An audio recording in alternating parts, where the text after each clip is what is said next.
real world.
Pag-grab only, savings ang dami, your wallet sings tonight. Laki ng bawi, pag nag-grab only, save 2 4 4 alright. Bawing.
براوي والرباح واخوك سفاح وهي الاول وانا مرتاح اختصاص اكتساح انا اللي حفرت الزلط ذاتك وصلت اللي في الما في اي فاتو والحاقدين اوك ماتوا مساكين ساي اوك جاتوا I feel like the floor is lava. The energy's getting higher. You're saving my arms, 'cause I know just what I got.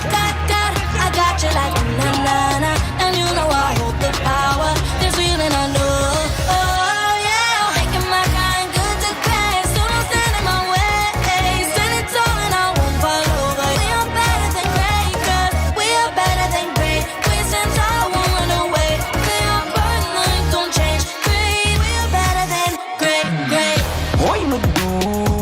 ده بتلقى وتوش ما بنسيك خشوش هنا كوابيس وحوش الأفضل أنا أفضل منه والعاقلين أنا خليتهم يجنوا والحاسدين أنا خليتهم يزنوا سقف التوقعات مدمرين. Nah, nah, nah, I feel like the floor is lava. The energy's getting higher. You're saving my arms. Cause I know just what I got. I got you like na na na. And you know I hold the power. This feeling I know. Oh yeah, making my grind good to great. So don't stand in my way. Standing tall and I won't fall over. We are better than great, girl. We are better than great. We stand tall, won't run away.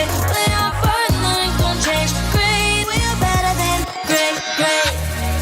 If we stand tall and believe we can make it, you and me, with a sense of urgency, you'll see I'm better than great. I'm better than great. Oh yeah, yeah. Oh, I'm better than. I'm better than. Making my grind good to great. So don't stand in my way. Standing tall and I won't fall over. We are better than great, girl. We are better than great. We stand tall, won't run away. We are first, nothing gon' change. Great, we are better than great, great.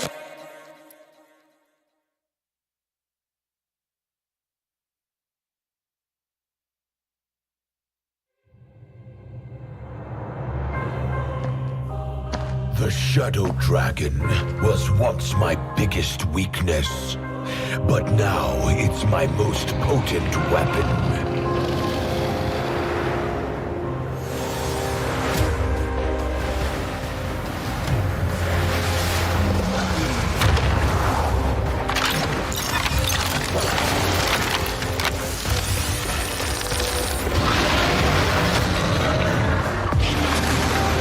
Cosmic Dragon, rise and soar! Dragon Stomp! Dragon Scales! Dragon Rush! Rise beyond greatness and seize your own destiny.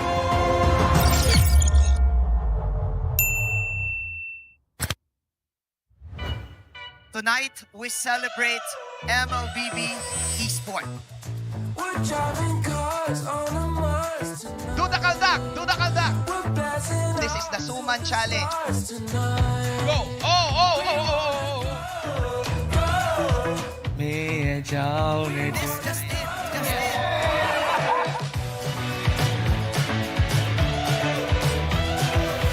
Welcome to M5 Gala.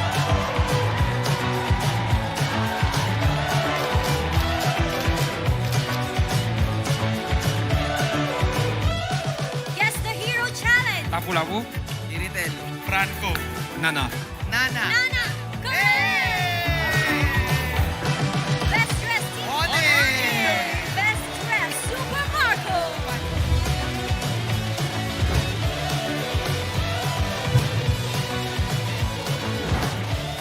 Thank you so much for joining us at the M5 Gala, and we'll see you at the M5 World Championship.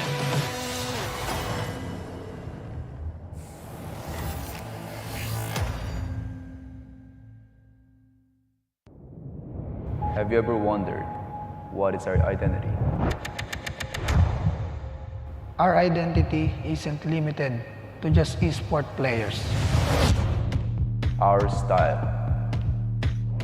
Sweat, Our passion. And vibe. Feel our energy. When we dominate the stage.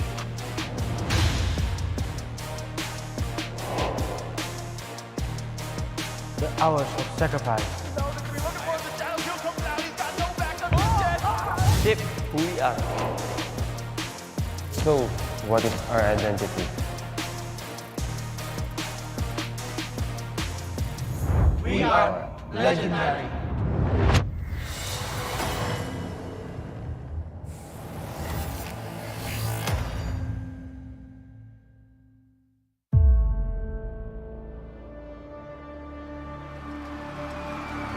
in the history of M Series. No host country has ever won the championship title. No other region has ever claimed the throne. No team has ever secured the championship twice. In this thrilling showdown, 16 teams across the world have gathered once more to seize the trophy. Which teams will prove themselves in their epic rivalry rematch? Will a new region unveil their strength and climb to the top? And who will leave an unforgettable mark with their skills? Behold, the old guards, seasoned titans returning to reclaim glory.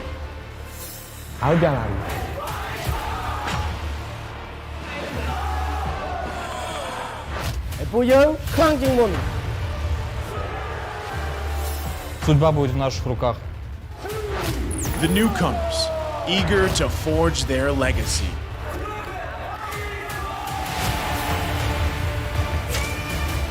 Kita di sini untuk lawan yang terbaik. Kami nggak takut tantangan apapun.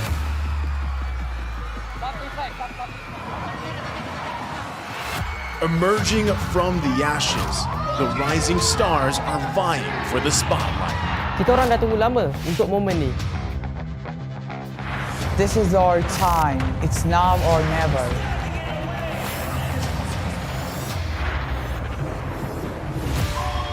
Enter the contenders, here to defy the status quo and rewrite the narrative. We've weathered the storm. This is where we break through. Nós somos brasileiros e a gente não desiste nunca.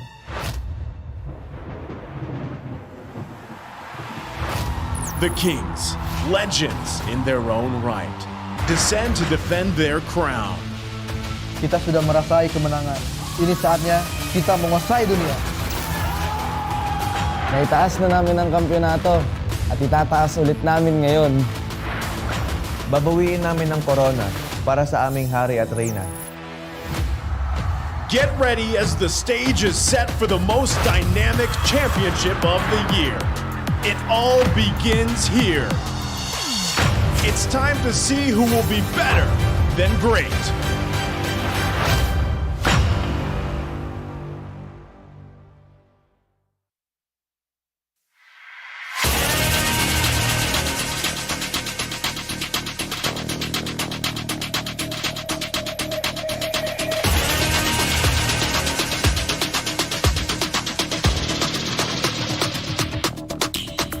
Hit me like I might get over, but you can give me in no corner. I know I can make a comeback, ace this round and finish this game now. Got the power on my shoulders, yeah, you know that I'm a soldier. You can keep me off my guard, but you can't keep me from my honor. Nah, nah, nah, I feel like the floor is over. The energy's getting higher. You're saving my arm, 'cause I know just what I got. I got you like na na na, and you know I hold the power. This feeling I love, oh yeah. Making my grind good to great, so don't stand in my way. Standing tall and I won't fall over. We are better than great, good. We are better than great. We stand tall, won't run away. We are fun, nothing gon' change. Great, we are better than great. Can't get it great, I'm better than great. I play my own role, I become the greatest. Transcend myself into this game, yeah. I feel the power to dominate fate. Championship mind on top of the week. We start to the game, shall reveal. Better than great, that's how we feel. I feel like the floor is over. The energy's getting higher. You're saving my arm, 'cause I know just what I got. I got you like na na na, and you know I hold the power. This feeling I love, oh yeah. Making my grind good to great, so don't stand in my way. Standing tall and I won't fall over. We are better than great, good. We are better than great. We stand tall, won't run away. We are fun, nothing gon' change. Great, we are better than great.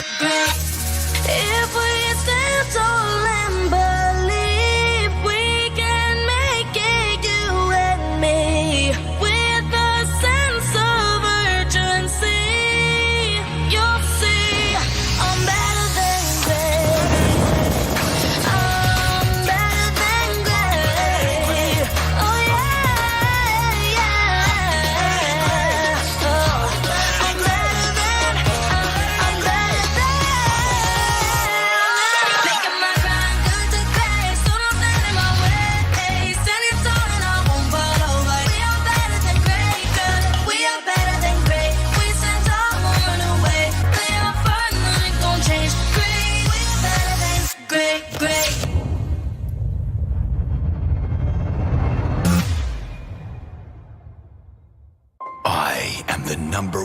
concede. The champion of the arena. The fans adore me because I've never lost. You are afraid. Afraid that you will lose everything.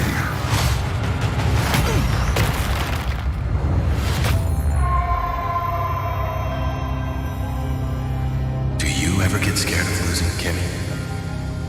Well, big bro, I think we should cherish the joy and excitement of each game. Not who won or lost. That's right. I'll strive for victory, but I won't lose myself in its pursuit.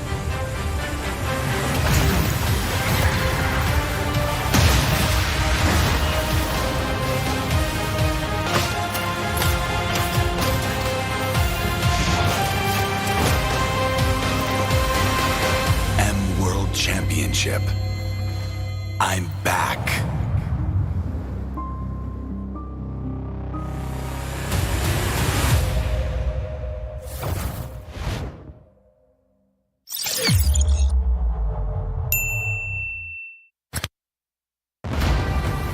We are here at Gamers 8 to show that we are walking the walk. We have had amazing reactions, major IP owners, and a lot of potential partners and stakeholders coming in here and taking a peek. The biggest cube over here has been the nexus of this zone. What I saw from the outside is very mysterious. You want to know what's happening inside. Felt like, this is an MMORPG, but R is not role-playing, it's real world.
Grab only, savings ang dami. Your wallet sings tonight. Laki ng bawi pag nag-grab only. Save 2 4 for alright. Bawing, bawing, bawing, bawing, bawing, bawing, bawing, bawing, bawing, bawing, bawing, bawing, bawing, bawing, bawing, bawing.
مباراة وبيجي واربح واخوك سفاح ويجي الاول وانا مرتاح اختصاص اكتساح انا اللي حفرت الزلط ذاته وسط الليفل ما في اي فاتو والحاقدين اوك ماتوا مساكين ساي اوك جاتوا I feel like the floor is lava. The energy's getting higher. You're saving my arms. Cause I know just what I got. I got you like na-na-na. And you know I hold the power. This feeling I know. Oh yeah, making my kind good to great. So don't stand in my way. Stand it tall and I won't fall over. We are better than great. Cause we are better than great. We stand tall, won't run away. They are burning, like don't change. Great, we are better than great. هوي مدوش هنا ده بتلقى وتوش ما بنسيك خشوش هنا كوابيس وحوش الافضل انا افضل منه والعاقلين انا خليتهم يجنوا والحاسدين انا خليتهم يزنوا سقف التوقعات مدمرين I feel like the floor is lava. The energy's getting higher. You're saving my arms. Cause I know just what I got. I got you like na-na-na. And you know I hold the power. This feeling I know. Oh yeah, making my kind good to great. So don't stand in my way. Stand it tall and I won't fall over. We are better than great. Cause we are better than great. We stand tall, won't run away.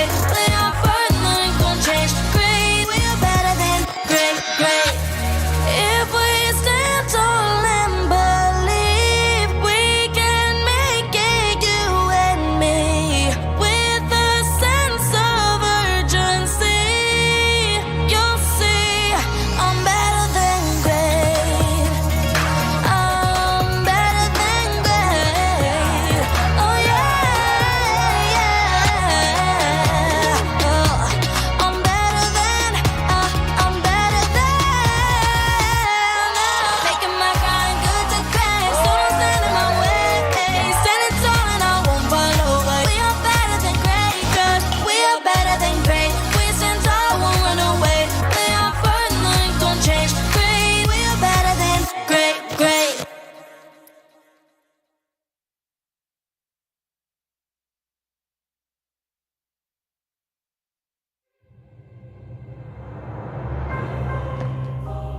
The Shadow Dragon was once my biggest weakness, but now it's my most potent weapon.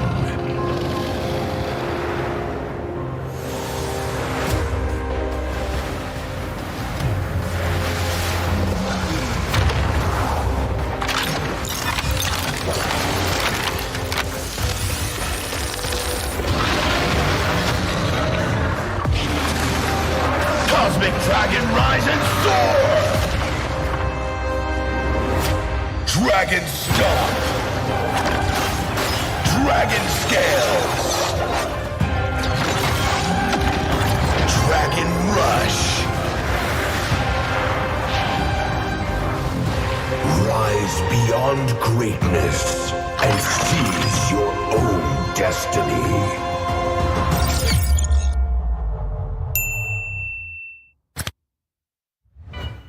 Tonight, we celebrate MLBB Esport.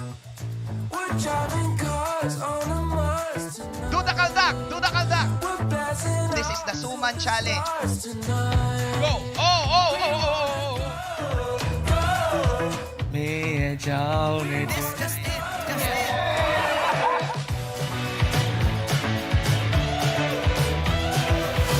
Welcome to M5 Gala.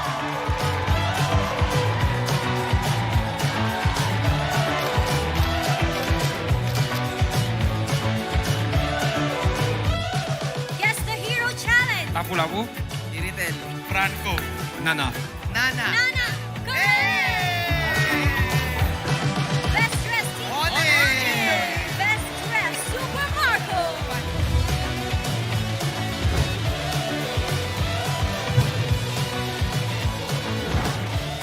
Thank you so much for joining us at the M5 Gala, and we'll see you at the M5 World Championship.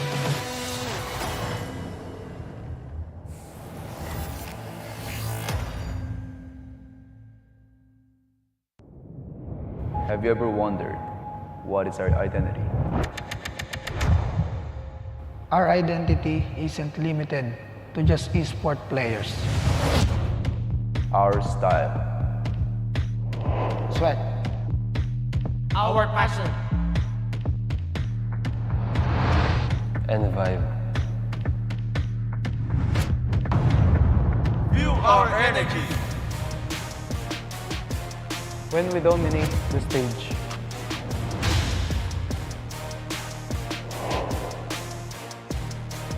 The hours of sacrifice. Shape who we are. So, what is our identity? We are legendary.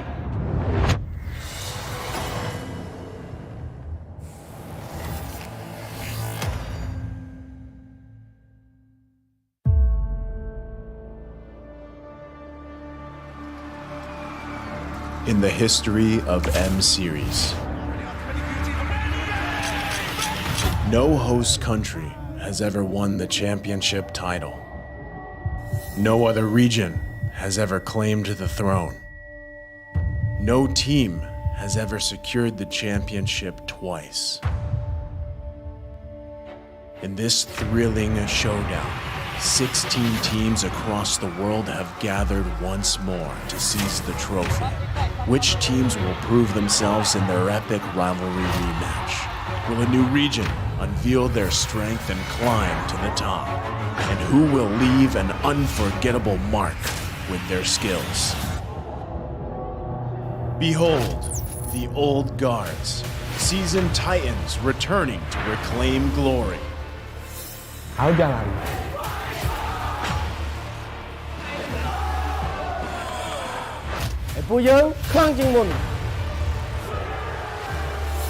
Судьба будет в наших руках. The newcomers, eager to forge their legacy.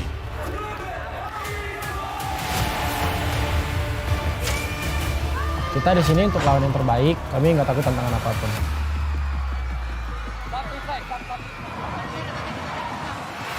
Emerging from the ashes, the rising stars are vying for the spotlight. Kita orang dah tunggu lama untuk momen ni. This is our time. It's now or never.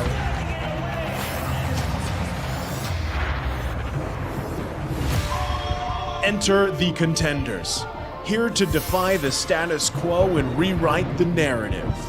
We've weathered the storm. This is where we break through. Nós somos brasileiros e a gente não desiste nunca.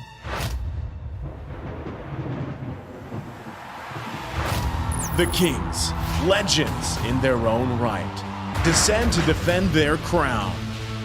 Kita sudah merasai kemenangan. Ini saatnya kita menguasai dunia. Naitaas na namin ang kampyonato at itataas ulit namin ngayon. Babawiin namin ang corona para sa aming hari at reyna. Get ready as the stage is set for the most dynamic championship of the year. It all begins here. It's time to see who will be better than great.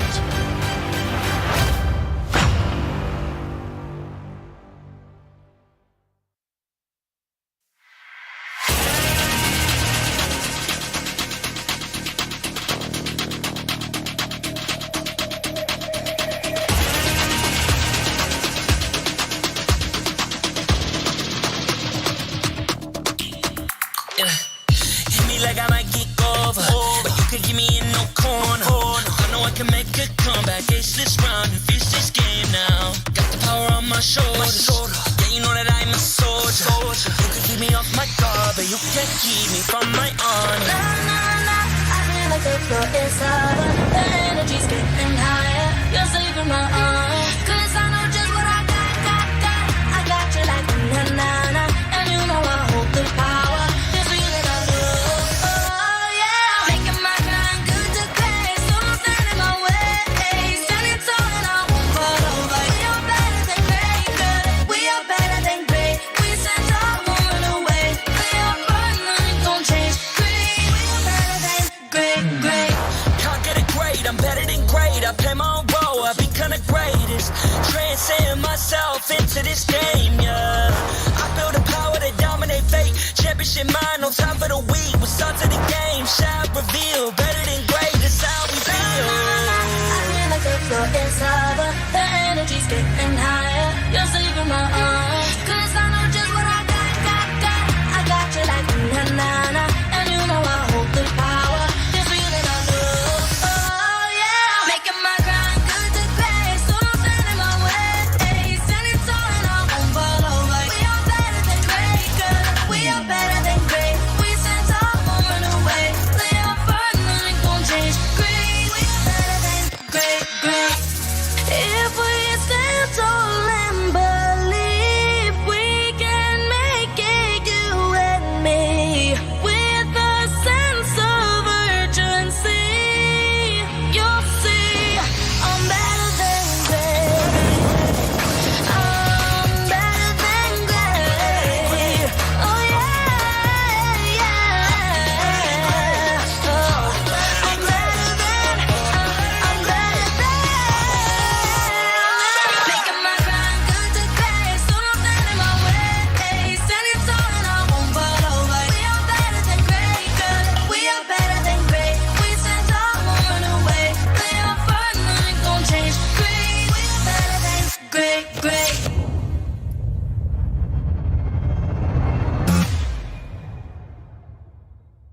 I am the #1 seed, the champion of the arena.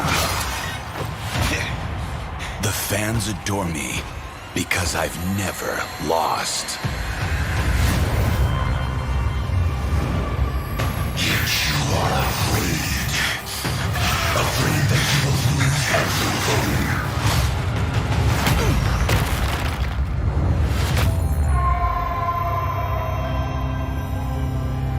Do you ever get scared of losing, Kimmy?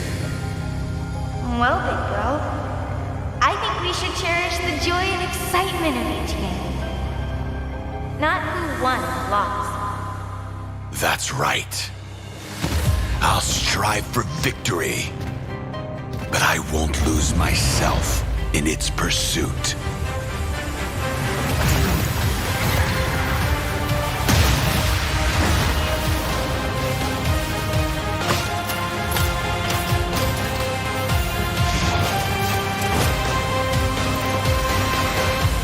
World Championship. I'm back.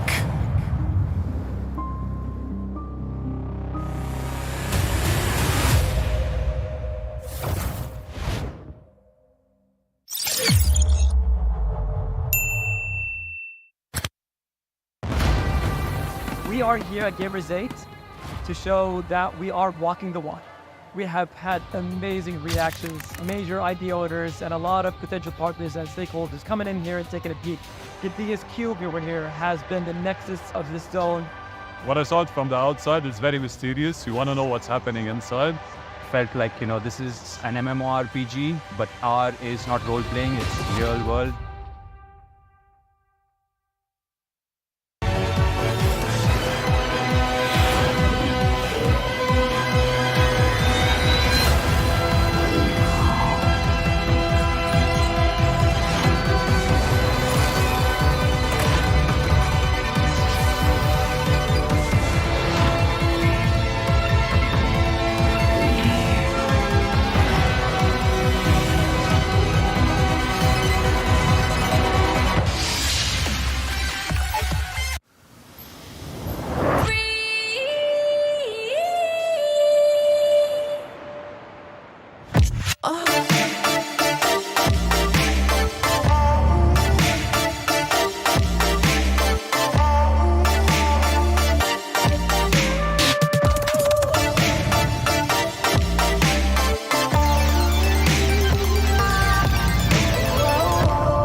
Boing, boing, boing, boing. bawing, bawing, bawing, bawing, bawing, bawing, bawing, bawing, bawing, bawing, bawing, bawing. Pag nag-grab only, savings ang dami, your wallet sings tonight. Laki ng bawi, pag nag-grab only, save 2 for alright. Bawing, bawing, bawing, bawing, bawing, bawing, bawing, bawing, bawing, bawing, bawing, bawing, bawing, bawing, bawing, bawing.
براوي واربح واخوك سفاح وي الاول وانا مرتاح اختصاص اكتساح انا اللي حفرت الزلط ذاته وسط الليفل ما في اي فاتو والحاقدين اوك ماتوا مساكين ساي اوك جاتوا I feel like the floor is lava. The energy's getting higher. You're saving my arms, 'cause I know just what I got.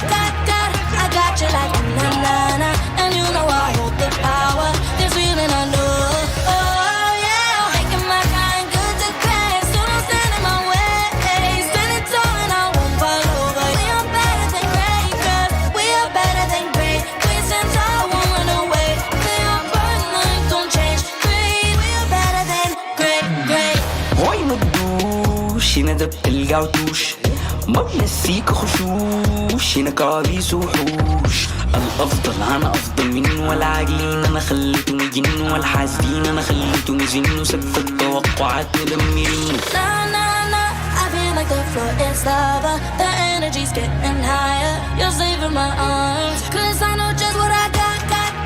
I got you like na-na-na. And you know I hold the power. This feeling I know. Oh yeah, making my kind good to great. So don't stand in my way. Stand it tall and I won't fall over. We are better than great, 'cause we are better than great. We stand tall, won't run away. We are first, nothing gon' change. Great, we are better than great. If we stand tall and believe, we can make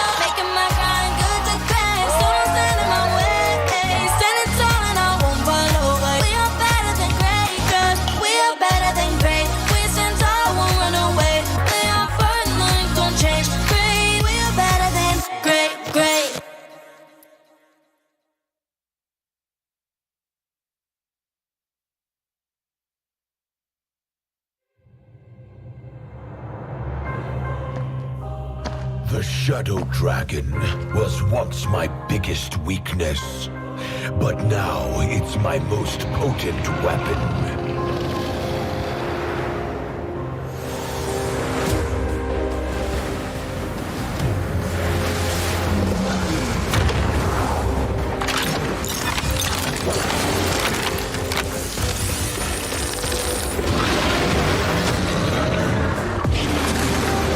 Cosmic Dragon, rise and soar! Dragon Stomp! Dragon Scales!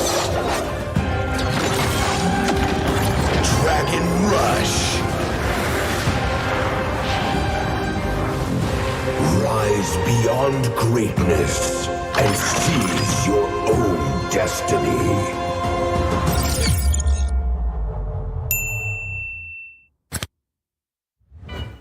Tonight, we celebrate MLBB Esport. Do the kaldak! Do the kaldak! This is the Suman Challenge.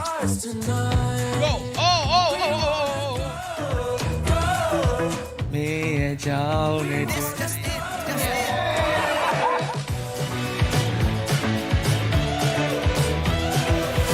Welcome to M5 Gala.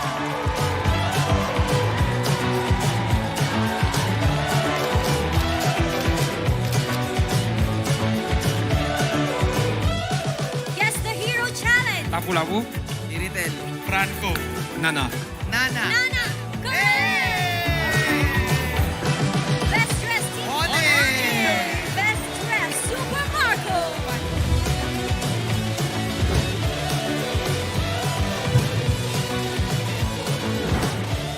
Thank you so much for joining us at the M5 Gala, and we'll see you at the M5 World Championship.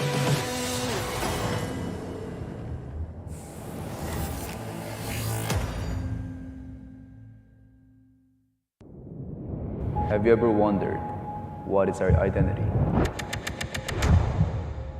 Our identity isn't limited to just esport players. Our style. Sweat. Our passion. And vibe. Feel our energy. When we dominate the stage.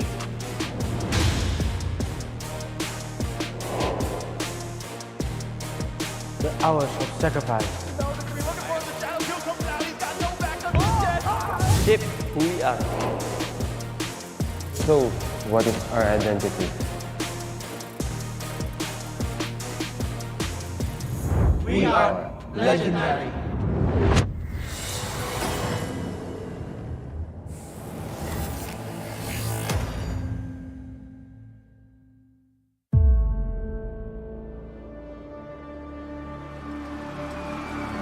In the history of M Series,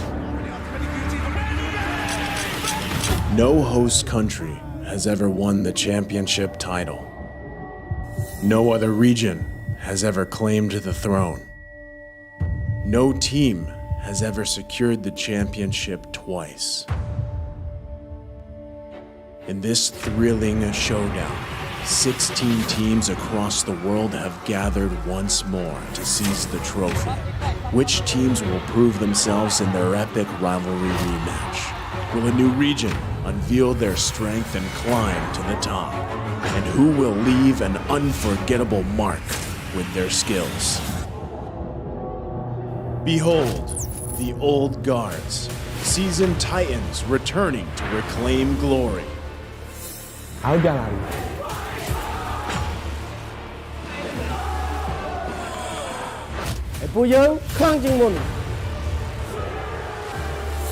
Судьба будет в наших руках.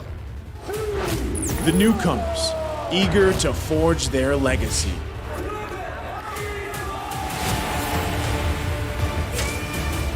Kita di sini untuk lawan yang terbaik. Kami nggak takut tantangan apapun.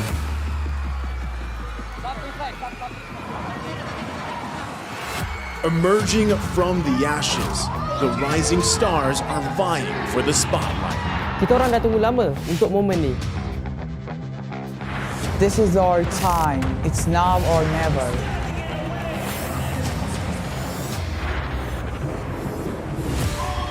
Enter the contenders, here to defy the status quo and rewrite the narrative. We've weathered the storm. This is where we break through. Nós somos brasileiros e a gente não desiste nunca.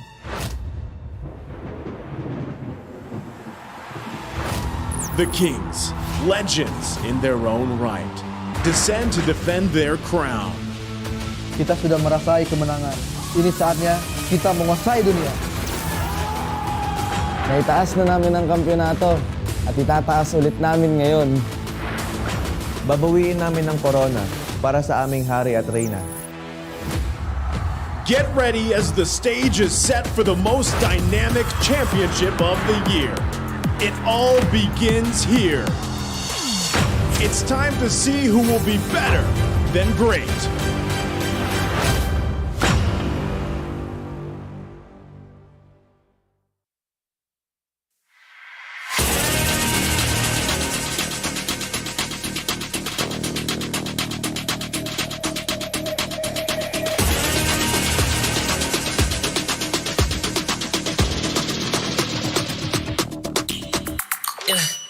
Hit me like I might get over, but you can give me in no corner. I know I can make a comeback, ace this round and finish this game now. Got the power on my shoulders. Yeah, you know that I'm a soldier.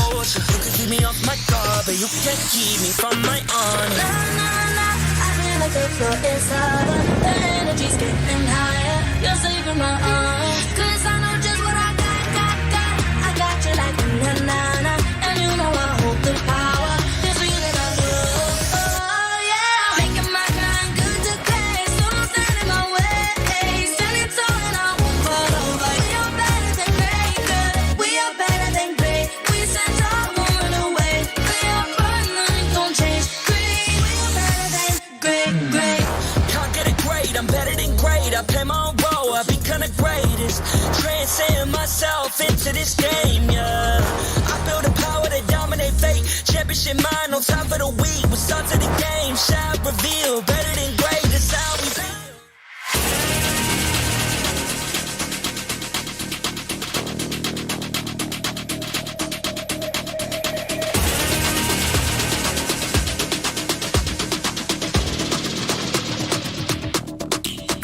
Yeah. Hit me like I might get over, but you can give me in no corner. I know I can make a comeback, ace this round and finish this game now. Got the power on my shoulders. Yeah, you know that I'm a soldier. You can keep me off my guard, but you can't keep me from my honor. I feel like the floor is over. The energy's getting higher. You're saving my arms, 'cause I know just what I got. I got you like na-na-na, and you know I hold the power. This feeling I love, oh yeah. Making my grind good to great, so don't stand in my way. Standing tall and I won't fall over. We are better than great, good. We are better than great. We stand tall, won't run away. We are fun, nothing gon' change. Great, we are better than great. Can't get it great, I'm better than great. I play my own role, I become the greatest. Transcend myself into this game, yeah. I build a power to dominate fate. Championship mind, no time for the weak. We start to the game, shine, reveal. Better than great, that's how we feel. I feel like the floor is over. The energy's getting higher. You're saving my arms, 'cause I know just what I got. I got you like na-na-na, and you know I hold the power. This feeling I love, oh yeah. Making my grind good to great, so don't stand in my way. Standing tall and I won't fall over. We are better than great, good. We are better than great. We stand tall, won't run away. We are fun, nothing gon' change. Great, we are better than great.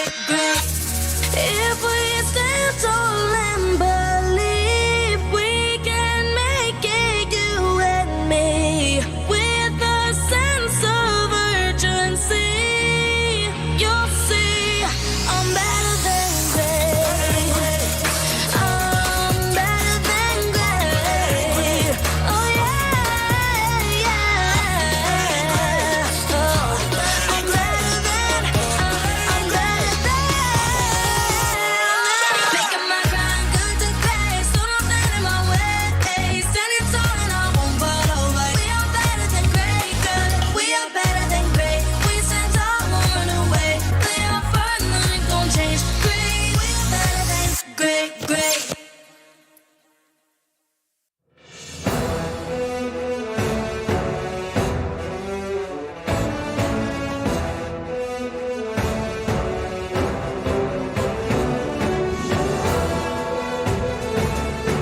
Mabuhay Pilipinas and mabuhay people of the earth. It is me, your kabayas, Manjin Faldas. Welcome to the showdown of the immortals. This is M5 World Championships as we approach the final day of the group stages. Tonight, we cement the top 8 best teams of MLBB as we are getting near the knockout stages. First of all, our first series for today, we're going to have Triple E Sports versus Bigatron Sons vying to go out with style. And then we're going to have the Le Champion, AP Bren, up against Team Lil Gun. And then after that, a crucial matchup for Group D. Can the Homeboys flame their way up against the Ohio Brothers? And then finally, how can the Turkish Delight Fireflux fight Blacklist International's ultimate bonding experience? I won't take this any longer. I know that you guys can't wait. Once again, tonight we determine the top 8 and let's all be better than great. Casters, take it away.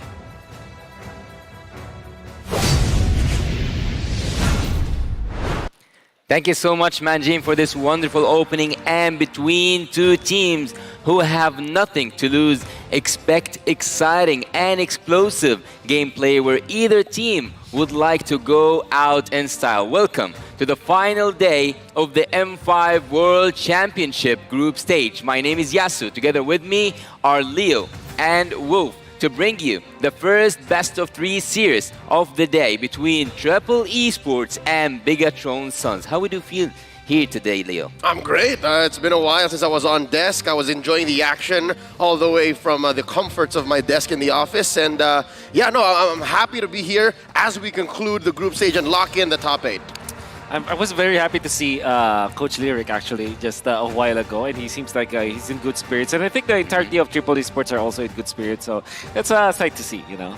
Well, after seeing an exciting performance against Team Onyx, Team Triple Esports might have that spirit right now, but we should thank also our sponsors. The M5 World Championship is powered by Munton, presented by Kadia, and supported by ROG, the official gaming phone grab, the official Super App partner, and Secret Lab, our official chair partner. Thank you to our lovely sponsors. M5 wouldn't be possible without you. And also, special shout-outs as well to our global presenting partner, Kadia. Kadia is a Giga project, a city that is being built in Saudi Arabia. It is the future capital of entertainment, sports, and culture. Kadia Gaming is giving away 5 sets of Knockout Stage 2 and Grand Finals tickets. To join, just follow Kadia Gaming on social media accounts, comment why you deserve to win, and tag 2 of your friends that you want to bring.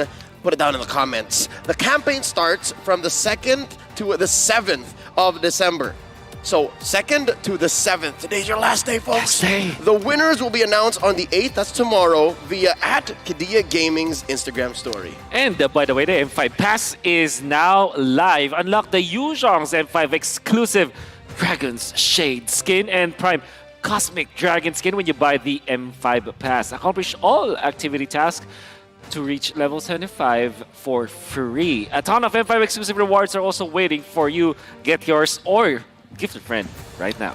Well, before we jump into today's action, let's also have a recap of what happened yesterday. And do not forget that SMG, even though they knew they were eliminated, they pulled out one of the best and the finest performances. So today, we want to see, even though this match is between BTR or Bigatron Sons and Triple Esports, both of them are out so far, but yet they pull us a really good performance. Let's go to a daily recap to know what happened in the past to lead us into the future.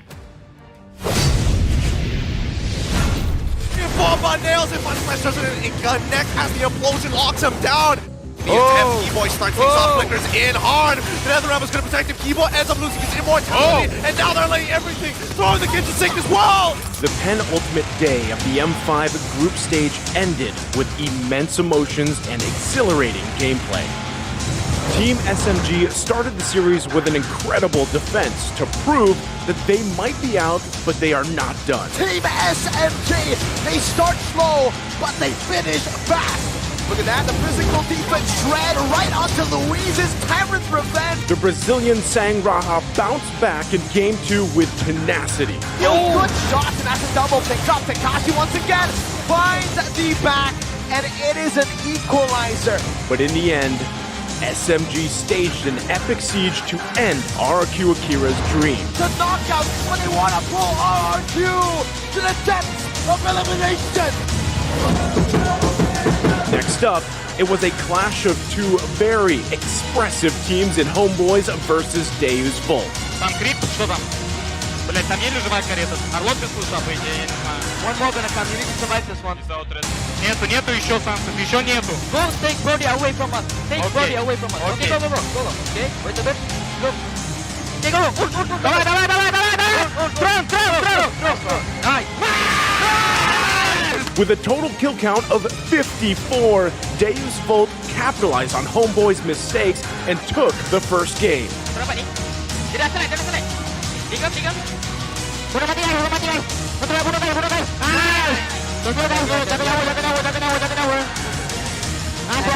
Chibi's masterful joy pulled back a game for the Malaysian team. Wait! Relax! Bruno, nice! However, Deus Volt pushed on to win the series. The Sky Kings are back in their prime against See You Soon. Man, sorry, I'm feeling tries to spend, but Kyrie's going to be able to secure that low in the back line. He's going to get attacked so quickly. And now, CW finds a double. Sans gets a mega one places to win. The Cambodian champions were helpless in fending off Onyx's superior rotations. Mena's range is not enough in allowing for Kyrie to find multiple kills here on top of the fact that Sans and Stolz and Decimate chained together. And the MPL Indonesian champions claim the top seed in Group A.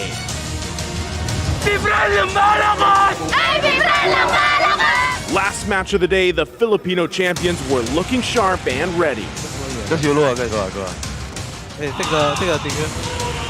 We just play pick off Q, then when we fight stick together, we just TP people. Jumps in with a spatial migration. Not able to find anything. Final flash right now. The Requiem as well. Going to be used up. An implosion. Connects on the three. The heavy spin saves them in Hades. Despite an innovative Louis Yi and Tigreal combo, Team Flash could not overcome the M2 champions. They win the fight, but in the end, it's 4-0. The Bees flew through the Singaporean squad in style. With 4 series for the group stage, will more plot twists be coming our way? Only time will tell, and be better than great.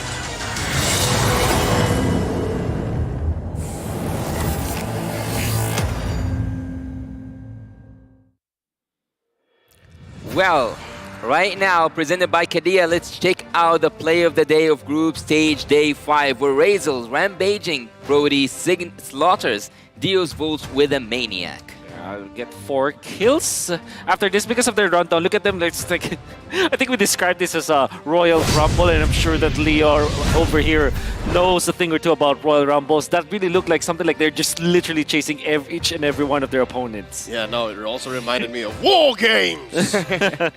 Well, looking here at the group standings, and it's a really interesting group standings we have because there might be a lot of tiebreakers with us today if certain results took place. For Group A, Onyx and See You Soon already qualified, and for Group C, the only one I can tell you for sure is Team AB Brem, but for the rest, Group B, Blacklist International, or on a safe side, Fireflux. Today are playing up against them. For Group D, we still have a lot to discuss during today's matches. Yeah, I think that it's always just about the match win-loss because I read the rules and it's just about series scores for now. No, it's not about like match scores. And then you look at the 3-way tiebreakers after the head-to-head. Well, seeing that today's schedule will have Team Triple Esports up against Bigatron Suns in an ongoing out we'll see. Will they go out in style? Who will go out in style? This is actually a rematch from the IESF because both teams have played against each other in the past, carrying their own national flags. But let's go ahead and see the other game. The AB Brand will be playing up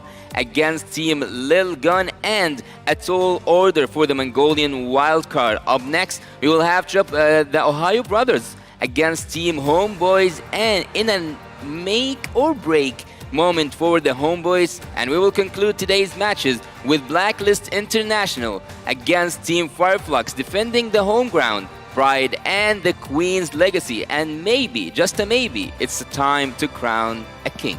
It's banger after banger after banger, despite some matches here, in truth, not actually affecting the way we look at the knockout stage. I would still stay and watch, folks. That is the conclusion I'm drawing throughout all the days of the group stage. Sure, some of these teams have fallen. Sure, some of them are not going to be in the later days of M5.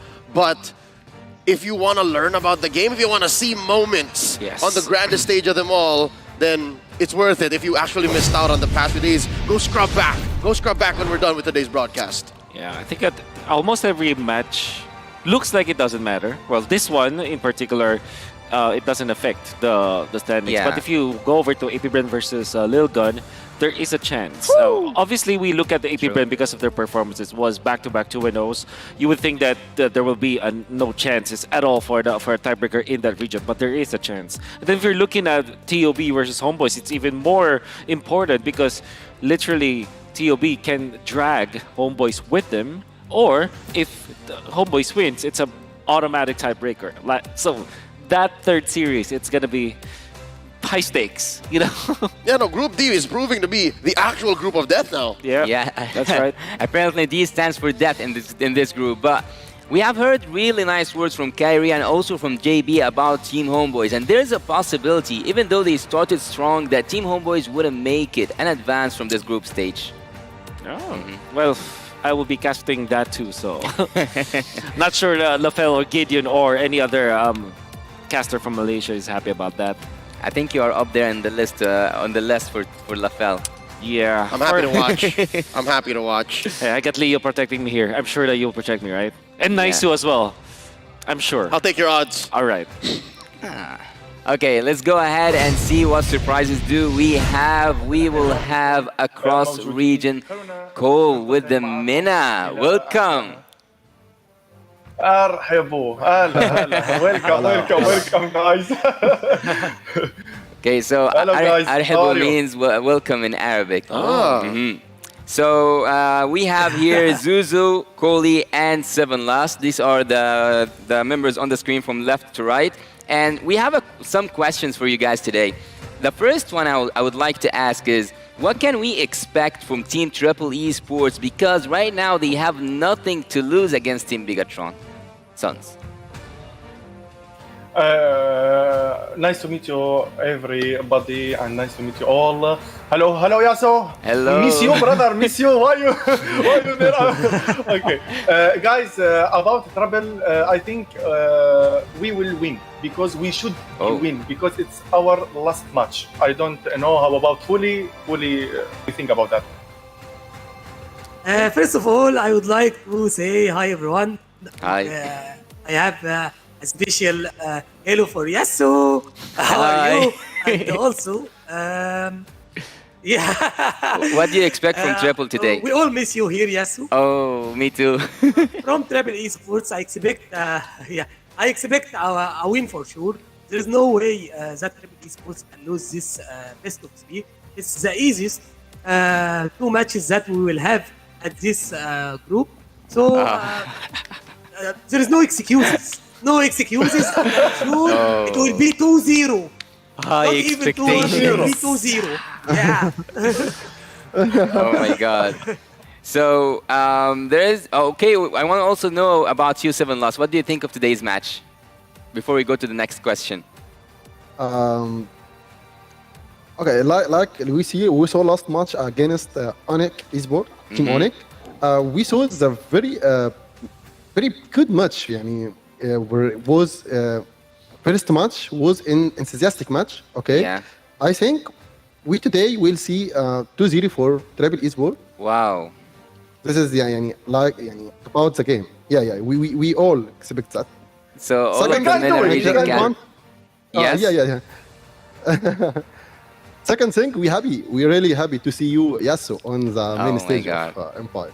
Wow. Thank you. I'm also happy to see you guys and have you with me here today. And it seems like all the Mena casters are saying it's a 2-0. Some of them even say this is the easiest match and it should be a 2-0. But speaking of the people here on the screen, we can see that there's the flavor of Mena's MLPB. And speaking of the flavor of Mena's MLPB, we actually cannot forget that Leo was leading Team Occupy and also Team Falcons to the international stages. So how do you guys feel that this time we don't have Leo leading the MENA region? Do you think MENA is in good hands with Triple Esports? Let's go, Khuli. Mike, you're with you. Okay, it doesn't matter if Leo is not here because yes, already Leo transferred all his experience to the other teams. Also, Leo been with the Team Falcons that faced Triple Esports at the final of our MPL, and Triple Esports won already the finals. So if Leo could do something, he could win the MPL. He didn't win our MPL. The one who won was Triple Esports. That's why he deserved to be at the M5. And today, I'm sure they will show us a performance which will be amazing and everyone will be happy. Nice. To wrap this up, I want to take a message from you, Zuzu, to the MENA region. Not just that, can you tell us a little bit, just a fast answer here, about how did the MENA advance or how did the MENA go in 1 year period of time? Okay, guys, in last year, our region has been growing more and more. And organization have begun to support our player more and more. Nice. And our player have begun to take the esports in Mobile Legends seriously. And I think season and after season, everything will get better and better, I'm sure. Nice. Thank you, Zuzu. Thank you for all the MENA region casters. It has been a pleasure, and see you guys soon in the MENA region. Bye-bye. Bye. You know what? My only real disappointment is I never got to talk to them. It would have been nice if you introduced me and Wolf, right? I wanted to ask him, is it okay to call them Ariasta as well?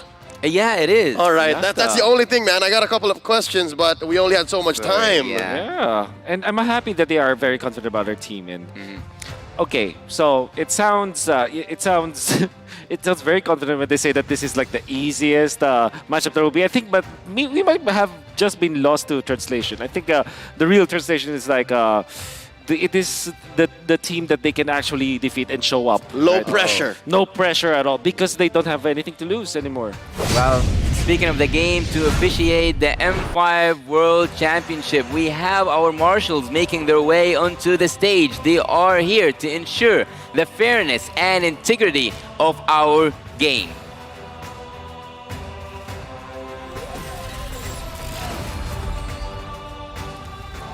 Their presence alone in M5 marks a great achievement for the emerging MENA region. For one last time this year, let's give it up for Triple Esports.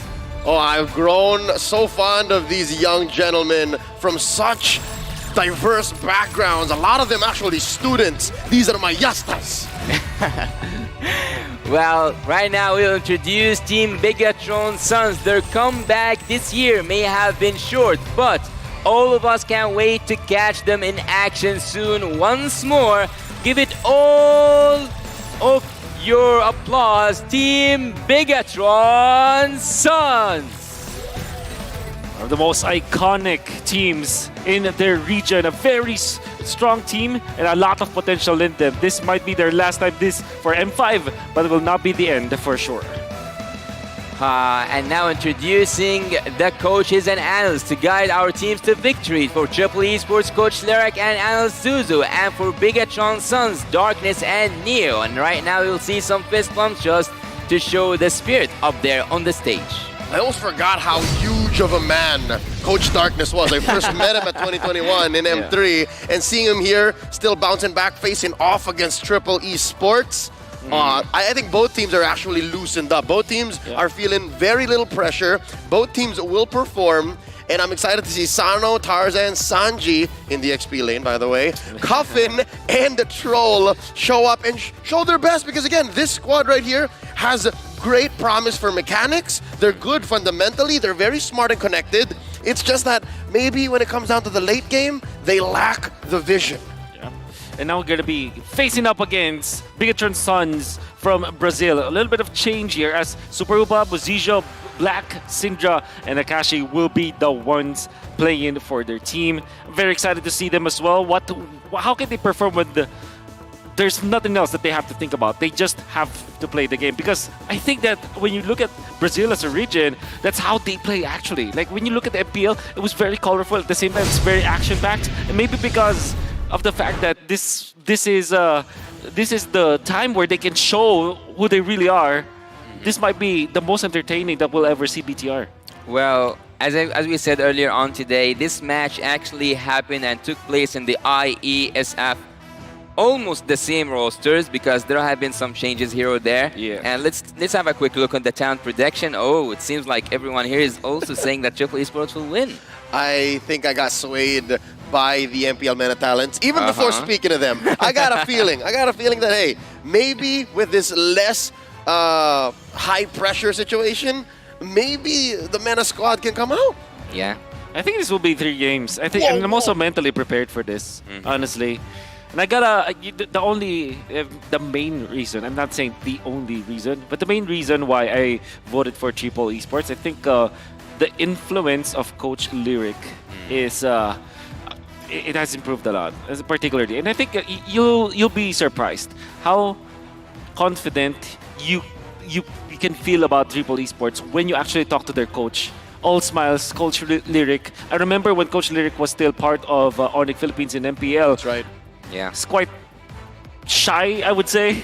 But now he's very confident. It looks like he actually owns the team, coaching the team. Look at him go. He's taking to the stage. There was a time in his life when I first met him, he wouldn't even dare turn on his webcam. Exactly. He blew up on YouTube, and I contacted him, Coach Lyric. I don't think he was a coach then. I just said, Lyric, we should work together. I love your strategies, and now he's sharing that to the world. Yes. Wow. Actually, I've seen Coach Derek yesterday when he was playing up against Team Onyx, and I can tell you for sure, from my side at least, I was afraid when he offered Kyrie his own Fanny and Assassins. But it seems like from a really small conversation this morning, he told me for Kyrie, he loves his Assassins. So at some point, part of the plan was to put that road open for Kyrie to go for a Fanny. You cannot just you can expect to face against Onyx and eventually not be able to face Kyrie, the assassin. You only have 3 bans at the first phase. You only have 2 bans afterwards. There will be a Kyrie assassin for sure, so you gotta have to be prepared for it rather than dodge it eventually, you know. And looking here at the audience predictions, a slight difference from Saudi Arabia. Did you see that? Yeah. A percentage. One. That's it. Oh my God. All right, maybe even Saudi see something. Maybe BTR Sons look different today. They have nothing to lose and everything to win. They can bring a victory back home. Also, not just that, a revenge story from the IESF. That's right. If I'm not mistaken, it will be. It was Triple Esports that overcame. Oh, yeah, 2-1. That's right, the 2-1. That's one of the more exciting matches that we saw in IESF. I honestly thought that either of these teams can get into the finals, right? They were, of course, hindered by eventually beat. It wasn't. Oh, it was Team Indonesia with BTR, right? It was eventually the one that went to the finals. But I think that anybody could have gone to the finals for sure. Here we go. No more talk. No more speculation. It comes down to the draft. How you perform, how you execute. This is where it starts. It's BTR, Suns on the play, banning out the Kadira, so they know the Coffin wants to go fast. Yeah, I can tell you for sure, Team Triple Esports during the MPL Mena and even during their international tour, they were playing the Kadira to its maximum full potential. And there's a really good fun fact here. When Triple Esports came back to us, this roster, because we have seen these players play under the name Wild Axe earlier on in Mena, but this time they are playing under the name Triple Esports. Once they changed I can tell you for sure, they adopted one way of playing, and that's the Echo Philippines. If you guys can remember, Echo is so known with this Kadita and like pick off. That's right. Roamer. It's the Echo Express is what it's called. Yeah. But here, what is this? The Triple Express? The Triple Express. Triple time. Triple, I love it. Triple time. No, that's actually their thing. Oh. Is this the first time we see Super Opa from Team VTR? No, the first time we're seeing Akash. Oh, yeah. That's right. Akash coming in. Here's the Nolan ban. This is an oddly slow draft. Like, both coaches are taking their time. Both coaches are considering their options because, mind you, if a hero gets banned, not only do you protect yourself from it, but you also can't pick it. So you're looking for good trades. And I think that's why even Coach Lyric is taking slower, is because he wants to make these 2 picks on the clapback much stronger. And what are those heroes? Obviously, the Guinevere is going to be up there, the Matilda, heroes that actually speed up your tempo. The Feramus. The Feramus. I think Triple Esports, very good ban on the Joy. Obviously, you don't want... Whenever... It's like a dichotomy. There was one time where when an Eve is banned, you have to ban the Farsa. When a Valentine is banned, you have to ban the Feramus. Esmeralda for Uranus. Something along those lines. If Nolan is banned, you would want to ban also the Joy because it's like they're yin and yang. If one team picks up the Nolan, the other team must pick the Joy. It's 2 coins on the same side. Yeah, for sure.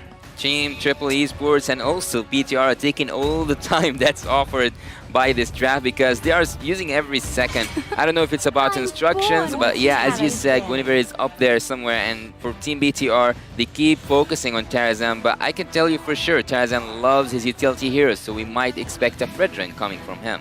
Oh yeah, Fredrin has become a breakout hero once again, right? Especially when we thought his reign of terror was over. Here he comes around, swinging again with his one-handed axe, one-handed great sword. Great sword, yeah. See value in me. Oh, there's a fairy mist. Oh no, the Valentina comes through. Matilda is open. Is to trick. All right. Okay. I can imagine that Fredrin has stayed for a year. Literally from M4. More than even. Yeah, more than. So one might argue like 14, 15 months of sheer dominance. See, value. I think this time you have the Matilda for BTR as well as the Valentina. Those are the 2 heroes that I'm looking at I'm looking at them. Might be the first pick. My own path. It's Arlet.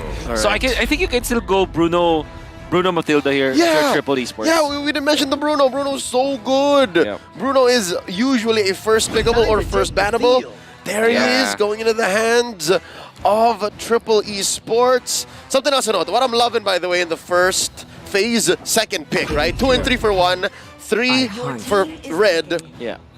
The Minotaur. I can't believe, I don't know if these stats are updated, fellas, but Minotaur is 71%?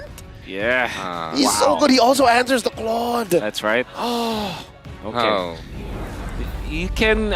You don't want to pick up the Matilda anymore if you're BTR unless you confirm that this will be an XP Arlet.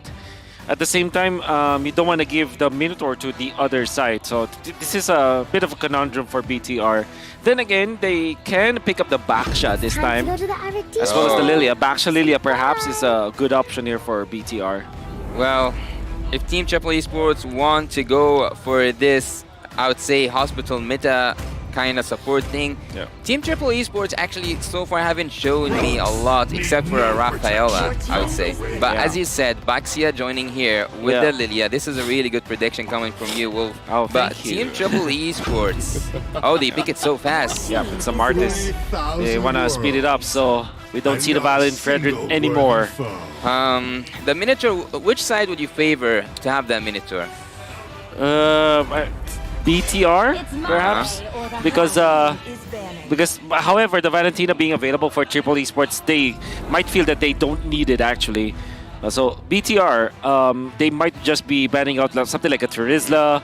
It will be difficult to deal with. Terizla as well as Benedetta are the heroes that I see BTR should be banning. Franco, interesting. Yeah, as I told you, pick off heroes, that's the specialty of Tro. But after banning the Ixia, After banning the Ixia and like making the road easier Yeah. for the Hey, Bruno, do you think, Leo, that we will see Bruno form? Oh, they are focusing so hard on making Sano have a really easy time there. Yeah, no, I think it's less about Sano having an easy time and more about Sano getting there faster. Even if it's difficult, even if he has to rotate quickly, if he has to compromise his farm, as long as he can help Tarzan snowball, because that's what you do as a Martis. You don't want to be on the Martis as a defensive hero, as a defensive player. Then, that's the play here. Again, triple time for Triple Esports. Triple time. Thinking about like something somewhere along the lines of a Cho, a Minotaur for Triple Esports. Obviously, the Minotaur it's quite slow if you think about it, right? Yeah. But then again, it fits the profile because what happens is if they fourth pick the Minotaur, the Claude is not the best for BTR. And that Cho is actually one of the signature hero, if not the best hero that Cho plays. So yeah, that's a pick here. Yeah, I think Cho just makes a lot of sense. Yeah, it was. Matilda. It was a solid pick up until we saw that Matilda was available. Oh, 2-0. Right?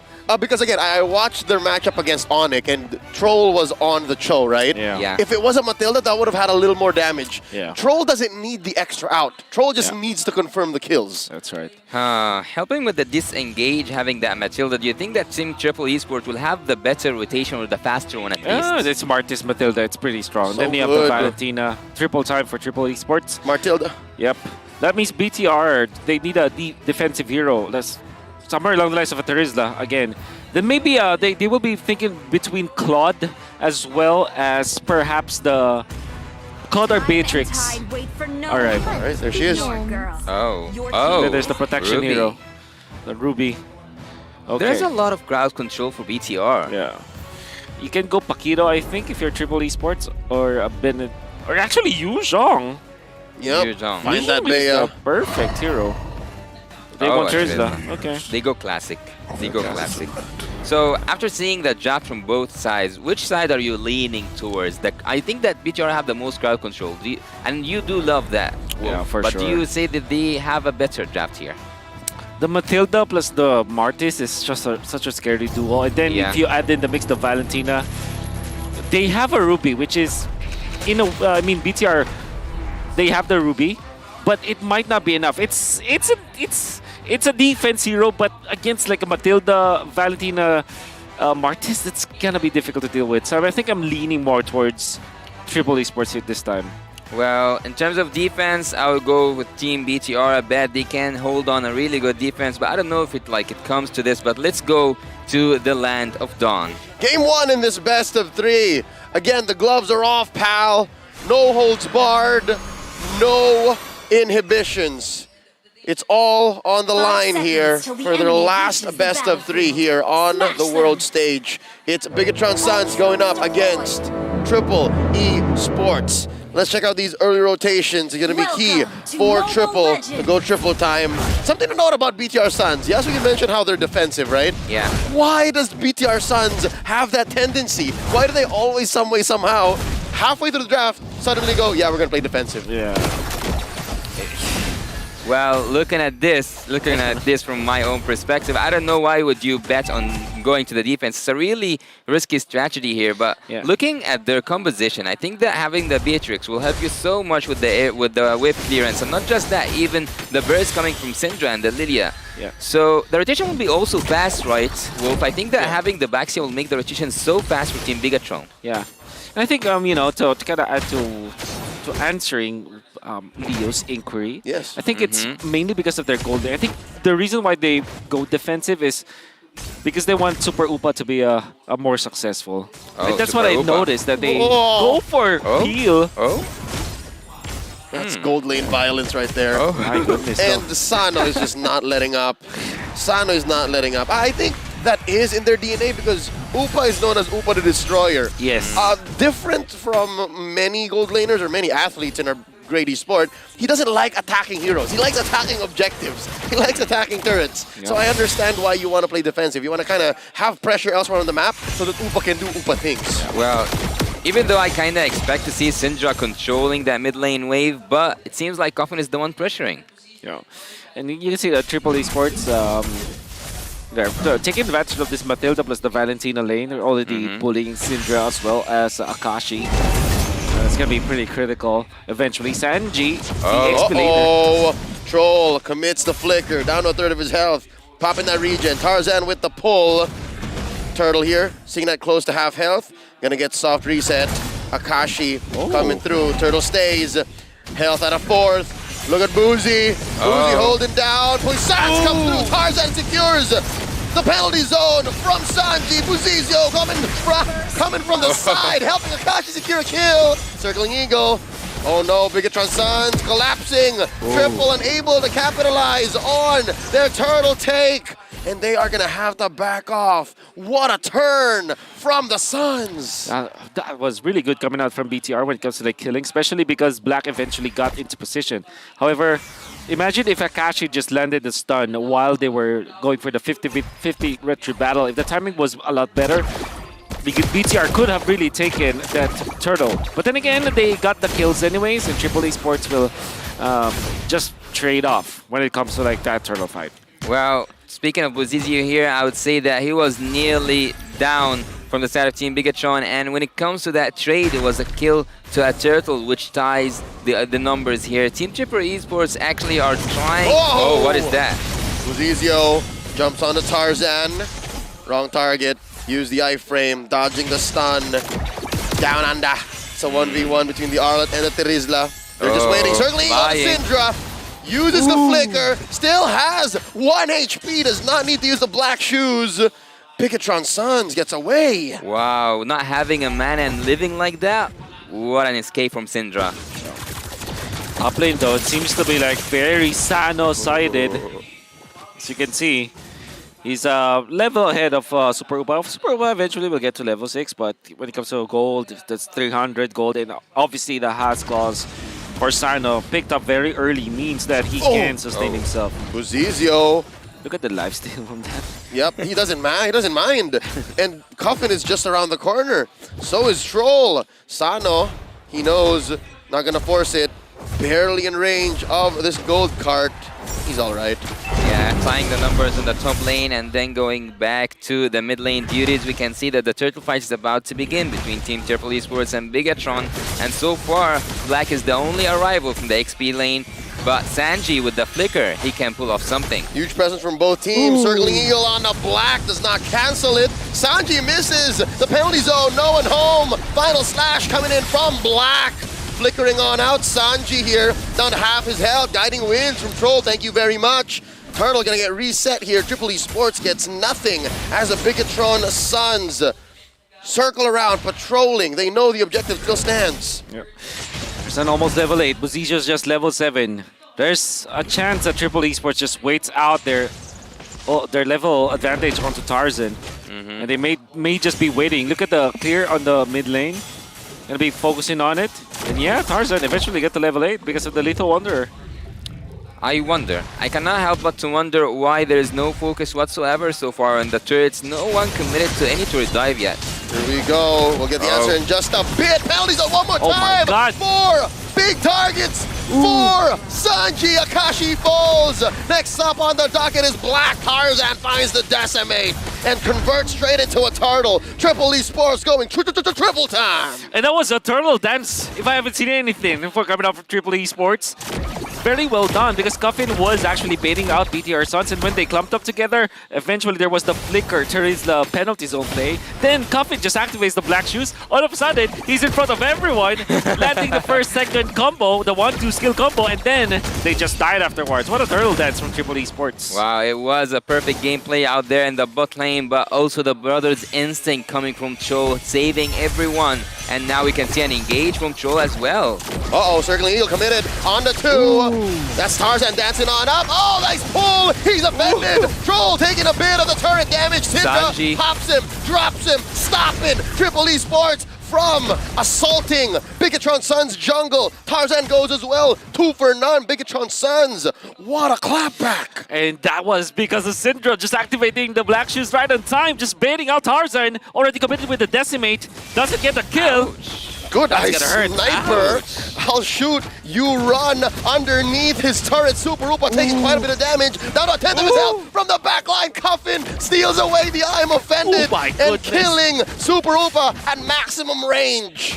Fire, friendly fire there. Friendly fire there. Flicker ultimate going from Coffin, taking down what is supposed to protect Super Upa, and he goes down. What other source for Valentina this is. Coffin just adjusting on the fly. Finding one ultimate and actually takes use of it for additional range. Okay, in hindsight, it wasn't much range. When I say maximum range, it's literally like just right in front of him. That's right. But he did what he did, right? Yeah. He did what he needed to do. That's a big target. That's a massive target. In fact, one of the better usages of the flicker coming out from Coffin. And now they're ahead by 2,000 gold. You know what's best about that play up top is they were able to get the turret up.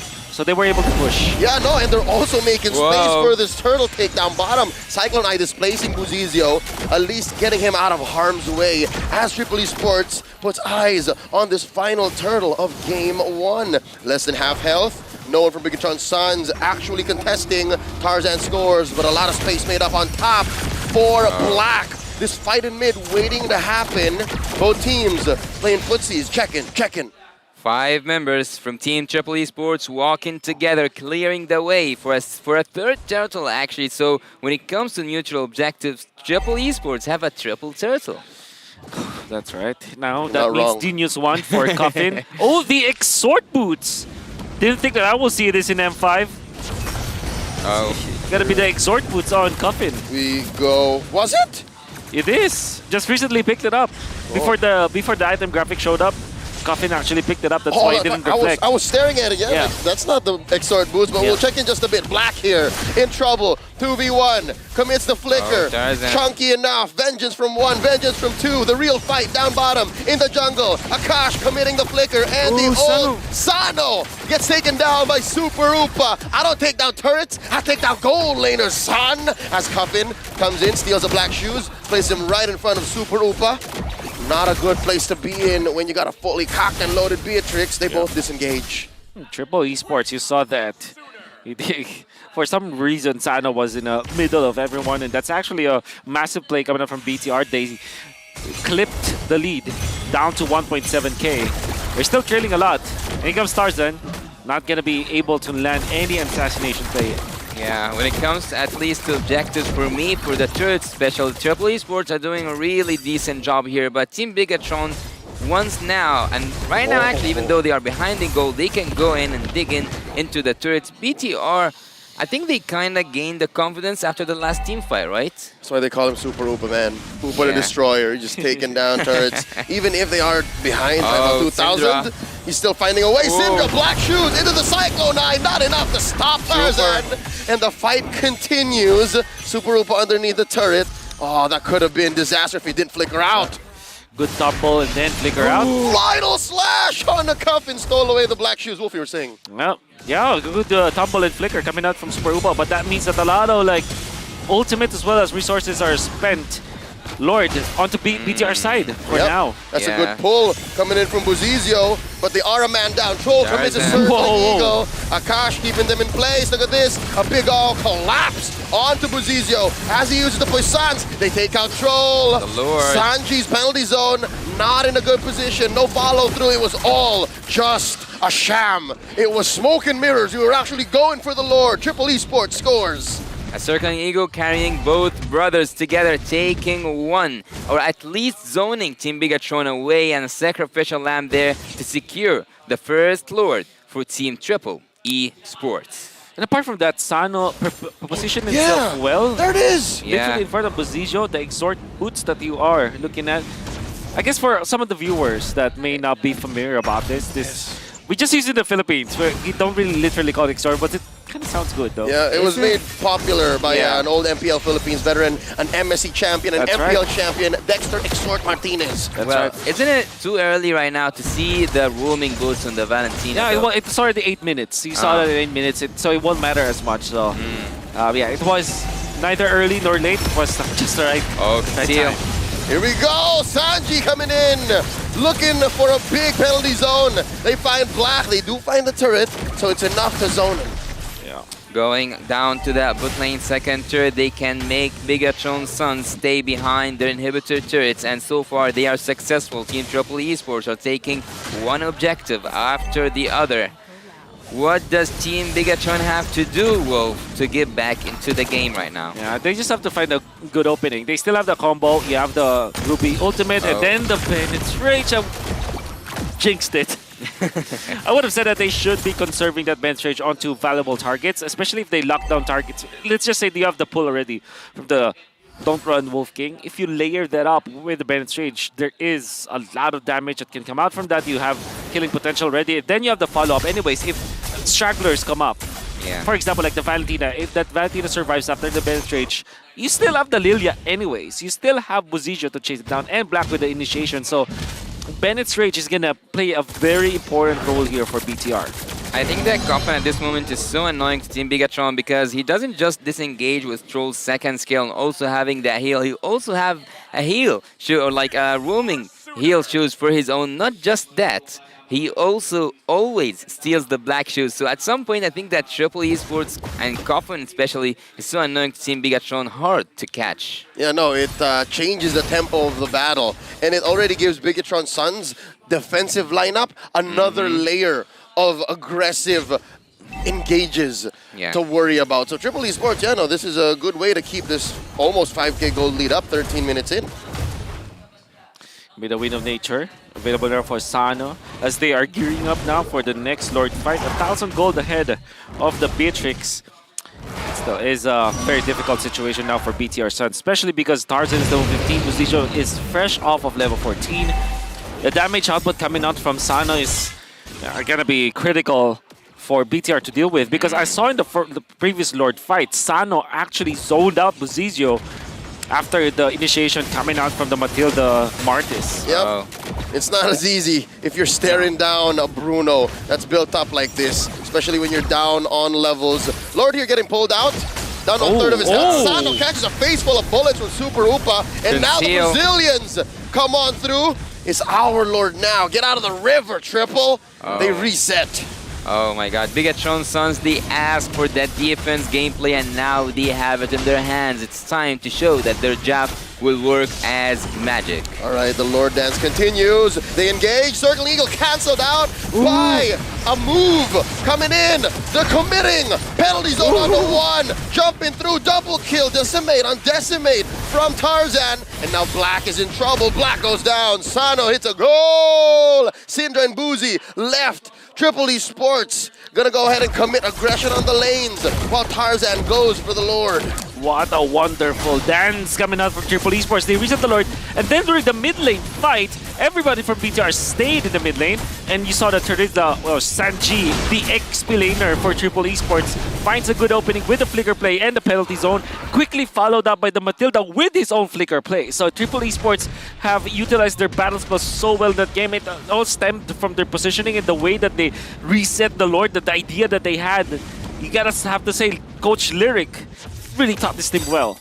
Yeah, and now by Team Triple Esports having that enhanced Lord and one more wave pushing in for Team Bigatron Suns. Not just that, the lanes are frozen down. Team Triple Esports are in control of the map so far. There's no gold lead, or like I wouldn't say there's a much difference between both gold laners, but rather 8K gold lead so far for Triple Esports in a matter of 16 minutes. Yeah, the gold is elsewhere. And sometimes you would say that's actually worse than it all being on the gold laner. Because we've seen that Bigatron Suns can actually find Sano. They can punish him. But if the gold is on everyone else, then all the more Triple Esports is a threat to be reckoned with. And now they're just committing the right amount of effort. Oh wow, Bigatron Suns actually able to protect their top lane inhibitor. How about mid though? There's still a wave down there. Sano able to kick it down.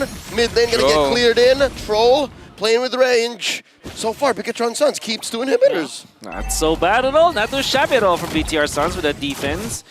They're going to be giving up the bottom lane, the push as well. That's Triple Esports. What they can do now is to take over the jungle at least. Get all those orange and those green camps. Orange actually is respawning in 5 seconds, so... Oh no! Coffin! Coffin gets caught out! Now there's 5 of the final smash onto 2! Sano gets jumped on! They're collapsing! Guiding Wind! They're collapsing! The Guiding Wind's able to save the footballer! And now they're backing out! They're backing out! Penalty zone from Sanji from the back! And now Sano says, "Psych!" The fight continues! Super Hoopa gets collapsed on! Sano takes him down! Triple Esports coming through! But Black able to find a clutch. Final slash, but Tarzan is jumping on a target after target. That's a decimate. Muzizio falls as well. 3 for 1, the current trade. What an amazing trade for Triple. And they find another. Sano falls. 2-on-3. Tarzan takes down Inhibitor in mid. Black able to help clear that wave down bottom. Both teams can breathe. Unable to finish this game with not having any damage whatsoever to the turrets. Let's break down what happened, Wolf. What did just happen between those teams? A good punish from BTR Suns. We did say the penetration is the most important spell now for BTR. You saw how they were able to destroy that Valentina ever so quickly. Then they run down the members of Triple Esports. Gonna have to hand it to the Matilda though. He was the one to rush to get out. And when they eventually caught out the Bruno, all they had to do was to wait for the guiding wind to be up once again after the stun. They get out, and then the circling eagle for the counter. But of course, Sanji let him cook. Well, that's a different Sanji. Different Sanji. I think that this time he is also cooking. Yeah, learning from Echo is something, but having 2 Sanjis is something else.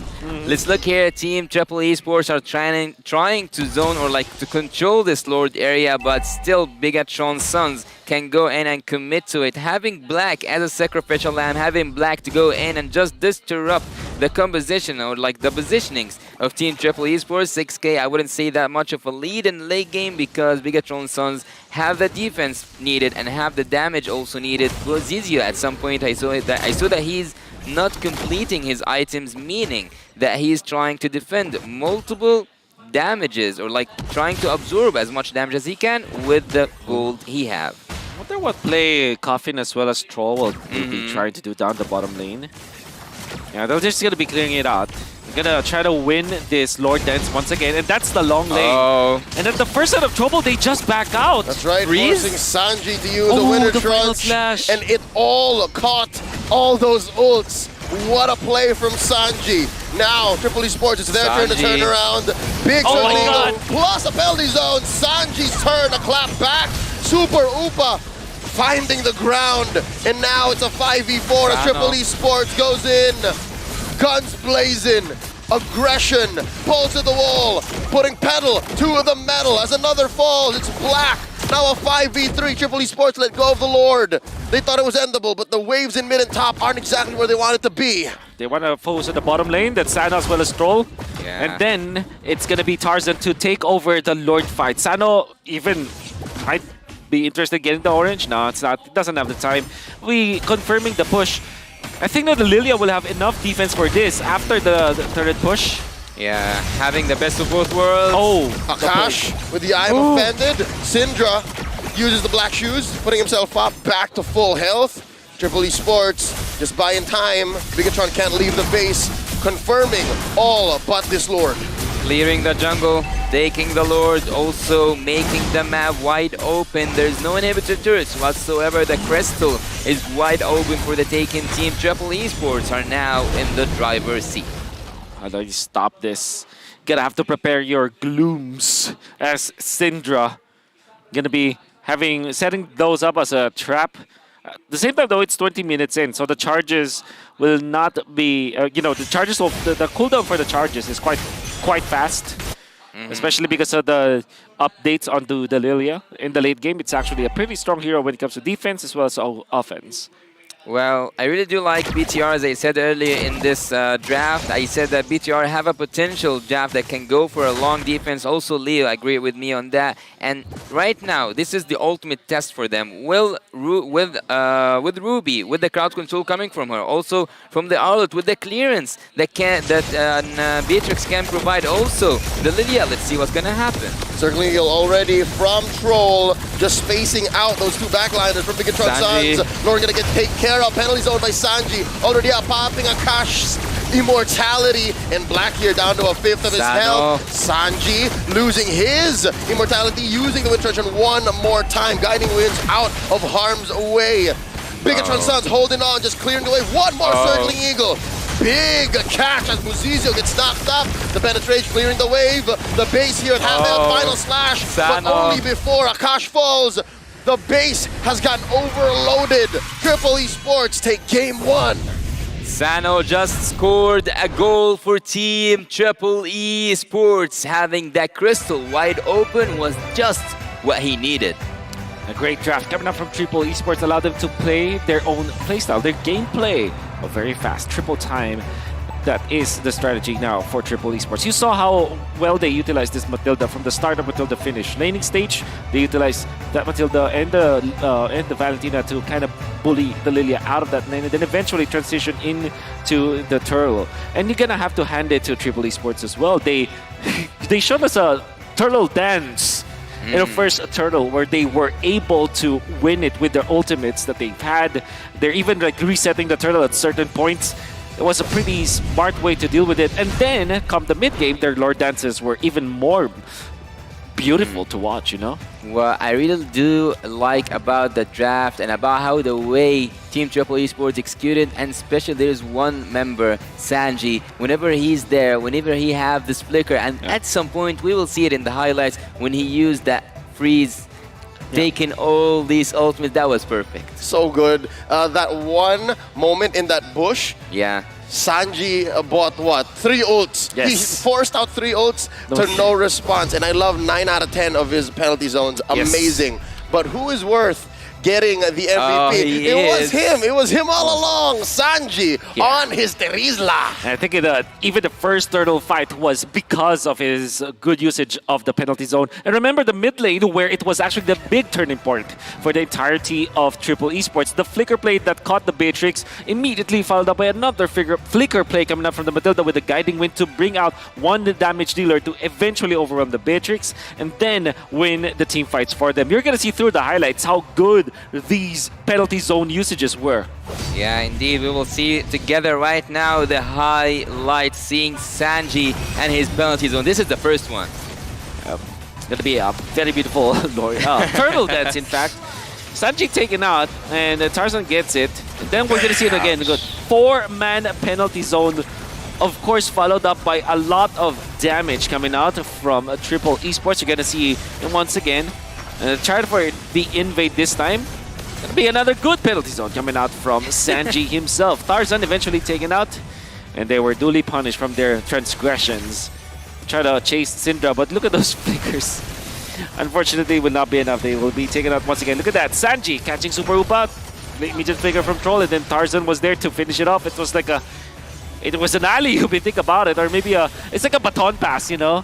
Like a relay where everybody was just running. It was a marathon for Triple Esports, whereas for the side of BTR, they are just going to be ran over because of the speed of tempo play coming out from Triple Esports. Yeah, no, it was a dive on dive on dive. Yeah. If anything, the guiding winds was only really to course correct. It was only to really find a better way to re-engage. And here towards the final moments of game number 1, you'll see that the counter maneuvers, or how do I say, the turn from BTR Suns got overloaded, and so was the base with all the minions coming through. Yeah, and Sano obviously knowing that there's no final slash anymore, not a problem at all. Goes in for the base, eventually the base building, and then takes him out. That's going to be Triple Esports winning game number 1. Nothing too fancy when it comes to the emblem choices for teams. One thing that I do want to take note is that it's Impure Rage on the Matilda, which means that the poke that you saw coming out from Troll as the roaming Matilda was actually very painful. That's the reason why this Akash Ruby as well as Syndra Lilia really struggled in the mid lane. The pokes that came out of the Matilda allowed them to win the mid lane, which also meant that the Valentina had significant amount of gold advantage over Syndra in the early stages of the match. Well, I cannot help but to admire also Sano's repositioning with that Bruno, using the help that was offered to him by Troll. And there's something that will make you guys, will put you guys in shock. He is a jungler. He's not even a gold laner. He had to adjust after the problems that the gold laner of this team had. So Sano, with this gameplay, I think he quite got experience with Triple Esports. Yeah, no, it makes sense also because he's the rich guy, right? Yeah. He's in the gold lane, but as a jungler these days, you know that you always have to be picking up something from your creeps somewhere on the map, and that he took that play style of being a jungler into now his role as a gold laner, and it shows.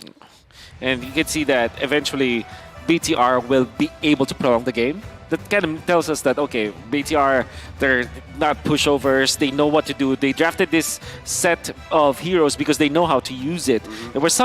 There were important moments for Super Upa to land the Bennett's Rage. And you saw that it was able to eventually take out Coffin, but you gotta expect more from him. So maybe come the next game, they want to activate Super Upa more if they are going to play for the Beatrix once again. Because you understand what they wanted to go with it. Final Slash, you have the Ruby Ultimate, you have AoE lockdowns that could have been great as a setup for the Bennett's Rage to eventually make sense of this Beatrix. Otherwise, they should have just chosen something like a Claude that will rely on counter initiation, or maybe along the lines of Irithel, perhaps, that can actually snowball with the backshot. But they chose for the Beatrix, only played the nature of the Beatrix at least, I guess, at most once or twice. Yeah. And that really spelled the doom for their win condition.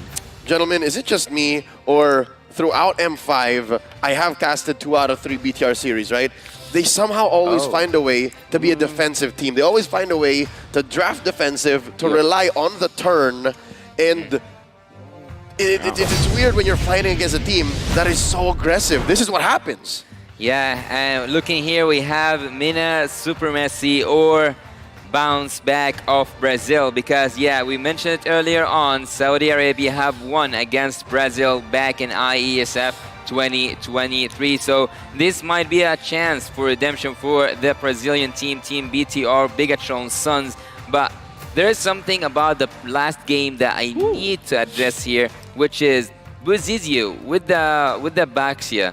He was able to rotate so fast, but at some points I think he was kind of out of formation, and he was caught quite a lot by Troll himself, because he's now in the picture. I want to talk about Troll. Yeah, it's mainly because of the nature of the hero. Like, if you win the lanes as the roamer, as the mid lane matchup, you can mirror now, or at least mark where the enemy jungle is. And there was even a time where the Matilda went in for the play, for the zone outplay.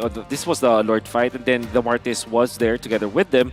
Then eventually the Terizla to zone him out. Eventually the Terizla will be taken out, but Buzizio cannot position himself around the Lord because Sano, the Bruno with the Wind of Nature, was actually on to him, landing the crits, and he cannot survive that because he's well underfarmed. Well, speaking of today's match, we cannot neglect that today only one team will go out in style, and so far all the numbers are looking good for Team Triple Esports. Only the unique hero used is going for the side or the favor of Team Bigatron Sons. So who do you think today will go out in style, Leo? They're already both going out in style. To be honest, I've noticed that there's this trend or this tendency for BTR Sons to play a certain way. That's their style. And if you have an identity, that's better than still figuring it out on the world stage, right? That's right.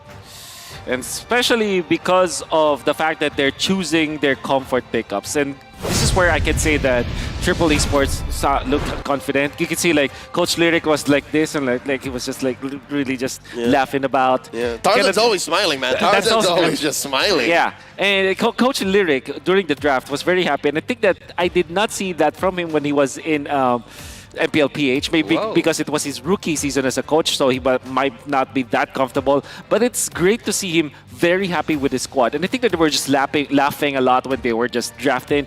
And we're not saying that they are laughing at their opponents, it's just that they're having a great time. I'll have to double down on this. I don't know if you agree with me, Yasu, but after speaking to Coach Lyric in the first couple of nights of the M series, right? My first time seeing him in months. Yeah. That's the one thing I can take away from my conversations with Triple Esports. Coach Lyric and the boys are so happy together. They are just so in sync, and they even shared with me a little inside joke, and I think it was on their whiteboard in the dugout. Does the word Marajay mean anything to you? What? Marajay. Marajay? Yeah. Is that Arabic? Maybe if I saw it in writing, maybe I can get It's a little joke that they have wherein, Coach, can we do this? Can we try this? Can we play Moscow? Can we do...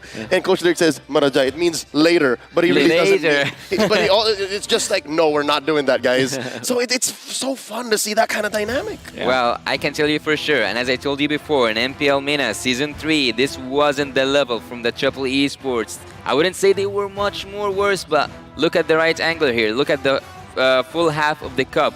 Team Triple Esports are now much more mature and much more professional. Yeah. So having Coach Lyric, I would agree with you 100% that he got this team synced together. Yeah. For BTR Sons, we are also waiting for them to bring out their A game. Surely, we saw that this is like the standard for BTR Sons. I mean, Leo already observed this, which means that this is a pattern, which also tells me that this is their comfort, right? It may not work in game number 1, but I just want to see them being true to their lineup. If they choose this lineup, they choose to go for the Beatrix, which they did. They actually won Beatrix with Beatrix Baksha in ISF. That's probably why they picked it up now today, going up against Triple Esports. I just hope that they play as the lineup suggests them to play, you know? Well, but do you still stand with the full series? Well, because you predicted a full series today. Of course, I want to see this go 3 games for sure. I want to see more of BTR. I want to see more of their drafting. I want to see more of Coach Lyric just smiling. Despite losing game 2, if that is the case. Exactly, All right, exactly. So you're saying now maybe in game 2, they figure out the dynamics between their defensive style and Triple Esports and then take us to game 3. Yes. Well, heading now into the draft, we will see together, will the team Triple Esports be able to finish this off with a full sweep, or will Bigatron Sons have another word to say? And this time I think that draft is going a little bit faster, right? Yeah. I think we kind of went in deep. The Arlet going to be banned out by Triple Esports. And the Joy as well as the Nolan will be at least left open. BTR needs to ban both of those because they're on the red side. Because I think Triple Esports are more concerned about the Faramis than it is the Assassins. Looking at Triple Esports, aren't they banning the heroes with the most mobility so far? Like, they banned the Arlet, they banned also the 1-1. They might even go for a Nolan or a Joy. So, I don't know actually what are they pulling off, but it seems like it is something that cannot play against mobility heroes. Okay, there's a Joy. Yeah. I think, maybe all things considered, Faramis first. Faramis first, and then as the ban for Triple Esports, and then you get to choose. Now, the thing about it though, because they are banning the 1-1 so much, I think they might be first picking the Bruno, in fact. I'll not be surprised if Triple Esports actually does that. Makes That's sense. a really interesting angle. Makes sense because Sano, again, yeah, he's what? He's usually a jungler. Yeah. So you do your best to make up for it. All right, we'll give you your comfort. Yeah. Coach Lyric, you can almost kind of read his lips and saying, yeah, no, okay, we'll get you the bro, don't worry. Yeah, don't worry. He also played Claude quite well against Onyx, right? Oh, as I told you, more mobility heroes in the ban list. Yeah. Obviously, if the Joy is banned, you ban also the Nolan. BTR. I think they should be banning the Bruno this time, right? Unless they want to trade forward the Faramis. Alright. What about Baxia? Oh, yeah. I think overall you don't want to touch the Baksha, you want to take it for your own. That means that you kind of have to sacrifice one thing. So you have to give a good pick. You leave open maybe the Bruno or the Faramis so that you can now pick the Baksha if you are BTR. But why don't you go again with Triple Esports having the Valentina? Because Coffin has shown that he's really good with the Valentina. And with that said, steal the ultimates from Team BTR, but now they ban the Faramis. Yeah. To live. So I do agree. I do feel that the Valentina is strong on Coffin. At the same time, though, it's Bruno. I mean, every time the 1-1 is banned, the Bruno is just like a double S tier. Natural. Oh yeah. There you go. 101 drafting. So now if you're BTR, you go Baxia because you don't want to give it to Triple Esports. I'm not entirely sure. Are they actually very confident with the Valentina? Because if they are confident with the Valentina, they pick it up this time together with the Baxia. Well, there is something here. What about taking? Yeah, but what about Leo? I want your perspective on that, like your insights. I was going to try to answer his question first. Oh, what? Okay, go ahead. Sorry, I kind of missed it. Yeah, no, but I'm now confused. Go ahead, continue. Wherever you were going with this. I was going with kind of the same question here, but what about not having the Valentina Baxi and having the they're going for it anyway. It's too late for my question. I was going to say the Angela and the Baxi. Yeah, no, I think Angela's a relatively small-time player in this series. Both teams don't really see the Angela as much of a threat because even looking at game 1, right? It never really even came out. But I think the Valentina is Syndra special. Anyways, Syndra special. Regardless of what goes on, at least if he gets the Valentina, it kind of tailors what Triple Esports is capable of. It kind of glues it all together. That's right. It keeps them in check. Yeah. I think I like the Baksha for Triple Esports. You might consider getting the Minotaur actually for Triple Esports. Or would you? Yeah. Kadira! Oh. The Kadira Franco. This is the combo I'm telling you about. Mena special. The Mena special? Oh my goodness, with the Bruno to kind of burst them out. Oh, BTR, how do you answer this? You need a frontliner for sure. You need someone to stay in front. I think it's more beneficial if they pick up the Akai now, if you're BTR. As a jungler. Yeah. I mean, obviously the Martis and the Baksha, they offer a lot when it comes to utility, but when it comes to like staying in front and actually disrupting this combo at least, you'd need the Akai, right? Or somewhere along those lines. So the tanky beefy front line. What did he choose? Oh, an interesting choice. A Claude right now. Very early Claude. That Claude's gonna get bullied out of lane, man. It's gonna be tough. I'm hoping that Upa's rocking a Purify. At this point now, he has to respect everything that Triple Esports can do. And you don't even have Triple Esports' XP laner yet. You don't even have Sanji's hero. And I could tell you something, even though I don't expect it to happen, but Charazan is able to play assassins. But with this draft, I would go with the utility heroes that he's specialized into too. Yeah. Well, for BTR, they will have to focus on XP laners as well as junglers. I think they might turn his left for sure, right? And then there's the Baksha, obviously. I think that they're going to be eyeing for Akai, so they might be the ones to pick it up the 4th pick.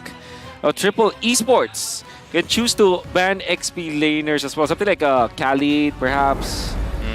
Or, like I said, the Akai is such a good pickup here. For Triple Esports, I would consider taking Fredron right now. Like if it's open, if it's like there for the taking. But as you said, they do ban the XP laners. Banning the Trizla is one of the most logical ones. But again, for Triple Esports, having the Fredron, the utility hero, also he is one of those heroes that Charazan is really good with. Also the crowd control that he can offer for the Karita. I think this is a really good matchup, or at least so far, it's a really good draft for Triple Esports. But we have worse things happen at CEA. Karita's passive. Yeah. What? Thalassophobia actually means the fear of the ocean or see value in me. Deep bodies of water. Yep. And what else do you buy? Yuzhong perhaps for Triple Esports? Or maybe a Uranus actually. I ban the Yuzhong first. Yeah, the Yuzhong. Yeah, protect Sano. Protect Sano at all costs. Or Lapu Lapu, which we've seen a lot of teams like pick up. Both of them are. Yeah. It's really a matter of which one Black has better. So it's up to Coach Lyric to read into that. That's right. So Triple Esports now, they can make the way much more easier if they ban one of the XP laners that can reach the backline and actually paralyze Sano. Maybe a Yuzhong, maybe we'll see something else. I think that Team BTR need a heavy XP laner on, and also actually a heavy jungler. Okay, this is a really logical one. Khalid from the side of Team Triple Esports, but for Team BTR, I would still go with the Akai. Yeah, Akai. It just fits the it fits the profile. It's great as the 4th pick as well because you can still flex your XP lane to counter the XP lane for Triple Esports. Right. And also you denied that Akai from Triple Esports. Give it to Buzizio. He's asking for it, Coach. Give it to me. I think it just makes sense overall. And it fits the bill too. Like again, Akai can be played defensively.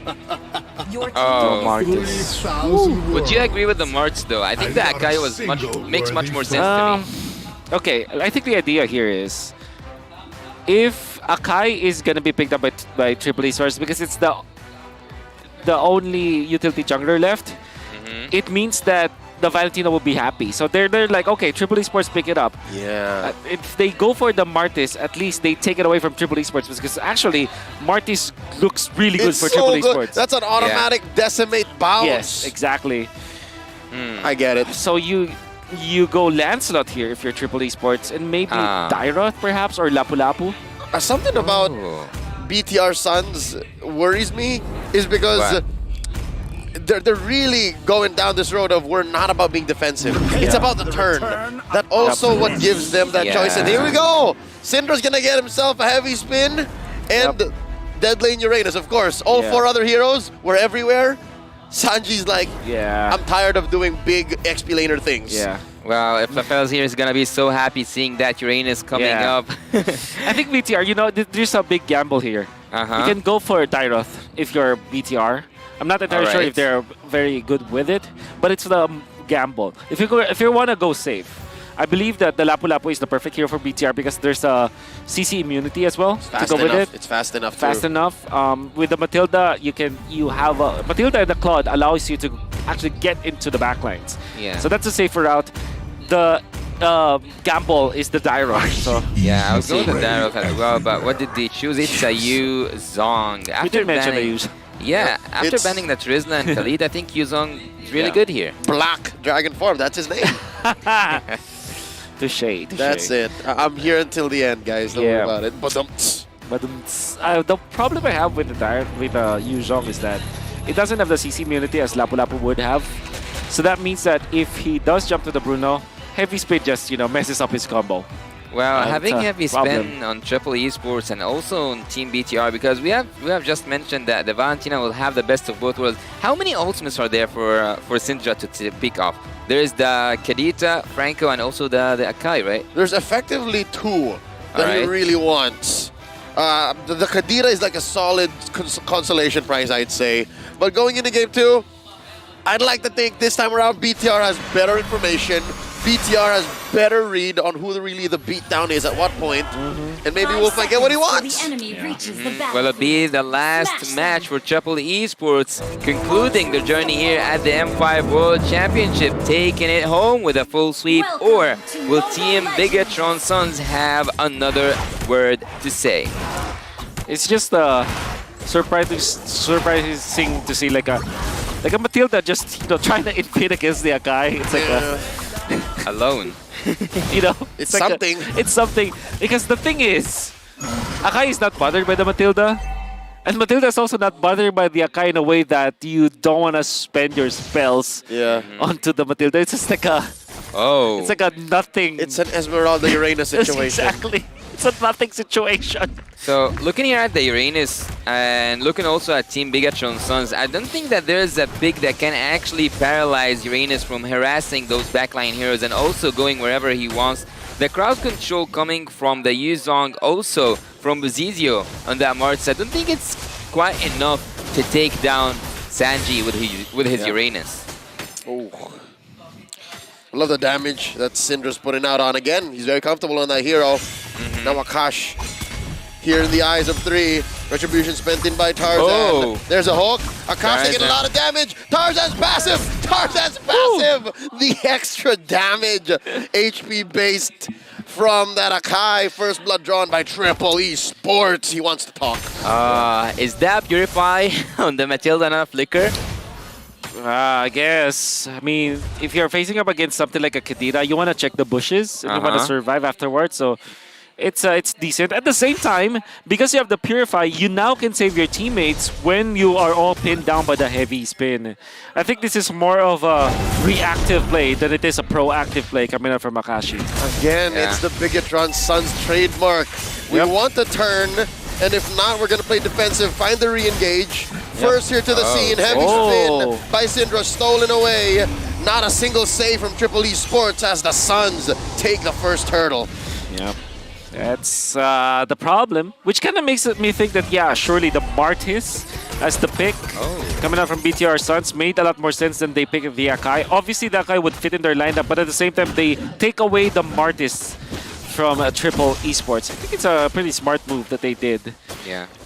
They have right now the heavy spin, and also they have the march for themselves. They can zone away Triple Esports at some point, but having this draft for Team Triple Esports, they are looking for a cash. They are looking to land some of those iron hooks and take them out one by one using Coffin's ultimate. Yeah, one thing about the Akai is that you don't want to slow down your jungling, your farming. So we will always have to watch out for the levels now. For both the Akai as well as the Martis. You have to take note of that. Yeah. And up top, the Bruno might be in trouble. He might be in trouble, but also the Claude might be in trouble because I can see here that both of the teams are joining the gold lane competition. Both of them want to take the opponent's gold lane, and I think that at this point, Super Opa, if he died at this early in the stage of the game, he can actually not face Bruno in the lane because Bruno already have an advantage. Yeah. Overall, I think that this is a much winnable situation for BTR Suns compared to game number 1. Yeah. Because this is just Claude and Matilda, but Hasclaw's picked up. The flicker and the bloody hunt bite down on a Super Upa. Nothing the Purify could do there. Sun. Tarzan. Oh my God. One out. The headbutt by Tarzan forcing out a response. Akash gets taken down. A ball from Sano. Lethal underneath tier 1. But Buzizio finds a window. Yeah, blazing speed from the response. Now Sanji welcomes him into his loving arms as Boozy gets away. Turtle spawns. Great play from Triple Esports in their positioning for the counter. Especially the flicker play coming from Troll, a classic. And then you can see Syndra just being able to copy using the IMU ultimate onto Tarzan just in time so that he gets up with the extra Purify. Here we go, Black Dragon form from Black as the Turtle here gets pulled out. Full combo spent, Turtle gets reset, Circling Eagle from Akash. Black here dealing a lot of damage on the Coffin. Coffin holding on to his combo, Petrifying ult still in tow. They have to re-engage once more, pulling out. There's a hook, speaking of a pull, Akash gets sent into the sky and down onto the ground as he is taken out. The dance continues. 5 members of Triple on the map. Bigatron has 4. Syndra has a heavy spin here. Tarzan spent his. It's Beyblade! A Syndra responds. Turtle still standing. Retribution coming in. No need, sir, as Buzizio just uses the proc. All this while, the gold laners were on an island of their own as Sano pushes at tier 1. Was that a passive that took the turtle? I think so. It was a tick. It was a tick of the... He didn't even pop the retribution. It was just literally a tick of the... He trusted it. Oh, true. What's going on? The fight continues on bottom. Turtle still standing. Buzizio tried to brute force that turret take. Now dashing on through. Here comes the minion waves. They're going to lose that eventually. Bigatron Suns finding a trade down bottom. A massive trade for BTR. They got the turtle because of... don't even want to call it luck. It's calculated, as the kids would say. All according to plan. All according to plan. And they took out the bottom lane as well. Now, they weren't able to get any kills. It's still 4-0 in favor of Triple Esports. But they're equalizing when it comes to the gold. And the Martis is far more comfortable in the farm compared to the Akai. Eventually, as Martis, come the First Lord, will be 1 or 2 levels higher than the Akai, and that's a big problem for Triple Esports. Triple Esports at this point, even though they have the kills in their favor, yet there is an equal trade when it comes to the turrets. And even though they were in the lead at some point, now Team Bigatron's Suns reclaimed their place into the map. There is no face check, I would say, for Team Triple Esports except for that Sanji, who might go in, but yet he didn't join his team so far. Super Opa is trying to defend, but Sanji wants to take that turret so badly. Oh, dude, Sanji's just doing it the old-fashioned way. Basic attack after basic attack. But it's not going to happen, not here, not now. The dead lane for Triple Esports down bottom, 15 seconds until this turtle spawns. Look at that positioning of a Troll and Coffin. And the BTR Suns show 4 people and then 1 onto the bottom lane. Immediately they have to reposition. Okay, this is a bad spot to actually go to. At the same time, they will return to it. When there is a turtle available, they're not even in that position. Nope, they don't care. They have the flicker play though. Sano is baiting. Sano is baiting. Here comes Troll. All right, they take to the push again. Oh, what? Sanji, what? Sanji, what? It's one thing to trust your jungler passive to take it out, but We see the retribution from Tarzan. Was that an ionic edge from Sanji that took it? I would imagine. Oh, here we go. flying. Cash coming in with the Circling Eagle cancels it out the opposite direction as Bigatron's Sons disengages. I'm still in disarray. I am flummoxed. I am perplexed. Oh, conceal. Flicker. Conceal. Left in awe. The fight continues. Syndra! The heavy spin. Use to disengage, but Coffin goes down regardless. A Super Upa has enough damage, and now they're basic attacking. They're taking him. Tarzan falls. Oh man! Massive timing coming out from Syndra, popping the Akai ultimate that he copied. Yeah, that was almost an iron hook there, but there was a really bad miscommunication from Triple Esports. Even though there was a conceal and a flicker play by Tro, no one followed up. It was all of theirs, but I guess timing just wasn't in. And 8 minutes, of course, here we see Exhort boots built up already by Coffin. They need to start working on their communication. There's a knockup. Bozizio falls. So does the tier 1 turret. Black here, very low, guiding winds on out, shielding up. Sanji looking for it. Sano gets the kill. And Sano now gonna start taking this purple buff away from BTR Sons. Grand Theft Purple, 1 count, guilty. And they give it to Sano, in fact.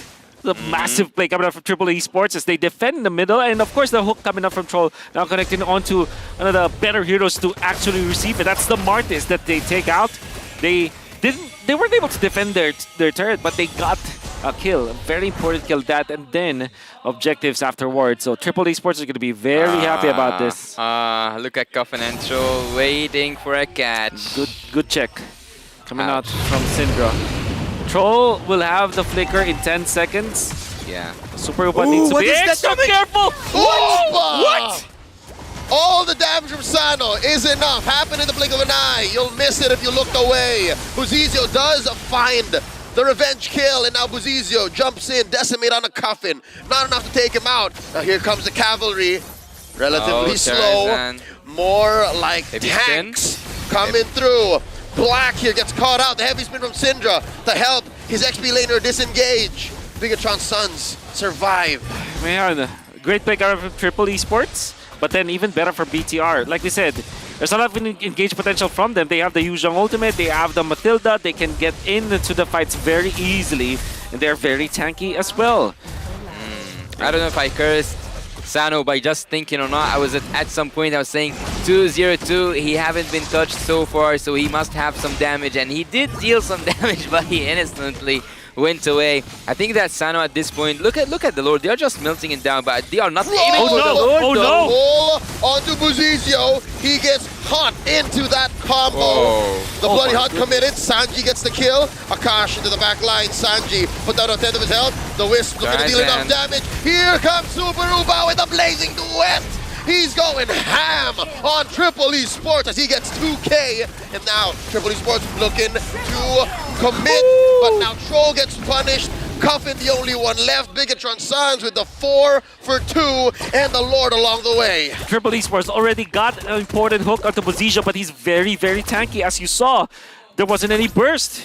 And we can see through the replay again what happened. BTR recovers because of the timing coming out from the Claude, knowing full well that there aren't any good ultimates anymore to lock him down. Even the ultimate coming out from the Akai whittled down so easily. Gonna have to hand it to both Syndra as well as the Claude. Super Upa dealing the damage onto the Akai. Yeah. And now they have the advantage. Yeah, even though I saw Sanji sneaking back there, living his life, even though he was almost 0 HP, Super Upa found his way through. Now the Lord is coming, but it is going and fading quite fast. Both team, no, just Triple Esports this time are going to do the defense duties. 1 inhibitor turret each. No turrets other whatsoever.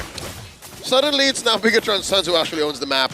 It's Yeah. all red, and it's looking better already. If you're able to have the engagement range that you do as Bigatron Sons with this lineup, and you're trapping your opponents, you're keeping them locked inside their own base, barely able to get out to their own jungle, this is a good place to be. Is Coffin once again on a second room here? He was at 8 minutes. Yeah. That is right. So that's Resort Boots.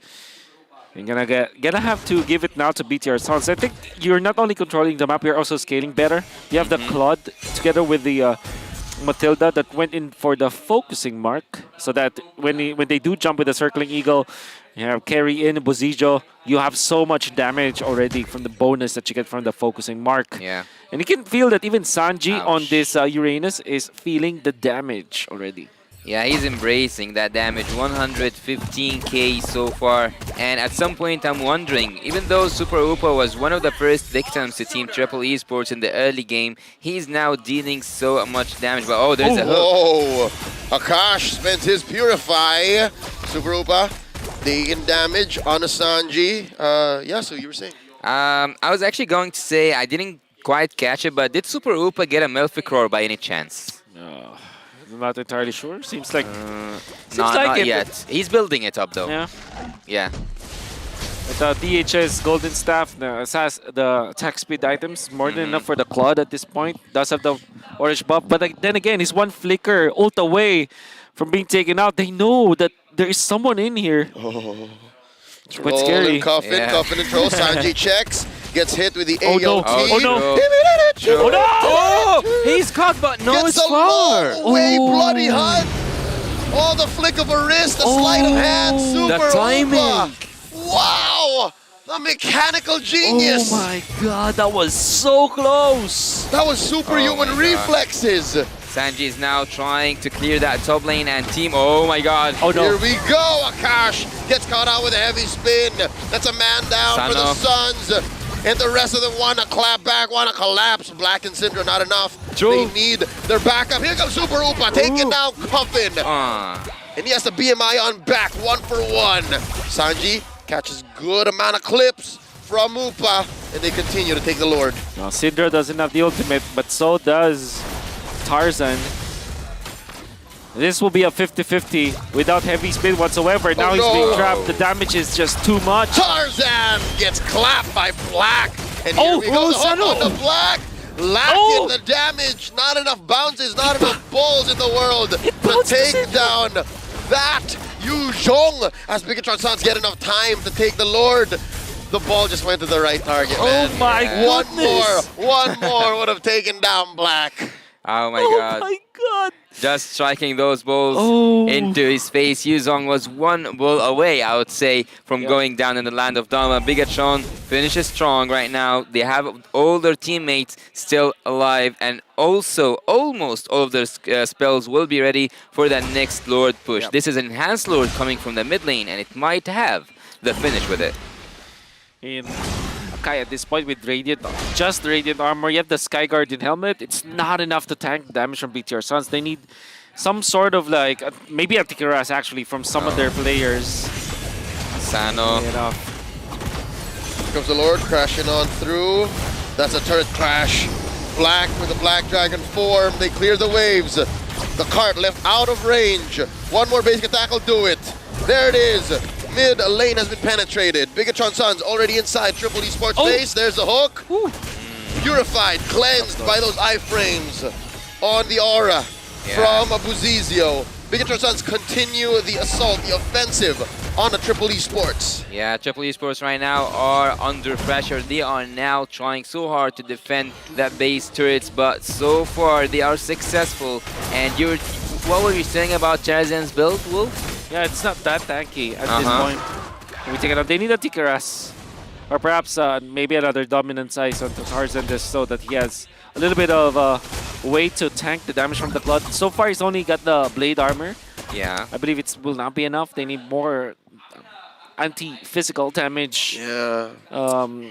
Especially because they're facing up against Claude, Martis, as well as Yu Zhong. Well, yeah, no, I'm with you, dude. Anti-Karas stat. Yeah. I would say actually that Syndra has been using the heavy spin for the Bigatron Suns more than Charazan has been doing, because at some points I think that Charazan had this opening from the backline, starts to go in and bin some of the members of Team Bigatron Suns to the wall, but yet he didn't commit to any of these moments. We will see that in the highlights later on today, but until we go there, let's stick to the present, and the present says that Team Bigatron Suns, even though they were pressured in the early game, they are now in command.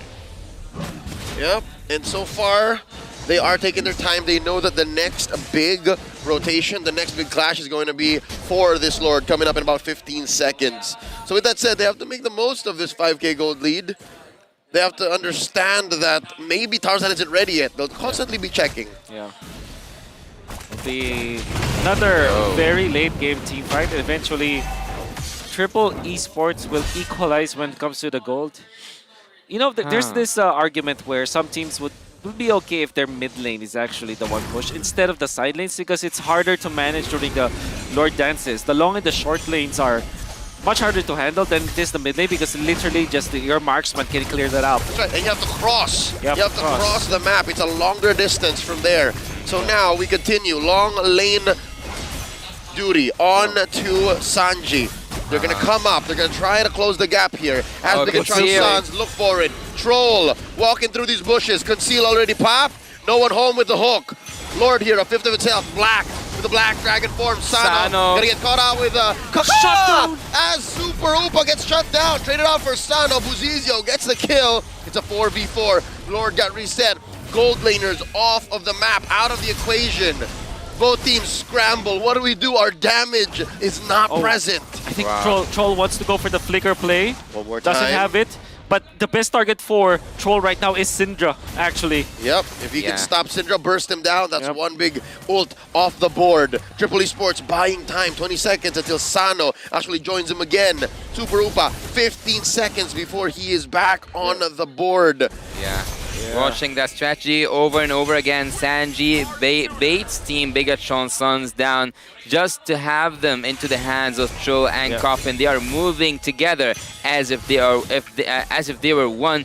Having a one-to-one trade in terms of the gold laners, would you think that this was a better trade for Bigatron or Triple Esports at this point? I think for BTR, just because there's the flicker for Troll, which will not be available for 40 more seconds. So when the fights do explode, they don't even have the flicker on to... I don't know if they have the conceal yet.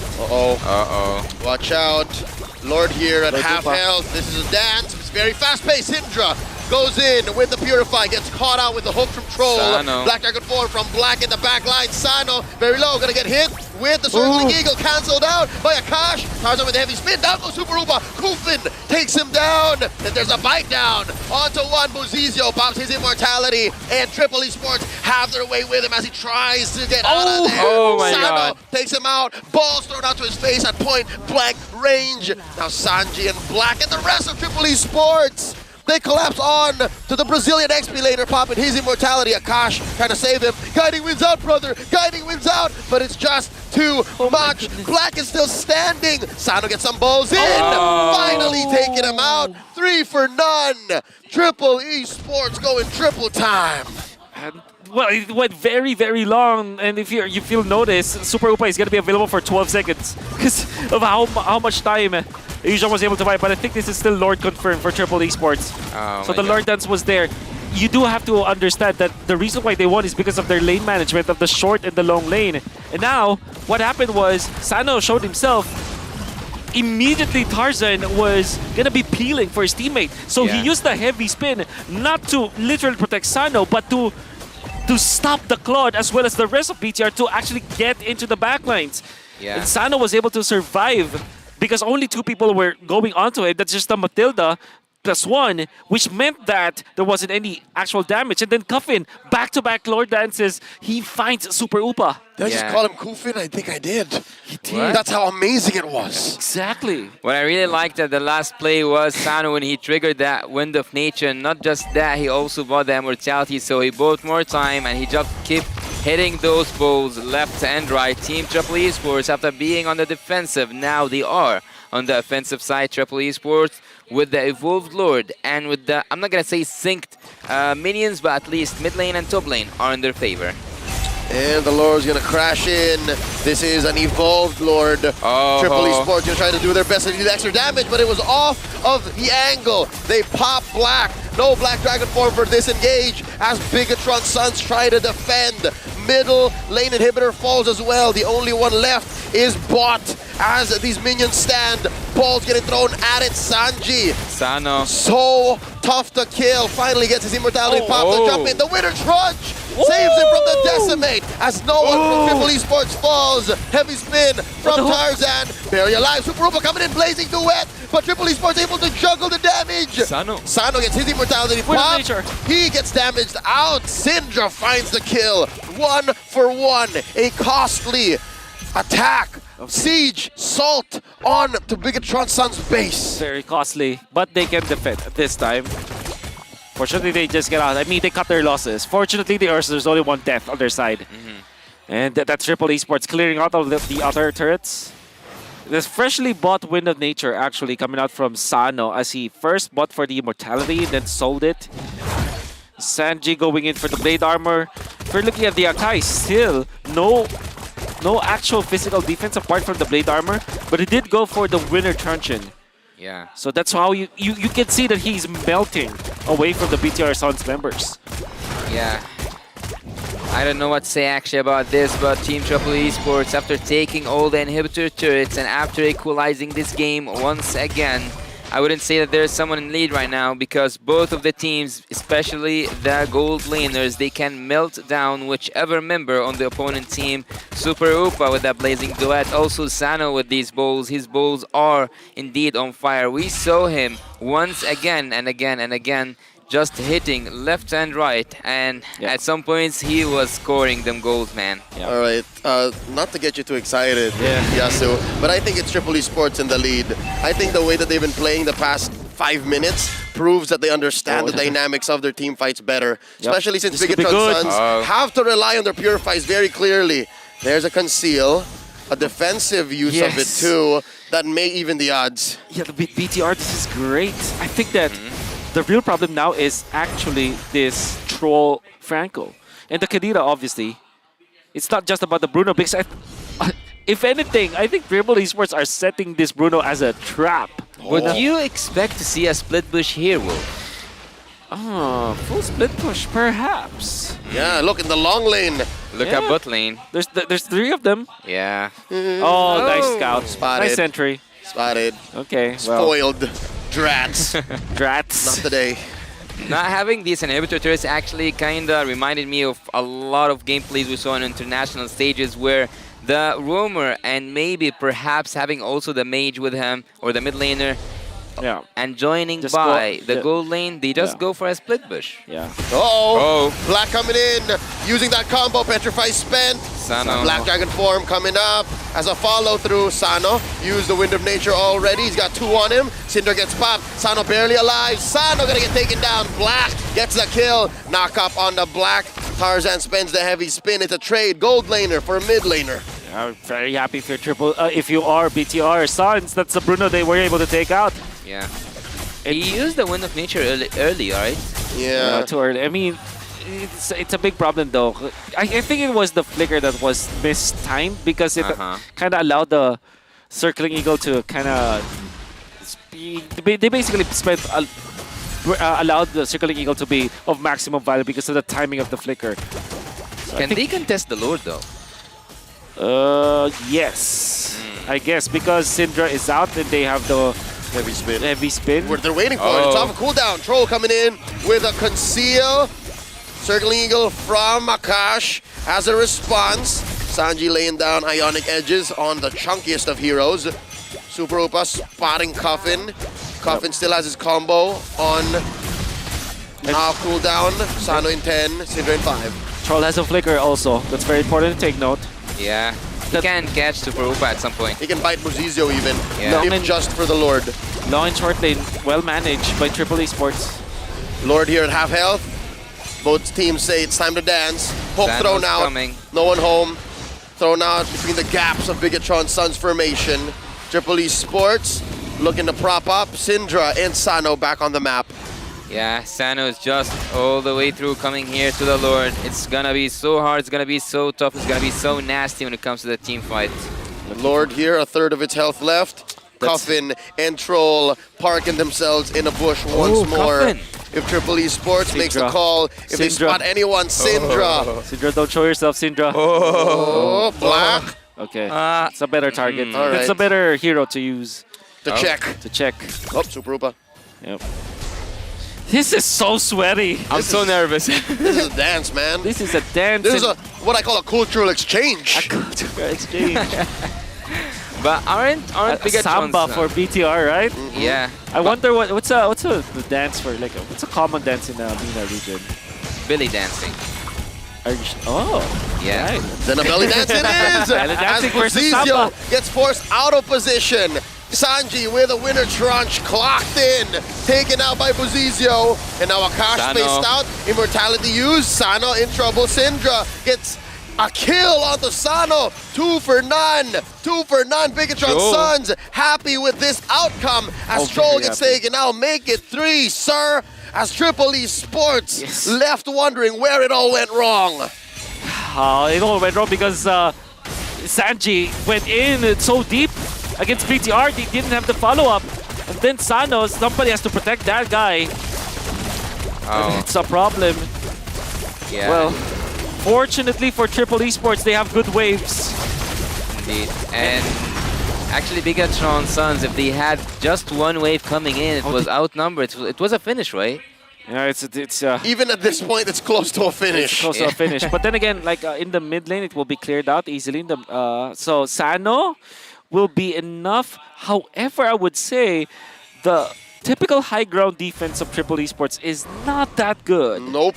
They have time. They have to commit so much. They have time, but they don't have probably the resources in this part. Tarzan with the heavy spin. He still has an immortality. No one bit down on him. It's over. He did not buy enough time. Coffin gets taken out. It's over. We're going to game 3.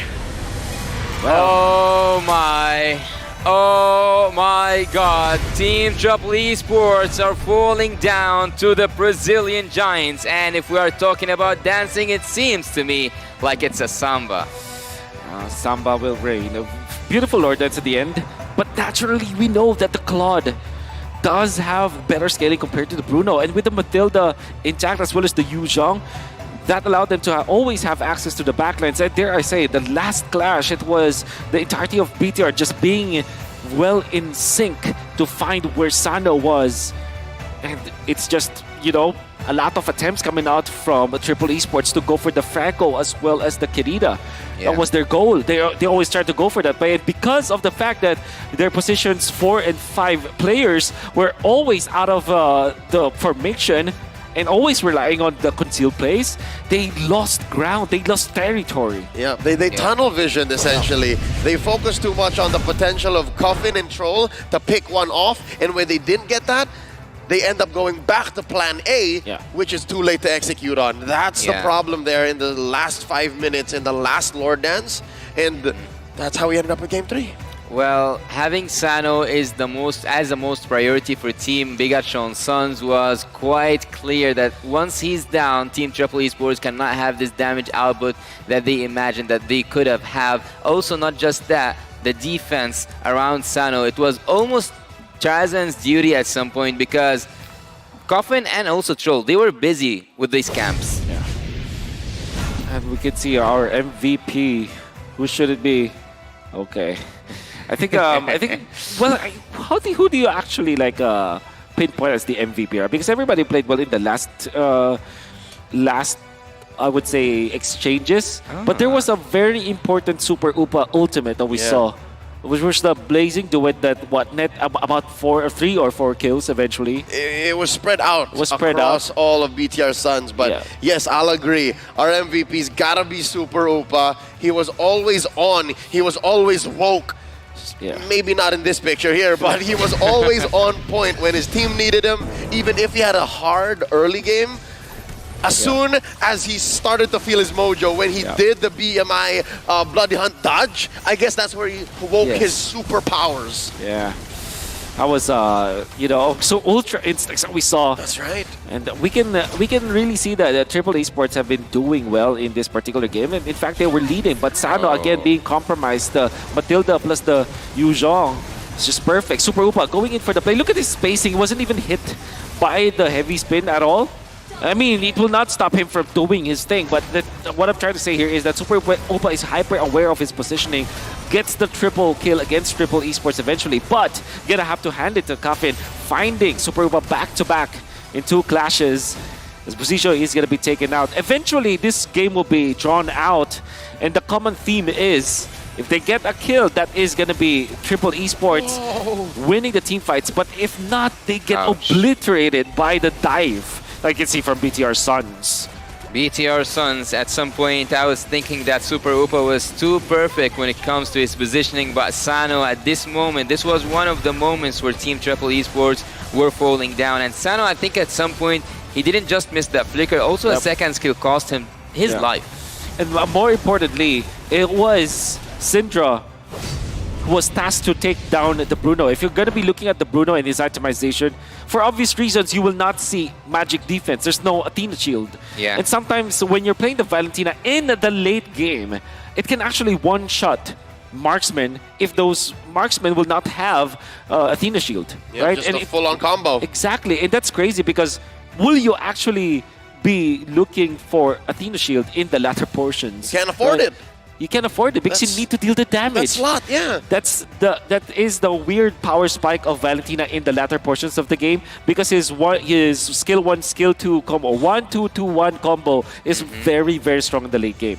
And when it comes to the Wind of Nature, who was using all around the game, it was just the Valentina is the key to take him down.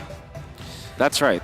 I mean, if you are the Claude, why would you dive if there's somebody else diving for you? Yeah. And having access to the heavy spin means that you have an active cleanse. This once, then you can act like a disruptor and just literally run over the Bruno while dealing damage from long distance with your spells. He's both offense and defense on demand. Yes. That's crazy. So maybe that is our secondary MVP. Yes. Maybe if we could pick another besides Super Upa, it would be Syndra. Yeah. I actually like BTR when I saw them at their winning moment. They were so calm and confident. And well, we did expect this to go the long route. Yeah. At least you did. Well, I did. That's right. The question is, will we be correct with our prediction? Because we did predict the same. I'm already wrong. You can too. still be wrong. I can still be wrong. That's right. Which will not matter. What's most important here is that we've seen these teams battle it out, go to a game number 3, back-to-back 20-minute games. Or was this a 30-minute game? But the thing is, it's very close. We've seen back-to-back long games. We've seen theoretical applications like your Lord Dances, your long lane pushes. Mechanical execution. Executions. I think that I think that both teams have shown what they're made of, at least in their last match. And speaking of that, both of these teams have shown us their own strategy. As I told you before, Team Triple Esports love to play those pick-off strategies, and they pulled that off. They made it possible for 30 minutes, I guess. I didn't quite look at the timer there, but looking at Team Bigatron Suns and also you, Leo, you said that they go for the defensive route. Wouldn't you say that there was a slight change here? Yeah, no, it's not completely defensive now. It's clear that they have intentions to turn, and that's why they picked up very specifically Buzizio's Martis. And of course, the initial priority on the Valentina, which again, as the stats showed, and towards that last 10 minutes, the last leg of Game 2, Syndra knows that there is a power spike. So maybe it's not about defensive playstyle, it's more about playing to their timing, playing to their pace. I love it. I do love the Yu Zhong plus the Matilda. It's just fun to watch. And then the Martis is, going together with the Guiding Wind. It's just great. And of course, the Cloud has natural jumps anyways because of the BMI. It's like putting a cherry on that cake here. Right. Okay, just to be sure here, guys, we're going to have a short break leading on to the next game. Let's go for a short break.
Heading back into our game, will the history repeat itself? Will the Saudi Arabian team wins against the Brazilian one? Welcome back to the M5 World Championship Group Stage Match 1 of the last day. Today I'm going to be with you once again, Yasu, joined by Leo and Wolf. We will give you a hell of an experience between the Giants team, Bigatron Sons, and Triple Esports.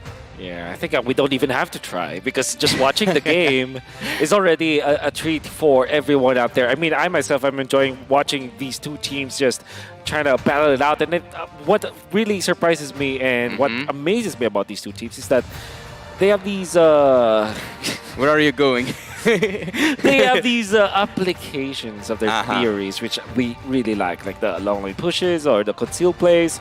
It's great to see because they have their own flavor, but at the same time, they are applying what usually happens in Southeast Asian games. Yeah, no, actually, I'm struggling to think of where these two will take us in this Game 3, right? Yeah. They've already shown how capable they are of owning an early game, how they're able to find turns in the mid to the late, how they're able to take us into the stratosphere, the upper limits of the 30-plus minute games, right? So what if, Game 3, they just blitz it. Game 3, they're just like, I'm in your base, 10 minutes in, let's go.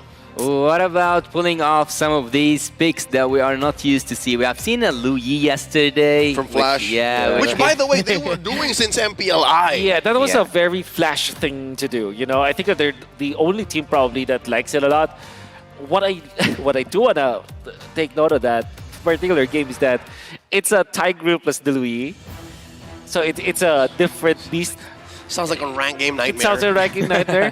Hey, but you remember, there was one time that was coaching a team and we drafted that. Yeah. And we won that game. I'm not saying it doesn't work. I'm just saying when you first try it out and you see it, you're like, there's no way this works, right? Yes, there's no way. I agree. And to be fair, yesterday, it almost worked. Even one of the tournament favorites actually struggled. Yes, it was a long game.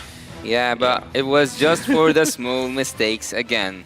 Heading back into our game, Team Triple Esports are going to be up against Bigatron Sons. Bigatron Sons seems so confident. I think after the second game, they should be confident. But we have seen Team Triple Esports at the first game. And as you said, Leo, they were so confident. They were having fun. And Coach Dirk was bringing the team together. He was having his laughs. And we have seen them execute a really good draft. So heading into the third game, Wolf, what would you expect to change from Triple Esports to win? And also at the same time, what should Team Bigatron keep on doing to win the game? So how to win for both teams?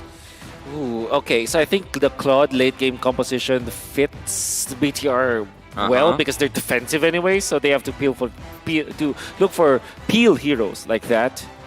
And for Triple Esports, yeah, they should stick with the Bruno, but this time I think the Kadira plus the Franco is a very one-dimensional kind of gameplay where you want to look for targets in the end. It's not like, obviously it's a great combo, right? But at the same time, you're tunneling into specifically one vision to the point where the enemy can easily outplay you afterwards. Not even. You might even outplay yourself. Yes. You might even let loose. That's also true. Onto certain directions. You might let go certain lines of play. And obviously, in Game 2, that's what happened. So we're looking for Triple Esports to avoid that here in Game 3 because it all comes down to this. Again, whoever ends their M5 run with style walks away with a brighter future ahead, looking back at this series, looking back at their run, and on forward to an awesome 2024. Well, having more than one idea to execute is quite disturbing for Triple Esports. We saw, the draft went in. No problem. Let's talk a little bit about the draft here. I saw that Kadita was banned earlier on. I didn't quite catch which team banned it. Yeah, it was BTR. So I think that at some point the combo, having the pick-off heroes, having the suppression hero especially for, we're speaking about the Franco here, and the Kadita was quite annoying for BTR. Yeah. It's one of the, like I said, it's one of the specials for Triple Esports. I gotta say, this probably is BTR's like MO for today. If they go first pick, they will not let go of the Kadita because they're scared that a Matilda can also be played. Even when they first pick the Matilda, that there will be a combo that could happen. At the same time, I think that they also want to secure a good jungler first against Triple Esports. This is their MO if they are blue side. Well, remembering the draft from Team Triple Esports the last game, I would say that they wanted to take that game by having the members of Team BTR one by one, because they had the Franco, one target, also the Karida, arguably one target, and the Bruno. So at some point, I don't think that Team Triple Esports did play the gameplay I was used to see in Mena, which was a kind of team fight composition. So would you think that if they pull that off once again, especially because Triple Esports, and I'm assuring you that Troll is really good on the show, do you think that they will go for the same approach in terms of the drafts as the last game, or they will go for a team fight this time? Yeah, I think it's more. I guess it's not about that. It's more of what OP heroes will you secure, because the Guinevere as well as the Bruno will be open eventually, and Nolan. And what do you trade with that, right? And with this Martis ban, you already know that there's more OP heroes out in the open. Exactly. You know that the face and the landscape of this draft is going to be very different from 1 and 2 respectively. If we saw a Nolan being picked here, would you think that Triple Esports will counter that with a Phivius? Easily. Yeah, in a way. But is it a fair trade, though? Is it a Sanji thing to do? It's a Sanji thing to do. That's a question. By the way, Guinevere is also left open. So the Nolan. Guinevere, Bruno is going to be the choice here for BTR. What Faramis is open too, man. Valentina is there. But then do you actually want to let go of the Guinevere? Never, right? No. So you G first. You get the G first. FB, you go Faramis Bruno here. Oh, that's so good. It's so strong, actually. This combo actually at the early stages of the M5 had 100% until one team, I cannot remember the name now, broke it down.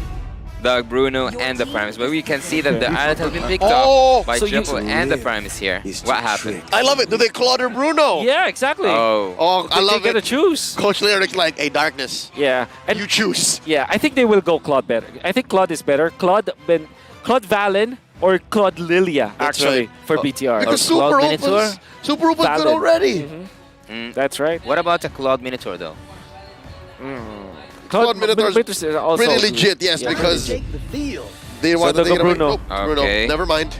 They can go Bruno Valen or Bruno Lilia, Bruno I think. Bruno Tar is good too. I think, you know, with this Phobius pickup, I think that Triple Esports wants to take the Phobius. Yeah, no, never mind. They don't need the Minotaur. That's a valid. They don't need the Minotaur because there's no room for the Claude. That's right. That's fine. Seeing here that Team BTR has secured the jungle, and no, I'm not gonna say secured the jungle because we have seen Guinevere being played on the XP and also on the room. So yeah, I'm not gonna say this is a 100% a sure thing, but.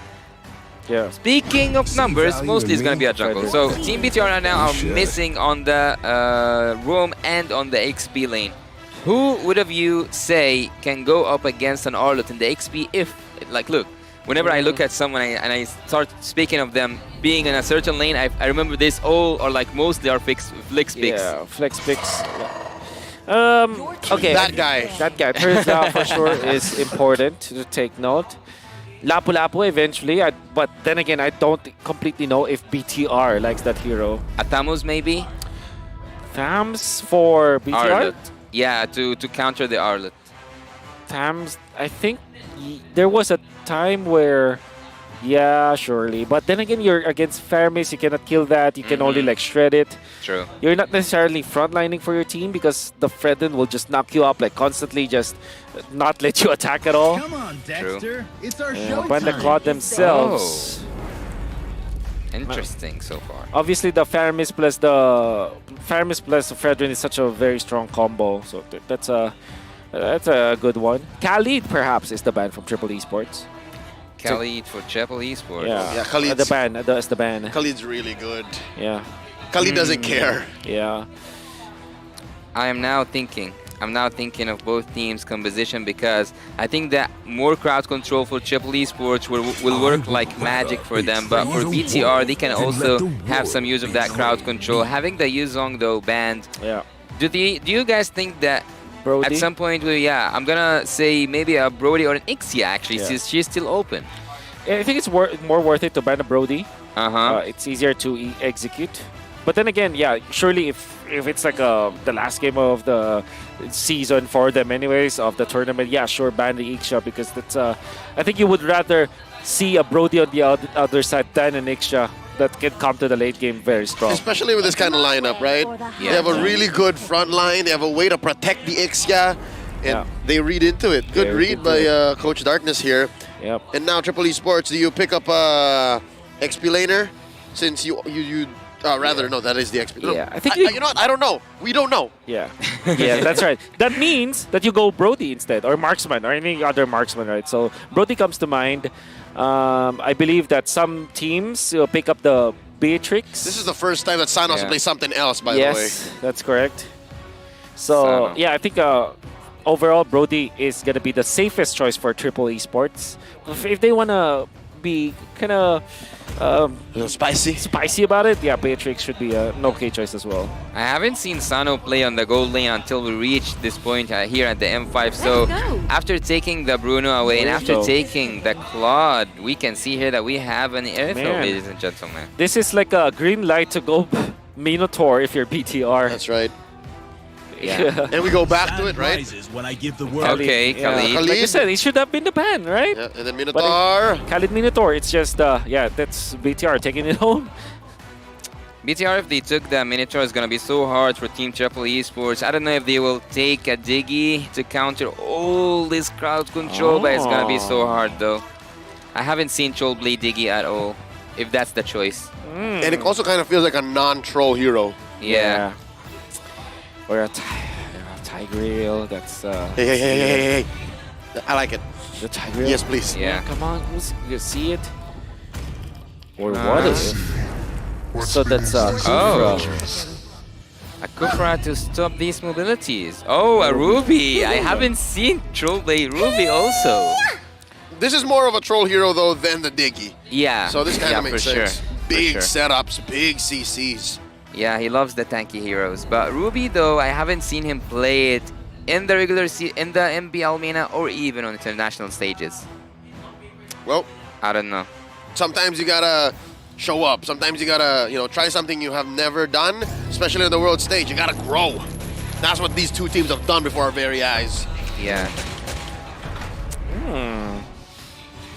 Gonna be a big banger of game number 3 because there's a. Guess what? Valentina Farmers once again. Here we go. How about we end the series like that? And obviously, the Guinevere is gonna be setting up the tempo in here. Like Fredrin is a 50-50 hero in a way that he needs to get ahead after the first turtle fight. That's right. That is when he actually takes over. And then you'll notice, if they lose the first turtle fight as the Fredrin users, they're just gonna sit back and relax and just wait for the Lord again. And it's not like it's an easy go, especially since there's a Kufra on the other side. We'll see how hot Akashi's feeling here in Game 3 as we go into the rubber match, the closer for this best of 3. Looking at these early rotations, both junglers start out purple. Yeah, and also I saw Khalid somehow wants to try to start in the mid lane, but yeah, he goes back to his XP lane duties. Akashi with Syndra, that's a really good matchup here, having up against Coffin and Chol. Both of them have their own heroes that they like to play, the tanky heroes, the crowd control ones, I would say the preventing heroes from that mobility. But looking here at Black, I didn't quite catch Black's emblem. Did he go for an assassin emblem, the damage one? We'll see. We'll see again later. I'm sure that the production will show us again. Perfect. Asking you shall receive. Asking you shall receive. It's fighter. Nah, he didn't go for it. Yeah, it's not full damage build. And, well, they do have the Guinevere. Oh, that's a confirmed kill, for sure. Ooh. Now to my trade out. Black, quick sand guard, enough to keep him alive. Looking for some spell vamps, and he finds it. Beautiful. Bless the base fighter emblem. That's the way to go out. Yep. If he had an assassin emblem, he would have died, right? Whoa, that's right. It is what it is. I'm actually more concerned about this Irthel. Teams are not utilizing the Earthel nowadays, just because it's not the strongest hero at this point. And it doesn't technically win against the Bruno, right? So it's not like there's no actual stage of the game where Earthel is like 100% ahead of the Bruno. I would say that Earthel shines from mid to late game, but as you said, Bruno will also shine at these moments. So exactly. Oh, Black, he's caught out. Whoa, Raging Sandstorm, the answer back. The quick Sand Guard keeps him up alive. And the save coming in from Syndra's stolen Netherrealm. Turtle gets reset. Already the HP's popped. Black still maintaining ground. Bigatron Suns not letting go of the Turtle just yet. Akash hits level 4. Big swing here for the Suns, up by about 800 gold. Yeah, now we can see that Charizard goes back to his jungle. We will see if he gonna commit to this next turtle fight. He turned to a zombie land so fast when it came to that team fight. Here we go. Turtle in retry range and the jump in. Troll actually takes it. Akash goes down, so does Black. 2 for none. Triple Esports scores. Man, who would have thunk that would be the exchange there? But good disengage and re-engage, I would say, coming out from Triple Esports. Utilizing 4 of their heroes with the Faramis ultimate. Obviously, they can teamfight all the time, and that allowed them to get even more. That, and they have recovered now. 2-1, they get the turtle, they're going to be A-okay. They'll not be able to invade whatsoever, but they equalize in the early stage. Oh, Akash gets pulled. Him and Troll dealing enough damage to put Akash down to half health. Sending back Bigatron's tank. At some point, I kind of admire the pick of Earthel because she can move whenever she's using those basic attacks, and having all these crowd control heroes from Team Bigatron Suns with just 1 Purify, I would say that it's a really good pick. He can manipulate Team Bigatron and take them into the hands of Triple Esports. But is Black kinda too early in those cut lanes, or is it about time? No, I think he can do anything he wants. I think that Khalid is just a great pick in this game. Khalid is so good right now, man. He predicted it as one of the bans that should be there for Triple Esports, and essentially, like I said, he can do anything he wants right now. Lane looks like a bad place to be. Oh, there's the pull. Black, Raging Sandstorm out. Netherrealm keeping him alive. Akash putting up the bouncing ball, trying to save him. Sanji with the vengeance. Final slash, putting up Akash into the air. And the jump up and the combo from Buzizio. And they use up all of their Netherrealm as well. Triple Esports survives. Bigatron back off. A lot of ultimate spells committed, with no one dying up top. I really like how Coffin used his ultimate just to counter the Guinevere engage. Well, what's your take on that, Wolf? Yeah, it gets him out. You adapt to the situation. Yeah. I think whatever Buzizio as well as Triple Esports did was just necessary at that point. They want to keep the tempo up for BTR, and every time that they can see go for the jump, they should be going for it. That's why I feel like Faramis is has a love and hate relationship between against Guinevere, as Guinevere can easily take out the Faramis, but if you have the Purify, you can make sure that you pop the Netherrealm. Man, this man does not stop. Akash jumps in once more just to see how many members of Triple Esports are holding this turtle. Tarzan has to let go. Dragging Khalid down to that bot lane, using Sano's split bush, I would say, and having 1 member to 1 member out. But I think that at this point, Team Bigatron Suns need the crowd control coming from the Khalid for the team fight. Uh-oh. I wonder if they're going to commit for this. Turtle down to 1/5 of its health. Akash in the back line. Final slash from Sanji. Tarzan secures with the retribution. Now Triple Esports has all the intent of the backup, but Akash not going to let him. Raging Sandstorm in through. Netherrealm keeping the offense up for the Suns. And there's a big bonk from Tarzan. Not enough damage. Another knockup from Buzizio. The Requiem driving into the ground. Tarzan. Triple Esports looking for something off of the map down bottom. There's a trade. Yeah, they do get the turret and they do get the turtle. Unfortunately, they've lost a significant amount of heroes in that particular fight. I think for Triple Esports, specifically for Coffin, some Faramis users pop the Netherrealm far too early so that they will be able to get out. Because I think that it was a little bit too late. The thing is, if you pop your Netherrealm and then after the shield is gone, you get stunned. And if you're low HP anyways, it's not that good. It's much better if you utilize the NetherRealm to tank some of the damage, you kind of neutralize it. So time it with the big combo from BTR Suns. Like when the Requiem is up, pop the ultimate right at the get-go, even when you're not necessarily in trouble, because what it gives you is 1 second of immunity as well as a lot of extra effective HP, which now you can get out if you are low HP, if you're not low HP after the NetherRealm. At some point, whoa! Akash, welcome with loving arms and the pull. The extra health already used up. Buzizio with his full combo. Not enough to take anyone down. Free pickoff for triple. Yeah, I was about to say I feel so bad for seeing the Faramis go up against the Valentina, because if this match didn't have a Valentina against the Faramis, Team Triple Esports in the team fights could have flipped everything around, but having both NetherRealms from both sides, Team Triple Esports are struggling. Yeah.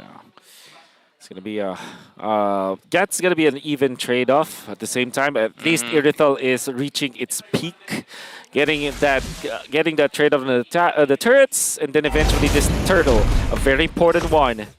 We see Tarzan level 9, almost level 10, but Buzizio well above level 10, so it's gonna be very close. Triple Esports, they need to put out all the stops just to secure this. Yeah, even with 2 turtles ahead, the gold is at the same point. Akashi is charging. Whoa, Akash finding one. Perfectly timed with the Raging Sandstorm and the Requiem. NetherRealm keeping everyone still alive. Black goes down. Super Rupa goes down. 2 for none. Currently the trade for Triple Esports. Buzizio falls as well. Sano gets the kill. And now even Akash is in trouble. Jumps back, dodging that Appraiser's wrath. It's just him and Syndra left on the map. Triple Esports taking tier 1 in mid as Turtle turns into Lord. That's it, Triple Esports. That's what you wanted. Great timing of the NetherRealm. Even better, the Don't Run Wolf King coming out from Troll. Tarzan just stacking every single thing, and he was able to pop the Appraiser's Wrath onto BTR Suns to take away the NetherRealm extra HP. Then teamfight afterwards, he actually also managed to dash and then taunt 2 of the heroes from BTR. The energy eruption was on point, and eventually BTR Suns will crumble from Triple Esports. Well, there's a saying, right? You keep your fans close and your enemies closer. True, and they've noticed that Akash is just trigger happy with his jumps. Yes. Yeah, Sano right now is reaching his peak, having both the Has Claws and the Berserk Fury here. And we have seen his damage output dealt upon Team Bigatron. The next Lord is not a deciding one, but yet an important one. Sanji's in the air. Buzizio finds Sanji, full combo, Black as well. 3-man gank. They get the kill on to the Arlet, but look at this. What's Tarzan doing? I mean, he's gonna survive. But this ain't the jungle, Tarzan. Well, they are kind of synchronizing their pushes. Yeah. So Triple Esports understands that it's not just about the kills. It's not just about the heroes. We have to play the map. Triple Esports putting it up to 11, 3K ahead. Forcing the flicker. Tarzan, he achieved something. Oh, Buzizio. Oh, Akash looking for the secure. The retribution on the Troll. Troll backing up. Buzizio with a knock-up. Sano trying to put some damage on him. Triple Esports backing off for now. I love it. Surprised to see a Troll didn't commit the flicker. Don't Run Wolf King. I actually do love it when I saw Buzizio having that second skill pooped off, because he wants to bait that NetherRealm out of coffin somehow. Oh, they want to invade. Oh, what's Tarzan thinking? Akashi forces out the ult. Oh, that's where the fight was, in mid. The NetherRealm unable to save Bigatron Suns. It's 3 full. Sano gets 2K, and just like that, the Suns are in shambles. The Suns lose 3 key heroes, and Triple Esports are taking everything away. The inquiry, what was Tarzan thinking? The answer, it was just smokes and mirrors. It's almost, is it like Italian job? That was like Italian job, right? That's like, right. You could get diverted so much, and the actual thing that they wanted to take was in the middle, where 3 people actually were caught by Triple Esports, and then they get the invade, they get the push, they might even get the push down the bottom lane. Perfect sequence of events. It's a straight up now you see me situation, like Dave Franco's just around the corner. Yeah. Yeah, Tarzan is actually buying so much time, also distracting Bigatron. And it seems like it's working for Triple Esports like magic. 5K gold lead. and Team Bigatron Sons right now. I can see that there might be a dance on the floor. Will it be the belly one or will it be the samba? The belly one? Yeah, belly dance. The belly dance. The belly dance. That's right. All right, so that's the from the MPL Mena rep himself. Yeah. That's the dance that we're using. Oh. Akash finds one. It's just Sanji. He's okay. Troll as well. Look at the trigger discipline from Triple Esports. The Vengeance. One target in. Another one found. Reset. Triple Esports gonna back off for now. Pushed away. They are pushing Bigatron Sons away, and the Lord sounds pretty tempting for Triple Esports. No Violet Requiem means that you actually have access to the Lord easily. And they know that Akashi doesn't have his ultimate as well. So this is like Triple Esports getting the Lord for themselves for sure. Oh, Akashi? Akashi will jump. Oh, he did. Akash finds Sanji. They go ahead and reset the Lord. Tarzan tries to call for the collapse. Instead, they let go. Look at how much damage Triple Esports has. Did they not just... They go Final Slash from Sanji. Black misses his jump. The quick Sand Guard still up. He can't heal up. Raging Sandstorm spent already. Buzizio unable to contest. Akash goes down. So does the Lord. Triple Esports 6K ahead. 2 big objectives in the pocket. Engage, disengage, and then re-engage. Triple Esports secures that Lord. Second Lord in the match, and it looks really good so far. Wouldn't you agree, Wolf? Yeah, absolutely. The way that they handled that, using the Final Slash into pokes, and the moment they saw somebody jump, they also tried to jump afterwards because they know that they have the advantage anyways. There's no ultimate coming out from Akash during that moment, the first time that they tried to go for the jump. That's why they were looking for a hero turn, in fact. And now they will be pushing. This is the power spike of the Earthel 4-0-4 compared to 0-2-3. Oh, the Conceal. Conceal play here coming from Troll. Watch it. Big ults. Big battle spells on cue for Triple Esports. They take mid lane inhibitor, top lane inhibitor, bottom up next. 8K ahead. Triple Esports miles ahead of their opponents. And they're circling in. Buzizio jumps in with the Requiem. Catches Tarzan, but Tarzan just shrugs it off his shoulder. Did you look at Tarzan's HP? He didn't even move a bit. Oh, Radiant Armor, the defense.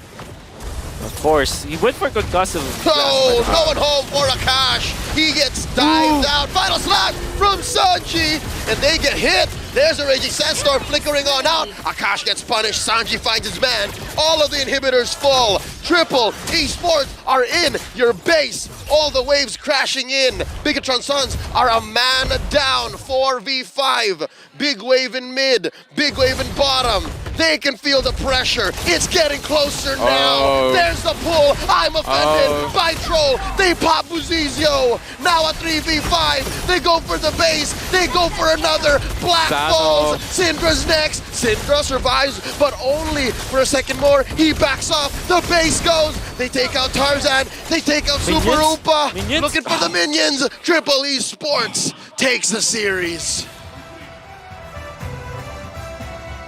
And the history repeats itself. The Saudi Giants are now winning. They now won against Team Bigatron Sons 2-1 in IACF 2-1 in the M5 World Championship.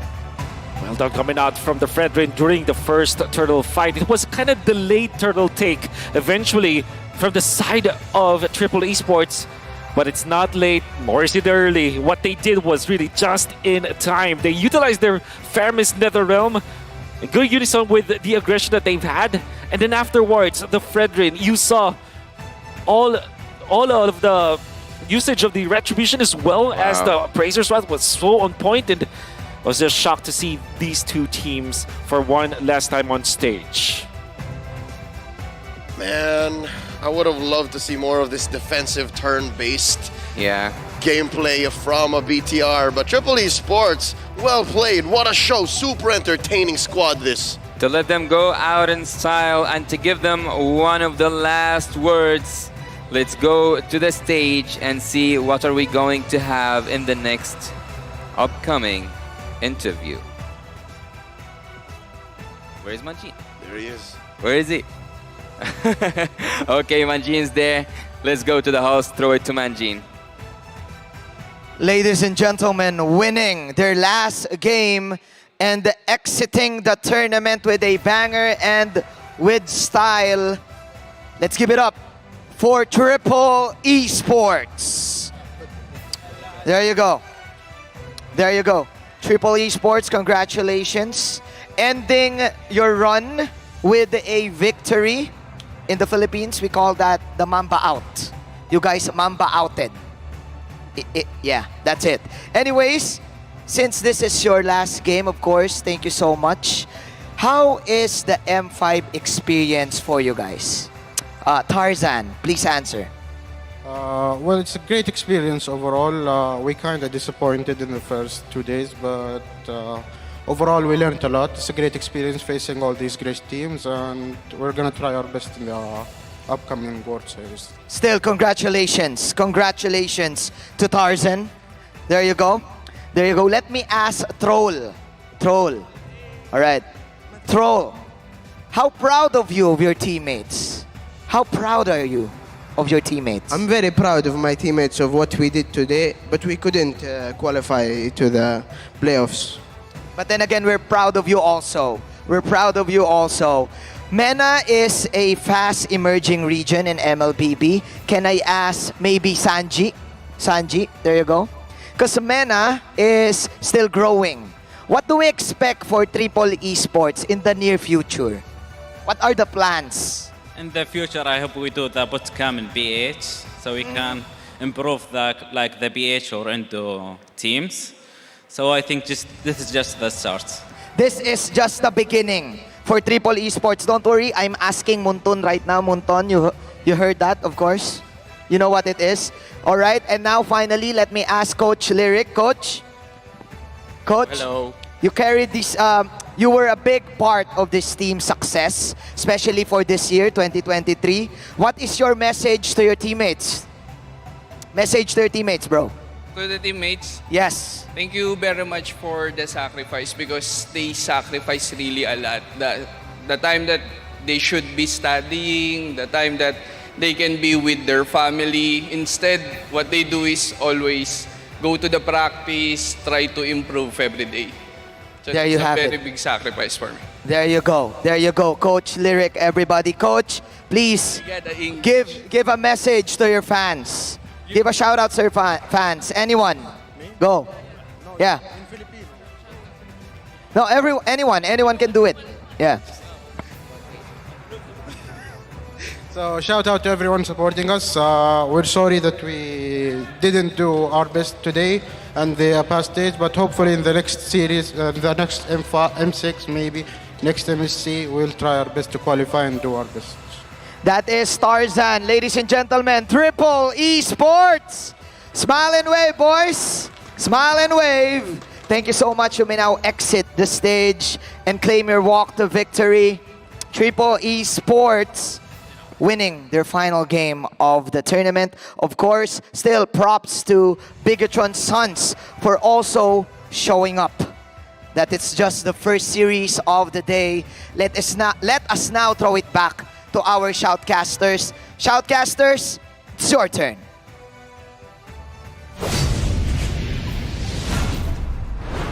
Thank you, Manjin, and thank you for Triple Esports for this wonderful performance and taking this unmatched experience back to Mena and even asking for more from Sanji when he said, we want to have a camp, maybe here in the Philippines to gain more experience. And not just that, I want to hit you guys with a surprise. Tarzan is in his final year studying medical school. So as Coach Lyric said, they dedicated so much time that they could have studied or even spending with their families to practice and to pull up this performance. It's very true. Like I believe that I was able to talk to Coach Lyric many times all throughout this series, this tournament, and it's true.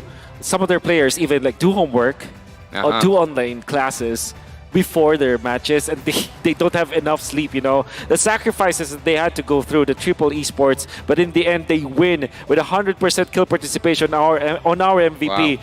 It's Troll.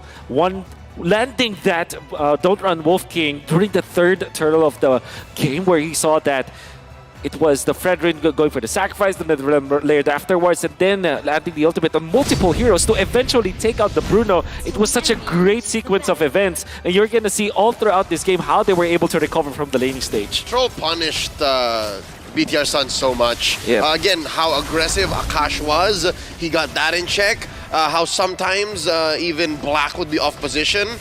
He got that in check as well. And that means that whenever they use Netherrealm, they're always on the advantage. They always have the better timing as compared to when Syndra would steal it. So that just spelled defeat for the Suns. You can see that good initiation coming out from the Khalid, but then again, Troll just being in front. Look at this. Very good cancel coming out from Troll. Then eventually the ultimate landing on the 4 members of BTR Suns.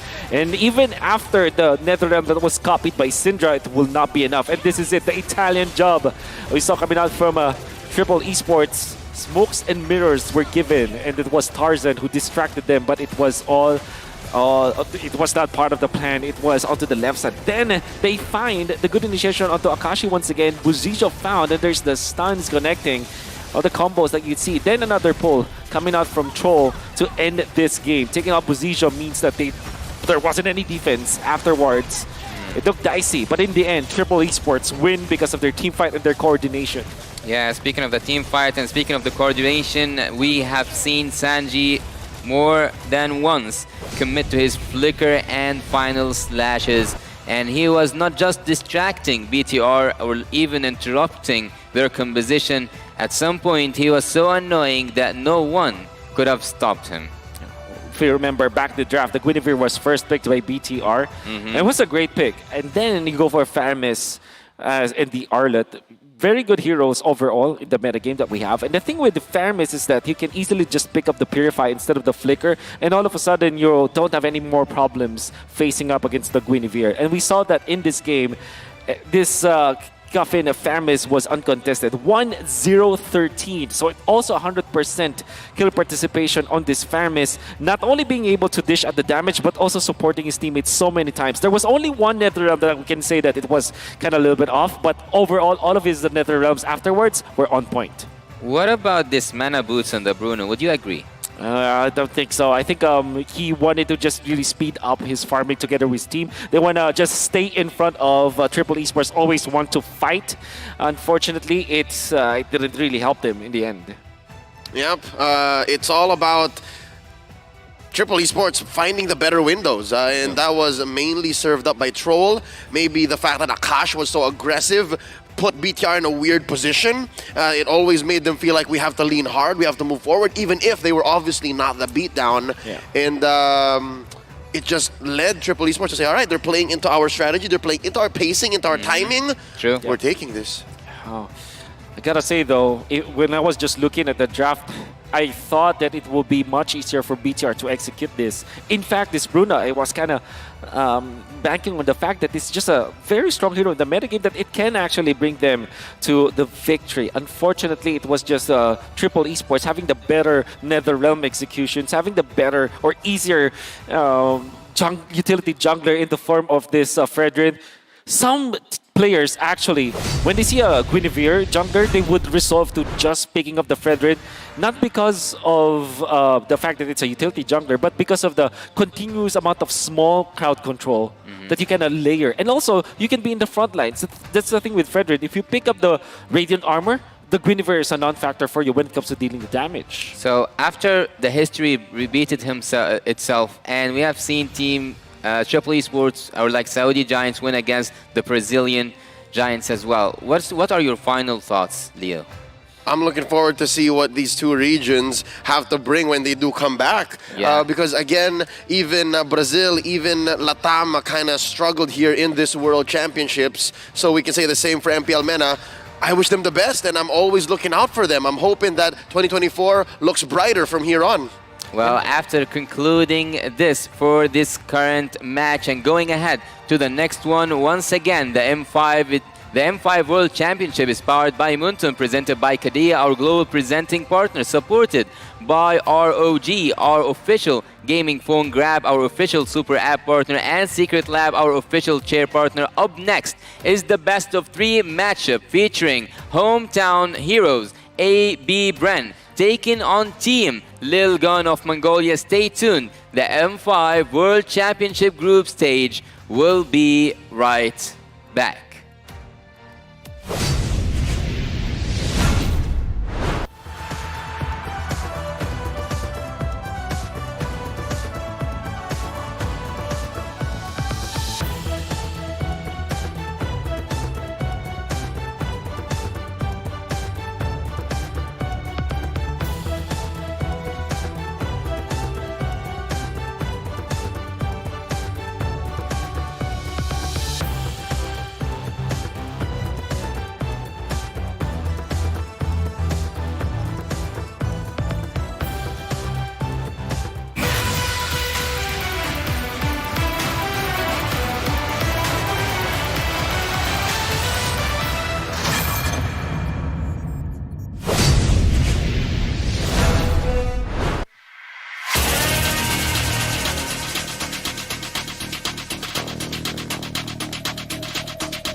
#1 seed, the champion of the arena.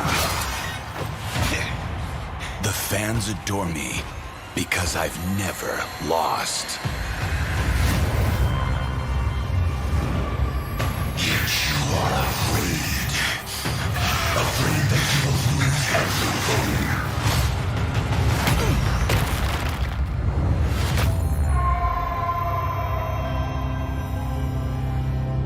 Ever get scared of losing, Kimmy? Well, big bro, I think we should cherish the joy and excitement of each game. Not who won or lost. That's right. I'll strive for victory. but I won't lose myself in its pursuit.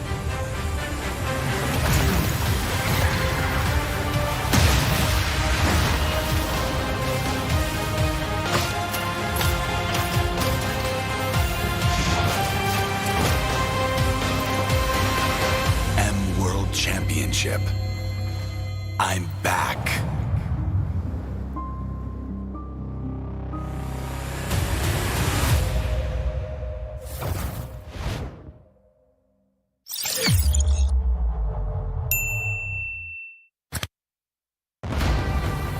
We are here at Gamers 8 to show that we are walking the walk. We have had amazing reactions, major IP owners, and a lot of potential partners and stakeholders coming in here and taking a peek. Gidea's cube over here has been the nexus of this zone.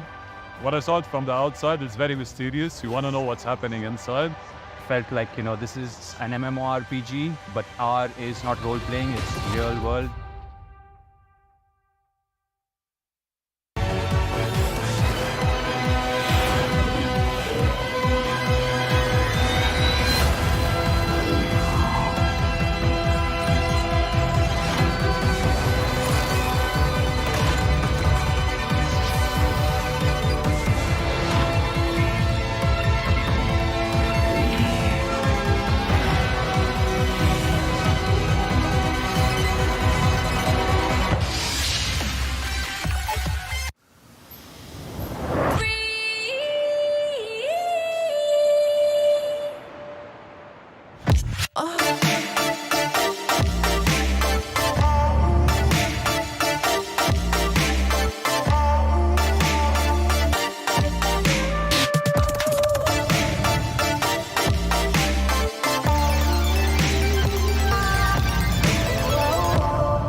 Grab only, savings ang dami, your wallet sings tonight. Laki ng bawi, pag nag-grab only, save 244 alright.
Brandon, alam ko masalimuot ngayon ang buhay mo.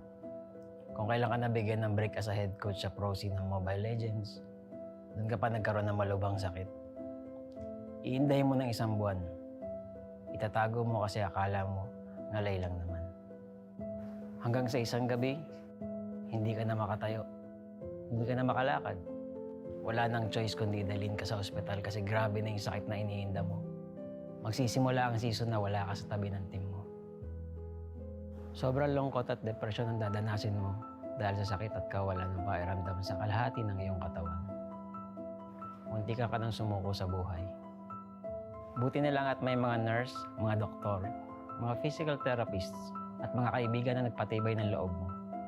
Huwag mo silang kalimutang pasalamatan. Akala mo okay na ang lahat, kaso luluba palalo ang sakit mo. Mapupunta ka sa bingit ng kamatayan, halos hindi ka na makahinga. Doon, mapapadasal ka sa Diyos na huwag ka na munang kunin dahil hindi pa tapos ang mission mo. Hindi pa tapos ang pangarap mo. Sabi mo nga, magja-champion ka pa. Maniwala ka na gagaling ka. Kumapit ka. Sa pagkakataon na yon, madudugtungan ang iyong buhay. Binigyan ka ng isa pang chance sa mundo para tuparin ang pangarap mo. Kung akala mo wala nang kukuha sa iyong ML team dahil sa kalagayan mo, nagkakamali ka. May magtitiwala pa rin. Kukunin ka as coach ng isang team abroad. Igagrab mo yung opportunity kahit pa naka-wheelchair ka kasi gusto mo yung ginagawa mo. Magiging mahirap pero okay lang. Ang importante, sumubok ka at wala kang regrets. Unti-unti na rin mag-i-improve ang kalagayan mo. Sabi ng mga doktor, kailangan mong ma-operahan pero wala ka pa namang pera noon kaya naniwala ka na lang nagagaling ka. Sa tiyaga at paniniwala, makakatayo ka rin. Darating ang punto na makakalakad ka na ulit. Himala, di ba? May isa pang biyaya na darating. Lalapitan ka na isang kaibigan, si Coach Daki, para maging tactician ng AP Brand. May chance ka ulit na ituloy ang pangarap. Huwag mo tong sayangin. Ikaw ang susi na magbubukas ng bagong pintuan para sa iyong team. Makakapagsibol kayo at dito magsisimula ang sunod-sunod niyong pagkapanalo sa iba't ibang tournament, kabilang ang MPL Philippines Season 12. Kung dati ay literal na hindi ka makalakad, ngayon lakad matatag ka nang ire-representa ang Pilipinas sa M5 World Championships.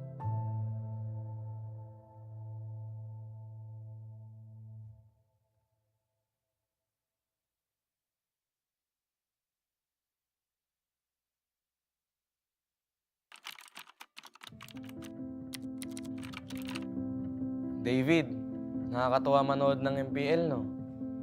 Nakikita mo yung mga idol mo. Yung iba dyan, magiging kakampi mo. Maglaro ka lang na maglaro, tapos magpataas ka ng rank at stars. Sa sobrang loko mo, darating pa nga yung 24 hours na nag-live ka ng ML para magpapansin. Dahil sa kasipagan mong yun, may chance ka pang nakasali ka sa Bren. Sobrang saya ng magiging run mo kasi magcha-champion ka na sa MPL tapos makakasali ka pa sa M2 World Championship. Nakaka-pressure pa yan kasi rookie ka pa lang tapos mag-worlds ka na. Buti na lang umayon yung resulta sa atin. Magiging champion ka ng M2. Oo, masaya siya. Kaso warning lang ha, yung mga susunod na mangyayari dito magiging mahirap at masakit para sa'yo. Ganun talaga yung buhay eh. Hindi laging masaya. Minsan, kapag nasa tuktok ka at hindi mo alam kung paano harapin ang tagumpay, sasagadsad ka pababa, tatamarin ka, makikinig sa maling sinasabi ng iba. At ang uli, magmamahal ka ng taong lolokohin ka lang pala. Sa mga panahong yun, mapatingin ka na lang sa salamin at parang hindi mo nakilala yung sarili mo. Magiging madilim yung mga susunod na kabanata ng buhay mo. Pero David, dito ka matututo. Oh, baka gusto mo laktawan tong part na to ha? Hindi pwede, kasi mahalagang pagdaanan mo to. Okay lang matakot, gawin mo pa rin. Magta-top 8 kayo sa MPL, talo, laglag. Hindi lang isa, 2 beses pa. Dahil dito, mapaisip ka kung kaya mo pa ba, kung para sa'yo pa ba yung ML, ngayon ka dapat hindi tumigil. Kailangan mong ituloy at patunayan sa sarili mo na kaya mo, kahit sa mga oras na wala ka ng ganang gumalaw. Kung magagawa mo to, magkakaroon ka ng disiplina. Gagawin mo siya dahil pinangako mo sa sarili mo na panahon na para magising at magbago. Kapag naayos mo na yung sarili mo, magiging maayos na teammate ka na sa mga kasama mo. Kung yung dati nga, sarili mo lang iniisip mo. Ngayon, mas masaya ka na kapag masaya yung teammates mo, di ba? Dahilan ito para mag-champion kayo sa iba't ibang tournaments, pati na rin sa MPL Season 12. Matutupad rin yung pangarap mo para sa team na makapag-M5. Ngayon, sa pagkakataong ito, mas gagalingan mo pa kasi gusto mong maranasan nila ang feeling na naranasan mo noon.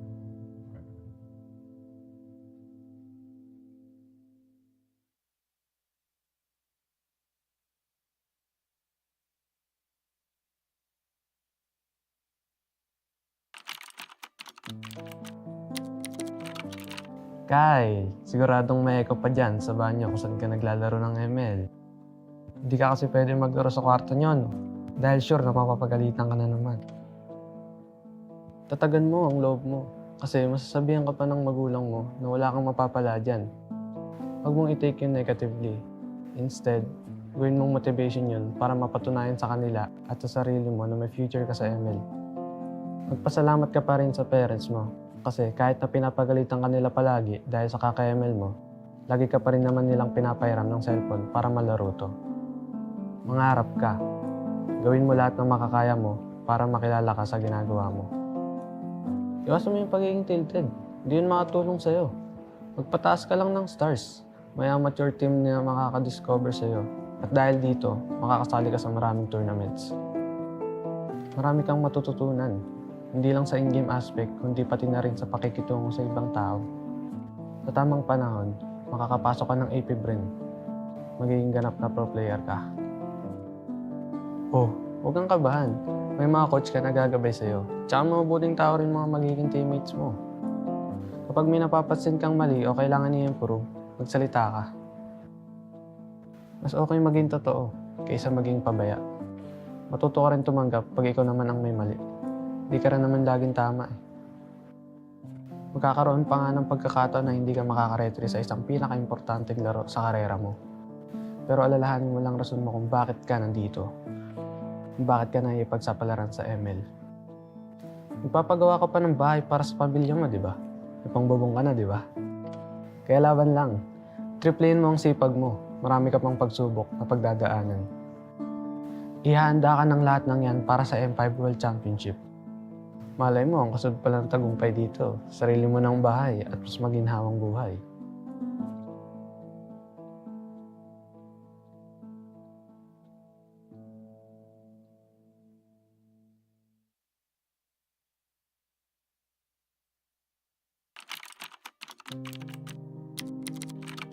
O Jean, unang-una, gusto kong malaman mo na magiging maayos din ang lahat. Alam kong pagod na pagod ka ngayon, kasi pinagsabay mo yung work, paglalaro ng ML, at pag-aaral mo. Call center agent ka sa gabi, estudyante sa umaga, tapos sumasali ka pa sa ML tournaments tuwing weekends. Maga kang namulat sa hirap ng buhay.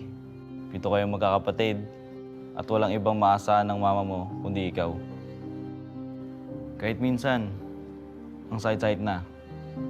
Nakihin mo muna. Tibahin mo loob mo para makatulong ka sa pamilya mo at mabigyan sila ng maayos na kinabukasan. Darating ka rin naman sa point na ma-realize mo na kailangan mag-focus ka lang sa isang bagay. Huwag ka magpapaubos. Mas makakatulong ka sa kanila kung masaya ka rin sa ginagawa mo. Sa unang sabak mo sa amateur scene ng ML, wala ka pag-aanong ipapanalo. Pero dahil sa pagtitiyaga mo, magtiwala kang may makakapansin din sa talento mo. May makakaalala ng pangalan mo. Nakatawa man isipin, pero napakaswerte mo pa rin. Dadaling ka rin tadaan na dyan sa AP Brain. Narating ang chance mo na patunayan ng sarili. Sa kawalan ng player na pupuno, ikaw ang magbubuo sa team nyo. Pero Jean, kahit na by chance ang pagpasok mo, binigay mo naman ang lahat ng oras mo sa paglalaro ng ML. Kaya naging magaling ka dito. Marami kayong pagsubok na pagdadaanan as a team. Pero malalagpasan nyo rin lahat yan. Di ba nga, minsan sa buhay, kailangan mo muna maranasan yung hirap para mas ma-appreciate mo yung ginhawa pag narating mo na. Ituloy mo lang yung pagsusumikap mo kasi dadaling ka niyan sa landas kung saan matutulungan mo na ang pamilya mo matutupad mo pa ang pangarap mo. Magka-champion ka sa MPL at magiging parte ka ng M5. Ngayon, ay thankful ka dahil alam mong mas masarap ang tagumpay dahil naranasan mo ang pait ng buhay.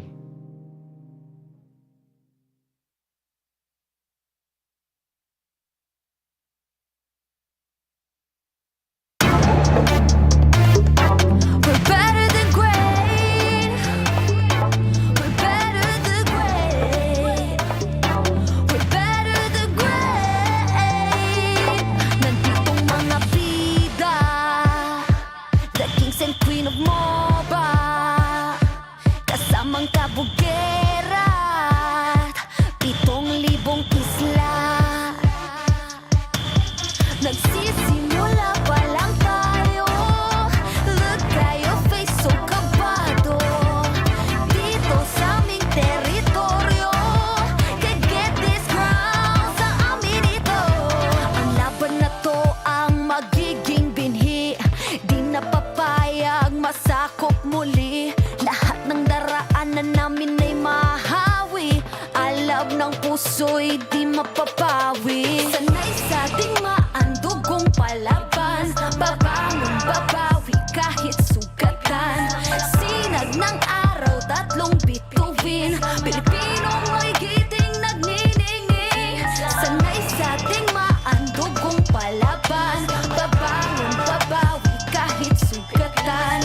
Sinag ng araw, 3 bituin. Pilipinong may giting nagniningning. Dami mo daw sinasabi pero ba't ngayon di ka mapakali? Panay lang ang kamot sa anit at kahit alam mo na di naman to makate. Dugo pati laway at pawis tumulo, akala mo ba lahat to madali? Hindi nagmamadali, akyatin ng hagdan na talagang matare. Ganyan talaga ang mga batang Pinas, talagang malakas kahit anong meta, wala kang ligtas. Talagang matigas na parang daliri ng mga kalaban. Sa gitna ng laban, shooters namin talagang savage. Di papaawa sa aming lupang sinilangan. Ang dami ng binilangan ng 1, 2, 3, dalawa kayo, ito na pang-apat. Kaya dami na naman iyakin kahit dadaanin pa sa mga tipi-tipi-tipikal. Paano kami hahabulin? Marami itong gasolina, lalamunin ang lahat ng tipidal. Sanay sa ating maandugong palaban. Babangon, babawi kahit sugatan. Sinag ng araw, 3 bituin. Pilipinong may giting nagniningning. Sanay sa ating maandugong palaban. Babangon, babawi kahit sugatan.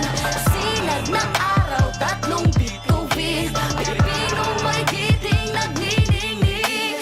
Ang maong away ang sinugdanan. Di mo sugot madakpan pagbalik. Tanang agian kay dirit sumapalit. Ang init sa tughan kay dili mawakli. Sanay sa ating maandugong palaban. Babangon, babawi kahit sugatan. Sinag ng araw, 3 bituin. Pilipinong may giting nagniningning. Sanay sa ating maandugong palaban. Babangon, babawi kahit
feel like I might kick over, but you can give me in no corner. I know I can make a comeback, ace this round and finish this game now. Got the power on my shoulders, yeah, you know that I'm a soldier. You can keep me off my guard, but you can't keep me from my honor. Nah, nah, nah, I feel like the floor is lava, the energy's getting higher. You're saving my arms, 'cause I know just what I got. I got you like na na na, and you know I hold the power. This feeling I love, oh yeah. Making my grind good to great, so don't stand in my way. Standing tall and I won't fall over. We are better than great, good. We are better than great. We stand tall, won't run away. We are fun, nothing gon' change. Great, we are better than great, great. Can't get it great, I'm better than great. I play my own role, I become the greatest. Transcend myself into this game, yeah. I build a power to dominate fate. Championship mind on top of the week. What's up to the game? Shall reveal. Better than great, that's how we feel. I feel like the floor is lava. The energy's getting higher. You're saving my arms, 'cause I know just what I got. I got you like na na na, and you know I hold the power. This feeling I love, oh yeah. Making my grind good to great, so don't stand in my way. Standing tall and I won't fall over. We are better than great, good. We are better than great. We stand tall, won't run away. Play our part, nothing gon' change. Great, we are better than great, great. If we stand tall and believe, we can make it, you and me. With a sense of urgency, you'll see I'm better than great. I'm better than great. Oh yeah, yeah. Oh, I'm better than. Making my grind good to great, so don't stand in my way. Standing tall and I won't fall over. We are better than great, good. We are better than great. We stand tall, won't run away. Play our part, nothing gon' change. Great, we are better than great, great.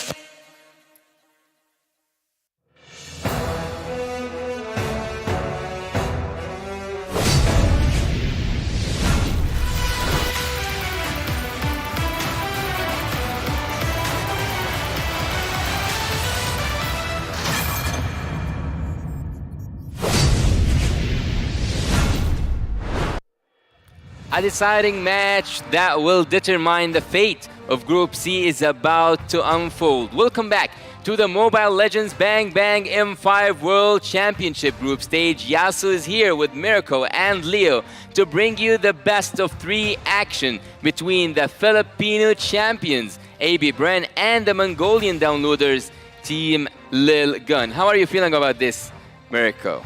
Gotta feel great, man. I mean, I've been openly supporting Lil Gun since the wildcard stage, so I'm really excited to finally cast one of their games. What would you expect today, Leo? I'm expecting downloads only if it was possible, but I think it begs to be said that I missed being on the desk with you, my friend. Yes, same here, man. It's been a while. How long? I think it was SBS. SBS. Every time I'm on the desk, no one shares love with me. Don't worry, this is the start, bro. Yeah. You plant the seeds. I got you. Yes. Nice watch, bro.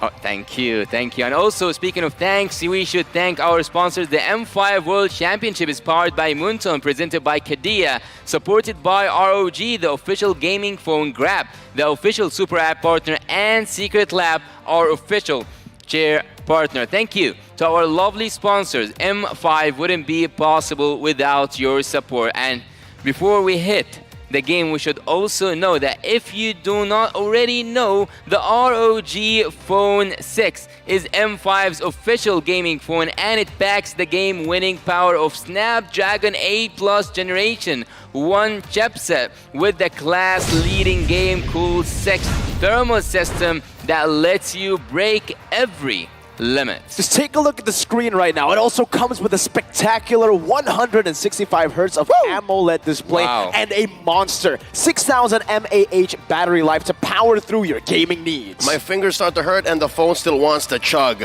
Check out Team Lil Gun of Mongolia doing their ping checks with the ROG Phone 6, man.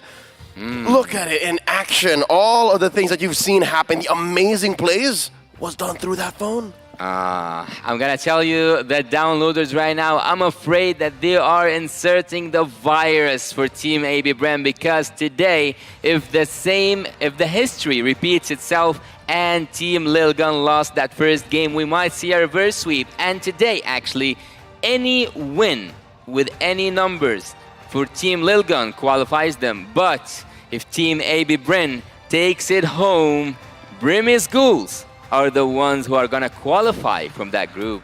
Isn't that full circle? Isn't that perfect?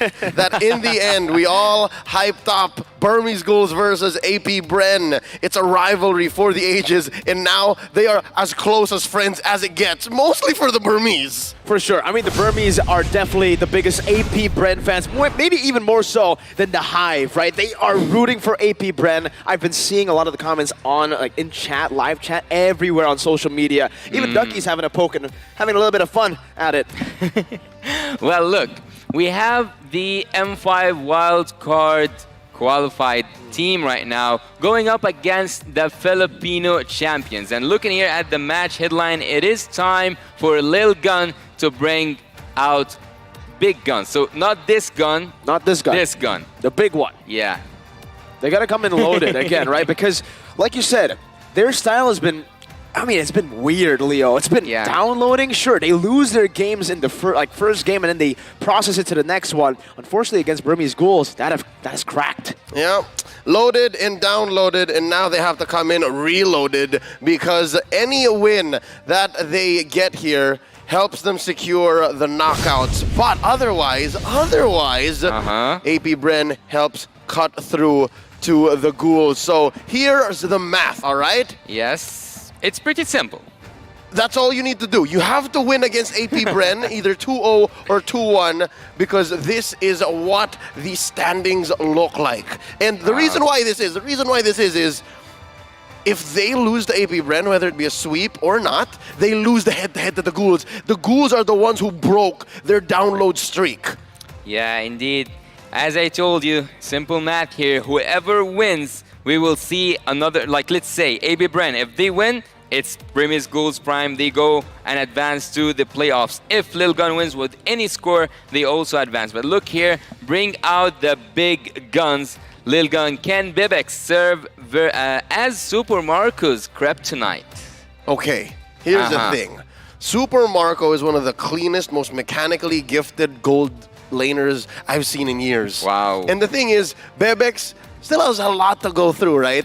If there's anything that Lil Gun can do against Super Marco specifically, it's not going to come from Bebex alone. Bebex is going to have to ask for ZXOra's help. You might even have to have Aizen hunt for Super Marco from the back line. So these numbers alone might not serve our question. It might not help in their campaign to make it through the knockouts. But do note, Bebex, if we want to see him shine, he has to control his over-aggressive tendencies. He has to control his spacing, because that's something that Super Marco has in spades. Or he needs to facilitate that. The team needs to facilitate that, right? I think in the wildcard stage, we got to see that crazy, full maximized potential of Bebex. Why? Because he was given these winning matchups. The Brody, the Beatrix even, and hey, the Bruno, that's 3 Bs. But for Bebex, that's been the name of the game. If he is able to win that lane, he will be able to translate that over, capitalize in these team fights, and make a bombastic play to win the team the game. We've seen that many times in the wild card. Yeah. Fortunately, like you said,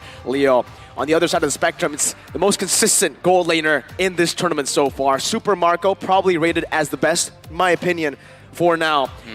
And that KDA, 9.5, he's consistent, bro. Well, the curse has, or like the rhythm has been caught for Team Lil Gun, because they have lost 2-0 in the M5 World Championship. But speaking of the M5 World Championship, we should go right to the stage and introduce our marshals to officiate the M5 World Championship. We have our marshals making their way onto the stage. They are here to ensure the fairness and integrity of our games. Last night, the PS secured their ticket for the Bees secured their ticket for the knockout stage today. They are looking to end their group stage campaign unscathed. Let me hear you buzz for AB Brun! Le Champion is in the building. A tournament favorite, and of course, fresh off of their MPL Philippines Season 12 win, they're looking to finish the year strong. With their tournament lives on the line, the Mongolian contenders are here to prove that they have yet to run out of ammo. Go big for Team Lil Gun! The dark horse of the tournament coming in, guns blazing this time with the big guns. It's all in or nothing for their first knockouts in the M Series World Championship. Now, let's welcome their coaches and analysts who will guide their respective team to victory. AB Bren with Coach Ducky and Analyst Bren, and Team Lil Gun with Coach Mitch. It's a Filipino matchup when it comes to the game of chess, and of course, leading their squads to victory between games, the dugouts, even in the draft. Oh, I'm loving what Coach Mitch has done for Team Lil Gun. Already, Team Lil Gun, a threat in the world stage internationally when we first met them in 2023. But how will they fare against AP Bren? May you introduce your boys, Leo. AB Bren. Oh, they're not my boys. They're the Filipinos' boys. Oh. Super Marco, Kyle Teasy, Flap Teasy, Few, and Ogwin. They're looking to end the year on top. They've won countless medals, countless trophies from all around the world.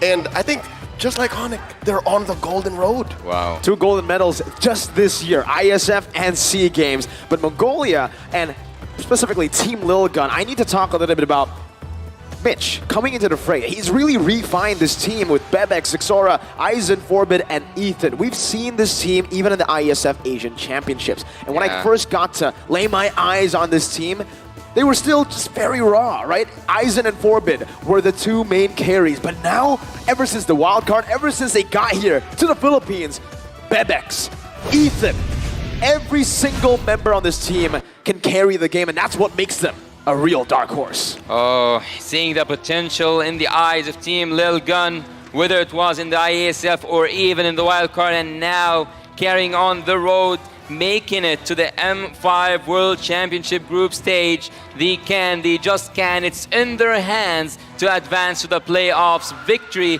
no matter what's the cost, 2-1 or 2-0, they still advance and go out and carry on.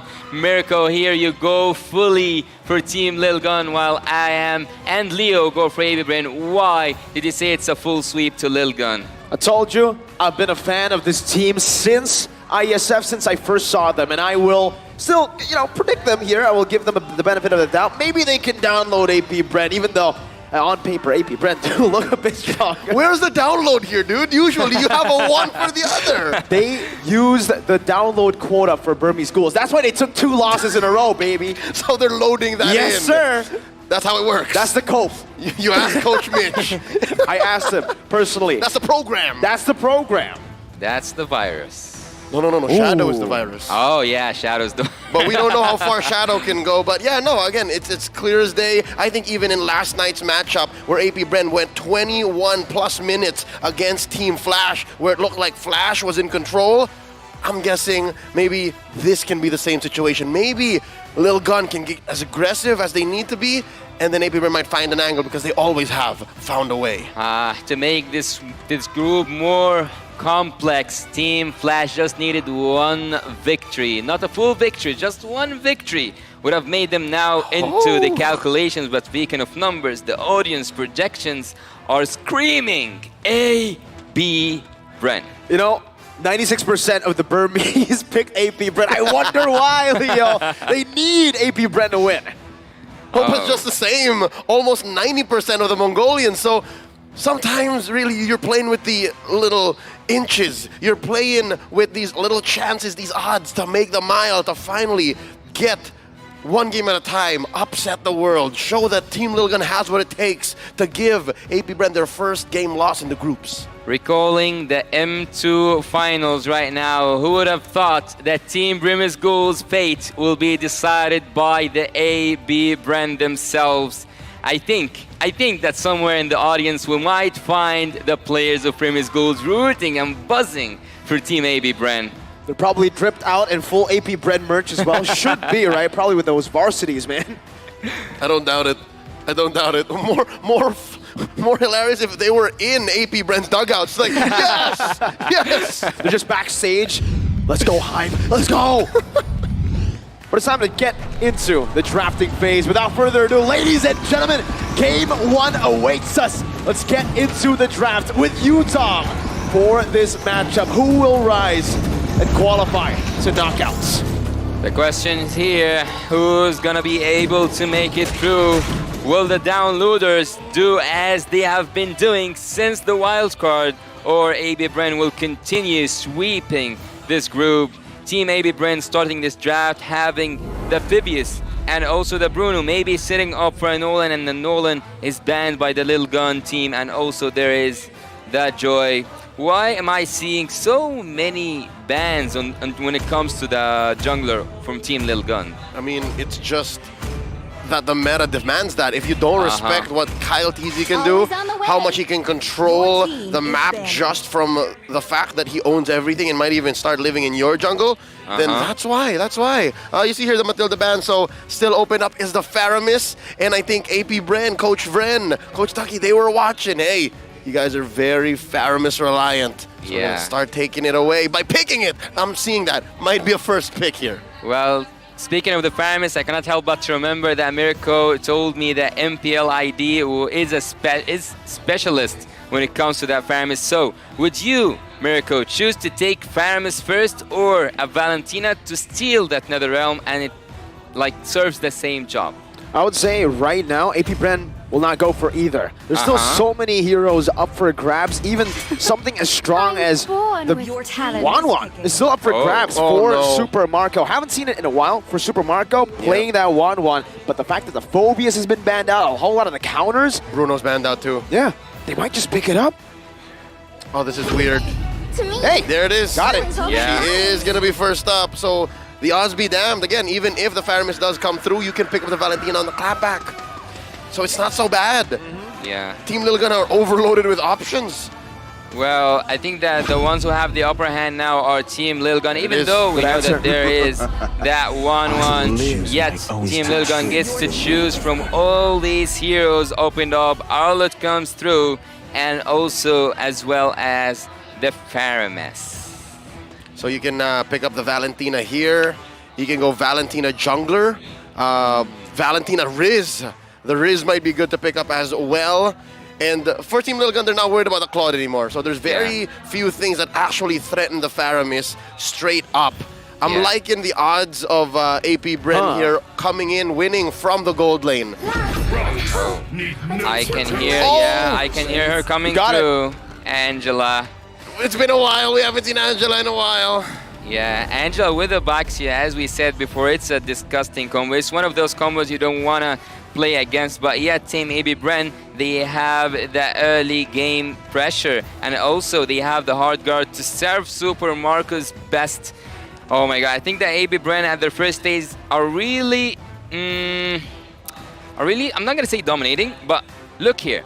I would have suggested to have a suppression hero, or at least someone with high crowd control for the 1-1 to trigger the crossbow of Tang, and so far, I don't see any crowd control coming from the side of Team AB Bren. Nope, they're just gonna brute force it. Ow. And they will punish any engagements from Ethan Skaja. I think it's spelled out what Team Lil Gun will do.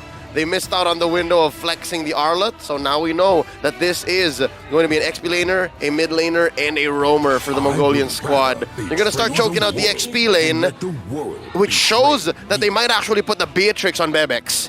And I love the fact telegraphing that. You're right. The Beatrix has been one of the key ways that Lil Gun have been able to deal with the 1-1, surprisingly. Yeah. And you caught it. AP Bren also caught it. Ducky and Vren say, no, we know what you're up to. On top of that, though, I would say for AP Bren, it's great. The fact that they pick up the Angela here gives Lil Gun so many questions, right? Because what are we going to ban here? Is the Angela going to be a mid lane or a roam? That's why they're forced to ban out a Valentina, and that just might be a wasted ban. The Angela, now for AP Bren, they'll say it's all planned. We wanted this to go to the mid. That Valentina, you've just wasted it. Now we can get Flapteezy on a playmaking hero to dive deep into the back line. AP Bren didn't care about the whole Faramir situation anyways. They've learned to play around it through timing and through initiative. So with that said, still no jungler, still no gold laner for the Mongolian squad. And speaking of the Mongolian team right now, wish granted for them after qualifying from the group stage via that wild card. Lil Gun shared that they are looking forward to facing AB Bren. And be careful from what you are wishing. Your wish has been just granted. The Filipino champions are now up against you. All right, here we see now the first pick. What's this gonna be here? Gold lane? Or they can save it. Actually, I suggest y'all save it. Save it to protect him. I agree. They don't. Oh, that's a really early carry. Who's she supposed to burst down? Just the Baxia so far? The Baxia. Anyone with the help of the hard guard, I think, could be bursted down. The thing is, they have a Kaja, so anyone locked down will get shredded out of the Land of Dawn almost instantaneously once we get into that later stage. And honestly, I understand why they didn't go for something of normal picks for Bebex here, because the only hero that's left for him, it's Brody. And the Terizla, right now, it's still up for grabs. That's a very good counter to the Brody. Kind of takes him out of the game. But for you, Leo, why do you think that they saved the jungler for last? Because they're more confident in the Kaja carry combo. They know that this will help them scale into the late game. They know that it'll help them get the pickoffs more safer than the Brody. And here now, AP Bren says, you know what, we're going to close it up with a lineup that literally anyone can get the hard guard. I mean, save for the Minotaur, that's a huge waste of a resource. But yeah, no, you put the Pajito into Flapteezy's hands, you're in for a good time. They close up with the Akai. Solid lineup from both teams. I'm liking how Team Lil Gun is playing with initiative. Again, they pick their fights, they know they want to burst down, and they can do that via so many angles of attack. AP Bren, though, they are a blunt force weapon. They are a sledgehammer. They are a shield used to wreck skulls on the battlefield. I'm liking their approach here, and it should set the pace here. I'm pretty caught down in the middle, given that it's a carry. I like the carry pick from Team Lil Gun. Same. Yeah, I do also like the carry pick here. She can melt down Baxia. Not just that, joining here and converting Angela from the Ruling Duty to the mid lane. Now you can add upon that one more tanky hero, which is the Minotaur. Going into the Land of Dawn, introduce us to this game, Miracle. Ladies and gentlemen, welcome to the Land of Dawn for game number 1. 5 seconds. The fate of this group lies in this match. In this game, it all starts here. The game starts and both teams have a lot of responsibilities. Team AB Bren with the hopes and with the wishes, with the prayers of Team Brimis Ghouls right now, and Team Lil Gun having their first appearance on the world stage. They might just make it through if they won this game, if they won this match totally, and advance to the playoffs. Initial rotations showing AP Bren went for the orange check. Oh, Gwyn. Early advancements from Lil Gun, but even going to be punished. Flapteezy jumps in. A good dash forward, and both flickers from the roamers will be burnt out. That's a roam for roam resource trade. Looking at the emblems here, so far we can see that Aizen is playing with the fighter emblem, so he is going to use a little bit of spell vamp. He is willing to go toe-to-toe against Flapteezy. Something to note as well is the Wilderness Blessing advantage from Team Lil Gun. So they know that they're going to be crossing the river more often. They're going to be trying to support their side lanes faster and sooner, much like this. No flicker for Ogwen, still able to escape with the help of the shield unity from Caltezy as Flapteezy rotates over.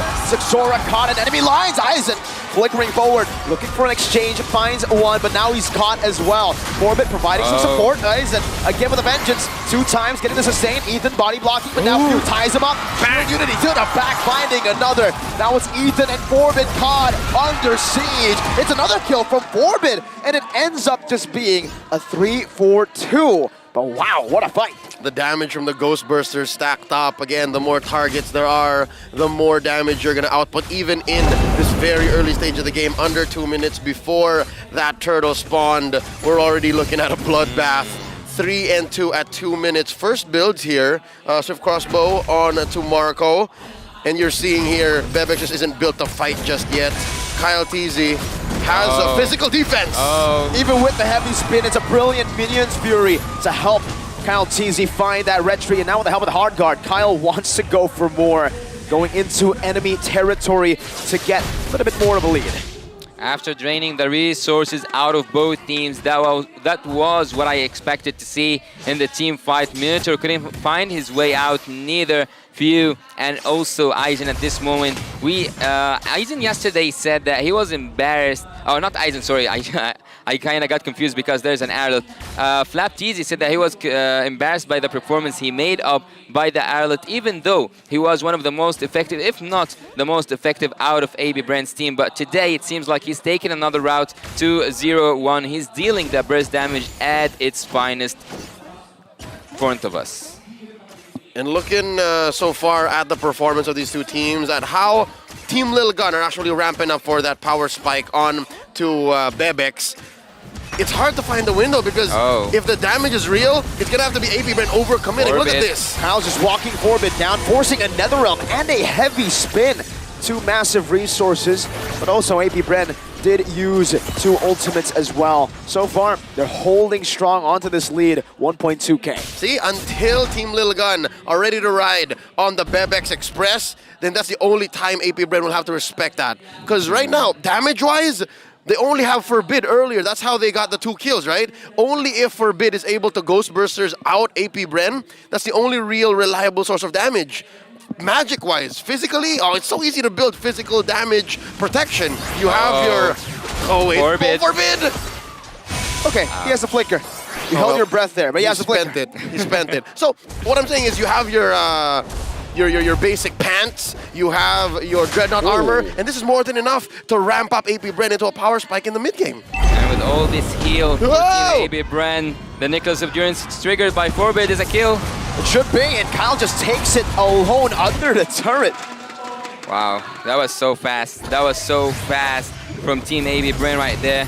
But it seems like Team AB Brand just haven't shown us how much aggressive they can get. And Flapteed is just revealing the map, giving some vision, cutting some lanes. And I don't know about you guys, but Aizen seems like he's having trouble on that XP lane. Yeah, no, I mean, your opponent moves much faster, your opponent deals more damage, and of course, burst-wise, Flapteezy is winning that matchup. The only real lead Team Lil Gun has in the XP lane is the fact that if it's a team fight, then Aizen can be more of an impact player. But AP Brand is denying that. AP Brand is just coming in wanton, assaulting Team Lil Gun's mid-game weakness, because it's not until, again, Bebex is ready that when they can punish. Oh, Kyle is playing with fire there. They're living in Lil Gun's jungle. Wait for it. Give it a minute. Well, I'm just waiting for Ethan to trigger his Divine Judgment upon Ogwyn when he triggers his ult, because this is the moment that I think that Team Lil Gun is building up to. But looking here at the stats, Team AB Brand are having the best of the gold advantage, and also 2 turtles. See, even that might be trouble, because if you hit the Divine Judgment onto the Minotaur, isn't that a losing fight already? No, but when he's in the middle of using his ult, it's not. Well, Sora is in the middle of using his ult. Heavy spin to disengage. Forbid gets out. Sparely, though, gets poked out. And what happened? Oh. Where was that? It's a kill over in the mid lane. Flapteezy got it with the help of Few, but I think the damage alone was enough just by Flap. That's right. Spears over... Fist over Spears up top. Woo! It's a flicker defensively by Ethan. Forbid bringing him back. Not just yet, though. Marco gets the help of the hard guard. Is able to get out of that CC, and it's turret number 1 in both top and bottom. Yeah, Super Marco is now having the best out of Team AB Brand. He's getting all the help he needs, even more than he needs. He might just change. No, it doesn't even needs to change lanes. He can now move with the formation. He can now wait for the engage, and he can now wait for the crowd control coming from Ogwen. All right, as we leave the laning phase here, approaching 7 minutes, third turtle of the game. Good news and bad news. Bad news is it's not looking for Team Lil Gun at all. This is a difficult position to be in, especially against a team like AP Red who knows how to finish games. Good news is, how? He just whipped Ogwen and he found it with the passive. That's a magical play right there, but Kyle Teasy has none of that. Doesn't want to take it. Goes on to Bebex with the shield unity. Oh my! Can we talk about that? What? Yep. He was just tapping. All right. Did it just transfer all over the map? That has to be the best steal I've seen in an M series. No, that's so weird. Yeah, indeed, it was so weird to see. But seeing, like, look, we have spoken about how much AB Bren are now advanced in the game. How can Team Lil Gun come back from that? Yeah, no, it's just a matter of AP Bren overextending, allowing Team Lil Gun to get their damage in through Bebex. And they're built for that. It's just when it's going to happen, right? Team Lil Gun need to wait a little longer. And I guess that's why they're holding on and maybe going for the steals. Just with a dive, Aizen, the XP laner, the durable guy on the team, gets melted. And it's Few who picks up the kill. Now a fleeting time built up in the 8th minute of the game. Yeah, I wouldn't choose to be in Aizen's shoes right now. He's struggling in both top lane and bot lane, and Super Marco seems like he's flying freely through all the map. Yep. Again, back to how maybe Team Lil Gun can come back, right? They have Forbid, they have Bebex, still haven't both died, so that means they have a pretty respectable amount of farm. And you can assume that they're closest to their nets. Speaking of which, 1,000 behind is Bebex, and as for Forbid, just right on par with Few here. So with that said, you have the farm on the right people. Save for maybe Flapteasy. He's going to be the X factor. He's going to be the impact player right now, as he has been for the past 8 minutes. Oh, Kyle's brought back all the way to Divine Judgment as well. Locks him down under the turret. Bebex. So away by Flap. That's going to be Kyle TZ who falls. A flicker backwards from Bebex. And Sixora jumps in again. Now with the help of another round. The heavy spin. Flap! A flicker and a punch to knock Bebex out of the back. And now it's Forbid who's forced to flicker defensively as well. Team Lil Gun, did they win that? The Filipino cannon just body hunting. I mean, it is a win to shut down Kyle TZ's streak, but just the same, you slow down Bebex. That death on Bebex here at the 9-minute mark isn't where you want to be, but just the same, I mentioned it already, Flapteasy, who's to stop him? Who's to stop him? Are you going to commit the heavy spin? Are you going to commit the Divine Judgment? Are you going to save a singular carry with the Netherrealm for that? You need that for those bigger engages. And you can see where he's positioning already in that bush. Aizen spots him out, but he's 2 levels ahead. Final slash, bringing him back into turret range. Meanwhile, the bottom lane, Zixora looking for a steal now, gets isolated and taken down. Meanwhile, Flap, who was isolated as well, gets out easily. Delaying the inevitable, he goes down, Zixora. He was trying for that steal with a heavy spin maybe, but Team AB Bren was just there to zone him out. Team Lil Gun, are they able to defend with such lead for AB Bren? No, the firepower from AP Bren is a little too reliable. It's easier for them to engage, and it's Team Lil Gun who have to go for the turn. They have to expose AP Bren to their true damage, and truth be told, they're not quite there yet. Looking at Bebex, he only has the Corrosion Scythe, only has the Golden Staff, and that's about it compared to Super Marco, who is almost 2,000 gold ahead of him, has 3 core items now. 3 core items. Even Aizen, who hasn't been having the best game, right? We admit that. 1-for-1 on an Arlet.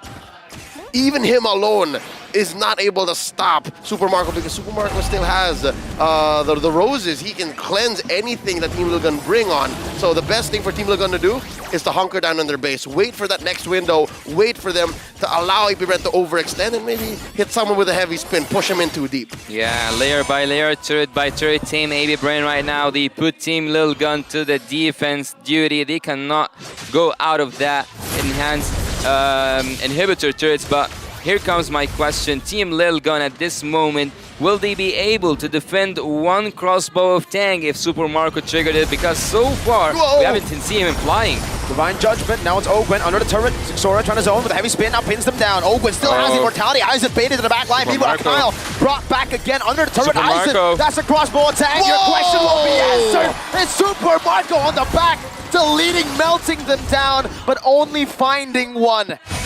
Okay, to answer the question, yes, if they juggle their HP bars the way they did now.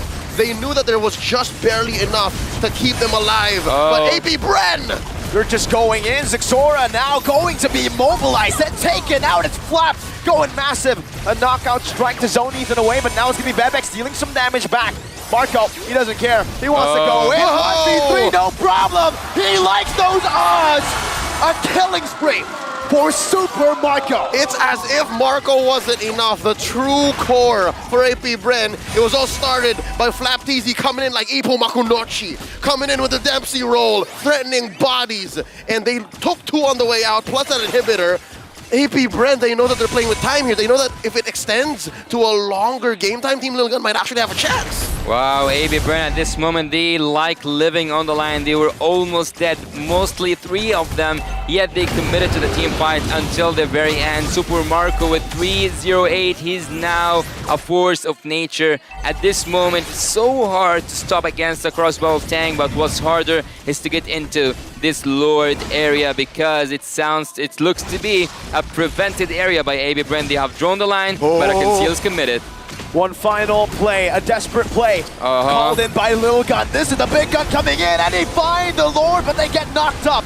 Now Super it's them Marco losing another realm HP. Ethan buys the immortality in time, but it's still going to be Foreman who loses out on his life.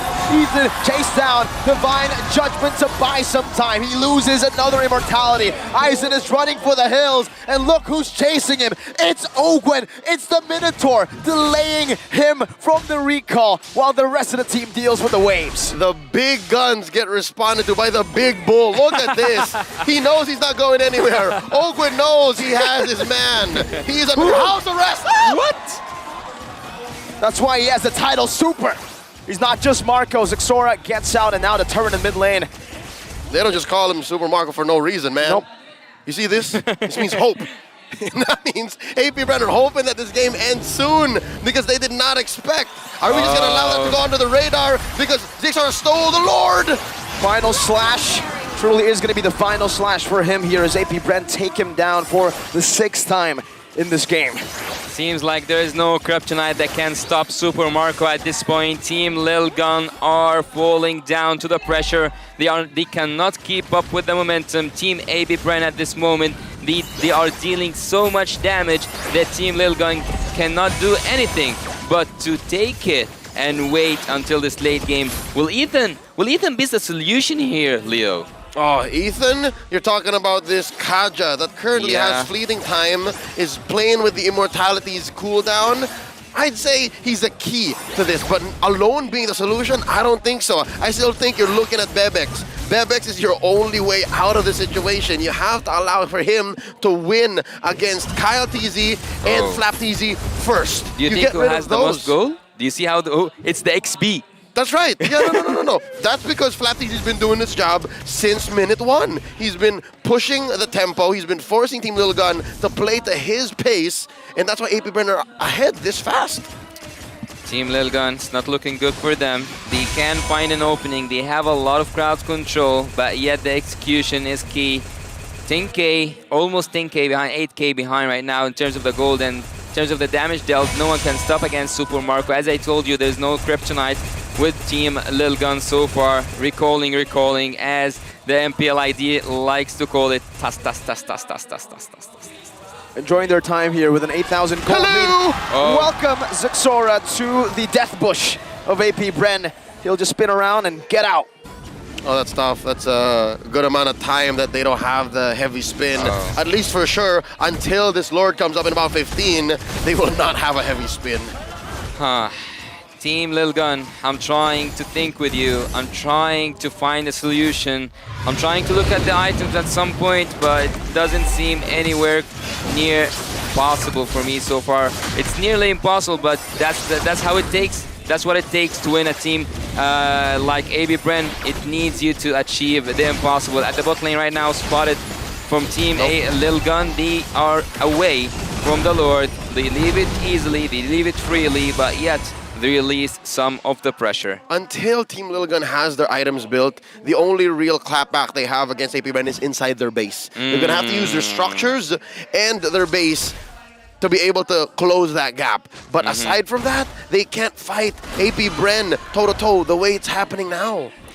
When it comes to the base defending, I think that one final slash can make a difference for Team Lilgun, but not to mention that Kaja so far haven't caught Super Marco. He haven't found his way to take Super Marco out. You gotta go through 4 dudes. You gotta go through Ogwin, you gotta go through Flap, you gotta go through Few and Kyle Teasy, and Few can be anywhere at any time. The screening, man. Ogwin spotted that from a mile away, and now is the pinch down. Kyle Teasy, Shield Unity, heavy spin, bringing him back all the way to the turret. The base turret now locked down with the Divine Judgment as well, but Ogwin finds a 4-man. That's even more. The Netherrealm who has been taken out instantly with a crossbow Tang only getting 1 member low. Ethan still has his immortality intact, and it's going to be Lilgun who actually are able to stop AP Bren from doing more damage to the base. But the Lord, he's done enough. That's right, the turrets are able to equalize the engagement, but just like that, AP Bren are back on it. Flap jumping in, final slash, bringing it back. Mortality by the Winter Truncheon, now popping in. Zixora going to be knocked up right now. The crossbow Tang is ready again, but he's not. He doesn't have it on cooldown. Winter Truncheon by Aizen, buying some more time as the Ghost Bursters does this. Right, Bebex versus Super Marco. It's going to be the true damage that gets him out now. Shredding Calteezy, the base wide open. Flat Teasy boxes the base and takes game number 1. The Philippines champion takes game number 1 against the Mongolian downloaders. Will things look good? Will the virus be installed? That's the question. I think you mean Le Champion, and I'm gonna say it now. I'm gonna call it now. That was an MVP performance for the Filipino Cannon, Flap Teasy, much like his MPL Philippines Season 12 Grand Finals performance when he was awarded Series MVP. What he did here from minute 1 up until the end, that's exactly what every single Paquito out there wishes to do. World class, world class. That's what AB Bren have shown us, world class. But the history so far speaks for Team Lilgun. They always lose the first match and then reverse sweep. That's what I was trying to get to earlier. Good news and bad news is bad news. Not a good situation to be in. Early, mid to late, Lilgun was struggling. But good news is they're known to do this. Yeah. They're known to do this, and even in the drafts, it seemed like it was possible for them to actually win or even learn a few things. I'm not so sure what they picked up from this, because this draft from AP Bren was super streamlined. It only wanted to do one thing, and that was run through Team Lilgun. And they did just that with the lead of the person who had the wrong emblem. You gotta double check. Who is it? Which Teasy? This is the New Age Teasy brothers, by the way. Off of the back of Flap Teasy's Paquito, of course. 8-0-2. Wow. He went 0-7 yesterday, now he goes 8-0. He says, I can do both. Now he's not embarrassed of the performance. He's now proud. That's right. Look at his emblems this time around. Of course, a little bit of Spell Vamp, put stacks on that Festival of Blood. You got Agility, you got the Fighter emblem, and of course, a little bit of Quantum Charge to ensure that you lock in those kills that you're looking for. Here, early on, you know that Flap Teasy's ready to rumble already. A minute 45 in. He gets the kill, gets traded out for, but just the same, elsewhere on the map, when there's action going down, you can expect that Flap Teasy is already thinking ahead of time. He's already thinking of the next step, and see here, he's intercepting and looking for Bebex. He eventually finds him, but at first, force out the flicker, and then Bebex thinks he's safe. All right, eyes on Flap Teasy. We were watching the fight to the left, but what really mattered was what Flap Teasy was up to, because that's what put Team Lilgun in the situation they're in right now. Look at Flap Teasy, always body hunting. Yeah, and always coming from these unrevealed spots. He always look for a back line, but here, he, as you said, he loves it that way. Super Marco accepts this challenge, and at some point, as I told you, he was a force of nature. Frederick, I think we missed that moment. We skipped it. Which moment? With with the Lord. Oh, with the last turtle, we skipped it. The Ethan steal? Yes. Yeah. Oh man, that was a window in time. I think we'll have to figure that out later on. But here you'll see in their last moments, Team Lilgun was looking for the punish. Team Lilgun was looking for the window wherein finally maybe Bebex can do all the damage. Yeah. He did win against Marco, but look at Flap. Eyes on the prize. Just finally just boxing that base down. In a world where a lot of games have gone down to someone not hitting the base, FlapTZ teaches everyone, hey, this is how you do it. He's seen it all. He's seen it all. He's seen it all. Under 18 minutes, AP Bren was able to close the gap when finally there seemed to be a light at the end of the tunnel. Team Lil Gun was about to reload and regroup and reclaim. Just did not happen. It was all about AP Bren here. Looking at the final gold tally, it's actually a smaller gap than we were expecting, but just the same, it's because of that shutdown. The final kills from Team Lil Gun that were able to confirm their comeback, but FlapTZ said, not on my watch. Well, AB Ben right now, I can see that they have this double room going on around, and we have seen it earlier on today. But let me speak of something here that doesn't show in the statistics. Remember that Team Lil Gun is living on the edge alongside with Brimmy's Ghouls. They are now waiting for the next game so badly. We're halfway through that possibility, the timeline that the Burmese want to live on. Yeah. I can hear the Burmese. Right after the base exploded, I could hear the Burmese. You can bro. feel it, you can feel it. Feel it. The convention center just shook. And because of that, we are now on the edge of our seats, ladies and gentlemen. We're all hoping for the right timeline. We want the team that will give us the best matches in the knockouts to make it through. And it's down to this next game. Match point for AP Bren. Looking at the damage dealt, of course, majority of it going to come from Super Marco, because that's just what this lineup is all about. On the surface, it's a blunt force object. It's a sledgehammer. It is a, maybe I'd even dare say, Spartan Phalanx. Is because at first it's very defensive, right? You want to have its rotations be dictated by the Baksha. Maybe FlapTZ able to put up an angle from an odd side, but it's always going to be very defensive. It's going to be very, very hard to punish anything because Few and Ogwin are always just around the corner. Just like that. I mean, it always seems that way, right, Leo? Whenever a team has even a bit of a lead, a small win, FlapTZ comes around. When he's 0-7, CalTZ comes around. When both of them aren't there, Super Marco is always around. Yeah. And then we also have the rest of the team. I wouldn't be surprised if Ducky just showed up on the land of dawn, you know? I don't know where's... Hey, stop! Or he just peeks from the dugout and gets spotted by a member of team like, oh, all right, sorry. My bad. Well, this is the... Maybe it's not your first time, guys, but it's my first time where it's not match point for one team. It's match point for two teams at the same time. It's tournament point. Yeah, it's group point, I would say. So have you guys lived such moment before? Having two teams decide just in one game? Or like, yeah, in...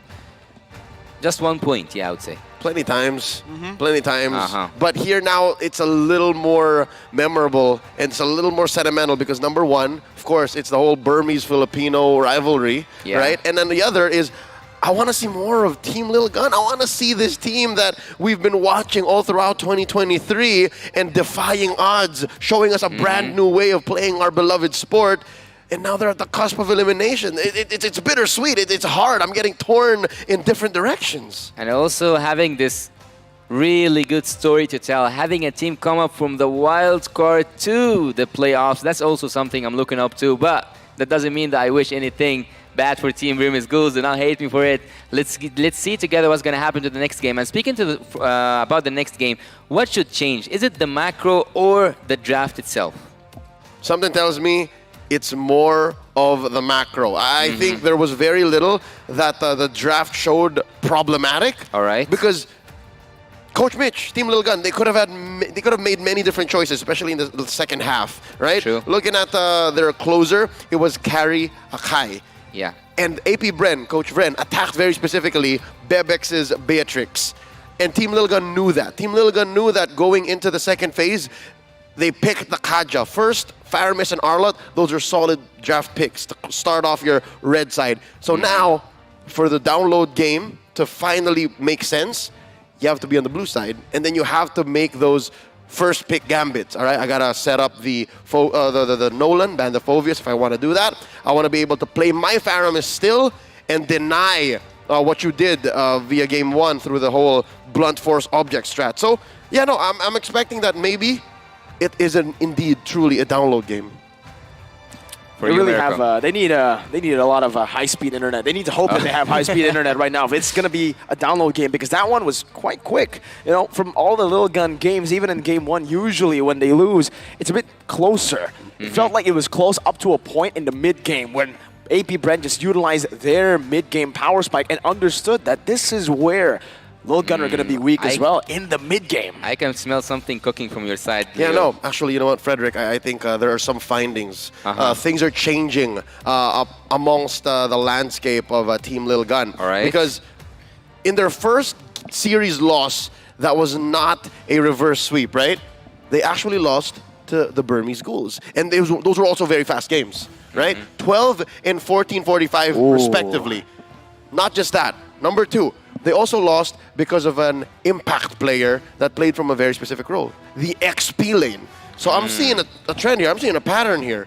If this continues, then maybe this is something that Team Lil Gun should address in the future. We have seen before, right? Before the wild card. Before. That Aizen and Forbid were the two main pillars of the team. So if you are able to dominate one of those lanes, say the XP lane, when Flapteezy has such a massive lead that Aizen can't really hold him down, that's what happens, right? And maybe it's kind of like the metaphor is, right? When you when you download a game, let's say MLBB, and you can't finish it because the duration, you gotta go. Mom's calling for dinner. Oh no! Oh no! Your chores! Well, for me, it seems like the Team Lil Gun, when it comes to, I would say, the roles itself, they are struggling so hard on the XP. Would you agree? Like, because the last time they lost 2-0, it was because of Shadow, mostly. That's right. Because he was the XP laner, he wasn't like in the charts anywhere, and so they didn't have any information about. So having Flapteezy doing that, I can sense a pattern. Number one, I think it's less about information. You could play any XP laner, and it could be an XP laner as illustrious and as popular as Flapteezy.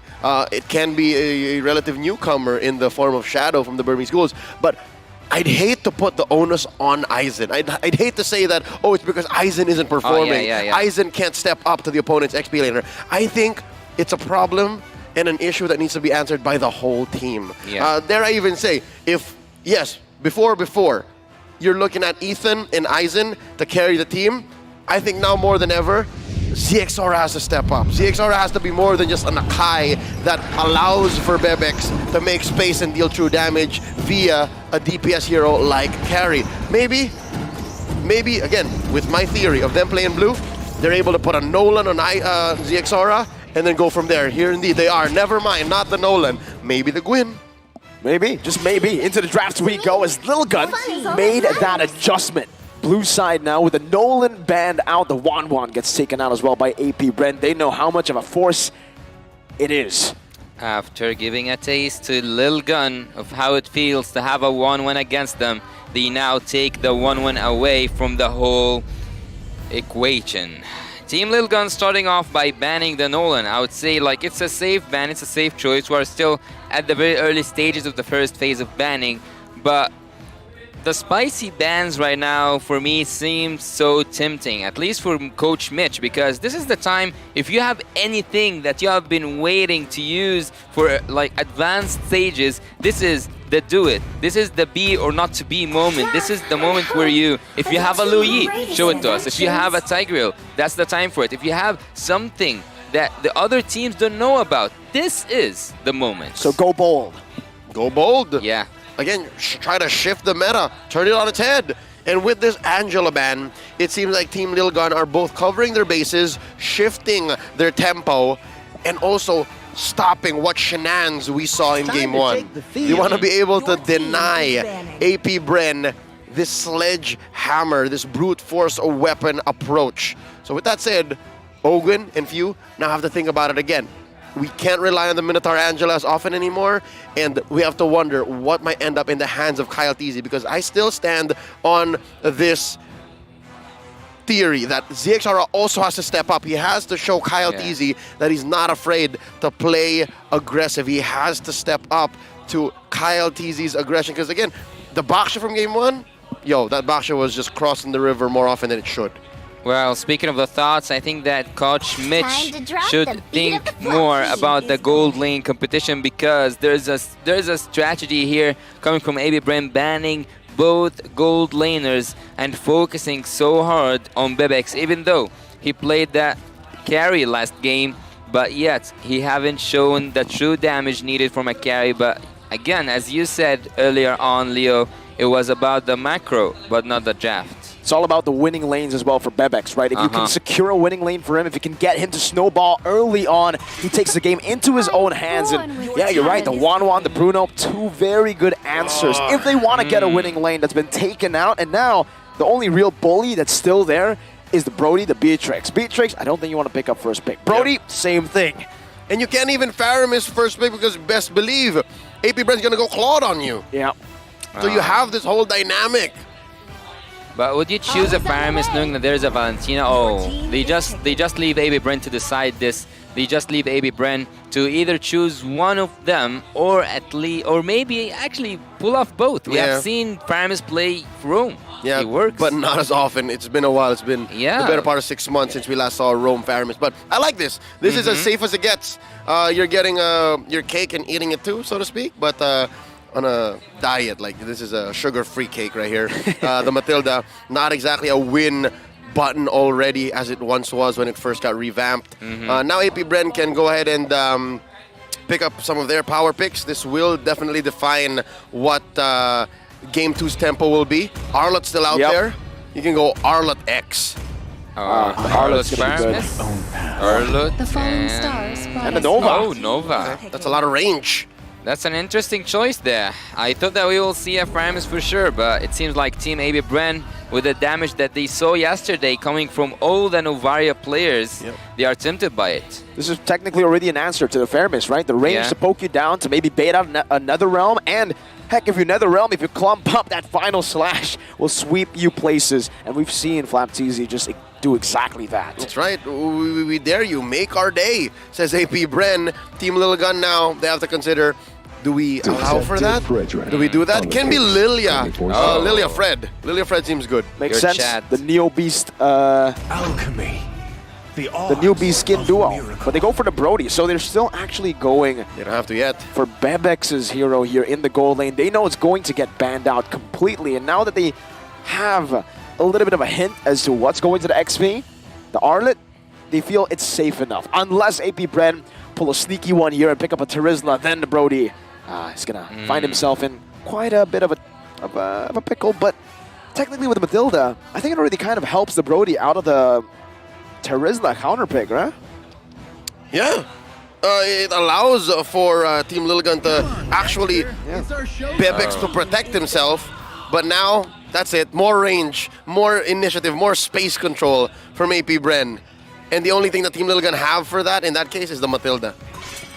Team Little Gun, at this moment, they have the engage and the disengage. They have the healing and they have the shields, but will they have the game? AP Bren right now, having the Claude being picked by Super Marco. We have seen Super Marco use the Claude multiple times, and he's quite good at what he's doing.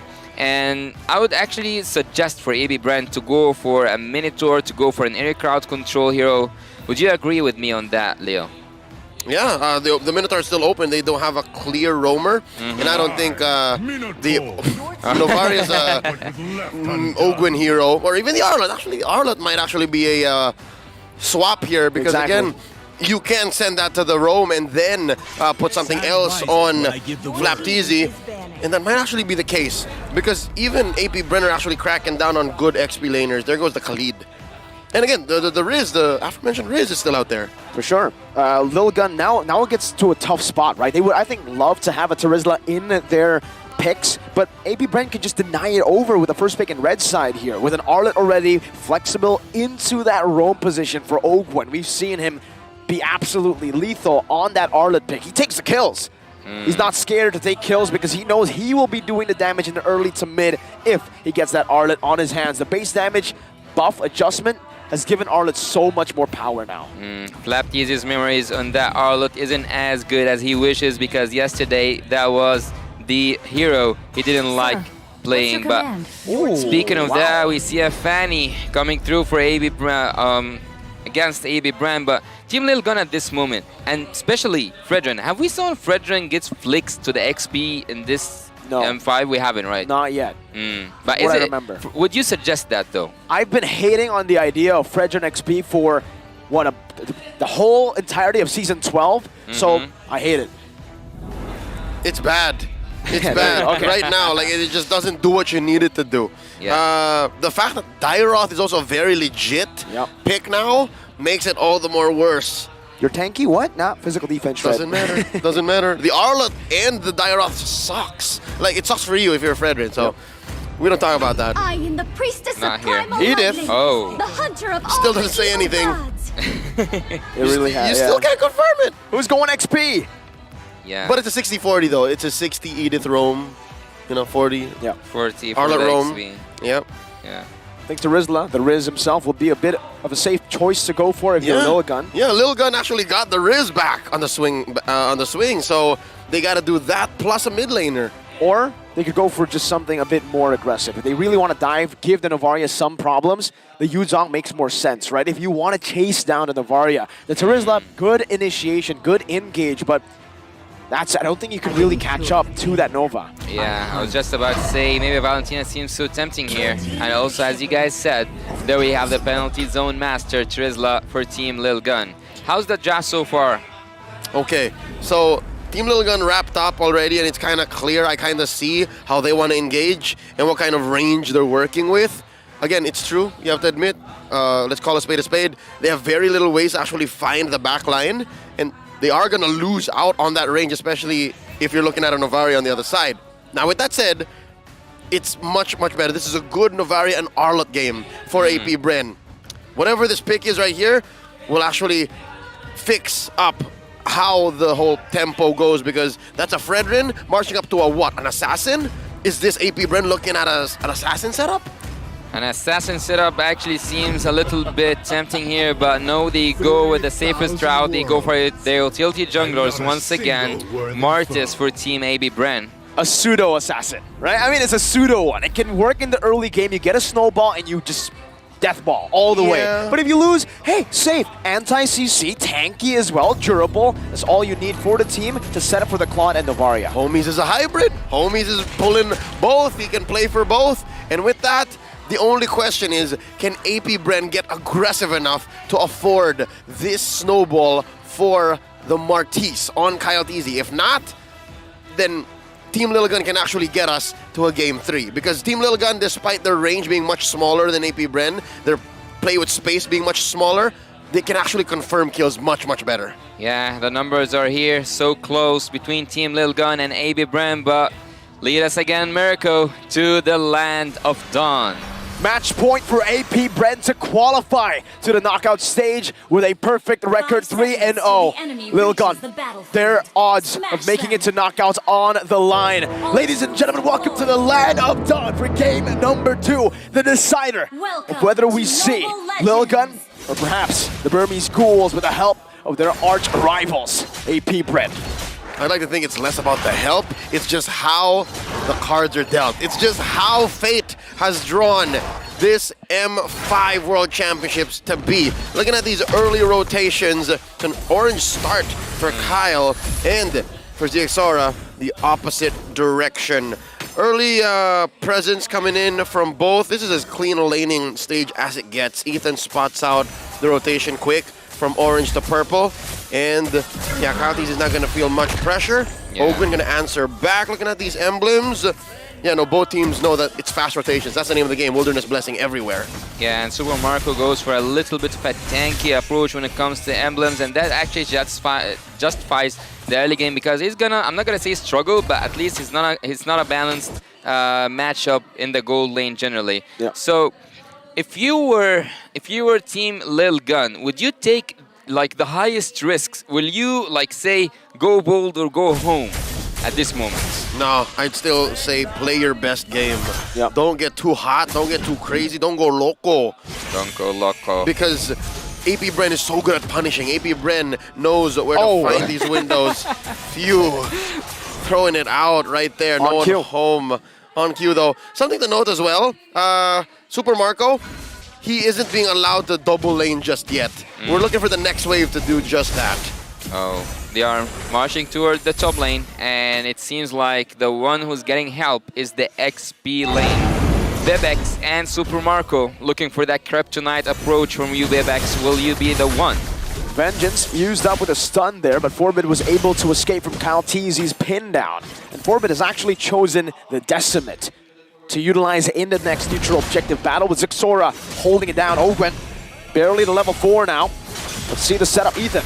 Gonna be chunk low, right there, good. Onward, and an Earth Shatter as well, but it's gonna be a taunt coming down. A final slash, displacing Zixora. But the Circling Ego does the same to Ogwen, who's now in the Primal Wrath form. It's going to be Few! Not the two junglers, it's the mid laner who finds it. Kyle's looking for the Decimate, he finds Ethan, and that's Forbid who gets another. The Earth Shatter knocks Forbid up, he's looking for more, but he will not be able to find it. AP Brand clutch win.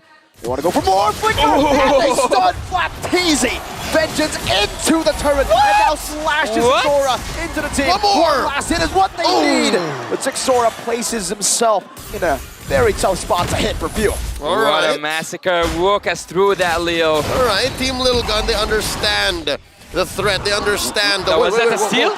Grand Theft Purple on Few. Idol ng mga kids, a 2-time SEA Games gold medalist. I was just trying to figure out what happened in the first turtle, and now AP Brenner already a step ahead. Okay, let's talk about it real quick. Despite Super Marco not actually getting the gold lane experience, getting the full-on double lane duty, he's doing just that now. AP Bren was able to find the windows of opportunity between Team Little Gun's actual 50-50. Because Team Little Gun actually, they're built to fight for those turtles. They built to actually contest and even come back for kills, especially since Forbid picked up the Decimate. But AP Bren, they did trade out for it. We did see Kyle TC fall once. They just used their ult so much better. Especially since Ogwen picked up the Primal Wrath. He turned 4 as soon as the fight began. Super Marco taking those minions, clearing them up from mid to bot, over and over again. He's getting too much farm that he got his first item in a matter of 4 minutes. And not just that, I think, yeah, indeed, he does also have the boots. So AB Bren are looking really good right now, but Flapteasy, yeah, he just continues. Yeah, not to mention actually Flapteasy being a key part of that post-engage. After the fight proper in the turtle pit ended, he still called for a fight. He still understood that, hey, maybe Team Logan might want to stay for some XP, for some gold, and he punished them for that. Why Forbid those keeps on stealing the Decimate? What's wrong with the final slash? The execute. He's not looking to set. He thinks he has enough of the set with the help of Aizen and Zixora. He wants to go for the execute, the damage dealing, the carry potential with Bebex. The turn. Combo with the torn apart memory. And it's scary. 2-man stun with an Earth Shatter. Now it's going to talk from Zixora. Locking Ogwen down for a bit. He still has a Primal Wrath. Will choose to pop it here. Interesting. Oh, it's going to be Aizen with a penalty zone onto 4. It doesn't engage just as fast, but Ethan is able to find a kill, and now onto Flapteasy they go. 1v4 in the midst of it all. It's another Earth Shatter and a torn apart memory that takes Flap down and gives a turtle over to Lil Gun. Beautiful execution by Team Lil Gun. Beautiful engage from Aizen.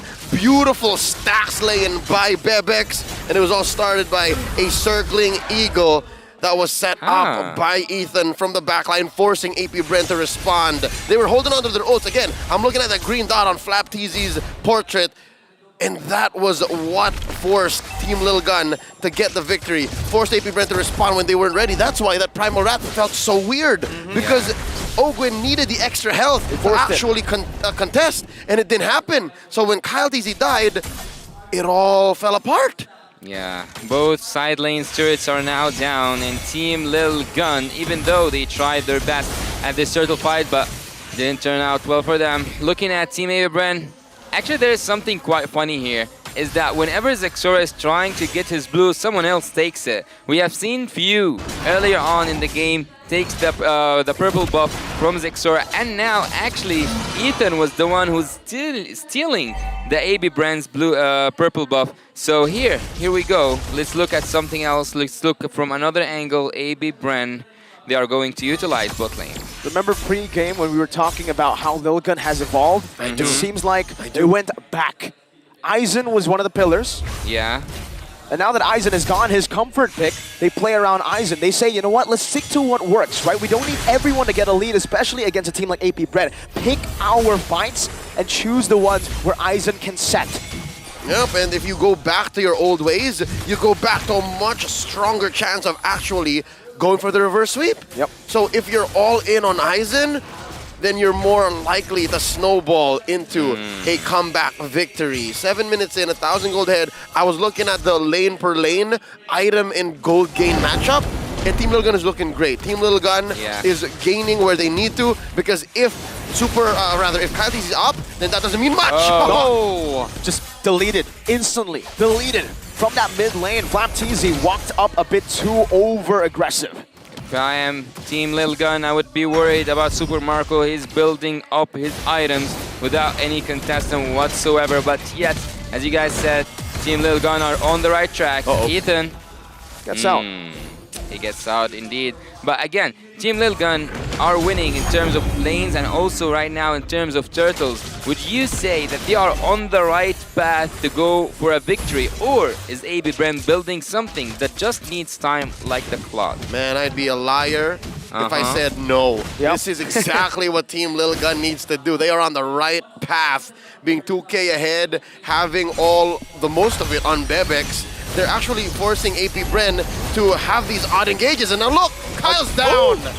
They just look for very awkward ways to enter these pickoffs. These angles are just unorthodox. It's off angles, and AP Bren are getting caught by it. Now with no Kaltizi, seems like Little Gun want to bounce up a bit of a siege in the mid lane, but against AP Bren and Ovaria, they should be able to clear that with no problems. The thing is, Team Little Gun knows that AP Bren's actual plays are setups. They're 2 or 3 step plans. And Team Little Gun, the reason why it seems like it's off angle is they're forcing it. It's so easy for them. All they have to do is say, all right, Aizen, do you have the flicker penalty zone, also known as an OPZ, offensive penalty zone?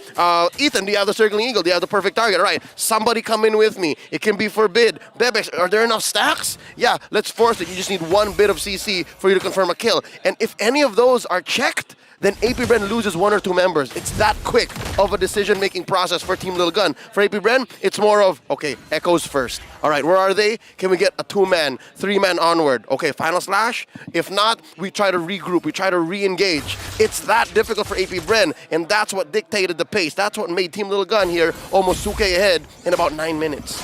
Ladies and gentlemen, kind reminder here. Team Little Gun, if they win this game, they are just halfway through. They are not yet qualified. They need the full series. And so far, as we have said, they are looking good so far. But Team AB Bren can just melt them down, melt them back, having Super Marco in a 0-0-0 without any contestant, as I said. He didn't even need to use his Purify so far. Look at him even at bot lane. He's just farming. He's just getting turret. He's getting fed. Yeah, I guess fair enough. AP Bren's cores aren't online yet. That's why it's taking for so long for them to make decisions, to make plays. Marco. Look at him on bot lane. He's going all the way. Yeah. And AP Bren are distracting just enough so that it delays it for a tier 2. I would say for Team Little Gun, they've actually lost a bit of that lead. They can come back with a siege, but if AP Bren are able to manage the waves in their favor, this Lord might not be able to find anything. That's right. Team Little Gun have to CTL. They have to capitalize on the Lord. If they don't, then that's it. AP Bren just equalized. They put the gold at equilibrium. That's what explains Team Little Gun being under 2K now, closer to 1,000. Every time you're up against AP Bren, when you have a lead, it's not even halfway. You're a quarter way there because you need to deal with Marco. Every time. AP Bren are behind, they can always rely on Marco. They will minimize their losses across the map and give Marco enough space to farm. He is a level ahead, about to be, of Bebex, and that's the guy with the kills. Yeah. This is very similar to how Blacks International deals with losing situations. As what Wolf said, the anti-disaster protocol, AP Bren puts it on Marco. Oh, they might just commit to the inhibitor turret. The Lord's still healthy, not touched, but seems like Team Little Gun wants to take it again, layer by layer, turret by turret. They want to keep AB Bren, but just back behind their inhibitor turrets. Okay, good news for Team Little Gun. They were able to CTL. They were able to capitalize on the Lord and have it push 2 turrets. 1 up top and 1 in the mid. And bots, you can add that too. There you go. So we're close to halfway there for Team Lil Gun. They've managed to inflate their lead once more up to 3,000. And Ogwin, despite having good engages and re-engages with his conceal, he's been using it very liberally. Team Lil Gun is able to deny any of those CCs.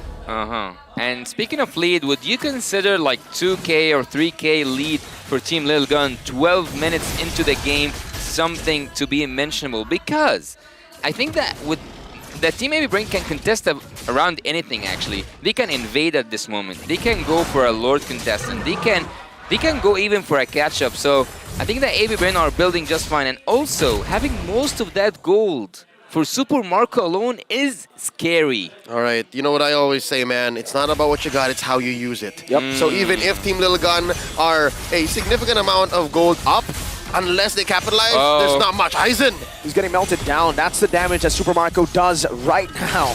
That's scary, because he doesn't even have... Oh! A good final slash into the Earth Shatter. Flapteezy gonna be locked down right now with the Circling Eagle, knocking him up as well. But look at that poke. All the way out. Earth Shatter Flicker combo, bringing Aizen back with the all, and Ripper's able to flicker back as well. Good Primal Wrath, but Bebex, my goodness, that damage was disgusting. Pretty good, AP Bren playing with range. They forced one out but couldn't finish it as quickly. And yes, Flapteezy found a very, very good CC, even Ogwin, but the damage placement from Team Lil Gun was just a little bit better compared to AP Bren, because AP Bren was able to put, what, 2 or 3 members of Team Lil Gun down below, but Super Marco was just waiting. They didn't make the call just yet. They didn't say, all right, we're going for the throat, we have to wait. Well, because I want this game actually personally to go for game number 3, I'm worried for Team Lil Gun, because even in that last team fight, Super Marco didn't even use his Blazing Duet. He's just taking turrets down one after another, just sneaking from the backs of Team Lil Gun. And you gotta commend the discipline, right? If this was any other gold laner, a lesser gold laner in fact, me, myself, for example. Or me. I would have forced it, right? You would have forced it. You would have said, let's stay. This is a tier 2 turret. We should. How can you be the one in lead when it comes to the whole board when your team is 4K behind, though? That's a really good question for me. Oh, it's across the board. Mainly, this is on Super Marco and then spread out across. Wow. That's what builds up this 4K gold lead. So yeah, no, it's right. AP Bren holding strong on their cores. That's the key here. Team AB Bren. They are now into the defense. An Enhanced Lord coming from top lane. And Team Lil Gun, they have all their spells mostly. Just 4-bed is missing that flicker. But yet, they have the penetration needed to take the tanky heroes. They have the damage needed to take that torn apart memory and tear the AB Bren base down. Yeah, damage received tells this whole story of what happened at the last team fight. Aizen and ZXaura taking a lot of damage from Super Marco and not dying. That's what Team Lil Gun wants. That's how Team Lil Gun want to get through from this late game into the ultra late game, wherein it's inevitable. But AP Bren able to defend like a Le Champion. Look at this, they're able to take down that Lord, take down the waves, and keep all their inhibitors. They managed to do just that. Did they just sacrifice that Lord? They didn't commit to the Lord. They didn't go with it. They didn't even go for an opposite lane. They didn't go for the mid lane. Why Team Lil Gun didn't go for any aggressive approach? Was it too risky? I'd say it was dealt with. Both? Yeah, no, both. It was risky, and they made the call to say we shouldn't. So that means, and this is just my personal opinion, you're allowing AP Bren to breathe. You're giving AP Bren a chance to get out of their base, put farm on not just Marco, more importantly, put farm on few, and then find and engage. Because inside your base, there are no bushes, no places for Ogwin and Flap to play Trixie. But now that you're allowing AP Bren to get out of there and give them time to maybe even contest for this 40-second Lord coming up, that's dangerous. I think Team Lil Gun really should have put the pedal to the metal, but maybe the angle was off. The Lord being on top might have been not favorable for them. Yeah, I would say that it's lethal at this point to let AB Bren breathe, because they already have the confidence, they already have that world-class performance, and with just one moment for them to catch a breather, they can go in against Team Lil Gun and contest the next Lord. And not just that, they have the crowd control needed, and Super Marco with a 0, 0, 0, none touched, and most damage can be dealt with one blazing duet. All right, the lack of bush plays is making me uneasy. The fact that neither team want to commit too much time to try and get a play out of a bush means they both respect map presence. They both respect the fact that we're seeing way too many of these AP Bren or Team Little Gun players on the map that we don't want to waste time while staying. And now the Lord dance. Oh, it's not even a dance. Oh, I can seal. They're poking Kaltizi down in the front. Ogwen, Earth Shatter coming down. They're not going to go for a commitment just yet right now, but Aizen will lose his life. Super Marco dealing so much damage. Ogwen finds immortality. That's going to be Bebek swept over to the side of the team. And Foreman jumps in a back now, outplayed by Super Marco. 3v5, Marco back with the BMI. Bebek's running for the hills. That's an Appraiser's rat on a total prop memory. Faktizi sustaining for just a bit. Zixora trying to stab him, but he's still going to be alive. Super Marco dealing some damage. Ethan revealed an Astral Sphere connects onto Bebek. Super Marco found 2 kills and now buys the RGM. They're on the Lord, and this might be it. Their ticket back into the game. The turn from AP Bren. That lead from the Mongolian squad went kaput. No more. And here you'll see that a majority of it still, right after purchasing that RGM, the fadeaway BMI double kill play from Super Marco. He is 2,000 gold ahead of his lane mate, and now AP Bren have turned the map red. Wow. Wow. Do not let the Filipino champions breathe. That's the lesson learned here for Team Lil Gun, because at this moment they will face the consequences. They will face the fear, the rush and the aggression that Super Marco and the rest of the AP Bren Arsenal will do. All right, now that this Lord is marching down bot and AP Bren are taking their time to actually synchronize how these waves crash in, let's talk about how that was made possible. Number one, AP Bren have been setting up that kind of team fight since the very last Lord. Second is now AP Bren are more confident because Team Lil Gun are actually doubting themselves. They're doubting the amount of range that they have and the amount of stacks Bebex has.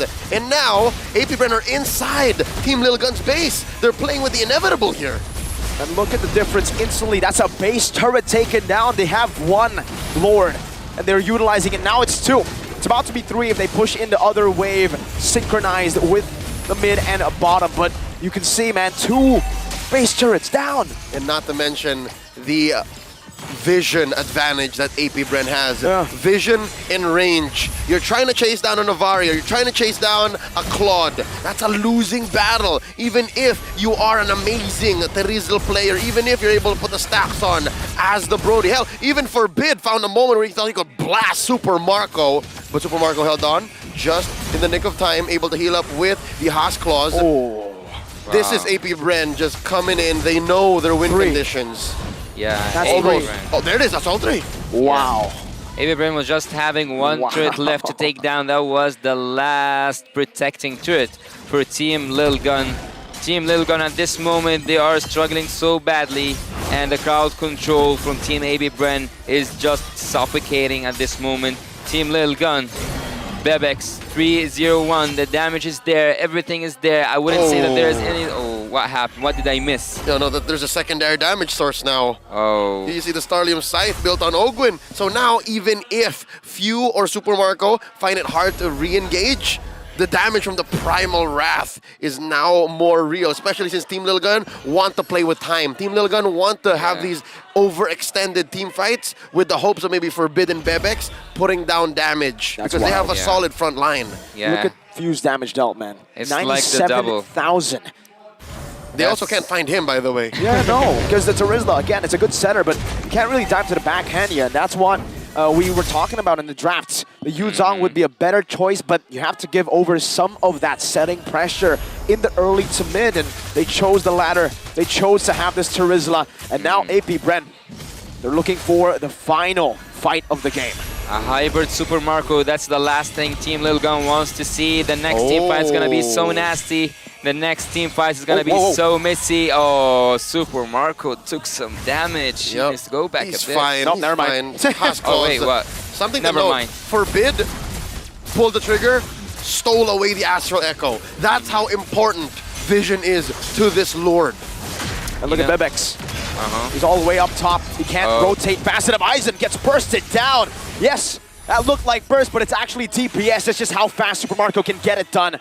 And AP Bren their Bebex lords is far. at playing the Lord Dance. They know how to do this. They know how to play the long game. Bebex has to deal with 2 waves as a Brody. And AP Bren will get the Lord. This time Evolve for free. No contest. No contest. And that's it. That's dangerous. If you did not send a single hero to help defend, it would have been over. Given how huge those waves are, and all 3 coming in too. Well, Bebex going back, that's what triggered Team AB Ren to take that Lord down in a blink of an eye. So at this moment, I would actually recommend that the XP laner who would have won goes back. But again, at a certain point, I thought that Super Marco will actually split bush, because since the early game, he has been taking those turrets down. I thought that we might see a steal with this Lord Dance, but it seems like they want to finish it the proper way. They're playing it honest now. AP Bren knows that they have more firepower, more reliable sources, and vision. Oh, look at that. Catches all 5. Ooh! Zixora swept towards the side of AP Bren. And it's Flapteezy who finds the vengeance. That's an onward and another shatter. Aizen, a DPC. The immortality bought by Calteezy. Little Gun on the brink of elimination. View going to lose his immortality. Oh, with the primal wrath. Just a hit on the base. AP Bren will be undefeated in groups. They will take Little Gun down and they will eliminate them from M5. Blazing duets. Dancing on the bodies of Team Lil Gun. Here I carry some good news for 2 teams. AB Bren and Team Brimmy Schools advance to the playoffs.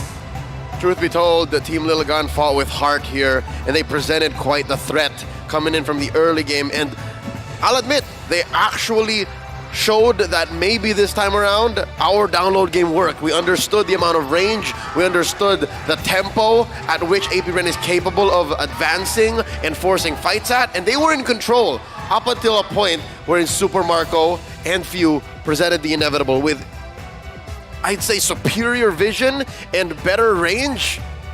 AP Bren had the inevitable victory, but still, my heart goes out to Team Lilgun. I am a fan, I will always be a fan, and I'm looking forward to the next time we'll see them. Yeah, just a round of applause for Team Lil Gun. They have made a really remarkable run here. And now it's back to AP Bren. Man, how they came back in that game was super, just like the super in Super Marco. The fact that Super Marco stayed so consistent, that's always been the reason why it's so hard to beat AP Bren. They have a plan A, plan B, all the way to maybe Z. No doubt. Even when it comes down to engages, again, it was a point wherein it seemed like Team Lil Gun's engages from the early to mid, and even a part of the late game, was much, much simpler, right? It was a simple penalty zone, a simple circling eagle, couple of stacks, boom, just like that. But AP Bren were able to squeeze in and figure out how to get their cores online to get to an inevitable victory.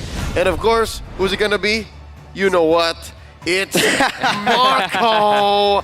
We're gonna be giving out our MVP nod to his Claude, who was unkilled, and to be honest, the 202 doesn't tell you the whole story. You can hear the reaction. You can hear Super Marco's reaction. Woo. Woo. Thanks. The most monotone woo, but the most amazing performance. It was on the stage. The very same stage where he unleashed the trademark woo.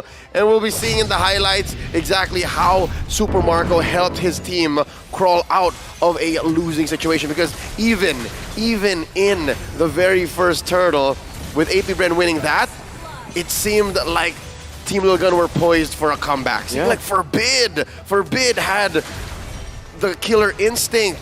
And yes, Flapteezy was able to keep the, how do I say, pace up. But as soon as Aizen with his trademark penalty zone found 4, AP Bren was forced to respect Team Lil Gun's damage output, and that was the start. That was the start of the Mongolians taking over and dictating the pace until AP Bren found the window to say, you know what? You guys are checking Marco. And here, what is this, the 12, 13-minute mark? Yeah, they couldn't finish. They couldn't finish. They put Aizen and ZXora down low, but not enough to take a big objective, take a big win. Well, speaking of the stars, I would actually like to speak about the time where Team Little Gun were able, I'm not going to say to finish, but to have, oh yeah, that was a really good outplay from Super Marco. But there was this one time where Team Little Gun had the Lord in their hands, but they just sacrificed it for nothing. That was when they were very conservative. We just missed the, we just passed the clip of the fadeaway double kill. Yeah. And here, you're really just overloading Team Little Gun. They were already a man down, and there were waves crashing through, plus that big evolved Lord. The writing was on the wall. AP Bren put themselves in a position wherein it's hard to lose. 22:56, 23 minutes. I'd say a majority of that, maybe 17, 18 minutes, it was Team Little Gun who was ahead. But looking at the way that Flap TZ built his Arlot, he understood that, yeah, I'm here for one thing, the final slash. Because this is a full-on tank build Arlot, save for the Quantum Charge, but one could argue Quantum Charge can be used to reposition. It's called the final slash, but we saw it multiple times. It was never final. It's like Final Fantasy. There's multiple coming in every year. I mean, you're right. The fact that Flap TZ is so durable as well. I mean, usually you see at least a Fury Hammer, but coming into the full late game in the 22nd minute of the game, he's T-Belt. like, T-Belt's enough. What for? Yeah, Thunderbelt's enough. I might as well go for the immortality. Might as well just go for a bit more utility. Dive in and then let my team do the rest. Yeah, it came to a point where even Ogwin was mulling over building a another offensive item. He's just like, I've had it, you know, like, I have very little budget. Swift crossbow, that's it. I just need to make sure that my Primal Wrath is respected and that those that Marco can't finish off actually go down, because I'm pretty sure AP Bren was ready to go toe-to-toe with the Mongolians up until the next Lord, if in case that last Evolved Lord wasn't enough. Looking at the sandbag, it was the Exora. This is just how you play a Fredrin. And looking at the damage output, again, the carries, the cores, Few was the one who dealt more damage compared to Marco. But then again, it was Marco actually put in the final touches. I love the fact that Super Marco, even though he was on the losing side for a very long time, he managed his way through to have the title of the rich guy with 800 or at least more than 800 gold per minute. I don't know actually how can someone reach this kind of mentality where even though his team was so pressured, even though his team wasn't in the best position possible, he was split pushing, taking creeps, getting those goals, getting the turrets. I'm not gonna say it was a one-man effort, of course it's a team effort, but at some point Super Marco was playing a different game than AB Bren. It's exactly what Leo said in the game, right? The super. It gives them hope. Yes. There wasn't Kryptonite also. No. Not at all. As you said multiple times too. But just the same, it's less about Super Marco carrying his team. It's more of AP Bren as a whole, as a unit, understanding what each needs to do to be able to crawl out of a losing situation. So with that said, Marco wouldn't have been able to take down those turrets, split push, in the absence of his teammates, if his teammates did not, again, buy time at the Lord Dance, buy time elsewhere on the map, until it was inevitable for Super Marco to have been the final touch, to have been that hour of reckoning. Well, with that being said, yes, it was a team effort, and Team AB Bren deserved that win completely. But once again, M5 is powered by Moonton, presented by Kadia, our global presenting partner, supported by ROG, our official game phone, and Grab, our official super app partner, and Secret Lab, our official chair partner. Coming up next is a make or break match for Homeboys versus the Ohio Brothers. Do not go anywhere. The M5 World Championship group stage will be right back.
I might kick over. But you can give me in no corner. I know I can make a comeback. Ace this round and finish this game now. Got the power on my shoulders. Yeah, you know that I'm a soldier. You can keep me off my guard, but you can't keep me from my honor. I feel like the floor is over. The energy's getting higher. You're saving my arms. 'Cause I know just what I got. I got you like na-na-na. And you know I hold the power. This feeling I love. Oh yeah. Making my grind good to great. So don't stand in my way. Standing tall and I won't fall over. We are better than great, good. We are better than great. We stand tall, won't run away. We are fun, nothing gon' change. Great, we are better than great. Can't get it great, I'm better than great. I play my own role, I become the greatest. Transcend myself into this game, yeah. I feel the power to dominate fate. Championship mind on top of the week. What's up to the game? Shall reveal. Better than great, that's how we feel. I feel like the floor is over. The energy's getting higher. You're saving my arms. 'Cause I know just what I got. I got you like na-na-na. And you know I hold the power. This feeling I love. Oh yeah. Making my grind good to great. So don't stand in my way.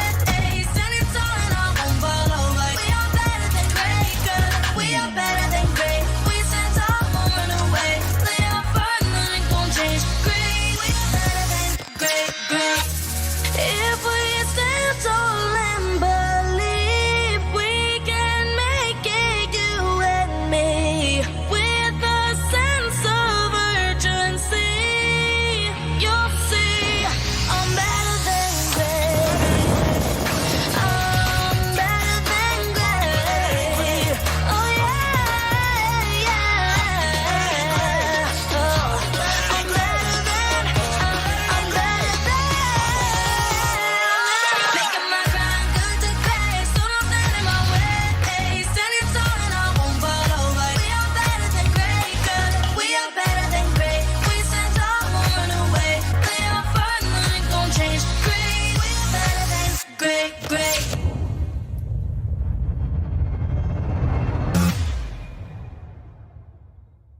I am the #1 seed, the champion of the arena. The fans adore me because I've never lost.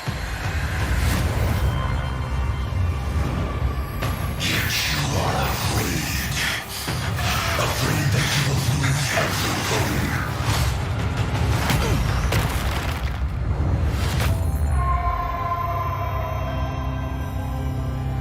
Do you ever get scared of losing, Kimmy? Well, big bro, I think we should cherish the joy and excitement of each game. Not who won or lost. That's right. I'll strive for victory, but I won't lose myself in its pursuit.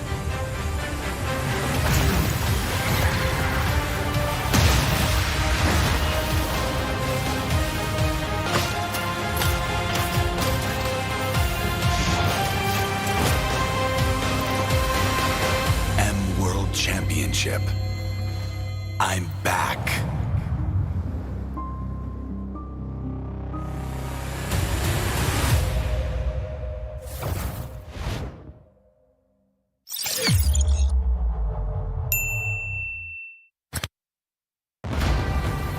We are here at Gamers 8 to show that we are walking the walk.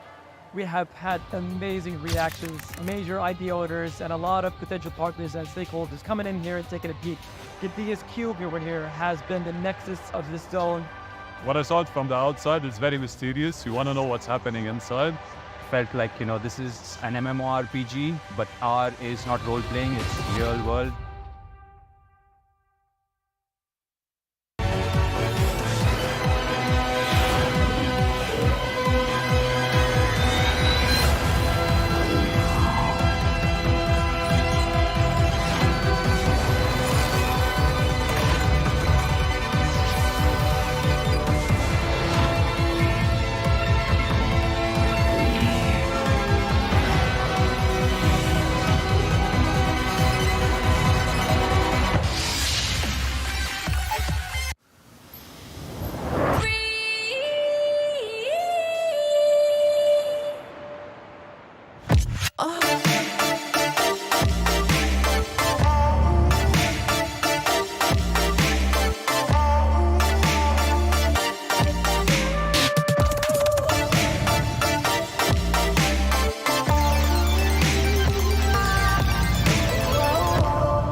Pag nag-grab only, savings ang dami, your wallet sings tonight. Laki ng bawi, pag nag-grab only, save 2 4 for alright.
Tolak tak bergolek, tersembunyi di sudut bilik.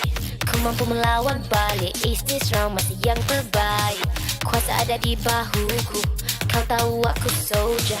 Cuba buatku lega, tapi tak mampu rampas my honor. Na na na, panas sepanas lara, ku semakin bertenaga bila bersama. Ku tahu just what we got. Terbuka like unanana, kuasa di tangan kita. Feeling I know, yeah. Kerja kuat lebih dari hebat, usahlah kau mendekat. Jangan gentar terus bertahan. We are better than great, cause we are better than great. Tak gentar mulai ketika pray up what they ain't gonna change. Great, we are better than great. Misi berat lebih dari hebat, jalankan amanat masih bersemangat. Transcend myself into this game, yeah. Jangan kuasa tu genggam piala, Mena juara kan tawannya lemah. Hasil dibalik usaha buktinya lebih dari hebat, itu yang ku rasa. Panas sepanas lara, ku semakin bertenaga bila bersama. Ku tahu just what we got. Terbuka like unanana, kuasa di tangan kita. This feeling I know, yeah. Kerja kuat lebih dari hebat, usahlah kau mendekat. Jangan gentar terus bertahan. We are better than great, cause we are better than great. Tak gentar mulai ketika pray up what they ain't gonna change. Great, we are better than great. Terus yakinkan diri, gapai impian pasti. Usah berlengah lagi. Oh yeah, I'm better than great. Oh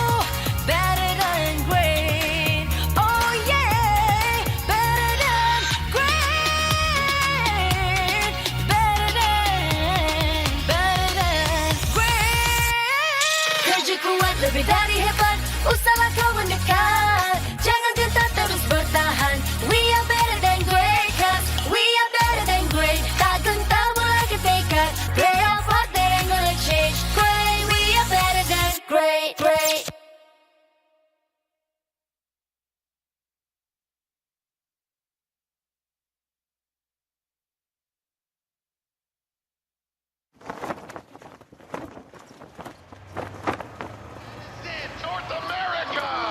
Kingdom is born. The Ohio brothers stand above. The throne is taken. The crown is theirs. T.O.B. claiming what they thought was theirs. What is greatness in MLBB esports? All right in the backside. Lots of damage. Basic immediately deleted.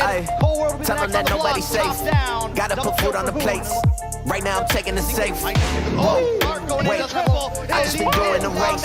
I just been catching the cases, and it's already too late. People say he diabolical. Right now I'm feeling unstoppable. Learn to avoid all the obstacles. Black can get hotter than tropical. Ay, do what it takes. We taking it too. Yeah, breaking the bank, breaking the rules. If my people starving, then I gotta steal. I get on the meals. Yeah, you know the deal. I'm keeping it real. What is greatness in MLBB esports?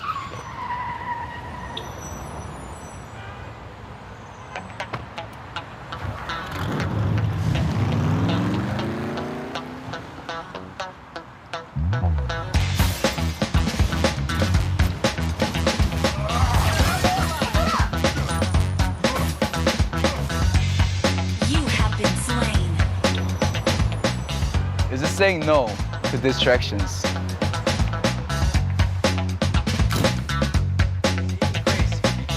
Very close call. The shot officially named the first grand finalist, taking down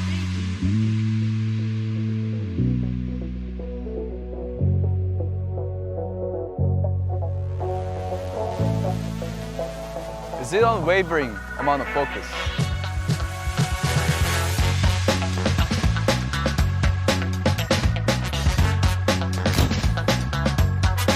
Let's do this. Promise, gonna get locked in. Elo, final flash once again, and Cold World Basic.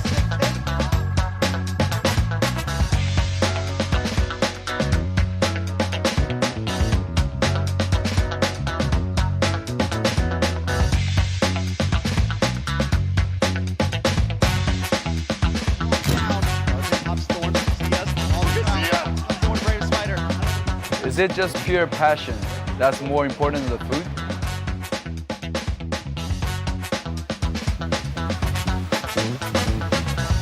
How about hard work and no sleep gaming? Hey, give me more 5 combos. Yes, Captain.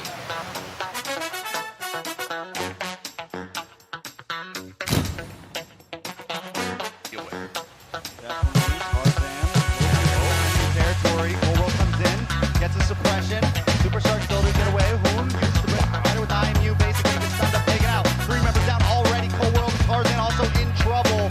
Cold World chased down, a double kill and a double kill. Up on top. Oh, my pop up. A lot of damage on the CM, but it comes Phantom Execution. Able to counter back. Shark though, Tarzan finding it, now he's in the best bucket. Terrified and taken out from Hoon. Or is it just old school discipline and determination? This is what you get for face checking. We know every one of us is great, but only together we are better than great. Okay, let's go, guys. We have a plane to catch. Boys, it's time for M5.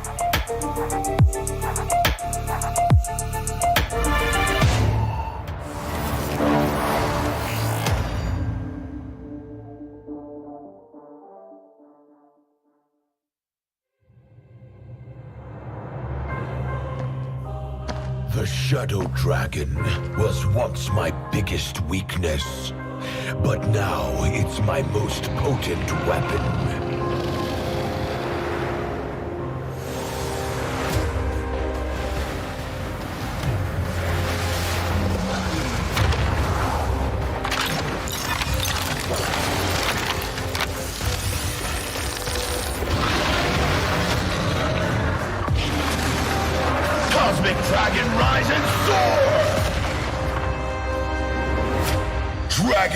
Shock!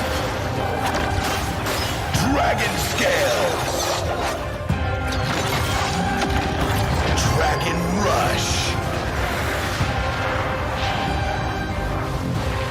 Rise beyond greatness and seize your own destiny.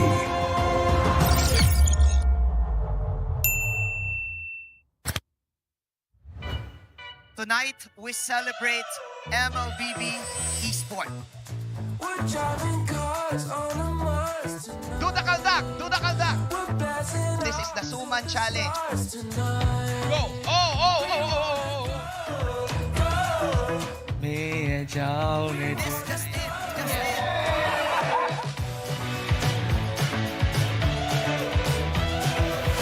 Welcome to M5 Gala!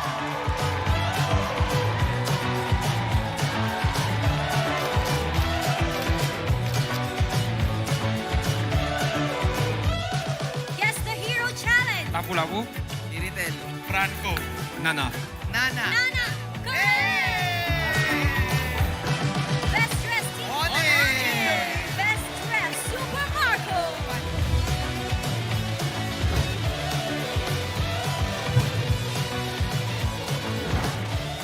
Thank you so much for joining us at the M5 Gala, and we'll see you at the M5 World Championship.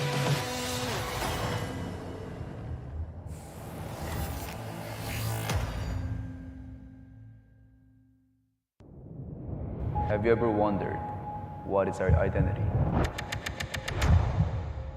Our identity isn't limited to just esport players. Our style. Sweat. Our passion. And vibe. Feel our energy. When we dominate the stage,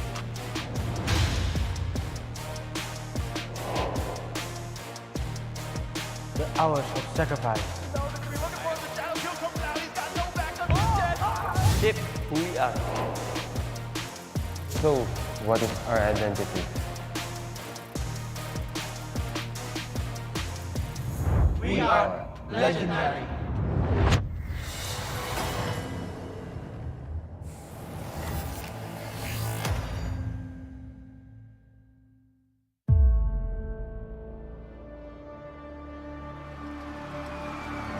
In the history of M Series, no host country has ever won the championship title. No other region has ever claimed the throne. No team has ever secured the championship twice.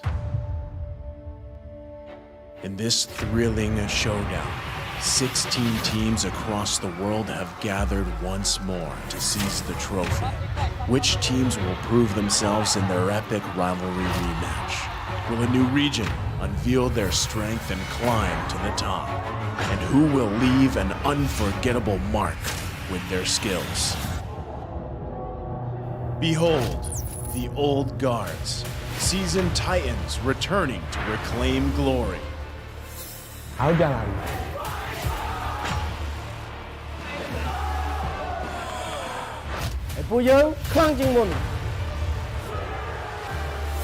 Судьба будет в наших руках. The newcomers, eager to forge their legacy.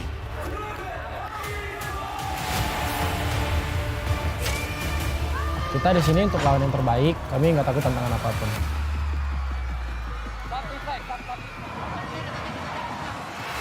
Emerging from the ashes, the rising stars are vying for the spotlight. Kita orang dah tunggu lama untuk momen ni. This is our time. It's now or never.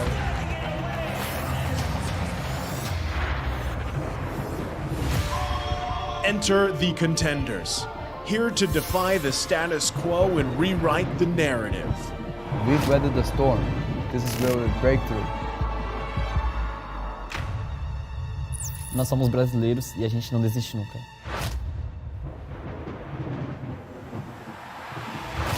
The kings, legends in their own right, descend to defend their crown. kita sudah merasai kemenangan. Ini saatnya kita menguasai dunia. Naitaas na namin ang kampyonato at itataas ulit namin ngayon. Babawiin namin ang corona para sa aming hari at reyna.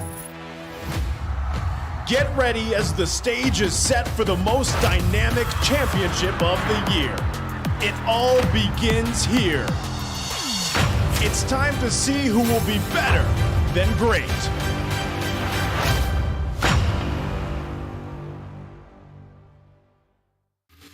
Bomba nails it, but Flash doesn't connect as the implosion locks him down. The attempt, Keyboy starts things off, flickers in hard. The Netherrealm is going to protect him. Keyboy ends up losing his immortality, and now they're laying everything, throwing the kitchen sink as well. The penultimate day of the M5 group stage ended with immense emotions and exhilarating gameplay. Team SMG started the series.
come back, ace this round and finish this game now. Got the power on my shoulders. Yeah, you know that I'm a soldier.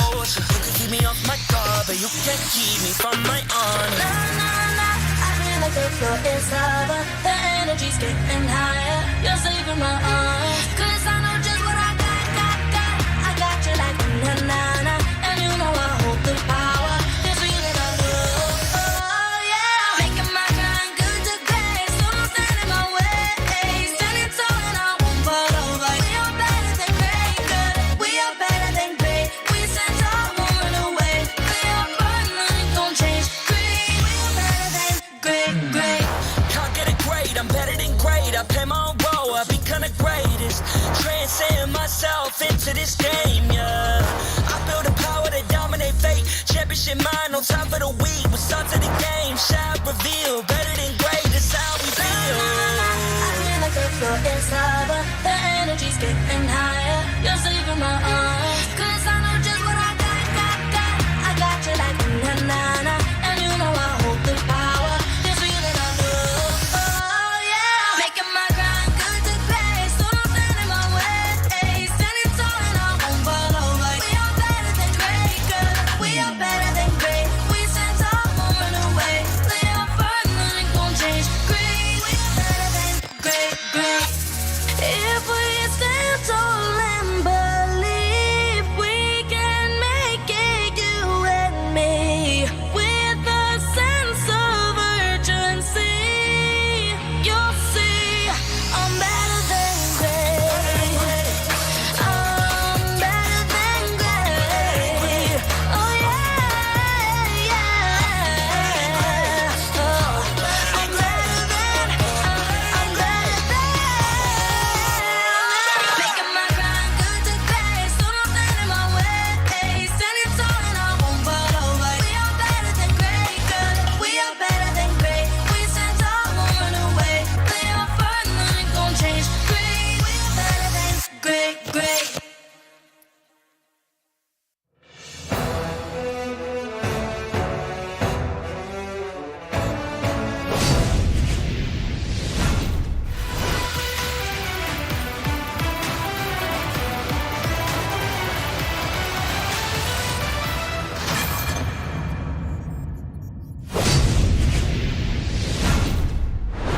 It'll be a do or die situation for one of the teams and potentially a three-way tie depending on the result. Ladies and gentlemen, welcome back to the M5 World Championships, this time around with your boy, Mirko, Gideon G, and Ulf.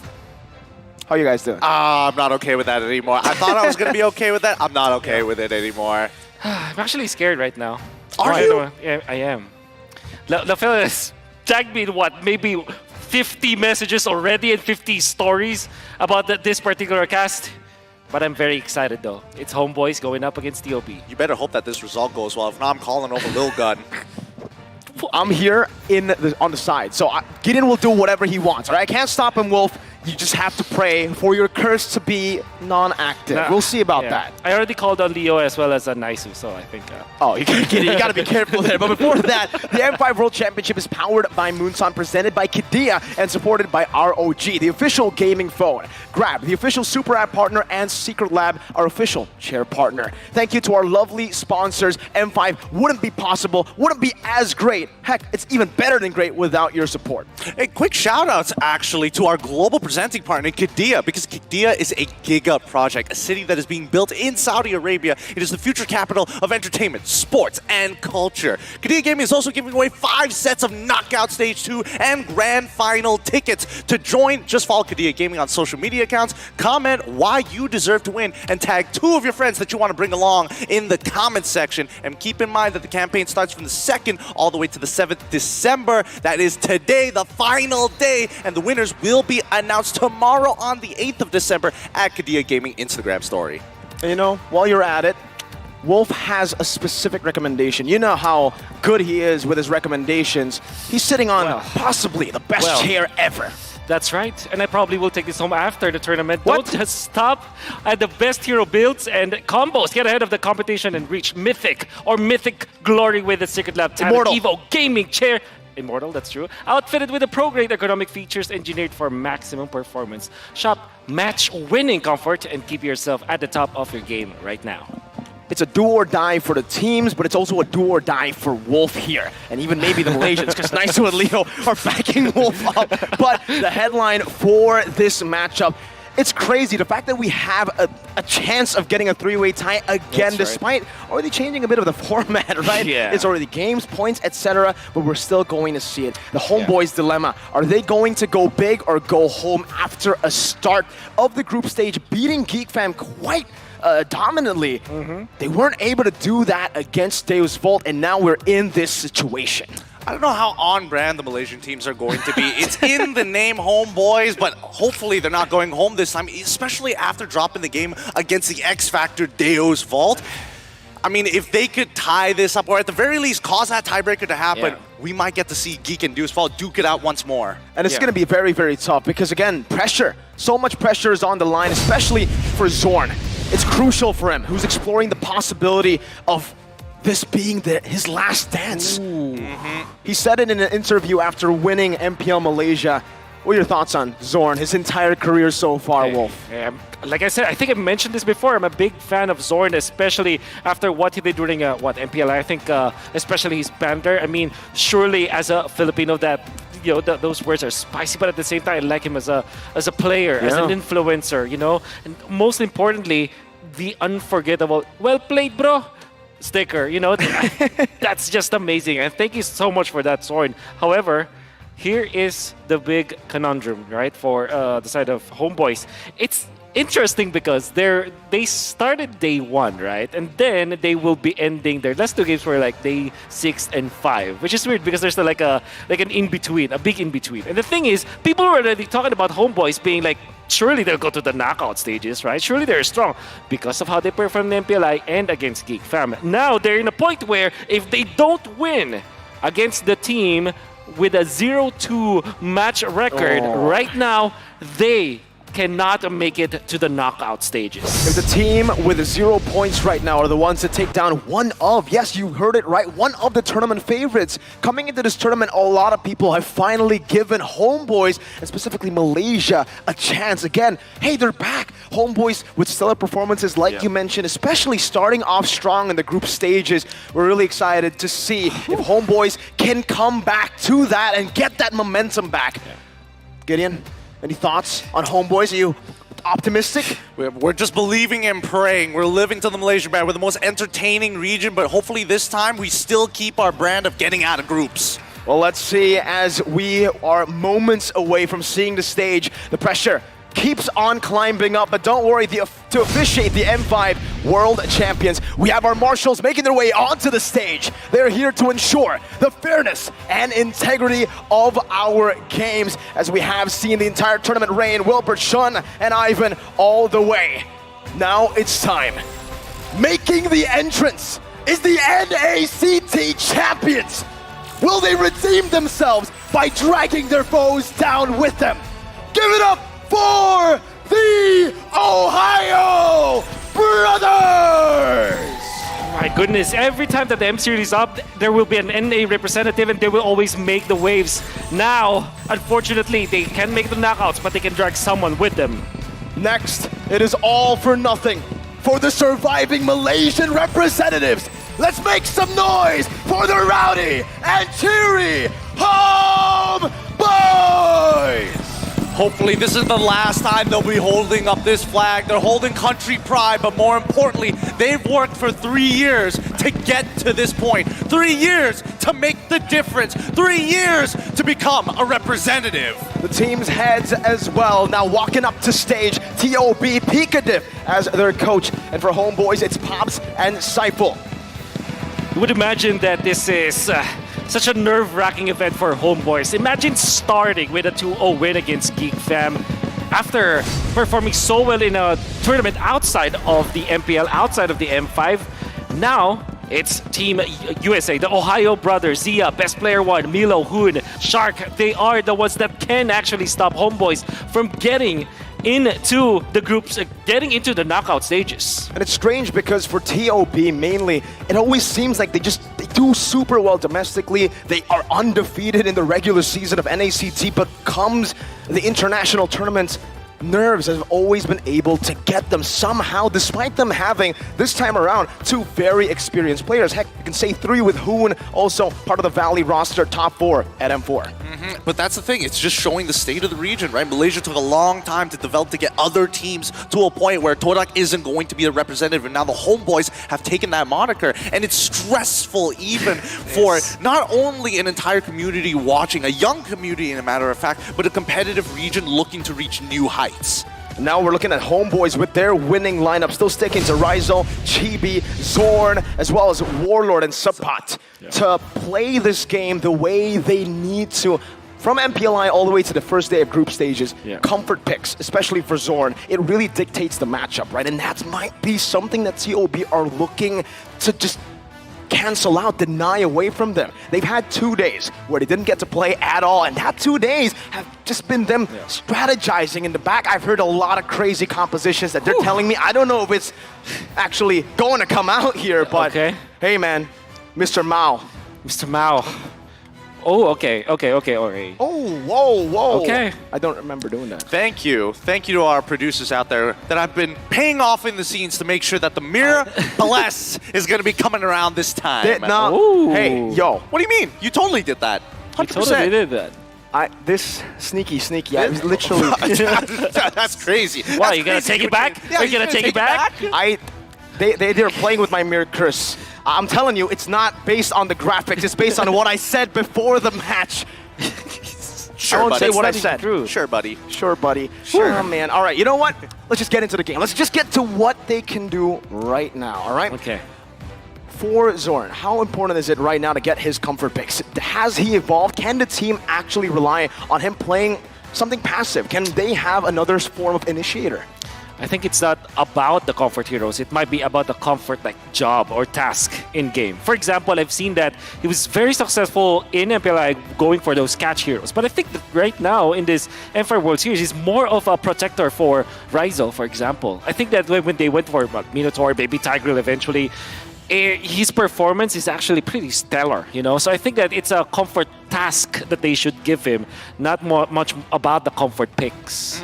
I think if we're talking about overall style, what we're hoping to see from the side of the Homeboys is to revert just a little bit backward, take one step back, play towards their early game strategies that they've been doing throughout the regular season of the MPL MY, and maybe that's going to, kickstart that journey, because Malaysian teams, the one thing that we don't know about is consistency. We have high highs, but we have really low lows at the same time, and we're trying to bridge that gap as much as possible. And that may be the reason why Echo have actually mentioned at Homeboys and Deus Volt in an interview that they are the dark horses, and hey, Deus Volt Homeboys, they went up against one another, and we did see it go very, very close, and we did see the inconsistencies of both these teams. But now, fun facts for you guys. The Malaysian boxing champion, Sapat, is also known as a Sapakito in MPL Malaysia due to his outstanding performance with the hero.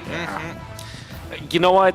When you mentioned about this, it's not even like we didn't label this as the group of death. I don't remember somebody saying that this is the group of death. Usually it's like the Blacklist group or the Brenny Sports group. And guess what? We have the rock, paper, scissors thing going on between 3 teams. Homeboys beating Geek Fam beating Daewoo beating Homeboys. I mean, what do you think about the implications of that in this kind of format, right? Actually, I never really asked this to anyone. Me personally, I don't like the fact that there will be teams going home before the knockout stages because I want to see them knockout stages. It kind of grew on me, but specifically seeing these teams, like 3 teams that deserve to be the knockout stages, but only 2 going forward. What do you think about the format?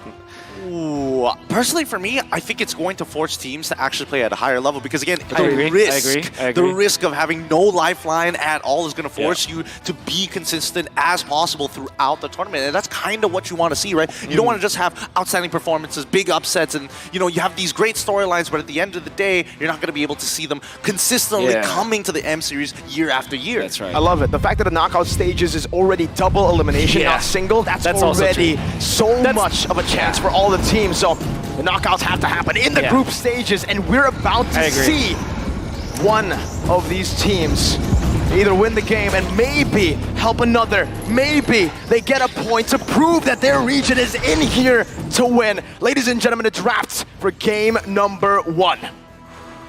Right off the bat, you would think about utility junglers now for both teams. I think homeboys like Chibi, especially with the Joy as well as the Baksha. I mean, Joy is not a quote-unquote utility jungler, but that's his, as Southeast Asians call it, power hero, right?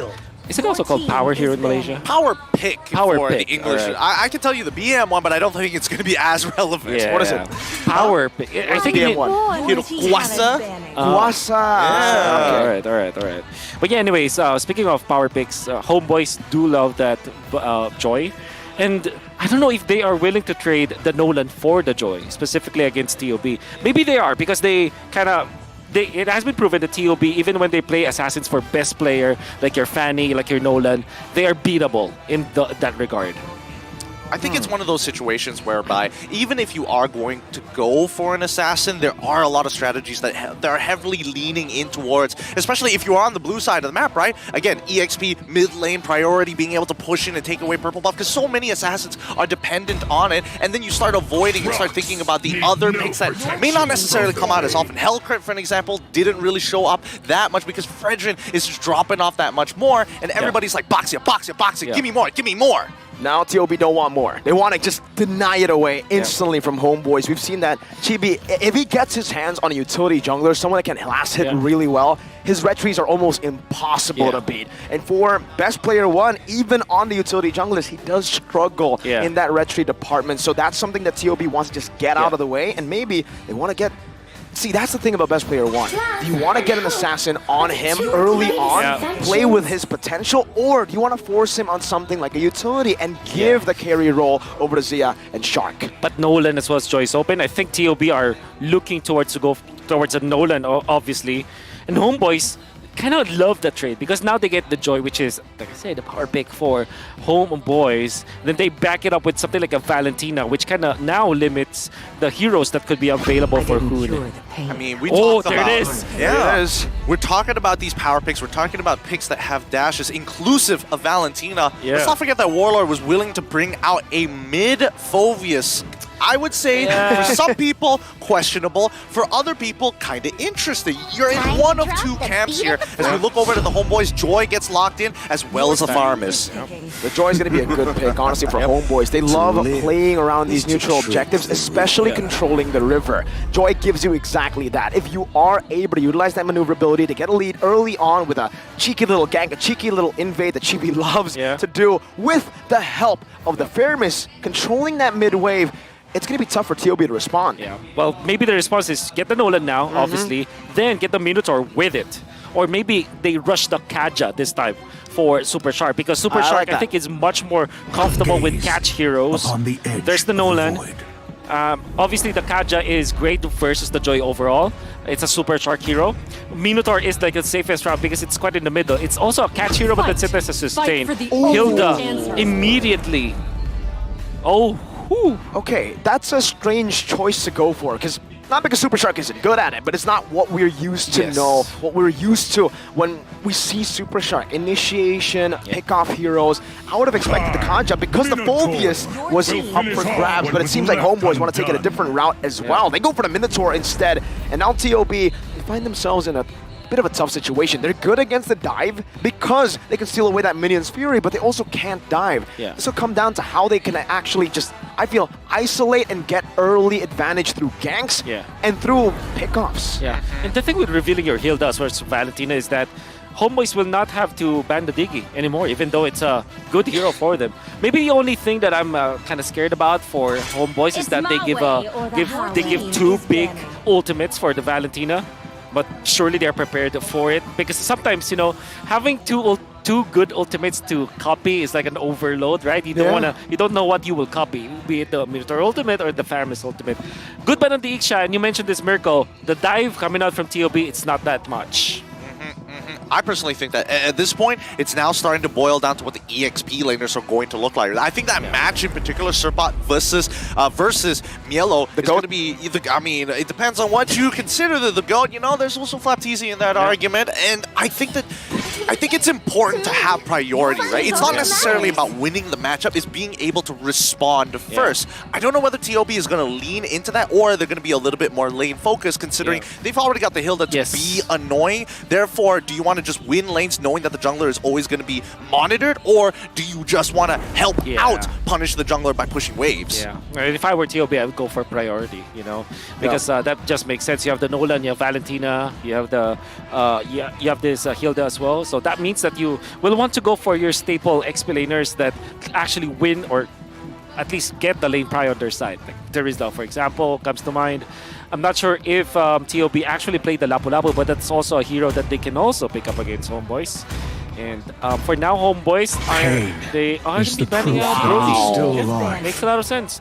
But that means that they are eyeing for either Claude, perhaps, on their side? Yeah, that seems like a very viable pick because Claude already does really well, especially when you want to group up together in the farm as ult. And it kind of goes both ways because of the Valentina. Yeah. It's also really good maneuverability-wise, right? When you get dove on by a Nolan, when those damage fractures start to stack, you need a way to blink out of that, and that Claude definitely gives him an option to go for. But at this point, I feel like TOB, they might just double down on that. Zia has mentioned many times before that he has a massive hero pool in the gold lane, but he decided to lead first. We need to take away the setters, the guys who can stop our Nolan from being a threat. I think they're purposely letting Homeboys get the Claude so that eventually they get Harith for TOB. Zia played the mage role before. You're right.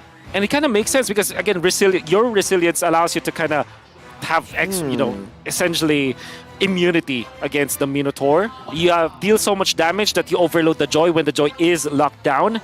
And it's another lane prio hero. So I will not be surprised if TOB eventually goes for something like a Harith. I mean, it's either like they go Harith or they just fall back to lane prio, which is going to be Beatrix most of the time, right? But it really depends because they're giving up one thing for another. We see the Terizla and they're giving the priority. Oh, okay. So let's take it one step further.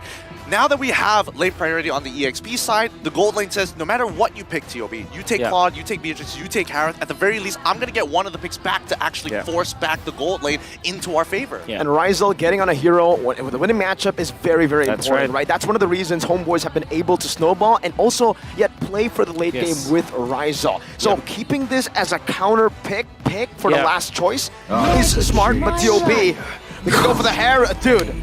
Wolf has called it again! How? Why are you so hot? No! It's ridiculous at this point, but the damage comes through as well from Mielo. So they set up perfectly for, this is kind of it's a dive, but they don't dive to the back. It's a dive that goes kind of front to back just to disperse some of the front to back composition that Homeboys wants to build for themselves. And now you're in a tough spot, right? When you want to go against the Harith, do they double down on someone who can counter the Harith in lane, or get a physical damage carry? The answer, I think, needs to be physical damage. They have a bit too much magical damage already built up. But still, Wolf, you're disgusting. It's crazy that he is a man of faith and still a virgin. I don't know how he does it. I really don't. I really don't. He's just, how do you pull this off? And now Homeboys now devolving down back down to an almost set-like marksman to kind of help out the rest of the team. It's like, well, lane priority is already going to be difficult. The 1v1s are going to be difficult. I might as well play to scale and also help out the rest of my team. I'm curious to actually talk about this Thams because it's again, it's a new hero. I mean, the Harith makes a lot of sense to me. Thams is more obviously lane prio again. But then again, if you combine them all together, Nolan, Hilda, Thams, you have the Harith as well as the Valentina, they badly want to win the lane. And if they don't, if they mess up the early stages of the game, I would say that this Deathball comp with the Minotaur, Theramis plus Irithel, oh my goodness, that's a lot to deal with. Yeah. It's going to teeter and totter in both ways. A seesaw, some may say, a pendulum, but eventually, once it starts tilting into one side, I'm expecting the next 6, maybe even 7 minutes to be pretty devastating for either one of these teams. All right, team comparison right now in the group stages. Man, for Homeboys, they really need to keep this joy, get him farm, open up some space. Ladies and gentlemen, it's time for game number 1. Into the land of dawn we go. Homeboys with a signature draft. Meanwhile, TOB They're going full Ohio mode. Oh man, TOB going to be playing on the blue side up against the Homeboys on the red side. This is going to be one match you do not want to miss. But speaking of which, Super Shark getting chunked out pretty heftily here. It looks like, you know, Zorn and Chibi have been working together to kind of make sure that Super Shark isn't able to kind of slow this down. But regardless, we're already seeing Nolan power farming like heck. Yeah. It's going to be important to always outspeed the Joy in this case. And I think that we've seen this matchup so many times throughout the group stages. Early game, you can see Nolan just destroy the laning, the John Road. And then with 3 big dudes, I mean, well, just one big dude and one Faramis defending Chibi, it's difficult to actually invade that guy. Yeah, it's typical. And also Super Shark decided to take Petrify here. The Retribution coming down pretty hot from Best Player 1. Oh. This is making it really awkward in these first couple engages. The rifts are good enough, and Chibi is punished instantaneously. Nicely done by the Ohio brothers. Boy, oh boy. Let's call in that tech pause here. Thank God. Oh my God. Oh my goodness, thank God. And we have time to breathe and time to think. And I like that you pointed out that Petrify on the Hilda. I think this might be the first time I've seen it done professionally. You go typically for sprint because you gotta take care of yourself. And having the Petrify is like a...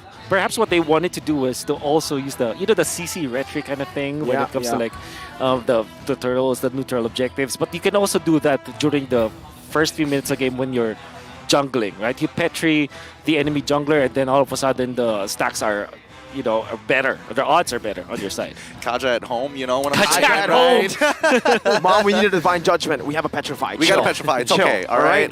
And it also helps the fact that, you know, Joy has been adjusted. That dash is no longer anti-CC, so if you do actually dash forward, get petrified, you're going to be punished. You're right. It's literally a light version of CC of Lockdown. And that's something they will utilize really well. They have a lot of damage output, man. I mean, especially in early game, that level of prio in the early game, the level of Snowball, we're already seeing it. Saw that angle from Best Player 1. Just crossing the Tier 1 and Tier 2 to cross into the purple buff and get a steal over Chibi. Stealing a buff over Chibi. Bro, this is one of the rhetoric gods in Malaysia. Look, it's level 3 to level 2 at that point in time, level 4 to level 2 currently, and it's now legitimately dangerous, right? This is what we were talking about earlier, about that teetering seesaw. It's going to be very devastating for the first couple of minutes for the side of the Homeboys to actually recover the economy at that point of time. But let's not forget, TOB is one of these very unique teams that actually really take into consideration the micro mechanics of the games, things that really annoy people, really piss people off. And that's exactly what they did, something that did not happen earlier. We'll get into that as we enter the game again. The pause has been resumed, ladies and gentlemen. And we are at the spot earlier where Chibi was, where the Thamas was. We didn't get to see it completely there because we were focused on the purple buff, but the Thamas against the Terizla, he's able to clear the waves a bit faster while ignoring the Terizla damage, and he was the one who gave Best Player 1 the route, the safe route over to actually cross towards that purple buff. With Best Player 1 being level 5, Chibi only stay at level 3 because he did not get the purple buff. That's gonna be a free turtle. Good thing, look at what Chibi is doing. It's already invading, and then Super Shark is just eyeing the other orange buff. That means that Chibi will have a little bit... I mean, if they secure their own orange buff, it would be good for Chibi, for recovery. I mean, This has been pretty obnoxious, I'm not going to lie, right? I mean, Yellow is able to kind of freely walk around for the first 3 levels, now 4 levels into the game. It's making it even tougher for Supa to actually respond to this because he doesn't want to take awful trades to make out of it. Like, look at Yellow right now. He's low, but he knows that he's got the vengeance and he's going to this engagement against Zorn, forcing that flicker out of there. The Minoan Fury is available, but there's no real reason to use it right now. Item check. Okay, so that's Azure Blade already up. Oh, penalty zone's already coming up for the side of Supa. Best Player 1 gets on out of there with a stolen... Oh, didn't steal the orange buff. Chibi able to secure it for himself. Despite being 2 levels down. That is quite impressive. But no, it is actually a steal. Gideon, Chibi, he's holding the orange buff that he stole from the other side. The invade that happened. Shark doesn't really like that. The fact that you invaded our jungle, I'm the Hilda. I'm the one doing the invading, all right? And so far, there's prio. I want to talk about the matchup specifically in the bottom lane. How does the Irithel fare? Wait a minute, Sword. No Inferi already coming down here, knocking up 2, maintaining the CC, changing the electrifying beats, finds 1. It's the best player 1. Super Shark on his way. Oh, he manages to get in the bush just in time, but he still goes down to Warlord. That's a double for the mid laner of the Homeboys. Whoa. Looking for a trade. Mielo has come down all the way from the top side to help Hoon find the trade back. It's 2-2. Super fast Mielo, all the way from the XP lane, clearing it, getting prio. Unfortunately, this does halt that early game snowball just a bit. And that is going to be massive. That kind of reduces the lead that best player have built versus a Chibi. Right now, if you're looking at gold earned, Chibi is just 1.8k, best player is 2.5k. The thing is, the Ohio brothers, they cannot afford to make those kinds of mistakes. And you were asking about Irithel versus Harith. I think Harith is generally a good laner against marksman just because of how much damage you can get during your level 2 power spike. Speaking of which, next turtle falls into the hands of best player 1. A no contest for the side of the Homeboys. And speaking of laning priority, look at Zia just making sure that he's getting great trades against Ryzel. You can see already the little rotation that the Ohio brothers are going for. Now that they got the turtle 2 times in a row, they want to start capitalizing on real structures. And it's the bottom side that they start with a dive. And Netherrealm is going to protect Ryzel. Underneath the turret, the dive has been thwarted. Ohio brothers move away as Mielo getting attacked by 2 on the top side. Chibi looking for the opportunity, but that vengeance is going to keep him alive through the electrifying beats. Mielo still taking them on 1 by 1. Somebody needs to take him out. Regeneration keeps him alive. Mielo walks away. Chibi is not going to let him go. Leon missiles put it up, but no! It's going to be the molten sights. Mielo 2v1 successful. That's why we call him the GOAT of NA TOP. Once again, they successfully dive underneath the tier 2. Ryzel is dead. That Petrify put into good use. Oh, no. I'm sorry for saying that, man. Yeah. Cursed him live. Anyways, cursed him. Homeboys, they were able to find a kill, but still, hey, it's happening again. Another fight in the mid lane. Yeah. They're not stopping. They love the chaos. Yeah. They are the Ohio brothers. Yes. And the fact that Milo went for the corrosion scythe first, that means that he does deal the damage, but he needs to tank up now. Somebody has to be also covering the front lines, just like Super Shark is doing, who is now going to be looking for an Sky Guardian helmet, I believe so. It's going to be what they need. And obviously, like I said, they need to keep up this pressure. The Ohio brothers, they cannot let Homeboys breathe. Yep, 4 members of the Homeboys trying to protect Chibi's purple buff at this point of time. This is, quite the momentum coming out from the Ohio brothers, right? Finally, they're looking really comfortable despite Chibi now recently purchasing the Starlium Scythe. I don't think that's going to make too much of a difference. Maybe if it does come back to that 2v1 situation against Mielo. It's all about playing with the pace, playing with the momentum and the lead, right? Homeboys, this composition, it's full of sets. It's full of that systematic gameplay. If they are able to find a big initiation, big amount of CC, the Ohio brothers will fall. And that's why they're never truly committing to neutral objectives unless it's free to take. They will split up the map, make it chaotic, and go for dives. Up on the top side, once again, the Petrify from Super Shark. This is so obnoxious. Oh my god. Oh man. Even when they pop the sprint, Ryzel cannot run away in time. It really makes you think, where did they come up with this strategy? Was it made in Ohio? I hope it stays there. I hope it stays there. It's frustrating to see, especially not even because I'm a Malaysian fan, but more importantly so, as a goal laner, this has to be one of those things that you're not keeping track of at any point of time. Exactly. It's like, oh man, how often do you see a Hilda have a Petrify? I mean, hindsight is 2020, but I've seen a lot of players struggle with that. Sometimes they forget that it's execute, it's petrify, it's flicker. Sometimes they forget about it, and your body clock, your in-game body clock already knows that, okay, this is usually what happens, so I just dodge it. So yeah, that's the power of the resilience, but it's not enough. Yep, the Manure Fury comes out, but still, they got all of his abilities. They got the Zaman 4th, they also got the Purify as well, but how many abilities was used just to get one dude? They really hate Zia, man. But now, Warlord unable to get out of there. He loses his flicker. You can just see how fast Best Player 1 is currently. 8 minutes of the game, level 13 as the Tier 1 will start to drop. That's the thing, when you already have such a big snowball at the start of the game. Oh, they're going again. They don't want to stop. It's Chibi next. Oh, hopefully they There's remember. Petrify. Yeah, I mean, that's the thing. They've already used the Retribution, and that's more than enough. Whoa. Wait, hold on. Best player, getting some damage done, but they're just going to go straight for the invade, right? No need to do anything extravagant. Yep, they have the pet. They don't have Retribution on the side of Homeboys, so surely they'll get it. And there's a lot of lead that they're establishing right now. I think, you know, there was a very questionable play coming up from Zia walking towards that fact, but you mentioned that they had to spend all of their ultimates up. I think sometimes that's worth it, specifically in this situation where you kind of want to slow down his Harith from snowballing. He is going to be up with the Crystal soon, and that means that skill 1, Synchro Fission coming out from Zia, that's going to hurt. Yeah, it's going to hurt a lot, man.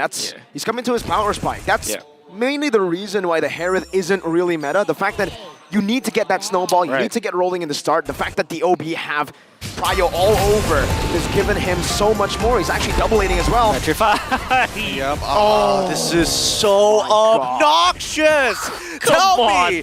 Come on. Yeah, I mean, everybody's got to be mauling at just the fact that Super Shark is getting away with this, but it's effective. You have to admit it is effective. This is scary, by the way. The fact that Shark is starting to recall. We've seen that throughout M5, Shark's been a momentum player. If you give him that momentum, you give him a lead in the early game, once he finds that spark again, once he finds the love for the game, that's Shark at M3, that's Shark at M4, that's the Super Shark. That's right. And now they're taking away so much from Chibi, who is struggling. And struggling is an understatement, specifically for this moment. There will come a time, though, that I would say that Homeboys will have a decent amount of team fight in them. That's going to be up to, what, maybe 18 minutes into this game. Can they last that much? They do have decent wave clear, though. And they have the Faramis that can also always prolong the team fights. Again, this is where it gets really tough for TOB, right? The fact that now they have to fight systematically inside of the base. There's no more structures on the other side, no more isolation. But will this gold lead bring them an easy win in the team fights? Warlord was chunked instantly, conceal. Here we go, Super Shark one for him. Yellow's getting chunked, but here comes the stolen Netherrealm as the Minoan Fury in the middle of 3 knocks them up. Ryzel gets the free hit. Yellow is already down. GB now has to deal with the bottom side. They chunked down the mid-tier 1, but only losing Yellow. Not too bad of a trade considering how much structural damage they achieved on both mid and bot side. Yeah, considering it's only Yellow, I would say it is worth it, right, Wolf? Yeah, I would say it. The best option, the best case would have been if they were able to push one of the turrets. But the fact that they burned all of the turret passive, aka the holy defense, is gonna be great. Super Shark does have the Petrify. He's just waiting. Yeah, right. I mean, he did use it. He did use it. Chibi's able to dash on out of there, but I think at this stage of the game, right, I don't feel like the Homeboys really want to walk out of their base. If they take a bad fight, they instantly lose more, probably not just one, but both of the low inhibitors at this point. So for Homeboys, what are they waiting for currently, Wolf? I'm seeing Ryzel, he's still building towards defense. That's a win of nature that's next up, and I don't think that's really going to help them fully control the fight. Obviously, because of the Harith, it's going to be a problem. Oh, the damage is good. Warlord flickers out of there, has to use the Netherrealm defensively, and that's the Minoan Fury. Super Shark gets punished. They break open the bottom inhibitor, but here it comes. Salmon Force as well being dropped. Subbot is down, and that's going to be a 1-for-1 trade inclusive of an inhibitor. This is just wins all across the board for the Ohio brothers. And Zia now getting really, really disrespectful. He knows he's got the damage. And he knows there's no Ryzel. They spotted Ryzel, and that was the green light for them to just go for the siege. They will, however, now pull back. They have seen Ryzel recall. And how long will Homeboys need for Ryzel to finally get those items? I think overall, as a team, 18 minutes. It's going to be the game changer. And then the actual time where they can now even up when it comes to like the gold is 23. Unless they win a team fight outside of their base. I think that's the gamble that Homeboys can do. If they want to win fast, I would say. If they want to recover fast. But then again, they actually have the incentive to wait this game out. Think about it. Their composition is great in that regard. Warlord has, Ghost Bursters, which is great for defending. They have Chibi that can also burst the lane. And you have Zord to kind of help them out, to peel for them during those... If in the case that they only have to defend their own base. So what I'm just trying to say here is that I'm enumerating ways for Homeboys to actually prolong the game. I agree with you. I think for the for this game, specifically Homeboys, will love to just tunnel or turtle inside of their base. If they escape, it leaves them very susceptible to the chaotic style of TOB. They can look for different angles to fight for. Meanwhile, in the base, there's only one entrance. It's to work. It's in these lanes, and Homeboys can do exactly what they've been doing earlier to prolong it. They will lose structures, but this is the best decision to go for if you're Homeboys. With this draft, you're gonna have to sacrifice some structures. All right, mid inhibitor is already down as the top side is going to get attacked. Warlord might be in some trouble unless he uses that Nether Realm as Mielo runs him down and actually secures the kill before so. Disrespect. And now this is a great angle as Chibi is already down. Zemfo's already being dropped. Smigo and Fury comes out just to knock up 4, but they're losing members too fast. 2 down, 3 down. Somebody gone and a mega kill for Hoon. And that's GG. Well played, Ohio brothers. Take game 1. Match point. Homeboys are fighting for dear life. One more game with this match point, with the pressure on them. It's a tough one. Meanwhile, the Ohio brothers, it doesn't even seem like they're relieved. They know that they're out. They know that they just want to give the best performance possible right here, right now. And this is definitely the best performance so far that we've seen at the Ohio brothers. And not only because of the way that they performed in-game, but also the draft. And the way that you mentioned it, like they are prepared. You mentioned, Mirko, that they have a lot of heroes that they want to play. Harith is the one. Thams is something that I did not expect them to actually put up. And this draft is very much all in on lane priority. Lane prio, I thought that they will be crumbling in the end. But then again, the resolve of the Ohio brothers is just there. Maybe it's because of the fact that they have nothing left to lose. That's why they played confidently. It was, you know, it was actually a good vibe that you hear, that you feel from them. The pattern is always like this when we get to NA teams. Remember M3, BTK didn't do well in groups. The Valley didn't do well in groups at M4, but it was the second chance actually that you were talking about that gave them the opportunity to come back. This time they had to do it a bit faster. They had to start performing in groups. And game 1 just showed us what TOB can really bring to the world stage. It's a bit late, but now Gideon shaking. Yep, I mean, you can't see my feet right now. You can't see my socks in my leather shoes just going wild. Look, this is a stressful game, but you have to admit, the tempo from the Ohio brothers, that looks so good as we look at our MVP, brought to you by ROG. Super Shark, of course, with his Petrify. He's back! He is actually back with the recalls. More importantly, when they picked up the heal the third, we were kind of 50-50 about it. We thought that it will now be good, even though it generally works against assassins because what you do is to invade. You don't really feel that way because it's picked the third slot. However, what he changed was that Petrify didn't go for the sprint. He knows that eventually this Minotaur will not be able to chase him down, that the Faramis will be busy dealing with the mid lane because it's again another 50-50. Lane prio for the Valentina will be there. And also, this first invade was perfect. They even got a kill onto Chibi because Hoon was able to get that. After the flicker though, it looked to be disastrous for the side of the Ohio brothers. But then, when you look at the state of the jungle where you have extra levels on best player, that's gonna be great. And by the way, Milo winning this duel, this 1v2, that's actually gonna... That definitely is, what you call him? The GOAT. The GOAT. Me GOAT. Yes, sir. M-I-E-G-O-A-T. Oh, when you miss the single ability, you're thinking to yourself, I got this kill under wraps, right? And then you get petrified. And then the snowball continues. And I think this is a well-crafted plan from the side of TOB. So I don't want people bringing Petrify on my Hildas in my public rank games. We're not even talking about the implications of what Super Shark has just done. Exactly. I mean, like, if you're thinking about like assassins, surely this Petrify build is gonna be very annoying. I wonder if maybe even the utility junglers will find it so, you know, annoying to deal with because of that stun at Kaja at home, like you said. and this particular fight, though, I would say that the only reason why TOB won that convincingly is because of the power spike coinciding with the amount of farm that they were able to get. So it's like farm deficit with the natural scaling of the heroes. Oh, speaking of farm deficit, look at how many purple buffs best player one's able to secure. Ooh, 13-3. That, I mean, again, I think we mentioned it yesterday, right? But how do you deal with assassins? Lockdown is great, the first response to it, but the best way is shut down. You take these resources away, and this time it was with an assassin. It wasn't with a utility. As long as you have this much prio, that assassin can invade. That's right. You can see the build-up coming out from Zia as well. In that last clash, he was able to already get the full item build-up for the Harith. And at a 14-minute Harith with locked item is actually pretty fast, and he deals so much damage. You can see that he can two-shot the Ryzel.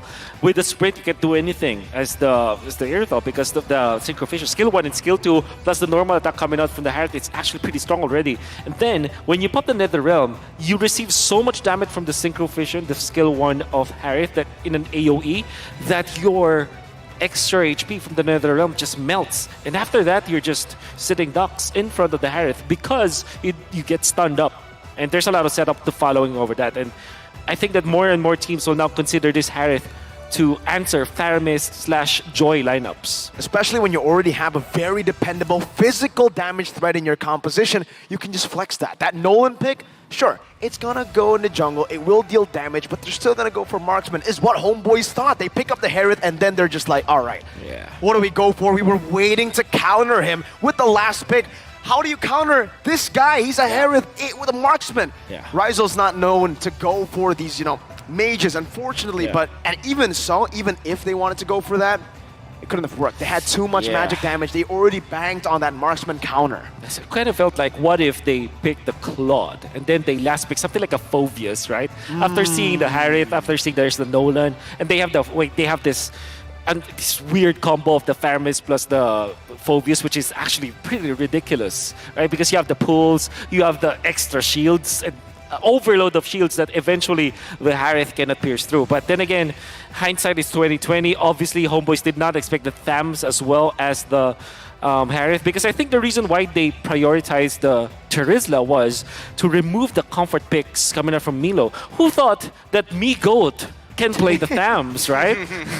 He can play everything. That's why he's the GOAT. Actually, yeah, you're right. That's why he's nasty within the EXP. And I think with that level of flexibility is how they kind of cater to this particular plan. Because we saw in the draft how Homeboys were trying to throw out this very big net across the entire draft, saying, hey, there are potential counter picks. We're ready to kind of really capitalize on some of the bigger fish. And all of a sudden, TOB start whipping out some tactical knives here. The Kukri coming in from best player one to make sure that he is not only fast, but he's working with the laners when they are the strongest. He's moving up to the EXP side of the lane. Why? Level 1, you're expecting Mielo to dominate on this Thamas with Super Strike giving him that vision. And then Zia takes one step back. Hey, wait until I get that first item, and then it's all Gucci from here. It's not just the ridiculously cheesy picks, but it is the ridiculously cheesy understanding of the cheesy picks.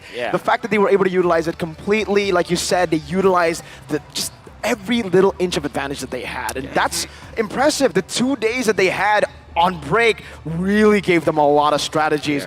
I spoke to Pika just earlier, and he was like, get ready for some crazy stuff.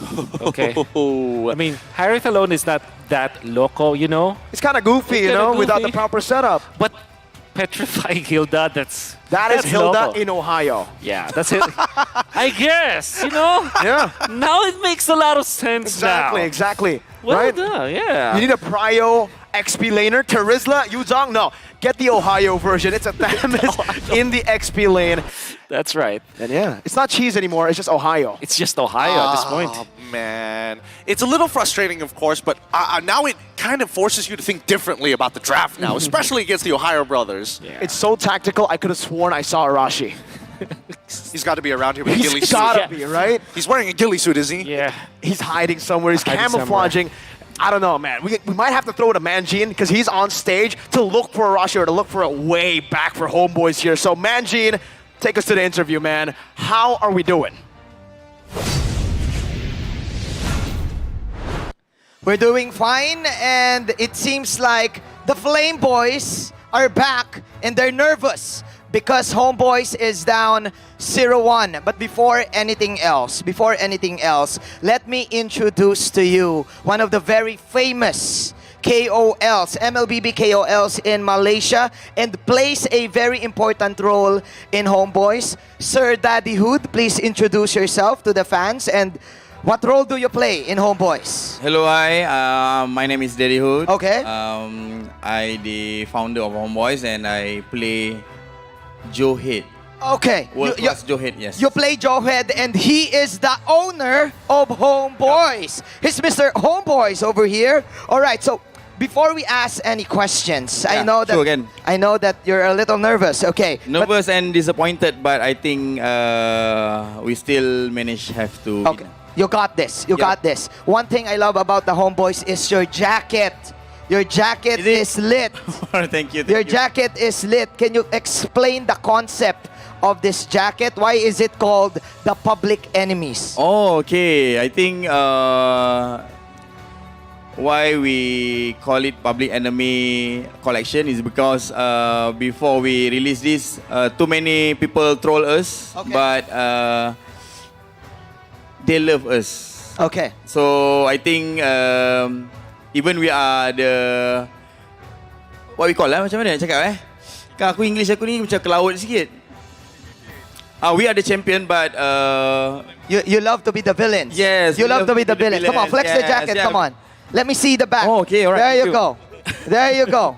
I would love to have one. I would love to have one. Can. Later. Will you give me one? Yeah, sure. Okay, Let flip me know. that. Let me know your size. Let me know your Okay, size. I am medium to large. Mid to large, all right. Okay, thank you. Thank you. All right.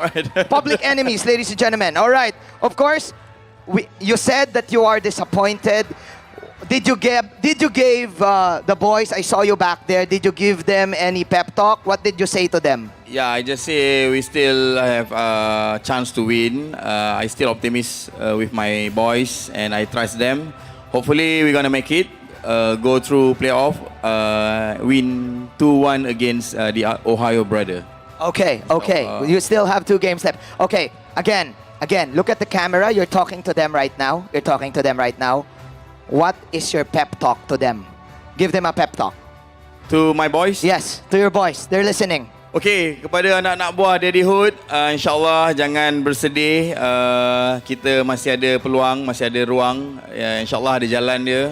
Relax, tenang, trust each other, and kita akan go through pergi playoff insyaAllah. Alright, that is Daddyhood. They need all of your support. Can we give them the final cheer?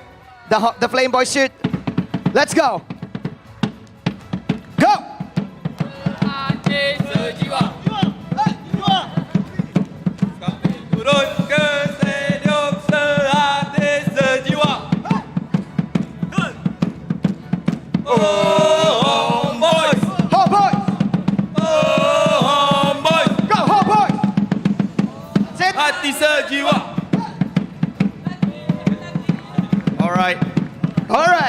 All right, casters, take it away.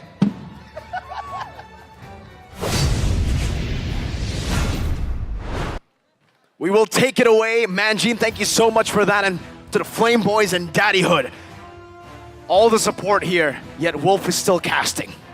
Hey man, I looked at that jacket and all I could think about is one thing. Public Enemy. I'm legit scared. But I need the jacket. Maybe it can keep me safe. Oh, you better hope they win this one. You better hope they win this one. But I can't. I mean, I cannot say live on broadcast that I want them to win. I cannot say that. Because then you would curse them and it will double down.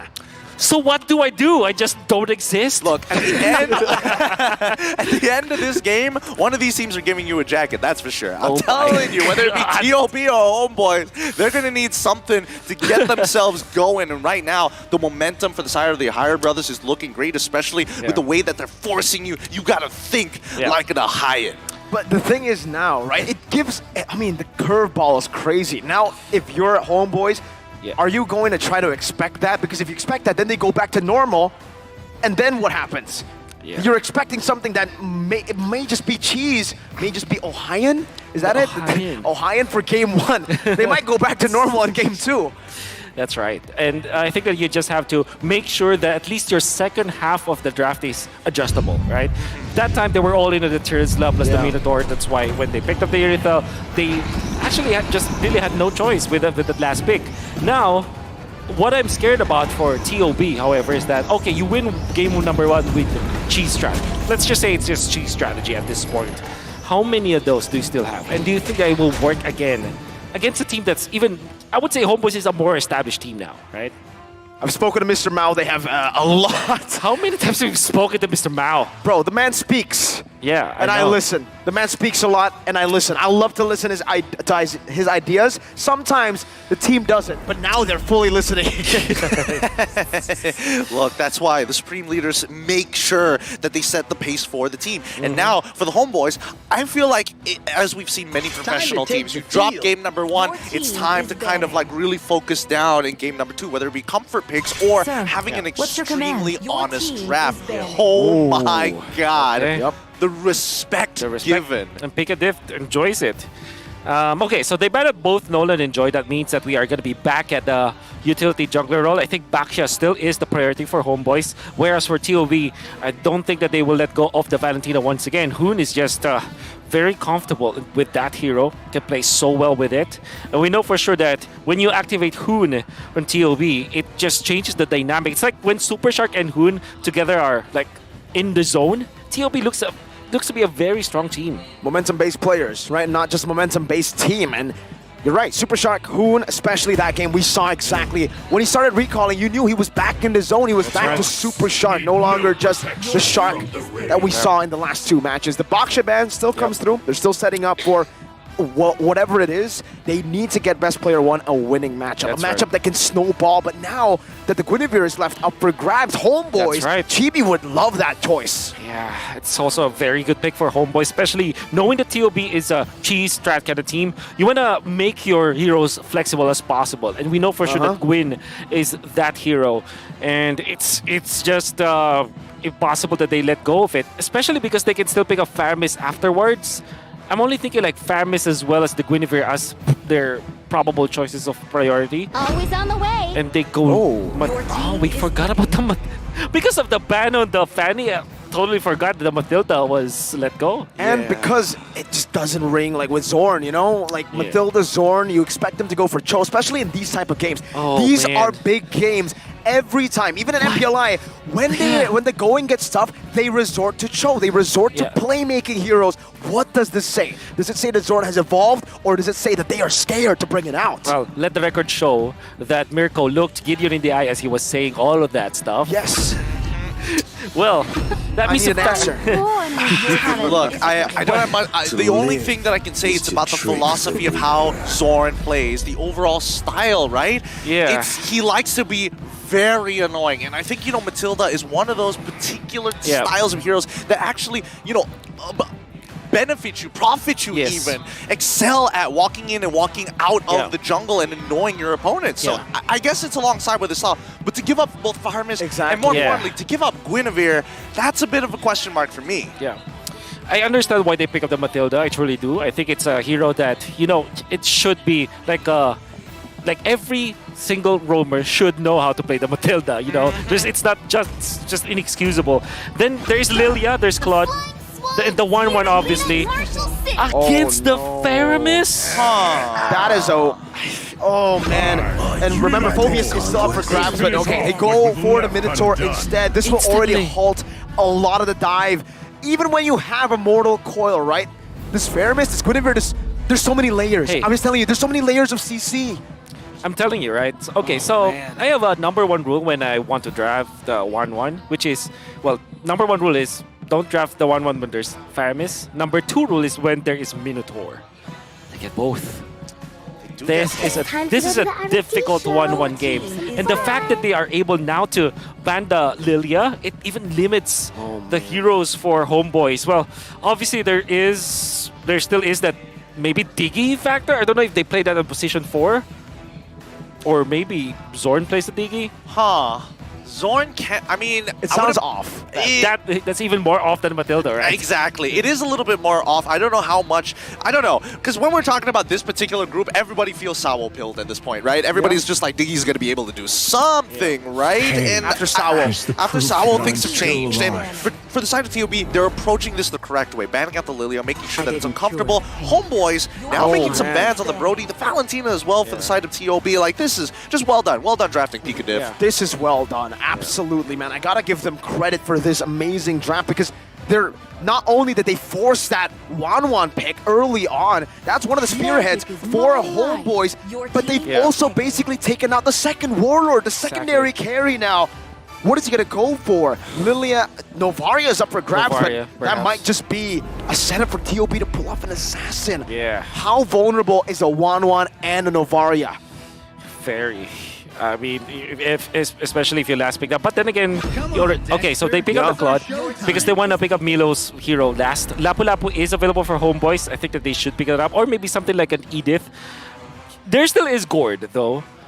Not the best against the Guinevere, I guess. I don't know. Dive. Yeah. How crazy is it if Guinevere gets flexed into XP and they pick up an assassin jungler? Oh. I think it's Lancelot? possible. I think it's only possible if there's going to be a Terizla being shown for the side of the Homeboys, right? Yeah. Because it's like, okay, you're giving up prio, but at the very least your training is incredible against somebody who's focused very much on pushing the waves. And more so, there's a little bit of incentive for it to jump into these types of big quote-unquote groups. Wait, never mind. If they don't pick up... Oh, it's going to be so tough. If they go for Lapu, this is a Phobius up for grabs, man. They can dive to the back. If it was an Esmeralda, maybe, but then you would risk going for a counter again. This counter matchup, TOB are drafting like gods. You're right. This is such a good game for the Phobius. It got ignored in the second phase because they were so they were considering the Ohio picks. They forgot the Phobius. The Ohioan gold laners. Oh no. But then again, okay, so maybe the Phobius is the best choice, but I think they might just look for something that can man the front lines since they have a hard scaling marksman anyways. They have the Claude. So maybe they can go back to something like a Uranus, in fact, so that they can attack the damage. Obviously, the Phobius is there. There's also a merit getting D-Roth, perhaps, or Yu Zhong to kind of at least even up the lane prio. It's Lapu Lapu versus Yu Zhong. I believe it's a 50-50, you know? Oh boy. It's crazy. But again, 1-1 is still the strongest gold laner that we have right now. Not the easiest. Not the Bruno easiest. is like the best marksman because it's easier than a 1-1, but 1-1 still is the strongest. Highest ceiling. Highest ceiling for sure. I don't know. I think that right now for the Homeboys, this is the biggest ego challenge of their lives. They're like, we're going to try and out-mechanic you despite the counter picks that you have available. This is, if they win this, I think it's kind of crazy. I don't know. It's very heavily, I agree with the counter index, 1.5 to the side of TOB. It makes sense. Yeah. And just like that, we're going to get straight into the game, ladies and gentlemen. The Ohio brothers have a chance to drag the Malaysian champions, the last hope of Malaysia, down with them to the depths of elimination, and it comes down to this game right here. Will the Homeboys prevail? Will they give one final fight to take it to Game 3? Here we are. This is match point for the side of TOB. Homeboy's going to be playing on the blue side. TOB going to be playing on the red side. Let's talk about timings. Let's talk about the flow of the game, Wolf, because right now, what are we looking like for the side of TOB? Because they're the ones who are going to be setting the tempo overall. Honestly, the first 2 minutes of the game, I kind of want to give it to the side of Homeboys. I mean, hey, oh, no. I take that back. I take that back. Oh, I take that back. I take it back. I take it back. Well, you know stop what? talking. You're gonna stop talking. You're gonna do analysis from now on. No way. We gotta give it to you, Gideon. Honestly. Look, buddy. At this point, expecting Zorn to be giving away first bloods, it's kind of the thing now, right? It's kind of the thing, and I think overall, especially for the side of the Homeboys, if it does start to break out into these, whoa, hold on, Guiding Winds coming on through, Mortipo not being used, but it looks like BP is still able to secure it, and now this is going to be a pretty decent punish on towards TV's side. The question is, will he make it out? Guiding Winds just in time, pulls him away. As Mielo was about to close that distance. Subot has to walk away and instantly an invade. Oh man, Wolf, BP got that. That's crazy with one level down. Yep. Well, it does have the retribution back there. I think that Chibi is not that interested into invading it. So the reason why I say that the first 2 minutes of the game should belong to the Homeboys is because they still have Matilda plus the Martis. And I believe that some junglers would say that the Guinevere is not the strongest when it comes to like actual jungling, so you can kind of invade it. If you combine this with the Novaria, so let's just say the Matilda is aggressive, you have the Novaria from long distance. If you get to level 4, you have a very strong turtle taking potential. But you have to be mindful of the Super Shark Minotaur. Oh, what? What? Yep, there we go. Instant gang coming in from Moon's side. Black Dragon form to get him out of there, but Decimate coming from Chibi to find the trade back. Zorn can pull Chibi back into the fight. Keep playing, he still has it. Good spatial migration into Violent Record. Best player secures the turtle, and Milo takes down Chibi. This is now falling and devolving into chaos. 1.1k lead for TOB. Welcome to Ohio. TOB says right now with a win again onto the neutral objective.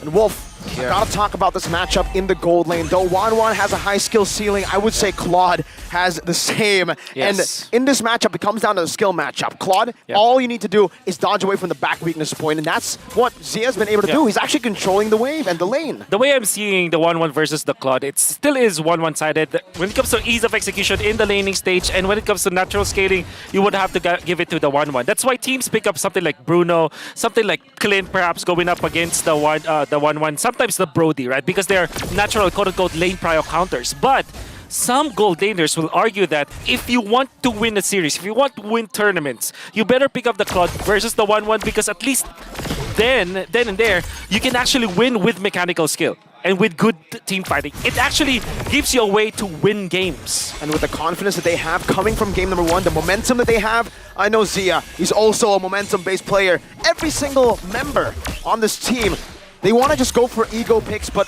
when they are in the zone, it feels like it's right. Oh wait, spatial migration, the second half of it hasn't been used just yet. Best player's holding on to it. Circling Eagle's already down. NetherRealm to buy them a bit of time. Super Shark with the Minoan Fury to get the successful disengage. And now the Ohio brothers are going to go back to their own territory.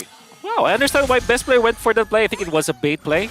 But then 2 flickers were burnt. Yeah. And actually Chibi just dodged that with Mortal Coil. Well done, Chibi. Feels good for now, but how long can they keep up this momentum, right? We're looking for Homeboys to kind of get the initial lead at some point, or at least even out the economy, considering that the 1.5k deficit for the side of the Homeboys. I mean, the Ohio brothers pretty much dictate the tempo, right? That's right. Especially now that he will be looking for a team fight around the turtle.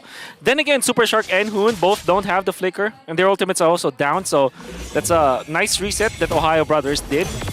Yeah, this can go very, very well for the Ohio brothers, because really, who needs to be pushing the pace is Homeboys, right? They need to get the use of this Martis early on. If TOB continue to reset all over and farm while simultaneously resetting the turtle, this is not good at all for Homeboys. BP1 just got a level advantage through baiting Chibi onto the turtle, and now they decide to poke at it again, making Chibi sweat, making Chibi confused. And look, he's already rotating again. Yep. This might just be a non-contest here. Black Dragon form's already being used, and Circling Eagle following along with it. Sabbat's in the middle of it, but Chibi still gets the turtle! NetherRealm comes out! They're trying to make sure that there's no casualties here as Best Player and Milo jump back out. Subbot mitigating so much damage as Hoon is finally out of position to find the Decimate coming in from Chibi. He's looking for another one. Doesn't land the Assurance Aura. Wow! I'm surprised that that actually occurred just like that, but now a potential dive on bot side. Mielo, he's got to get on out of there. Furious dive to make sure that he stays safe. And that's going to be a tier 1 down bot side. Instant capitalization onto the turret. A structure on top of a fight, on top of a great retribution from Chibi. I think our Homeboys will have the advantage in the early stages. And this is mainly because of Sepat, the Lapu-Lapu and the Ohio brothers. Because they have the Paramis, they naturally will want to group up. That's where the Lapu-Lapu loves to fight around.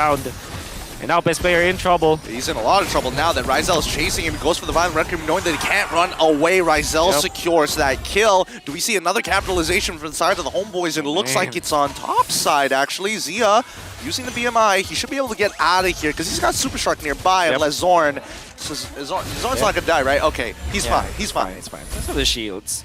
Okay, so remind me, was it actually Best Player that went for Molten Essence, the Guinevere that went for Molten Essence into damage item that kind of failed horribly back then? Or maybe it was someone else. But man, Best Player picking up the Blade Armor, this thing, I think I like this build. I think it is the actual build that you should go for in this particular situation. They just have to move properly and respect Homeboys' composition. They really do. That's what I feel like they didn't completely respect. Again, momentum is a double-edged sword, right? It makes you very, very confident. You are able to handle these team fights maybe a bit better, actually, I wouldn't say more composed. BP going in. All right, he finds spatial migration, really nice, but a quick Purify from Zorn means that he's not going to be going down anytime soon. The real question is whether they find the punish. 5 more seconds until Turtle. And now for the Ohio brothers. The thing is, I would still say staying at this gold disparity, this is only a 400 gold deficit, is still worth it for them. They can scale a bit better compared to the smartest. Here we go, Bravest Fighter already out. NetherRealm being popped with the Black Dragon form to kind of support them. Zorn using the Circling Eagle might. Oh, he gets hella punished here. Subbot jumps into all three, trying to look for a trade. Mena and Fury as well. Monocoil didn't come up in time, but Zia jumps off the Warlord almost instantaneously. He doesn't have his BMI to jump back to, but Super Shark is chunked out. He's alone. Ryzel's goal goes for it with a short crossbow of Tang. He might get punished here if he lands it. Oh, the Purify in time. Nicely done by Ryzel. Build Purify to make it happen. Subbot misses the stun, and still it's so chaotic. Keep in mind, Chibi, he still has to decimate, and finally things calm down. A prolonged fight by Homeboys, and they've won it out despite going up against the Faramis. They were able to poke, come back in again, and the 1-1. In these long fights, you really see how he shines. And we were saying about how the 1-1 is countered by both the Faramis as the Minotaur. Ryzel found a solution. Just don't fight when the Faramis is there. Just don't fight when the Minotaur is available, his ultimate's available. And now he's leading by a lot. Third item already for Ryzel. Well-timed usage of the Needles and Flowers as he was able to survive against Shark and then pop the ultimate. Now with the Wind of Nature up, he's even more scary. I gotta say, the reason why they forced to pick up the 1-1 even when there's Faramis on the opposite end, it's because they know that Ryzel plays well, and it's actually a pretty good hero. Matilda was the 1-1. There's still S-tier heroes. Now it's a bit of a swap, actually. If you take a look at Game 1 and then Game 2, Homeboys are the ones who love the chaotic skirmishes, and the Ohio brothers are the ones who need to play it proper front to back. Interesting. Yep. Look at them. Look at the Ohio brothers investing on many Kiras. That's the second Kiras that we've seen here. The blade armor up on this player. Obviously, there's a lot of physical damage from Homeboys. They're just respecting the 1-1, I feel, right? 2 anti-Chris and also Dreadnought armor there by BP1. But he's actually opted to just stay on the Dreadnought armor on that and then move on to a magic defense item. I don't know if he wants to go, I think it should be Athena? Yeah? Should be Athena. Or actually Twilight armor eventually. Because this is gonna hurt them. You're right. How long can they actually hold out for? The Lord is going to spawn, and it looks like Homeboys want to take control of it for the time being. They're going to be able to spot this out with Milo hiding on to the top side of the brush, but here comes the Astral Echoes, looking for some information. They only know Hoon is there. Best player starts to approach, and this is where it's going to get dangerous. Both sides looking to converge on this so far. Lord brought down to 50% of its health. Zia in the mid lane. He's going to clear that out. Slash Shadows have been good. Subbot's going to take advantage of this, getting right on top of Best Player as Milo drops down the Black Dragon form. Here we go, Spatial Migration into the Violent Requiem. You know what, Fury! Best Player 1 secures the Lord, and Milo takes out Chibi. It's a double kill for Milo. They're off the run as Hoon finds Zorn, and now Zia gets the run for free, taking a kill for himself. Get me part of the charity. Milo comes in hard with Best Player as well to make this a complete wipeout. No, he gets out just in time. No Super Magic connection. Oh, that's a 4-for-0 inclusive of the Lord.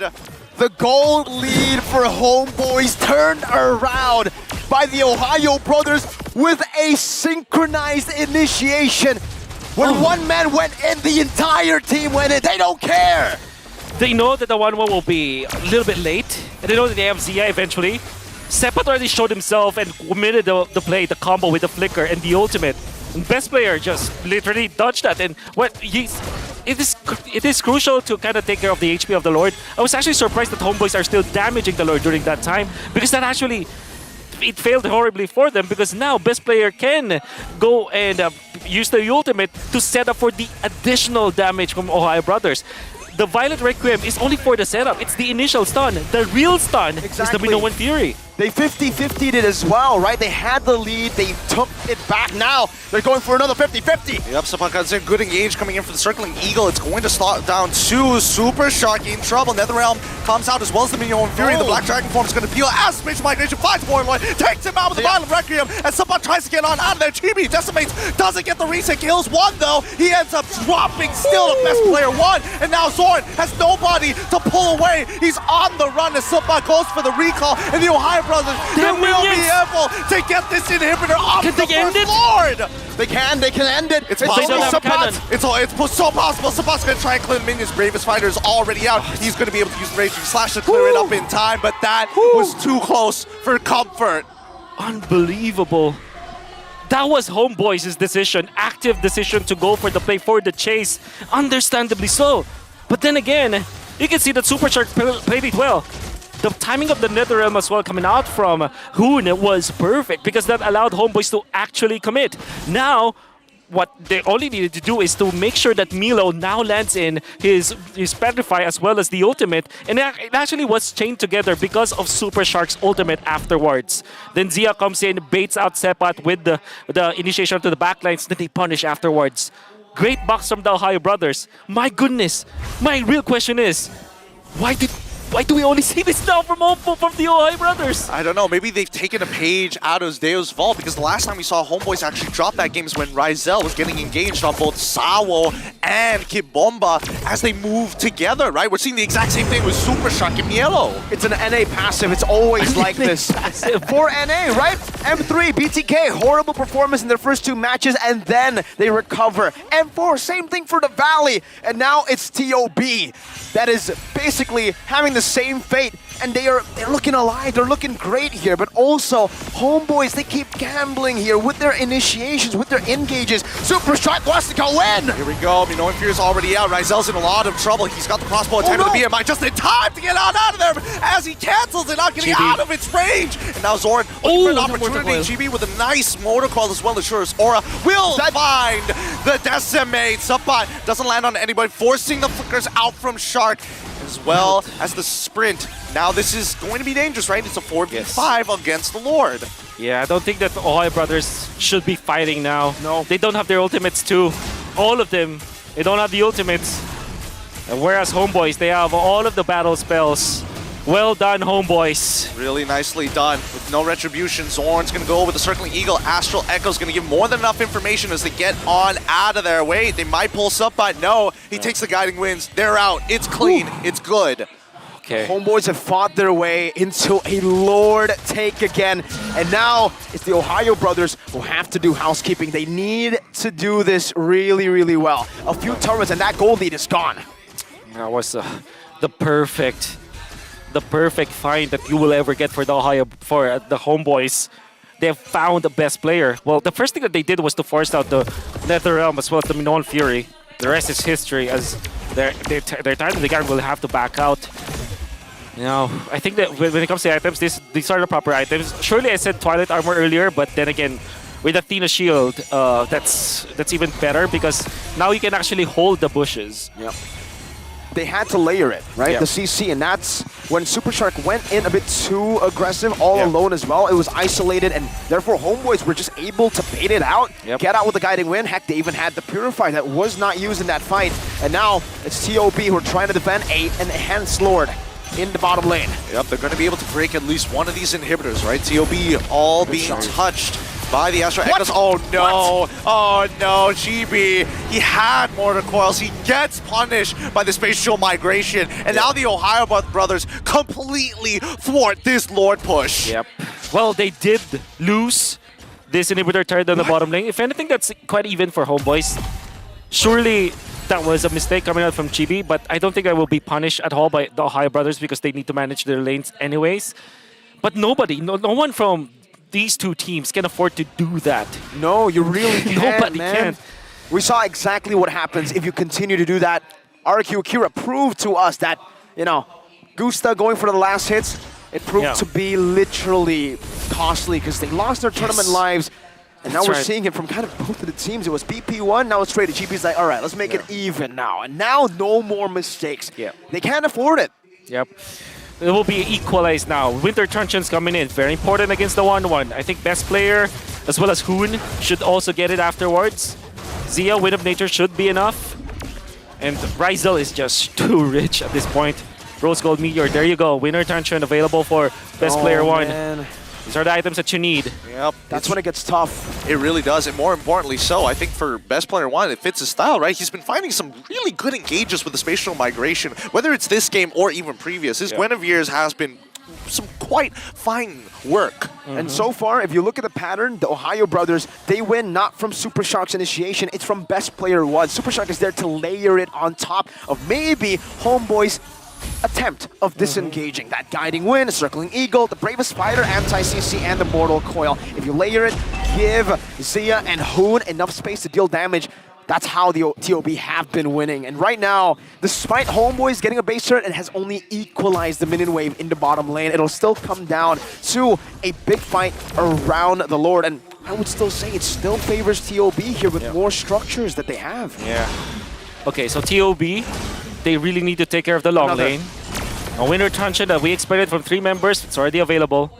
The long lane is important, but at the same time, you kind of need Super Shark to kind of be in the vicinity of this Claude as well. Because there's a chance to go for the plays for like maybe the ultimate coming out from the Matilda.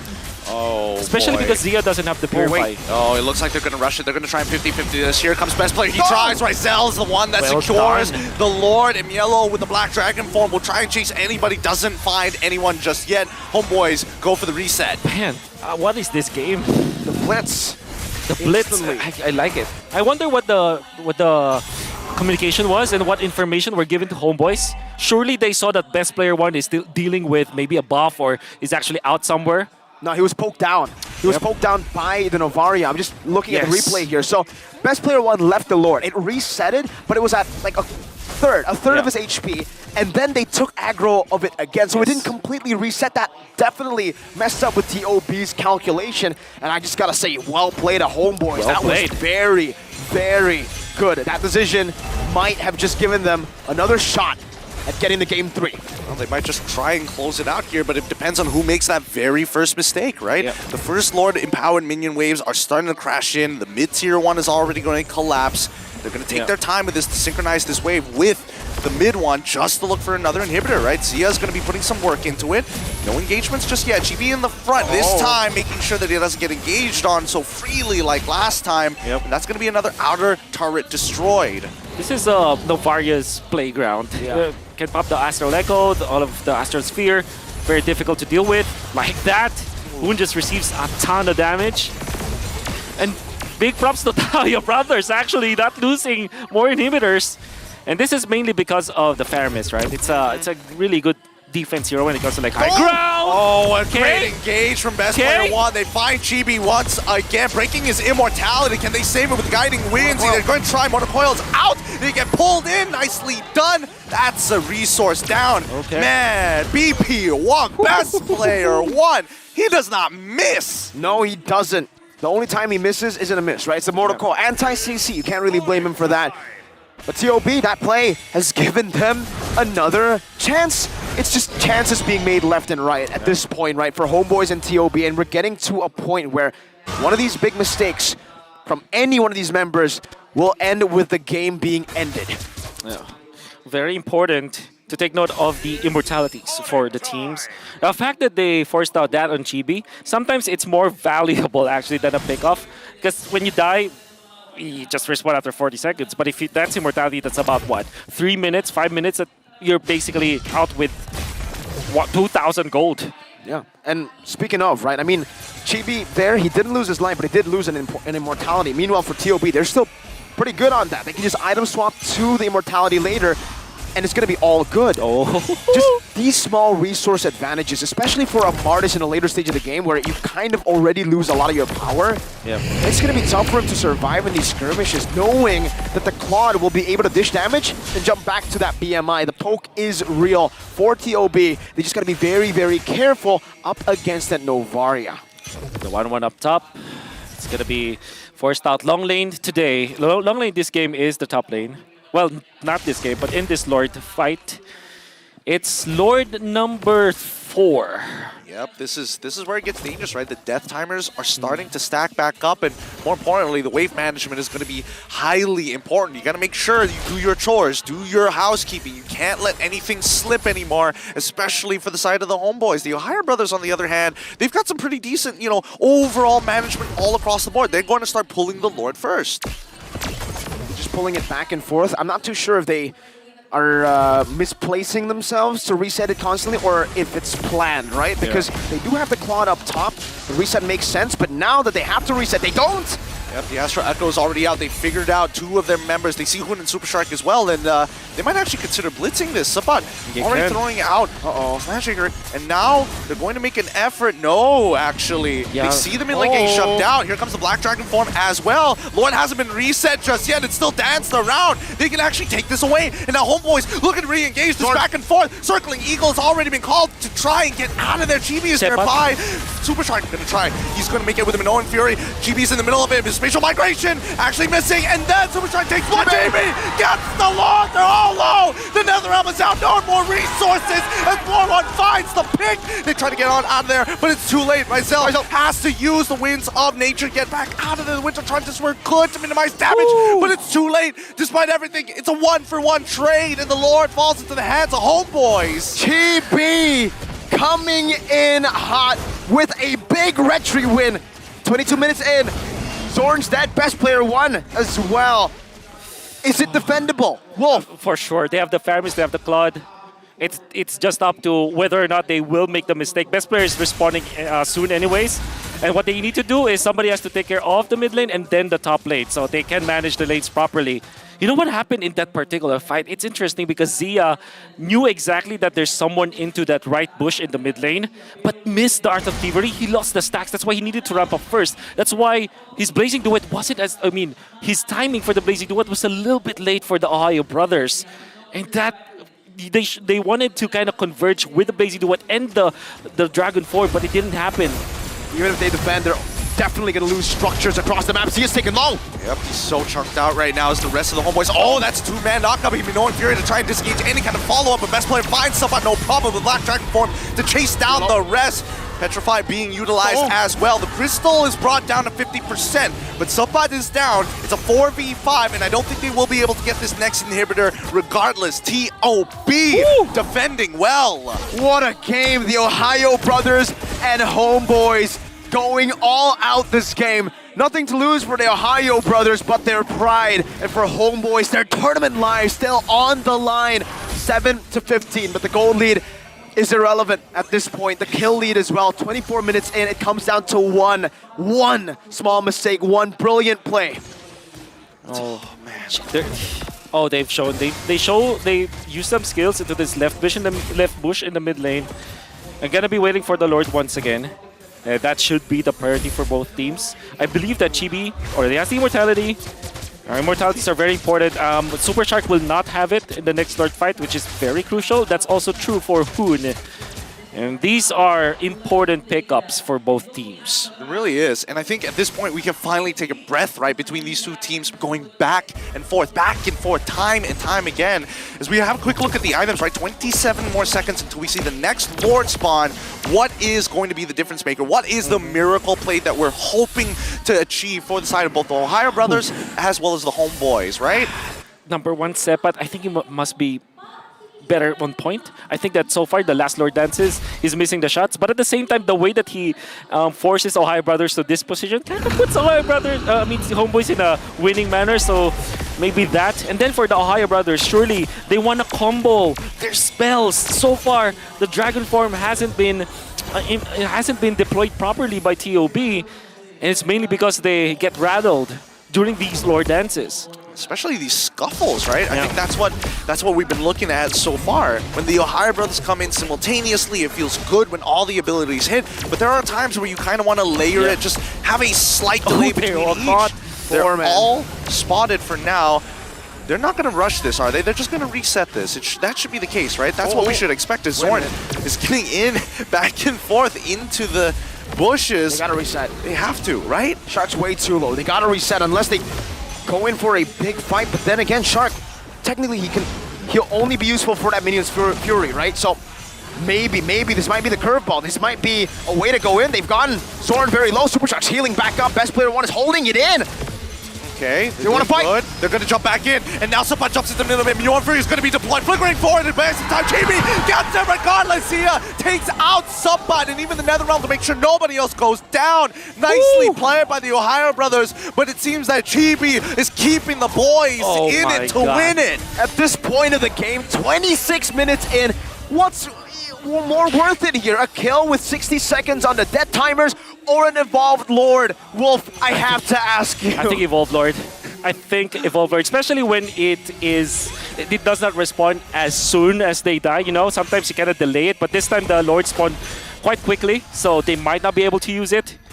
And my oh my, when I got into M5, and especially in MPLI, word in the street was Chibi was the retry god, and now I'm seeing it before my eyes. Yes.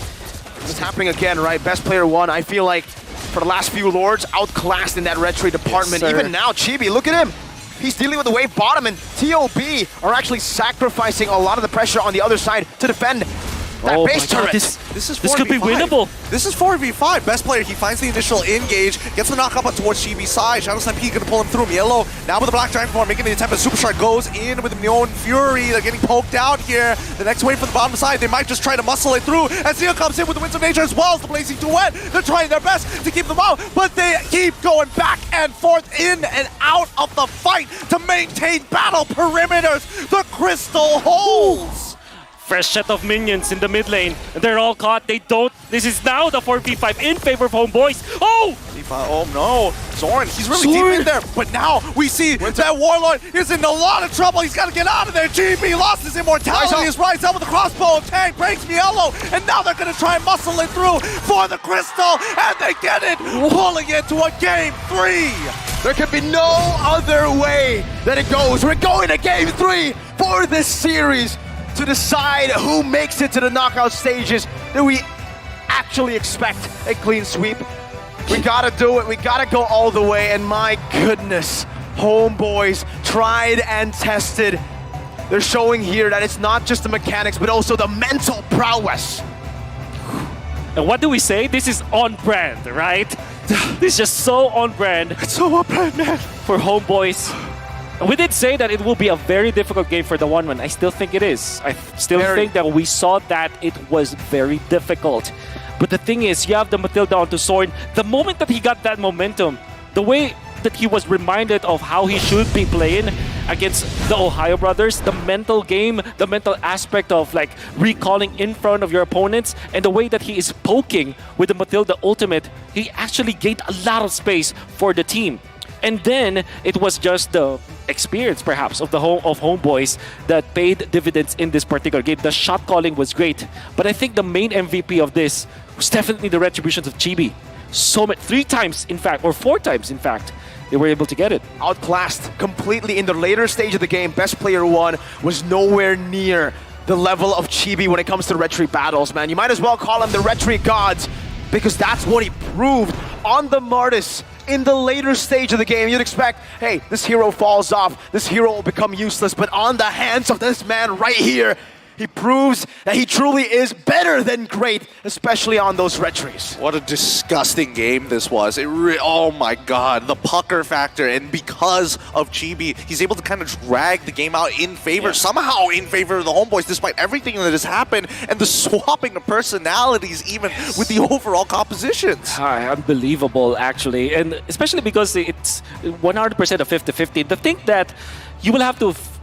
You have to mind the Violent Requiem, the Initiation coming out from the Yuzhong, and then the Minoan Fury all together. You only have, what, 3 charges of your Mortal Call during that fight, but they still managed to get that Retribution battle. Gotta have to say, TOB, they were saying that they have cheese strategies, but this time, my oh my, even with the standard lineup, they're looking really well when it comes to their team fighting and their decision making. In fact, they would have gone and taken this game. Unfortunately, because of the Lord dances that eventually went in favor, the 50-50s that went in favor of Homeboys, they slowly lost control of the map and eventually lost their turrets to the point where the minions now, they are in a big disadvantage when it came to that point.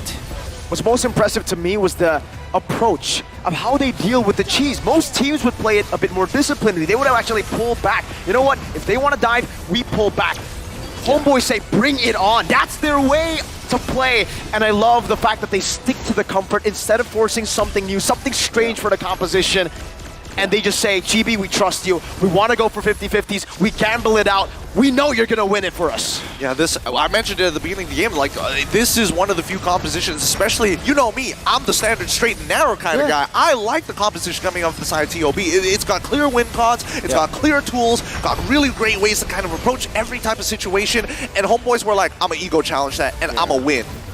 That's the thing with NetherRealm, right? If you get stunned so much, 1 second is actually a lot. And you see what Zorn did? He went for the dash so that he can bring someone together in front of the base. I think that's very cheeky, and only players with a lot of experience can actually think about those kinds of stuff. Only players who have been in that position many times can decide like that. A lot of experience on the Cho. That was a very Cho thing to do on a Mathilda, right? Dive deep to the back, knock up, just to give the rest of the team space. Sacrificial plays on the Mathilda. When it's a utility pick, doesn't matter. Zorn knows when to do that. I'm telling you, right? He's one of the few extremely experienced players, and most people don't even notice that the last Kage from MY getting knocked out on the side of Team SMG, he was one of his very first teammates playing competitively in the early stages of MLBB, and now we get to see just a little bit of that, right? Look at that kill score, 8-16. You would have imagined that TOB had this in the bag. They even have 15 purple buffs to 10 of Homeboys. Definitely Homeboys. I guess that the main lesson for them in this particular game is that you're drafting well, you're playing the early game well, and honestly, you're playing the late game well too. But it's just the breaks of the game, that retribution that they couldn't secure.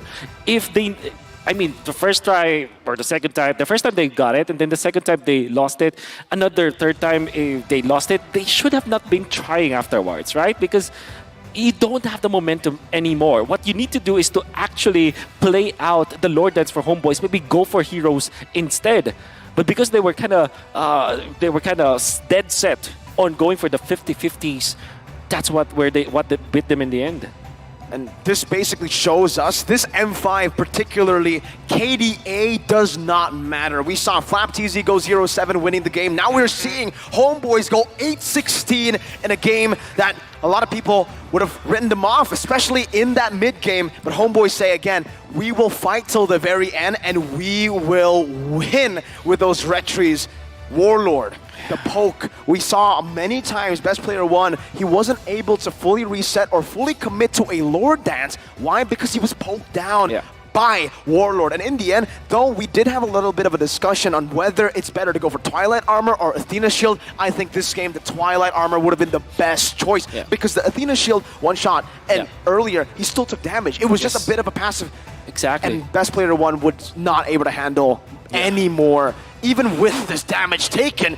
225. Oh, Yikes. Boy, I don't know. I felt like, especially with TOB in the previous games that they've had in this group, once we start getting into the later stages of the game, you kind of see, well, not even later stages, the mid and late stages. One of the few habits I've noticed is the overcommitment, I wouldn't even say overuse, but truly just overcommitting to certain fights, right? They commit everything, every single ability, every single ultimate, every single battle spell to make something happen. Now it's about how efficient you can, how much bang for buck you can get from some of these abilities. At the end of the day, maybe what I get from what you just said, Gideon, is that TOB are not controlling the tempo, even if they have the initiative already, right? Wow. So I think that's something that they have to fix. Like I said, though, TOB, I hope that their mental fortitude is strong, because after winning game number 1 and then losing to game number 2 like that, after doing everything correctly, like I believe that in their head, like, we all did everything correctly. We just missed the retribution. They have to reset after that if they want to win this best of 3. We'll see if they can do that later on in game number 3, man, because it comes down to one game. The lead that they had, the lead that they built up, the momentum that they had, it's all for naught now. Everything comes down to a single best of 1 to kind of actually determine whether we're going to see a best of 1 later tonight as well. So it all comes down to one single game. Everything is on the line, especially for Homeboys. They started off strong in M5.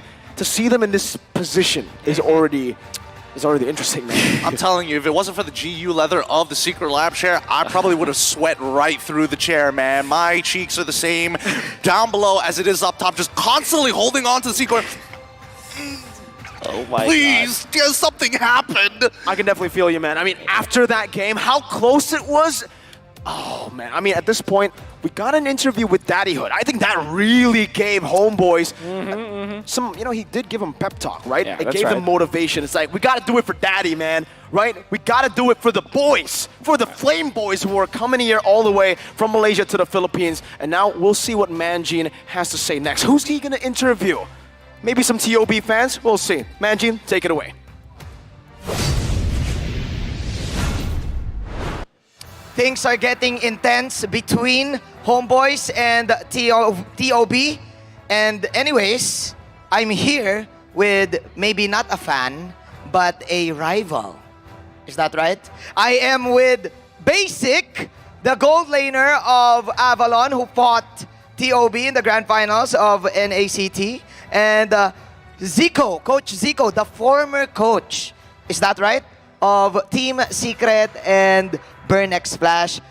Kumusta, pare? You're back in the Philippines. How are you, Basic? Doing good, doing good. I just been back on streaming since his off season, and we lost to TOB. So that's pretty much it. I'm here to support TOB. You're here to support TOB. Ikaw naman, Zico, kumusta ka? Okay lang, pahinga. Pahinga, we heard that you announced your retirement. What are your plans now? What are you doing now? Sa ngayon, wala pa. Tambay. Okay, he's resting. He's resting. Maybe waiting for something to happen. All right, all right. So, right, Basic, since it's off season, what are you doing? What have Midnight said that you can now flex your muscle? Right now, I just been back on stream. Just streaming. Yeah. Just streaming. Okay. Can you comment on the game? TOB can have the chance to send maybe the final representative of Malaysia to go home. What do you have to say to the game? I think for TOB, they can do it for sure. It's just they just gotta play it slow, you know. Because I think the reason that they lost is because they played it like fast. Para nagmamadali sila sa. Okay. Okay, they need to discipline themselves. Yeah, all right. How about you, Zico? Any comments on the game? For me, medyo nag-asim yung TOB. Okay, nag-asim. Nag-asim. Nag-asim. Nag-asim is... They sour. Okay, they're sour. No. Sour. It's a Filipino term. It's a Filipino term. Nag-asim, Trex is watching. Nag-asim, Trex is risky. Greedy. Doing risky plays. So TOB is risky, right? Yeah. TOB is risky. Okay, Zico, the owner of Flame Boys gave a pep talk to TOB. Since you're supporting TOB, can you give them a pep talk also? What's your message to TOB? You are looking at your opponents right now. You are looking at TOB. What's your message to them? Good luck, and then send Malaysia home. Okay. All right. Okay, fearless forecast, guys. Since TOB is out already. Okay. Who's gonna win M5? Fearless forecast, you first. M5. Bren. AP Bren. Or dugong Pinoy. Pinoy na Pinoy. No bias. All right. How about you? Bro, how about you? Basic. Who's gonna win M5? Onyx Indo. Onyx Indonesia. And then? M6 The Valley. Ooh.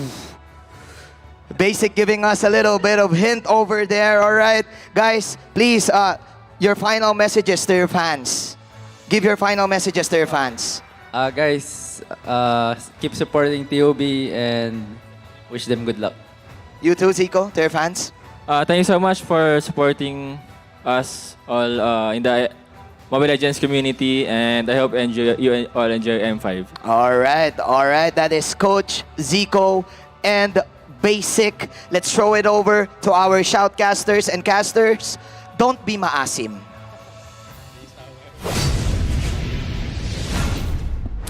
So what is that, right? Maasim, you said it's greedy, Wolf. Yeah. Manjin said it's risky. What is it, Wolf? Who's the real Filipino here? Who's the real Filipino? Well, okay, number one, asim means sour. It's like, when you say maasim, it's like orange. Orange is sour, lemon is sour, right? Okay. But it is used in a way that you play greedily in game. You play, I guess, in a way risky, but no, risky is a different word. But when you say somebody is nag-aasim, it means that they are making unnecessary greedy plays. That makes a lot more sense now. After that interview, I just saw Manjin just head back into the vent, and I'm like, I know there's an imposter amongst us now. It makes sense. It makes sense. It's all adding up. Yeah. By the way, what the heck? That was literally a teaser as well. Are we gonna get the Valley dude in M6? The Valley dude? The Valley dude. I think we should man. get Trex up in here to do it right. All right. Mr. Wagner. Mr. Valley man. Oh, Mr. Wagner. Lord Wagner. Lord Wagner. Lord Wagner. I mean, everybody's excited to see him, especially since we haven't had the community actually, rally behind somebody. And even if TOB is going to go, there's still going to be NA representatives during the knockout. Now, I'm interested to know what some of the, adaptations, if I can't even confidently say quote-unquote adaptations in this upcoming game, right? But what's the game plan coming in from both sides? I think for TOB, they need to go for something crazy again, right? I mean, back to a best of one. Yeah. Go for an Ohio pick. Ohio pick, right? Diggy Petrify. Is it weird? All right. No. Take that curse. Take it back. Away. Take it back. It's weird, right? Typically, you can easily attribute cheese strats to the red side because it's the last pick, right? But I think that cheese strats occur more in the blue side because you have the back-to-back picks in the last phase of the game. And that actually allowed them to go Thams as well as the Harith. So, that being said, I think that the main adjustment, the first adjustment here is maybe blue side should be the priority for the side of TOB because at least now they control the tempo of the draft, the so-called tempo of the draft. Okay, I can definitely see the sentiment there, considering everything that has kind of happened, right? Especially when you kind of have a hero pick that kind of gives an idea or a lead, a concept over to the homeboys, and if they bite on it a little too hard, they'll get punished like how they did in game number 1. Yeah. And now it comes down to, what are they going to go for both these teams? We saw that they went for the risky choice, homeboys. In game number 2, the 1-1 into the Faramis. They picked up so many just risky picks, but it played well towards their strategy. They want to go in, they want to go for the 50-50s. It works. These heroes will be doing good in chaotic team fights, what TOB actually strived with in game number 1. Yeah, I think, hey! Speaking about... God damn Take them down. Is that Trex did? God damn it. No. I know where you sleep, Trex. Just keep that in mind. We have the same hotel, by the way. Keep that in mind as the homeboys going to give their cheers. They walk back out. Might be their final time, might not be. It's going to be a tough one here. All right, going back, I think 1-1 should be a hero that maybe the side of TOB will not give to homeboys, be it through a deny pick or maybe a target ban immediately. Because I think that it's really not about the counters anymore. Surely, you don't want to pick up the Minotaur, you don't want to pick up the 1-1 when there's a Minotaur or there's a Faramis, but it's proven that it's just too OP. And maybe the enabler of that is the... Let's go! She passed her license! Let's go! Let's go! Hey. Congrats! Congratulations! Wow. Passing your license and then coming to watch M5. Yeah, that's the way to go, man. That's living the life. That's living the dream. You are, yes, sir. You are living the dream. Yeah. She is living the dream. She is living. They're both living the dream. Yeah. All right. So what is the dream right now for homeboys? What is their dream draft? What is their dream way to victory? Yeah, I think Mathilda still for Zorn just because of how aggressive he played. I think that now we can dust off that idea that, okay, can Mathilda be played by Zorn? The answer is immediately yes. He played marvelously in that game. Second is, a tournament flavor marksman. Please don't go Brody or Irithel if you're homeboys because it does not win you the game. Oh, he's doing it. He's doing it. He knows. It just took one single sign. He looks up at the camera. I know what must be done. All right. Cool. That stage presence, the camera awareness as well. That's what makes him such a good mid laner, right? You need to have awareness, spatial recognition. Yeah, you're right. Right? Right. That's Hoon for you, man. On the Changa, we call him something different. Oh, it's the Chun. The Chun. What if the Changa, we see the Changa coming out from TOB? Okay. But that also requires the Phobius mid from homeboys. Would you take that trade? Oh, hell no. I actually, this is one of the few situations, I don't like Changa, don't get me wrong. But if you're telling me if I had to pick between Chang'e and as well as the Phoveus, I'm leaning more into the Chang'e. I'm not going to lie. It's beatable. It's more beatable. Yeah. It's less annoying. It's less annoying.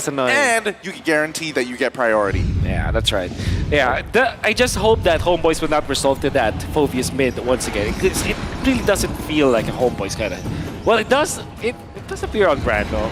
Right? It is on Especially brand. for Warlord. He has War and Lord in his name.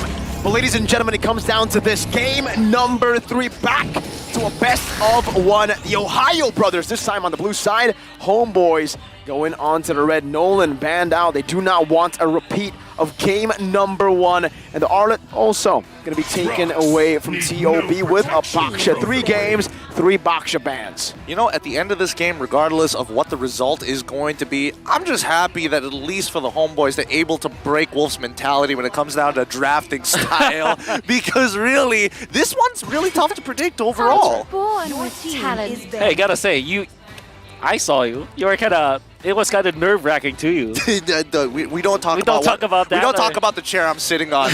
They have to replace it 2 times during that cast. I don't know if they've got a 3rd one in the back. They do. Don't worry. Especially for you, but that's it, Gideon. So this, luckily, it is the final game, right? Win or lose, we'll have to see. Yeah. Oh man, everything's coming down to Trex saying sorry. Yeah. Rafael's sad watching at home, but now he's pumped after game 2, and you're still here, Wolf. That means the Angela should be the battle for TOB. Okay, let's see whether that's going to be the case here. Yeah. They've got about 10 more seconds to actually talk about what the rest of the draft is going to look like, especially with the potential first pick. Valentina gets banned out. They're shaking things up. I think they might want to go for the Faramis, that means, right? They want to just Yes, I agree. I agree. Go for the Valentina ban, pick up the Faramis, deny any sort of answer to that Faramis. Yep. And it's also great because, hey, technically it's a 1-1 counter. We did get to see that early on, game number 2. Not so much in the later stage because he was able to just maneuver around it, layer on top of that Nether Realm. Yep. But the Homeboys want to ban the Faramis. Is that too risky? They ban it out, they pick TOB pick 1-1, right? Yeah, maybe they let go of the Faramis. They pick up Joy and +1, maybe get the Bruno perhaps because it's not banned out. And then we get the Hilda Petrify. That's also true. I feel like Homeboys are going to revert to a utility jungle. Just the raw feeling. Okay. At least had enough. We've had enough, you know? It's great because that Faramis ban confirms that the Hilda Petrify is not going to happen. Yeah. I mean, Wanwan's still available. Yeah. I don't think Zia. I will be there upon the Angela. is picking. I forgot, man. 2 That's games it in a for row. attack. Angela's been banned out by Homeboys, right? Yeah. Okay, Angela. That means Homeboys will go for if Joy is still open, and because the Angela was picked up, you kind of reduce the. You can still pick up Hilda, right? Because it can be mid lane. Angela. True. That's true. So do you want to go Joy 1-1 if you're Homeboys immediately? But that means that begs the Phoveus, right? Yeah, right? I feel like they need to kind of hold... if anything, you go for the standard picks, right? Bruno. Matilda, Bruno, I think, is... Bruno, yeah. I think they might have to take the 1-1 away, right? I mean, Zia has been popping off. Every single time he gets the 1-1. Yeah. Oh, they go for the Bruno. Time to go So, to the show. okay, it's Bruno and Lilia. Okay. Lane Prio. Yeah, they're thinking about the Angela going mid perhaps, and they want to just nail the Angela into the turret. You're not able to roam. Equals to the Angela's not really going to be useful. Force it to go as a roam, not as a mid. Yeah. You can go, if you're TOB, you kind of want to go Mino plus the 1-1, but that kind of confirms your Angela. At the same time, it's a very strong combo because no matter what happens, you're allowed for takeoff. But then it doesn't give them that ability to kind of flex it up. To lead the charge. That's Hilda. And the Joy. Wow. Well, so they picked the Hilda as a deny from the Joy pick that he's going for, from a counter from Homeboys. But, okay, if you are Homeboys, you still have a lot of, you still have Cho, you still have perhaps Minotaur is there. And Kaja, in a way. That's true. Let's also not forget that the fact that Joy can actually be flexed into the EXP. Worst comes to worst, right? Exactly. Yeah. Oh, wait. Matilda is still open for Homeboys.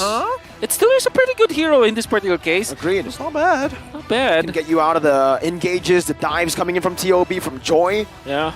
Other than that, though, what do homeboys do? They want to pick up an XP laner? Maybe perhaps even a jungler. Yeah. Getting a utility jungle pick here, maybe to deny that Hilda early game invade. Prepare for the return of awesome. It's a Kai, right? Is that not a Kai? Yeah. That is going to be a Kai. So utility Alright. jungle. Okay. All right. So pretty safe, pretty sound. At Yeah. the very least, you know, you have like an inbuilt purify just to make sure that you can still do what Chibi does best and to secure these lords. Now is- even better, right? Heavy spin. Yeah. But the Joy has CC immunity. Which is not anymore. Fun is all that matters. We still have it with max stacks. I mean, But with it's, that, it's more it's like conditional, right? conditional. All right, yeah, I agree with you. That's true. That's the thing. If here we are at the table, ununified about small things. Can you imagine what these coaches and analysts are thinking about in their heads? sure. Because it's like, where do you start putting your priority? Where do you start investing, right? Because Yeah. it feels like no matter what you do, at the end of the day, these coaches are arming these players with the best weapons possible, and still the execution needs to be clean. It needs to be more than clean. It needs to be perfect right now. Good In this ban. kind of a situation where everything's on the line, for homeboys specifically, I would have to say. Because for TOB, they're playing freely, right? Win or lose, they're out of the tournament. Yeah, that's right. That alleviates a lot of pressure on them. And it's not like they can easily get rattled, right? TOB, honestly, they can just ban out the Minotaur at this point because that's the... Or maybe Tigreal, perhaps? If Zord can still play it. I think now TOB... I always don't like the Brody going up against the... generally, I don't like the Brody.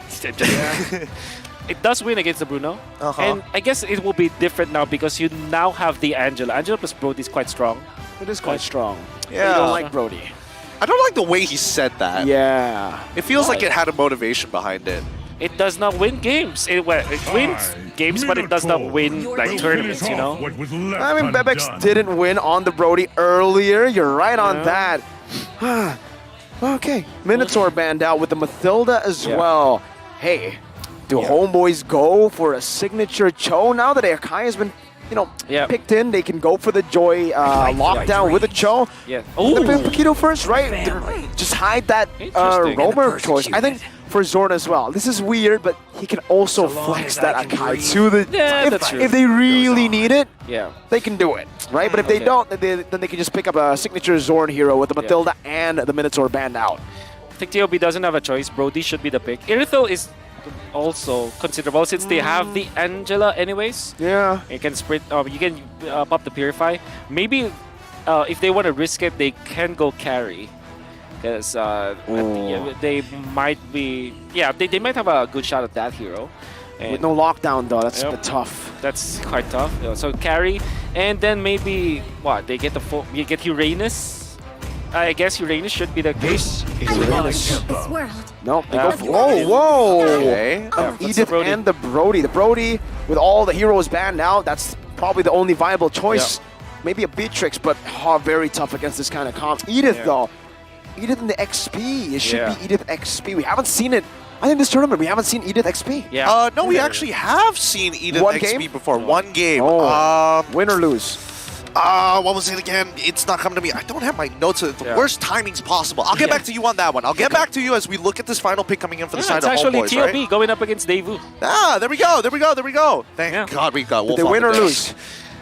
You are not obligated to answer that. They actually lost. They actually lost. They So I think lost. Cho is the best. I think Tiger... There's something about Tigreal in this game that I kind of wanted. Yeah, the for Brody can't homeboys. go Purify. Yeah. Cho or Tigreal. It's going to be a very tough hurdle to go against. And you've called it again. Whoa! Wolf. You're lucky that right now the speakers aren't English, because then they would know before they know, they would know that you have predicted their draft. It's crazy how he doesn't have a ring on his finger. Yeah. We all know the answer to that. We all know why. I don't know why.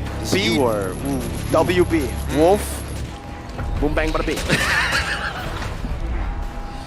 It's time to get into this game as we break down the compositions one last time for an elimination match. Will TOB bring down the homeboys with a composition that is pretty flexible, good lane potential, great at securing lords, but TOB, look at that comp. Yeah.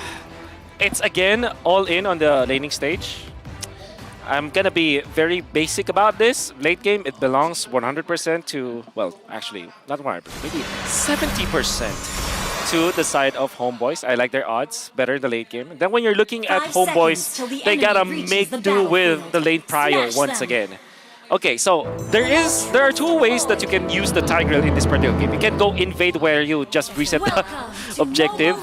And second is you can go defensive, right? So because the Hilda is gonna be invading, you kind of want to control it at least. There it is, the resets. Yep, always. The draft reflects the game though. It's all in or nothing. It's do or die for both these teams right now, especially for Homeboys and Zorn. Zorn! Force him. He's going to do it again. Oh! There we go. Retribution. That's what we were expecting. And worst yet, Zorn is able to pick up all the small little fruits. So he's not, best player is not even topped up even after that, right? Yep. And now as they start to play around the map, where are they going to start leaning their focus into? That's what I'm curious about, especially with these types of rotations. I wonder as well, why is Shark not level 2 yet? What happened in there? Take a look at Zorn. Did he pick up the roam boots a little bit later? Did Zorn actually get the little creep of the purple buff? I think that might be the best explanation for it, right? I'll look at the replay. Oh boy, that would have been so... That's going to be a little frustrating here, but let's not forget, the Super Shark this time... He did? He did? Dang, real nice. Zorn now having the flicker on out of there, and it's going to be pumping on the string that locks him down with the help of the follow-up. The onward, they secure first blood. Hoon takes the kill. Gotta expect the Homeboys, they have all the tools to get into the late game that we're talking about. Like, they have Zepat going for the Paquito, and they also have that can go for the split push. They also have Warlord to clear out the waves. Then Bruno is just generally good from early to the late stages of the game. Yeah. I think in this matchup as well, specifically this matchup, I want to talk a little bit about it. Bruno versus the Brody. All the Bruno needs to do is technically stay out of range from the Brody. The Brody can bully only if he's in range. But that's it. Meanwhile, Bruno just outscales him. Shark. Yep, he's now getting pushed back. It's going to be a little scary here, right? Because now Zorn is coming to a point where he has a bit slight EXP lead. Doesn't look like best player is falling off just yet. Chibi's going to take his time. Electrifying Pete's going to come out pretty early on here. Now here comes the heavy spin. Yellow's going to try and lock him down as the reset comes through. Chibi has committed too much of his HP. He's on the run. They're going to start running for the bushes, and they finally secure the kill. Yellow takes out Chibi in the meantime. Hoon's already gone, but now the fight is going to break out even further. Best player still a little healthy, but they find Super Shark. Finally, the trade's back 2-1. Oh man, that was quite uncharacteristic for Hoon. He popped the ultimate in the middle of the river, and that meant that he died afterwards, even after the Purify. So that's a weird interaction. That's why it kind of looked awkward for the Ohio brothers. But then again, he's rocking the Brave Smite, so... Yeah, I mean, definitely. I can see that. And the Homeboys as well. The resets that they've been able to do, the fact that TOB were actually the ones forced out despite them starting it first. Now Homeboys have all the resources necessary to force this out. The heavy spin cancels any attempt of TOB's steal. That's why they just give it over. They know it'll just be in vain. Yep. That's right. It's a non-contest here. More importantly, I mean, the battle spells as well. I mean, everything for the side of the Homeboys is not making their way up to that top side. Are we expecting a potential invade as we see best player using Retribution? Now, no pick on the side of Super Shark. Nope. It'll be a tight early game. The fact that Ohio brothers didn't really overtake in the first 3 minutes of the game, that's quite concerning if you're a fan of NA. At the same time, though, if you go to the first Lord of the game at around 8 minutes, 9 minutes, that means that Zia should have 3 items, so it will be great. Zorn was top global Tigreal about 2 years ago. Very specific. Fun facts. About 2 years ago. Very specific. Zorn, that's why in MPLI he also mentioned, right, I really wanted to play Tigreal, but the team just didn't let me. Yeah. Finally in M5, we get to see that, and we'll see if it brings them the victory when it matters the most. The pick that he's been wanting to go for. So far, he's been doing very well. Chibi. Well, he got the lockdown. Oh, wait, Zepat actually going pretty hard. He even flickered in for this. Mielo looking for the same best player, makes it over the wall and gets away. A lot of commitment for the side of the Homeboys, but no cigar just yet as they walk away with nothing to basically get out of it. Flicker for flicker, a few ultimates as well. There's no one actually wins technically unless Shark is able to steal this. He wouldn't, right? No, he's not. And now we're the Purify actually coming out as Super Shark to get himself out of there in time. What the hell is with Super Shark? Sprint is the Hilda spell. In 2 games that I will play in my last series, I will use neither. You're never gonna take a Purify or Petrify ever again. Wait till you see Revitalize Hilda. Oh god. In the bush plus Revitalize, back and forth. That's ultimate healing. Execute Hilda. Hey, that actually, I believe Keyboy's done that before. He has done that. No, but he's Keyboy, come on. Yeah, true. Hey, but he's also... Wait, hold on. They get the lockdown onto best player 1. Looks like even with the hard guard, he might be in a lot of trouble here. As the backline getting attacked, Ryzel might be in some trouble here. Zorn flickers away. GB secures the neutral, and now they're on the run. I'm surprised nobody else from the side of the Homeboys actually died there. Yeah, they just... Well, technically, I feel like it's Homeboys' disengage that actually gave TOB a way back to get out. Because Homeboys, right after the turtle, right after that initial kill, they said, now we're done. We really just want to outscale you guys. You guys are the ones forced to fight. You guys are the one forced to look for a snowball early. The fact that we have it, we're happy with it. Yep. I think that's the fair assumption of what Homeboys' approach will be. And I don't blame them for that. I think it's actually the right decision. I agree. Oh my goodness. What Warlord. was that? He's got black shoes. It's totally fine. We did see a bit of a lane swap actually occur, trading tier 1s on either side. Homeboys take top tier 1, while the Ohio brothers take bottom tier 1. So interesting off-tempo play here being made, but more importantly so, right? Look at how the mid lane is just getting... Everybody's just converging towards it. This no man's land in the river is not a safe place. Yeah. And also, mid-game power spike, right? Just as the gold urn gets popped up here, Ryzel and Zia, despite Ryzel's attempt of playing it safe, he's still actually ahead. But that won't change too much when it comes to power spikes. Brody should have a bit more of a power spike to hit earlier. But right now, Super Shark, they want to utilize that. Yep, Yellow flickers forward with the Strider. Yeah, actually finds his Zorn's in a lot of trouble. He can't get out of there in time. Even with Chiba with the heavy spin, tries his best. They don't find a return kill in time. His best player now attacking the back lines with the electrifying bleed to the help of Hoon's Heart Guard. They secure the kill onto Zia. And now Selfbot late to the party. What's up, everybody? Is it already over? Earlier power spike equals to full capitalization in the early stage. They got that mid-game and instantly they saw an opening. They went for it. They know it's now or never, right? If Homeboys continue to deny fights away from them to just go for neutral objectives, TOB will not have an opener this game. Yeah. You can see that TOB is, they understand that this is their power spike. There should be their power spike. So even when they are trading behind with 1,000 gold, they should be fighting. Yeah. Then you think about it, best player eventually will have a lot of like scaling compared to the Akai when it comes to the damage, which kind of makes me think that maybe this is their way to the late game where Ryzel will be frail compared to a Joy. Yep, Primal Wrap being popped by Mielo as he gets pushed away from the entire fight around the turtle. But speaking of which, best player also makes his attempt on the dive as Ryzel goes down to Hoon. Good dive, and Subpot trying to escape, but the puppet on the string keeps it locked down. Best player tries his best. Great, heavy left hand, but Champion stands to keep him alive. GB finds a kill back onto Super Shark. Does he have his ult? No, he used it earlier. Good jobs from both sides. Man. And now Turtle turns into Lord. Gonna have to hand it to Sepa, just keeping himself safe and did not panic at all. He was just moving, waiting for the combo first, because sometimes that is what happens to Paquito players. When they panic, they forget the fact that they need to combo their spells. Zorn too, gotta give it to him. The composure he had to wait for the last second of that implosion.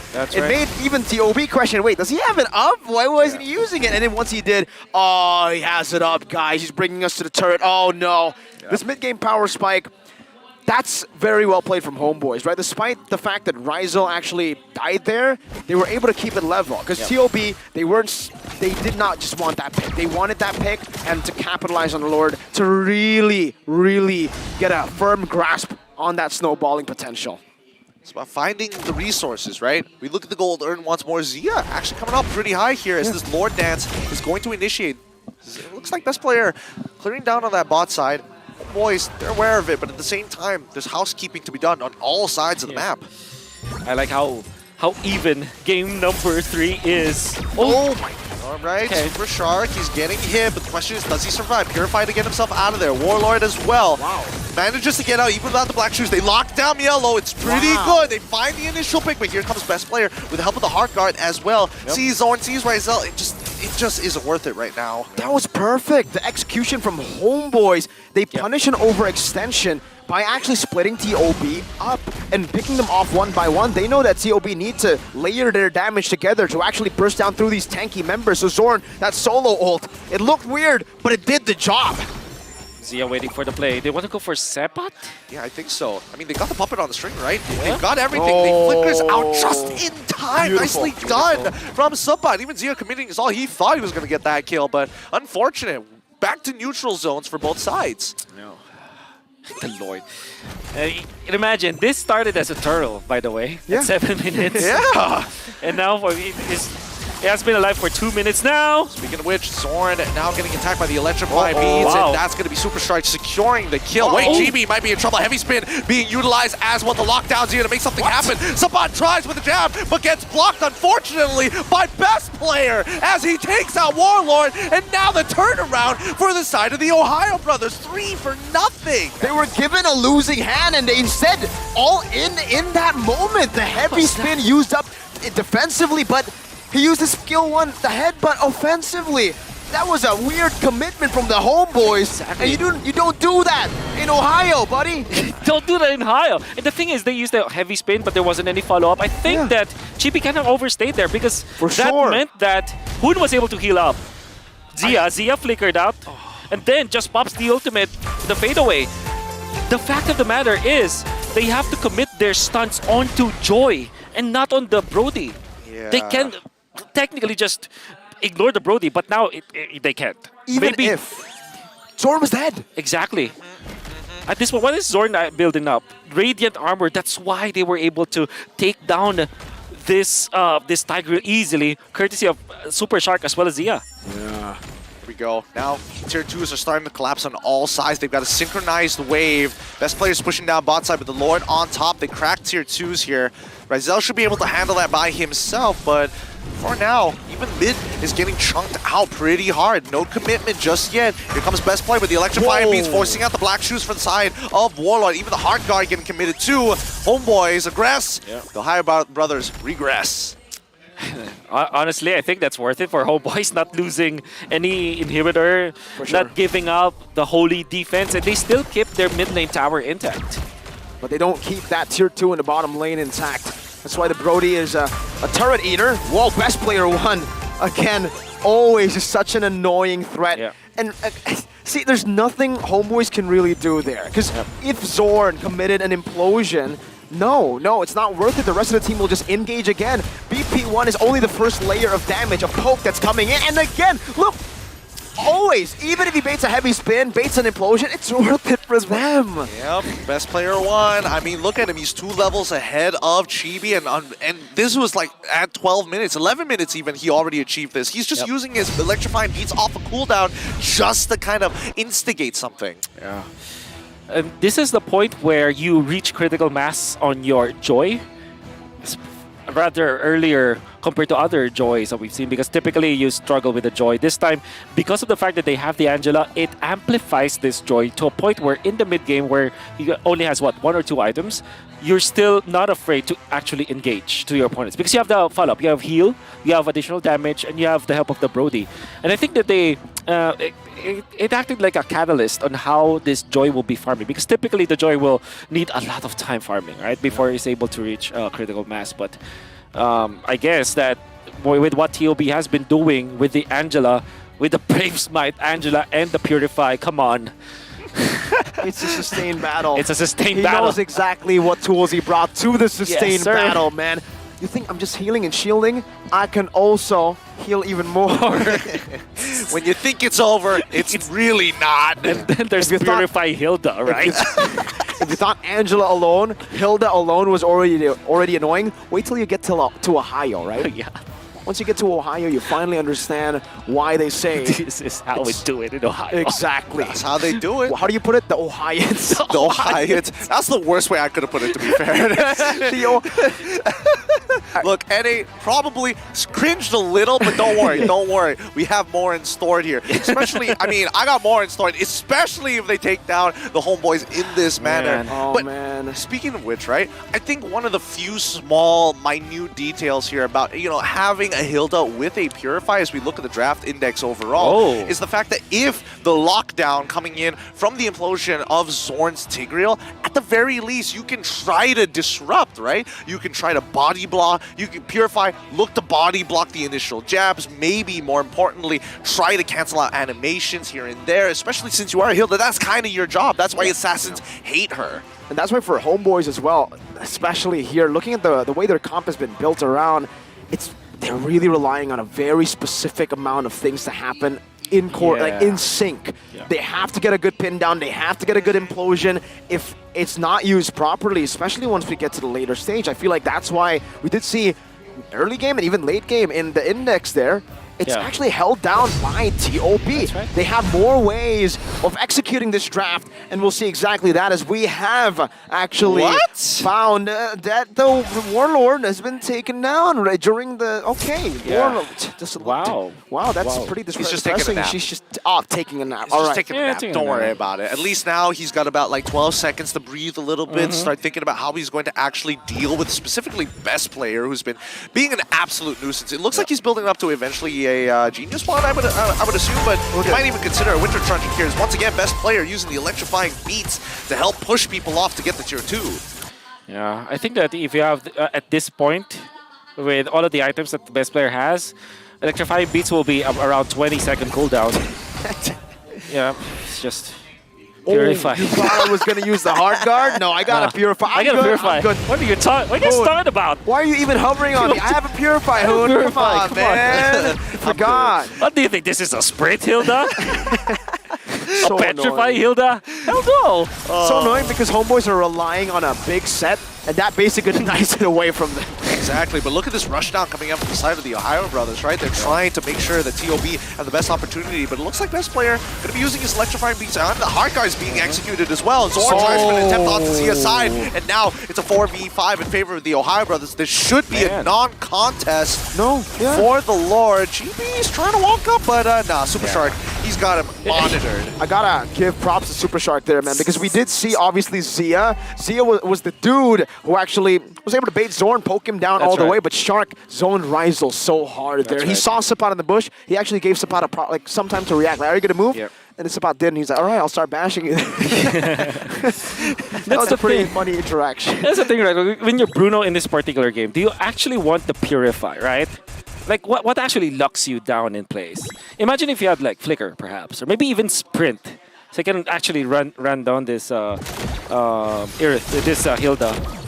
I guess it would just be Mielo, right? Because that's what Mielo has been trying to do each and every time. He's been trying to go for like an Earth Shadow Flicker, play onto Rizel, maybe even onward if he wants to get out of that. But here comes best player once again with the electrifying beats on top of Rizel. It's actually getting very, very close. He's so low as they crack open the inhibitor. GB's going to have to try his best to hold on for as long as he can, but he's going to have to use his ult to push away the minions, to not lose out on the mid inhibitor. It cracks still no matter what. And now the Ohio brothers looking to try and make an end here. They're getting Trump. Best player is doing a wonderful job here.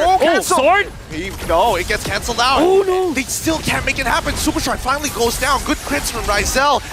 Now, Black Shoes coming out for the side of Warlord. Are they going to back up, or do the Ohio brothers want to keep aggressive? Yeah, they're going to take one more inhibitor before they leave, and they crack it open, and now that should be it. What a cancel from Mielo. That could have been the set that Homeboys have been looking to find the entire game. What a goat. What a goat. Goat. Man. And the Ohio brothers, you would think that they didn't have a best shot, especially because Homeboys are very patient with their ultimates, but here they go. Yep, Rizel, he's in a lot of trouble. The electrifying beats is already out. He's slide tackles just in time, and now it's Moon who takes him out again! Yeah, Zorn, he's going down. He's lost his immortality. This is not looking good for the Homeboys. TOB are walking away with everything. Top Zia. Whew. Top Zia, for sure. Super Shark is back without the Purify. Okay. Oh my goodness. They're going to look for it with a mid-wave. Zorn and Rizel are down. It's only Warlord. No, a Warlord already prepared. Mielo! Yep, he's trying for it. Onward is going to be able to get somebody this time, but no, Warlord chunks him out just in time, making sure that they at least even up the score. No, hard part memory. They gotta go out. They gotta get out of here, man. I don't know, but this is starting to get. This is really frustrating because every single time we see best player make these engagements, especially with the heart guard, right? If he's successful, it doesn't matter who gets the kill, whether Hoon or best player. Hoon with fleeting time is going to get the heart guard again, and they rinse and repeat. Yep. And big props to Warlord, however, able to set up with the defense. That's why the minions weren't there, and he actually survived Zia. Even with the hard guard in, they're actually buying time. This allowed them to eventually defend. Didn't have to even pop the Purify. The usage of the ultimate was just there. And now Ohio Brothers, they may have the lead, but they cannot be careless going up against Homeboys. This is again another retry battle. Oh, okay. Black Shoes being used early, Oh, getting on top of Ryzel. He's left alone. It's going to happen all over again. His best player takes out Ryzel. They're going to lock him down for a while, but now the heavy spin to disengage as Subbot clears the waves mid as well as bot side, but TOB continue to spearhead this comp. No Ryzel, no Warlord. That means no chance of a retreat battle to even happen for Chibi. TOB, they learned in game number 2 that in a retreat battle we lose, so we'll just fight, we'll just chase Subbot, even in the bottom lane. That's even more! Yep, the onward lands on towards Orange's side. He's gone! This is it! This might just be it for the Ohio Brothers. They're gonna fight for the kills, but they're going straight for the Crystal. Subbot flickers forward, knock him straight to push out the waves. It's too late! It's over! GG! Well played! The representatives of NA bring down Malaysia down to their feet! Ohio Brothers, do it! The Ohio Brothers have transcended in their last game now. They are the Ohio bosses, my goodness gracious. In their last game, they choose to take down the last hope of Malaysia, the last Malaysian representative, the champions of Malaysia. First pick Angela that was banned out first 2 games. Brave Smite Purify, and you have the Hilda with the Purify. The lane prio tactics coming out from the Ohio Brothers didn't look like it will work, but it did in game 1 and game 3. Even game 2 was quite close. Homeboys weren't prepared for this. And my goodness, TOB, I did not think that they can do this to Homeboys. We're gonna throw it to Manjin for an interview with the Homeboys.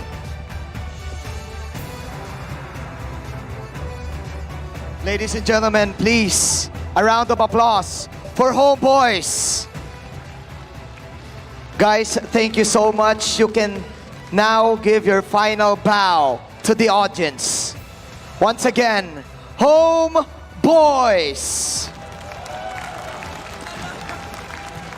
GGWP, you can now return to your room. And now let's call on the victors. The best in the West, the Ohio Brothers. Come on. Come here. Guys, you exited this tournament with a bang. All right. You have so many fans, of course. You have so many fans. Anyone can answer. Anyone can answer. How important is this victory for you guys? How important is this win?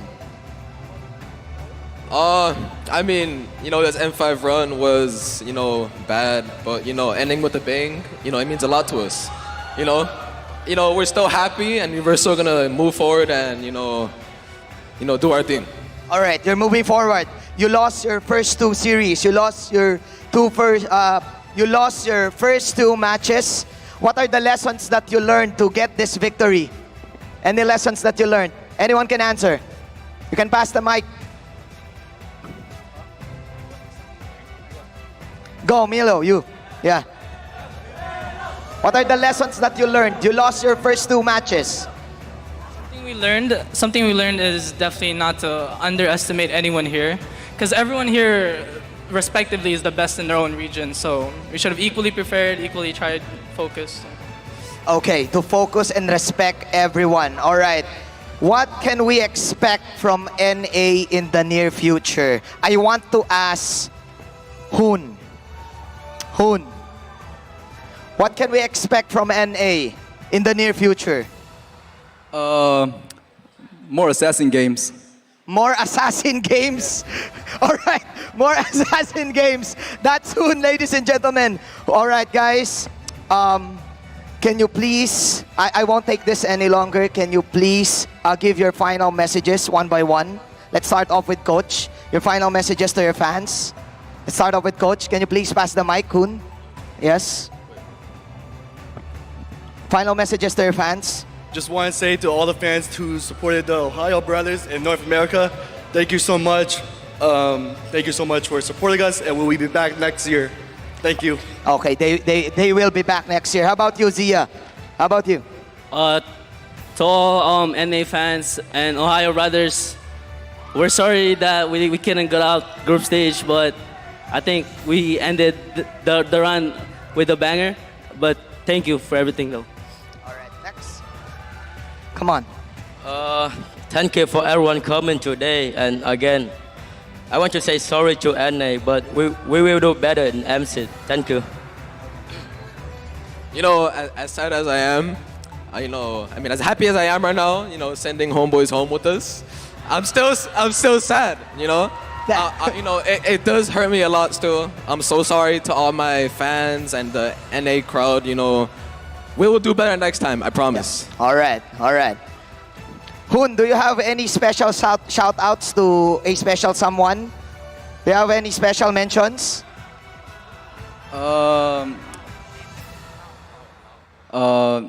Thank you for supporting us and then, help us a lot throughout the M5 journey. His name is Dave. Okay. Assassin Dave. Thank you. We actually tried really hard this game, even though we're out of the series, because we don't want to waste the effort that we put in. And everyone is proud of you guys. Everyone from NA is proud of you guys. And now, Milo, your final message? Final message? Thank you to my Indonesian fans out there for your unwavering support. Please keep supporting me. I love you guys. That's it. All right, ladies and gentlemen, a round of applause. The best in the West, the Ohio brothers. You can now exit the stage.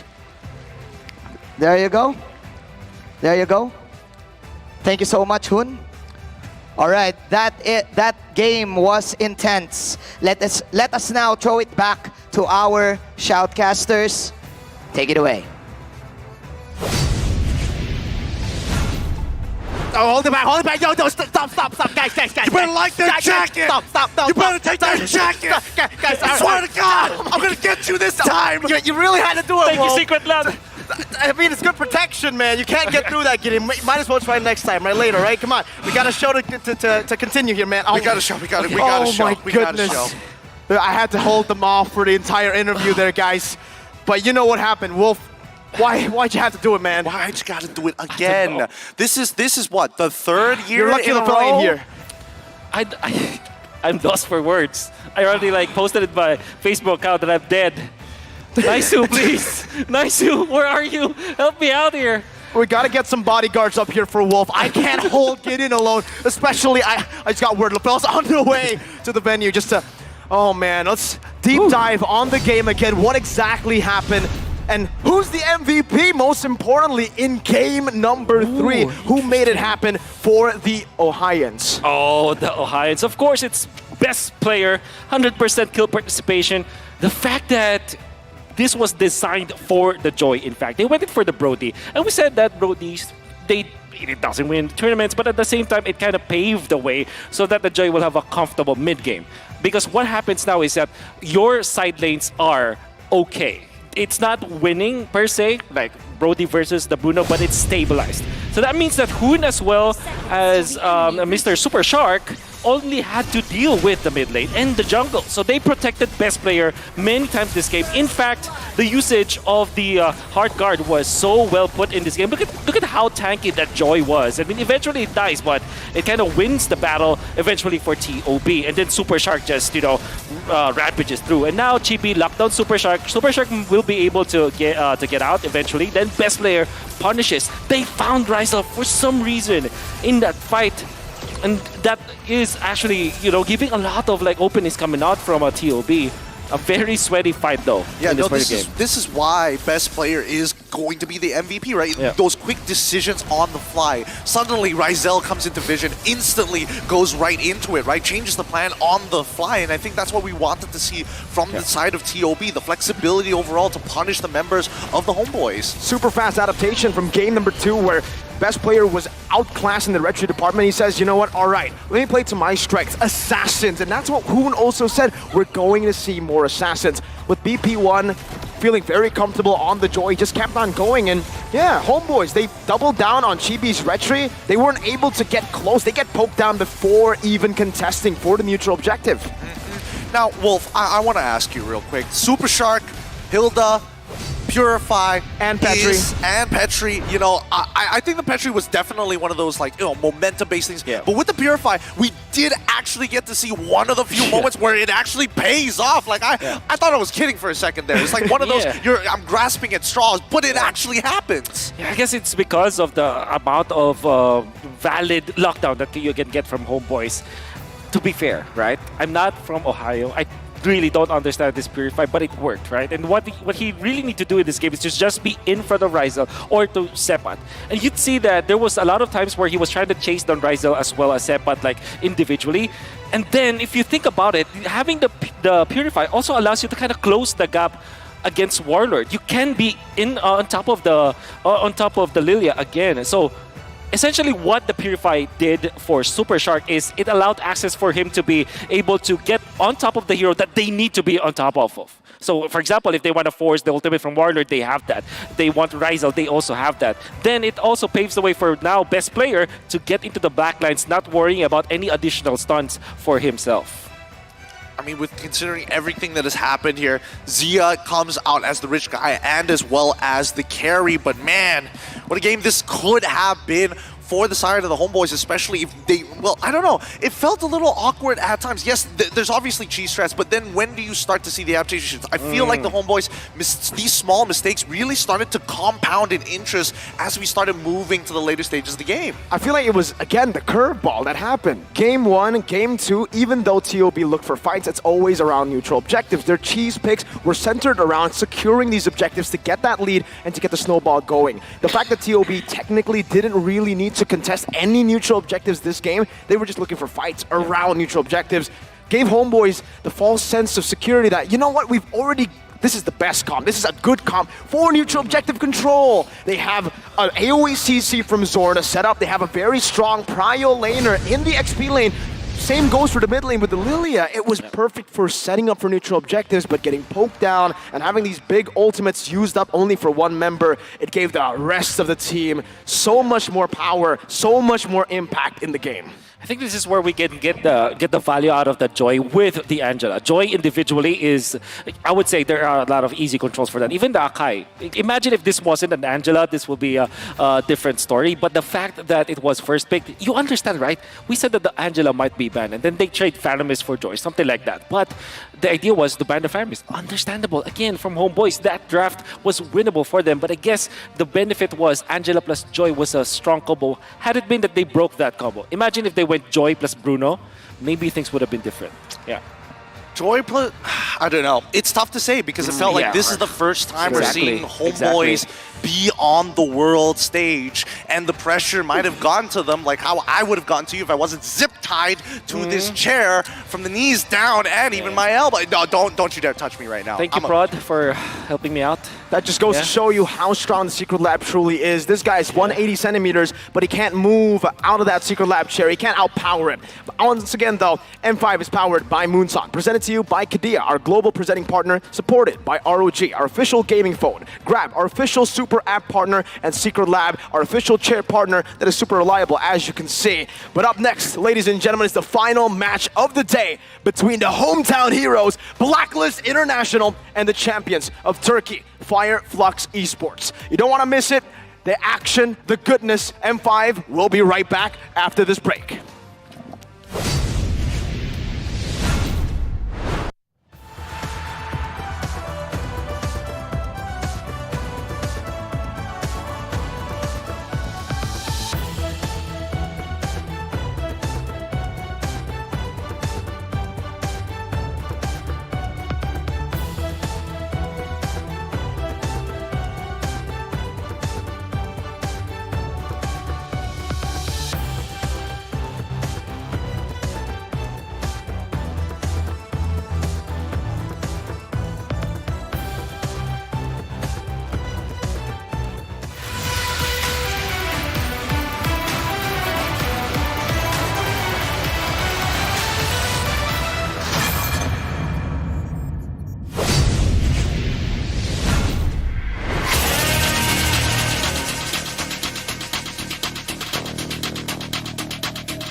make a comeback, ace this round and finish this game now. Got the power on my shoulders. Yeah, you know that I'm a soldier. You can keep me off my guard, but you can't keep me from my honor. Nah, nah, nah, I feel like the floor is over. The energy's getting higher. You're saving my arm. 'Cause I know just what I got. I got you like na na na, and you know I hold the power. This feeling I love. Oh yeah, making my grind good to great. So don't stand in my way. Standing tall and I won't fall over. We are better than great, good. We are better than great. We stand tall, won't run away. We are fun, nothing gon' change. Great, we are better than great. Can't get it great, I'm better than great. I play my own role, I be kinda greatest. Transcend myself into this game, yeah. I build a power to dominate fate. Championship mind, no time for the weak. What's up to the game? Shall reveal. Better than great, that's how we feel. I feel like the floor is over. The energy's getting higher. You're saving my arm. 'Cause I know just what I got. I got you like na na na, and you know I hold the power. This feeling I love. Oh yeah, making my grind good to great. So don't stand in my way. Standing tall and I won't fall over. We are better than great, good. We are better than great. We stand tall, won't run away. Play our part, nothing gon' change. Great, we are better than great. If we stand tall and believe, we can make it, you and me. With a sense of urgency, you'll see I'm better than great. I'm better than great. Oh yeah. Oh, I'm better than. Making my grind good to great. So don't stand in my way. Standing tall and I won't fall over. We are better than great, good. We are better than great. We stand tall, won't run away. Play our part, nothing gon' change. Great, we are better than great.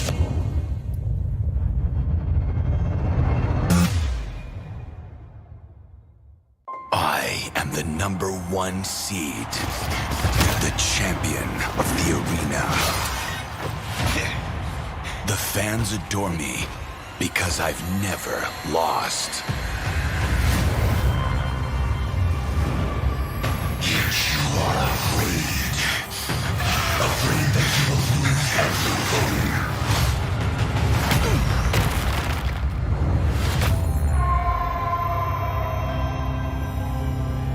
Do you ever get scared of losing, Kimmy? Well, big bro, I think we should cherish the joy and excitement of each game. Not who won or lost. That's right. I'll strive for victory, but I won't lose myself in its pursuit.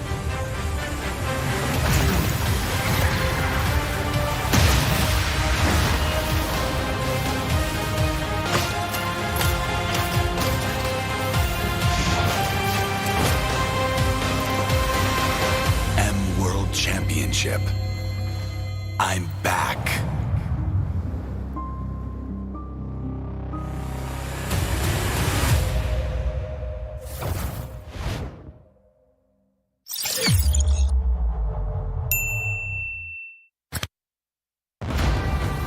We are here at Gamers 8 to show that we are walking the walk. We have had amazing reactions, major idea owners, and a lot of potential partners and stakeholders coming in here and taking a peek. Gidea's cube over here has been the nexus of this zone.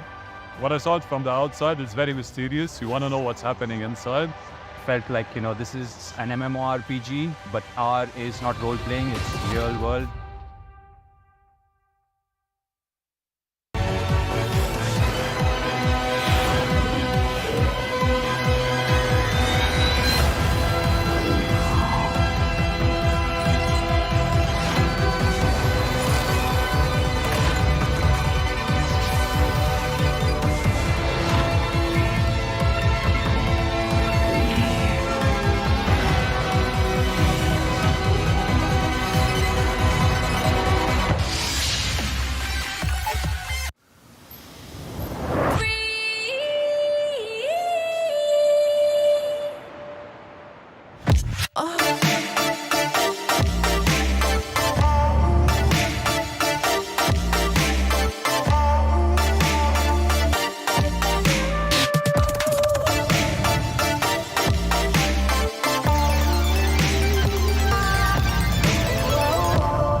Boing, boing, boing, boing, boing, boing, boing, boing, boing, boing, boing, boing, boing, boing, boing, boing. Grab only, savings ang dami. Your wallet sings tonight. Laki ng bawi pag nag-grab only. Save 244 alright. Bowing, bowing, bowing, bowing, bowing, bowing, bowing, bowing, bowing, bowing, bowing, bowing, bowing, bowing, bowing, bowing.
Are you ready?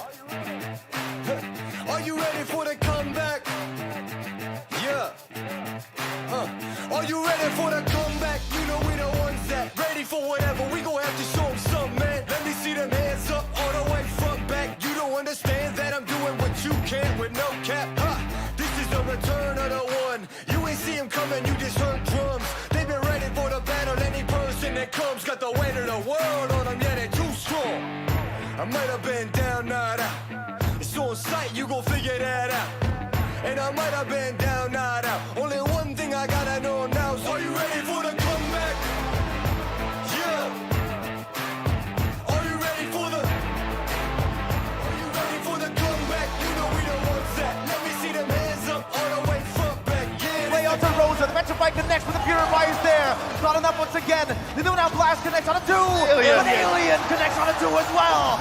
That's the damage by Alien, by TSC. You know, this is the return of the one. You ain't see him coming, you just heard drums. They've been Mexican standoff, right? Oh, that's a lot of damage coming off of TNT though. I might have been down, not out. It's on sight, you gon' figure that out. And I might have been down, not out. Only one thing I gotta know now is, are you ready for the comeback? Are you ready for the? Are you ready? Fakat arka tarafta kalmak durumunda. Sunshine! Parladı bir anda! Only one thing I gotta know now is, are you ready for the comeback? Yeah! Watch Kyura, watch Carl Teasy, look at the Lord, and that's Kyura stealing it away! They take down Benny Cutie as well, plus a massive Mena one. Doğusuyla batısıyla hep birlikte omuz omuza M5'e gidiyoruz. Daha önce denedik, tecrübe kazandık. Şimdi bu tecrübeleri kullanarak Cumhuriyetimizin 100. yılında tüm dünyaya Türkiye'nin gücünü gösterme vakti. O sene, bu sene. You ain't see him coming, you just heard drums. They've been ready for the to battle any person that comes. Got the weight of the world on them, yeah, they're too strong. I might have been down, nah. It's on sight, you gon' figure it out. Come back.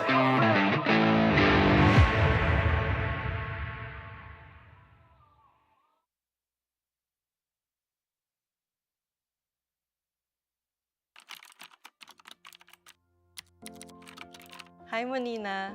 Alam kong nag-iisip ka ngayon if you're going to let go of your BPO work. You know what? Take the risk.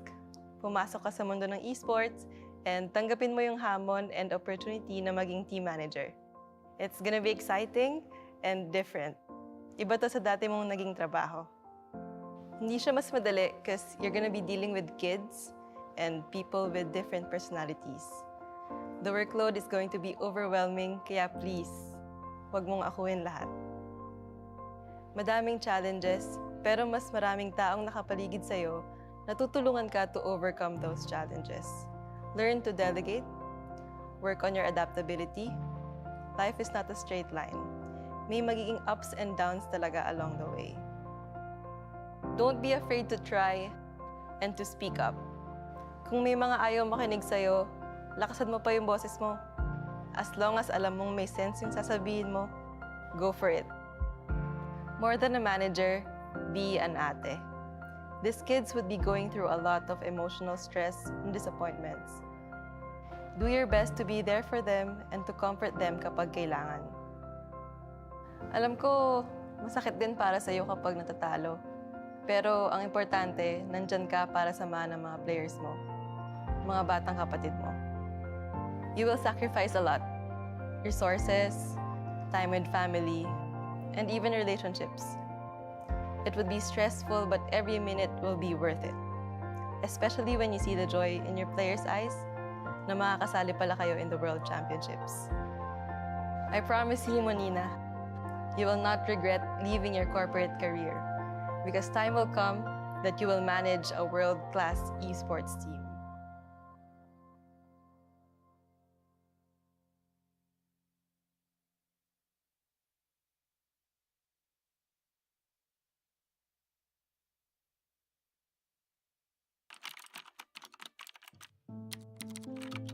Hi, Kel. Alam ko, tuwing tinatanong ka nila kung anong gusto mo maging, wala ka pang masabi kasi hindi mo pa naiisip yung mga ganun. Hindi mo pa alam kung anong pangarap mo. Pero huwag kang mag-alala kasi darating din yung laro na magbabago ng buhay mo. Matututo kang mag-Mobile Legends, gagaling kang mag-ML at magiging passion mo to. Darating yung time na tatakas ka sa Tarlac pa Manila para lang masunod ang gusto mo. Magsasorry ka na lang pag nasa bootcamp ka na. Galingan mo lang dun kasi magpo-pro ka. Makakahanap ka ng team na alagaan ka. Oh, baka akala mo puro saya lang yun ha. Magkakamali ka, may issue ka. Pero okay lang yun kasi dun ka matututo. Huwag ka matakot magkamali kasi kasama yung pagiging makulit mo sa journey mo towards World Championships. Lahat ng puyat, pagod at pag-argue mo hanggang makatulog. Magiging sulit yan. Magiging champion ka sa M3 at sobrang saya nun. Damin mo lang kasi bilog ang mundo. Pwedeng panalo ka ngayon, tapos talo ka na bukas. Pag dumating pala yung oras na parang nawawalan ka ng gana sa ML o sa buhay, huwag kang titigil. Pwede kang magpahinga, pero ipagpatuloy mo pa rin ang pagpitik. Huwag mo hayaan na may dumang araw na hindi ka pipindot. Kasi malaking bagay yun. Hanggat kaya mo pa, huwag mo sayangin yung panahon. Isa pa, huwag mong kalimutan maging mabuting teammate. Kasi hindi lang talent ang puhunan sa esports, kundi teamwork at respeto sa isa't isa. Maniwala ka man o hindi, yung ikaw na walang pangarap noon, ginagawa ang lahat ngayon para matupad ang pangarap ng iba. Ng mga teammates mo na sabik at deserving na makapag-world champion.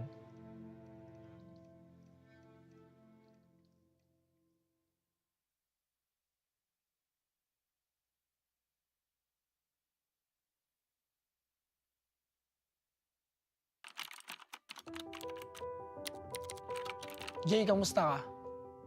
Kamusta yung pagbebenta mo sa palengke ng prutas tsaka pagtatrabaho mo sa babuyan? para makapagpa-load ka at makalaro ka ng ML. Kahit pa 2 oras yung biyahe papuntang Bagak para maghatid ng baboy sa palengke, hanga ako sa'yo kasi kaya mo magtiyaga. Huwag kang mag-alala. Lahat ng sinakripisyo mo, magiging worth it. Dahil sa Mobile Legends, magbabago ang takbo ng buhay mo at saka ng pamilya mo. Oo nga pala, huwag mo kalimutan magpasalamat sa ate mo kasi pinahiram ka niya ng cellphone para makalaro ka. Mag-thank you ka rin sa mga pinsan and kuya mo kasi sila yung mga unang nakasama magbatak sa ML. Darating din yung panahon na makakabawi ka rin sa kanila. Sa atin lang dahil gigil ka sa kaka-RG, magiging top 1 ka sa stars at diyan ka madidiscover ni Boss D. Simula dito, marirealize mo na iba pala ang pagiging pro sa pagiging RG boy. Na kailangan mo pala mag-isip at kailangan mo matuto sa mga macro plays. Diyan ka rin magiging content creator. Enjoy mo lang yung pag-vlog and pag-content mo kasi yan yung makakatulong sa pamilya mo. May purpose lahat na nangyayari kaya huwag kang mawawalan ng pag-asa. Darating yung time na kakailanganin mong lumipat ng team para pagbigyan naman ng gusto mo at yun yung makapag-focus sa pagiging pro. Don't get me wrong magiging thankful pa rin tayo sa content creator na Renny J kasi dahil sa kanya may abilidad ka na para sundin yung puso mo. Since natulungan mo na yung family mo, pwede mo nang tuparin yung sarili mong pangarap. Dahil dito, marami kang may sasakripisyo. Vlogging, projects, oras sa pamilya. Pero huwag kang mag-alala. Worth it lahat yan. Kasi mas magbubunga yung hirap mo at magiging M5 representative kayo ng Blacklist. Ito na yung chance mo para patunayan sa buong mundo na may bubuga ka. Yung respeto na hinahanap mo, makakamit mo yun. Dahil simula pa lang, alam mo na mas matimbang ang bagay na pinaghihirapan.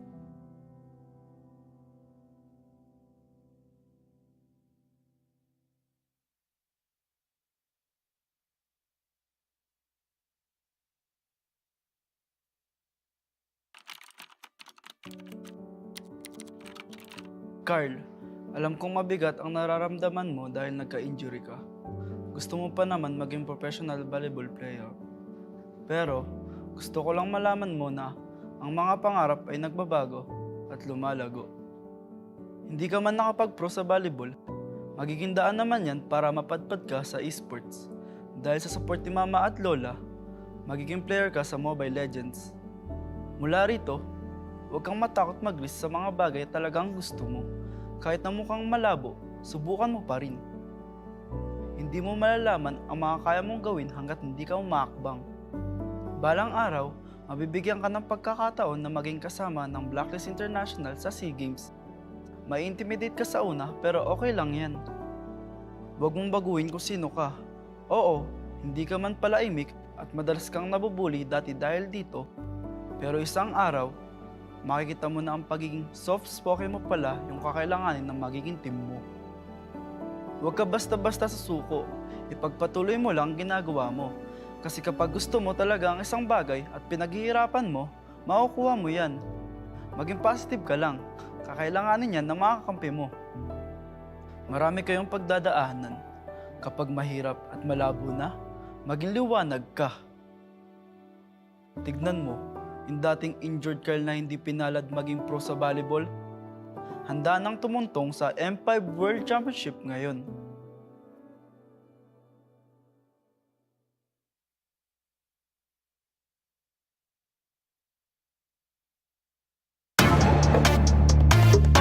We're better than great.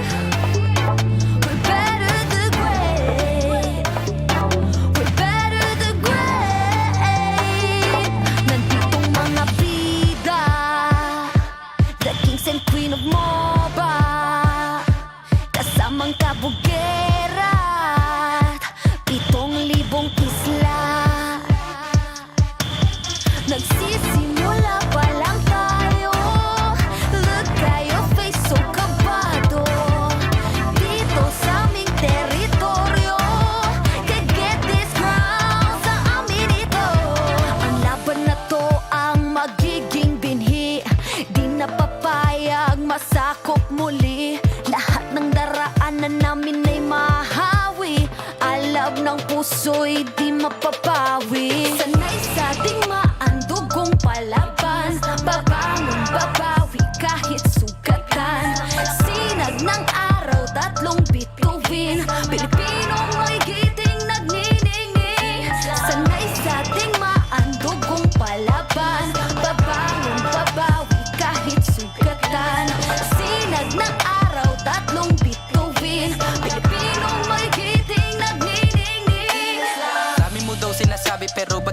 ka mapakali. Panay lang ang kamot sa anit at kahit alam mo na di naman to makate. Dugo pati laway at pawis tumulo, akala mo ba lahat to madali? Hindi nagmamadali, akyatin ng hagdan na talagang matare. Ganyan talaga ang mga batang Pinas, talagang malakas kahit anong meta. Wala kang ligtas, talagang matigas na parang daliri ng mga kalaban.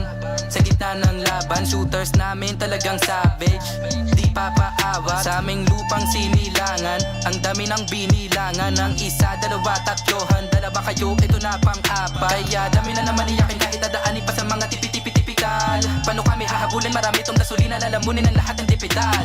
Sanay sa ding maandugong palaban, babangon, babawi kahit sugatan.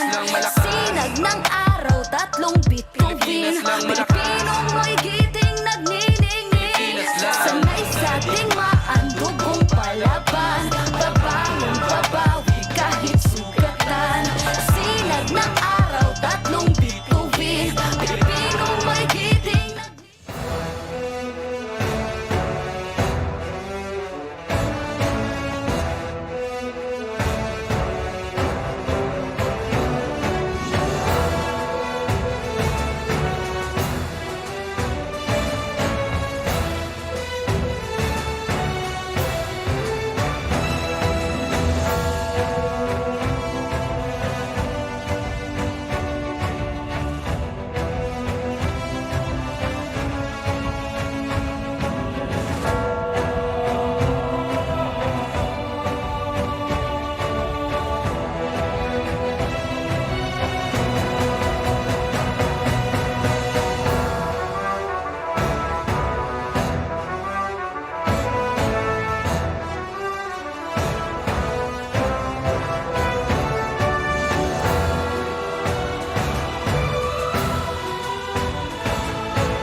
face this round and face this game now. Got the power on my shoulders. Yeah, you know that I'm a soldier. You can keep me off my guard, but you can't keep me from my honor. Nah, nah, nah, I feel like the floor is lava. The energy's getting higher. You're saving my heart. 'Cause I know just what I got.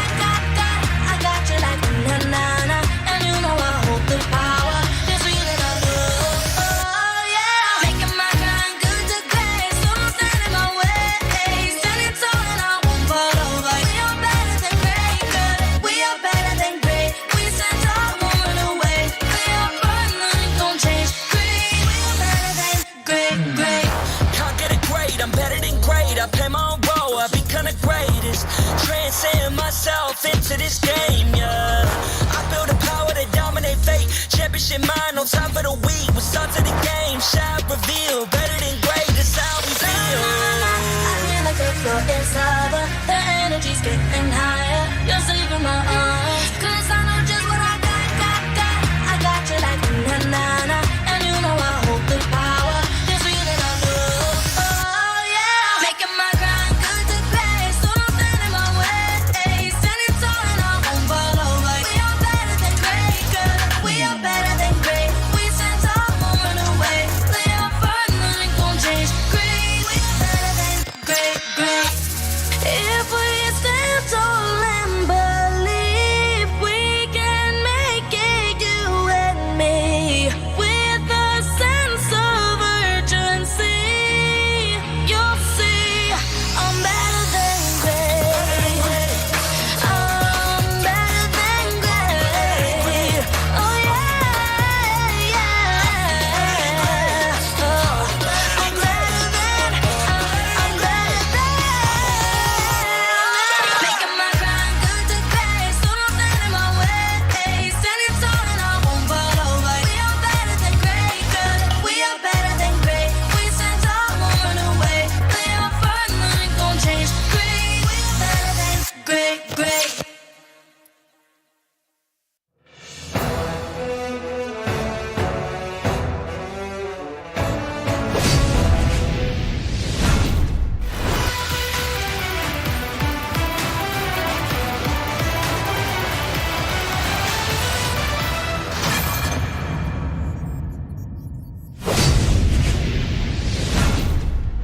The Thorn Queen is about to establish a new legacy and disrupt the Hitman's mission. Welcome back to the Mobile Legends Bang Bang M5 World Championship Group Stage. Mirko here alongside Gideon. Leo. Mirko. And we'll be your casters for the final best-of-3 series of the group stage between the Codebreakers, Blacklist International, and the fiery Turkish champions, Fireflux Esports. The M5 World Championship is powered by Montage, presented by Qiddiya, supported by ROG, the official gaming phone, Grab, the official Super App partner, and Secret Lab, our official chair partner. Thank you to our lovely sponsors. M5 wouldn't be possible without your support. Find the best M5 content on TikTok. Just search hashtag MLBBM5. Also remember to use the hashtag to share your content and get a chance to win rewards. It's so easy, so simple, but was not simple as the match that we have up ahead. Though Fireflux did struggle against RRQ Kira, they are still here as contenders against Blacklist International and the establishing of the Thorn Queen's legacy. The return of Rosa after us missing his playstyle in MSC entirely, not there with Fireflux. The return of the mid laner to the world stage, Rosa has definitely established how he's such a force to be reckoned with for Fireflux. With him, it feels complete.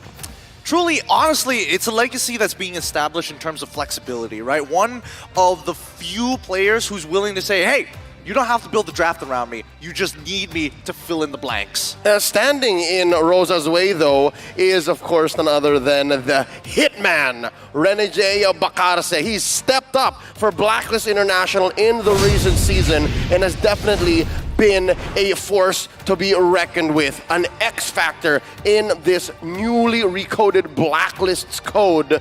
But it's not going to be easy. It's actually very difficult. Again, you don't get to do what Rosa and Fireflux have done in Turkey just like that. Especially now. The fact that they have a new systematic style and the fact that they're more determined than ever to beat Blacklist International, it's almost like ever since they met in the M4 group stages, their sole mission has been, we're going to try to take down this team, this org. We're going to try to break the code.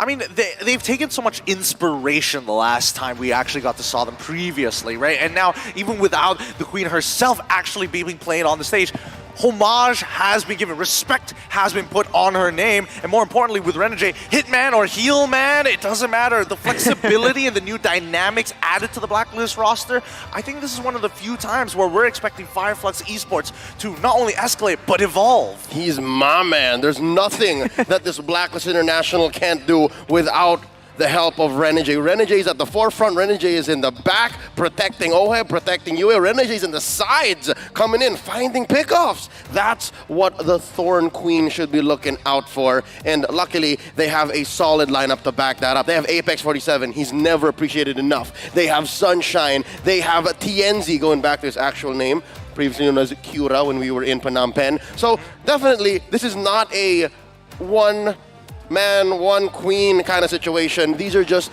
the forefront, the vanguards in this story we're trying to tell in this best of three. Especially with Blacklist International, right? It's Renegade who's now basically stealing the show because of how consistent he has been, despite the fact that he has been role swapping from XP to the roam position, starting off not too well, but it just goes to show you the determination, the hunger is still there with the Hitman, and he's on a mission to bring back the crown for Blacklist International. For Rosa though, like you said, the throne can only belong to one. How much further can they expand their kingdom? Fireflux has owned Turkey for the better part of the last couple of years. Yeah. Who else will step up, and how far can they take this, their dominance, outside of their country, outside of their region? Maybe they start here, maybe they start now. The team names may have changed, but the players stay the same. Only in MSC do we see Fireflux with the absence of Rosa. Now that he's back on stage, RQ Akira. Let's take a look at that loss specifically because I find that very intriguing. RQ Akira were not able to beat anyone else except for Fireflux. What does this tell us?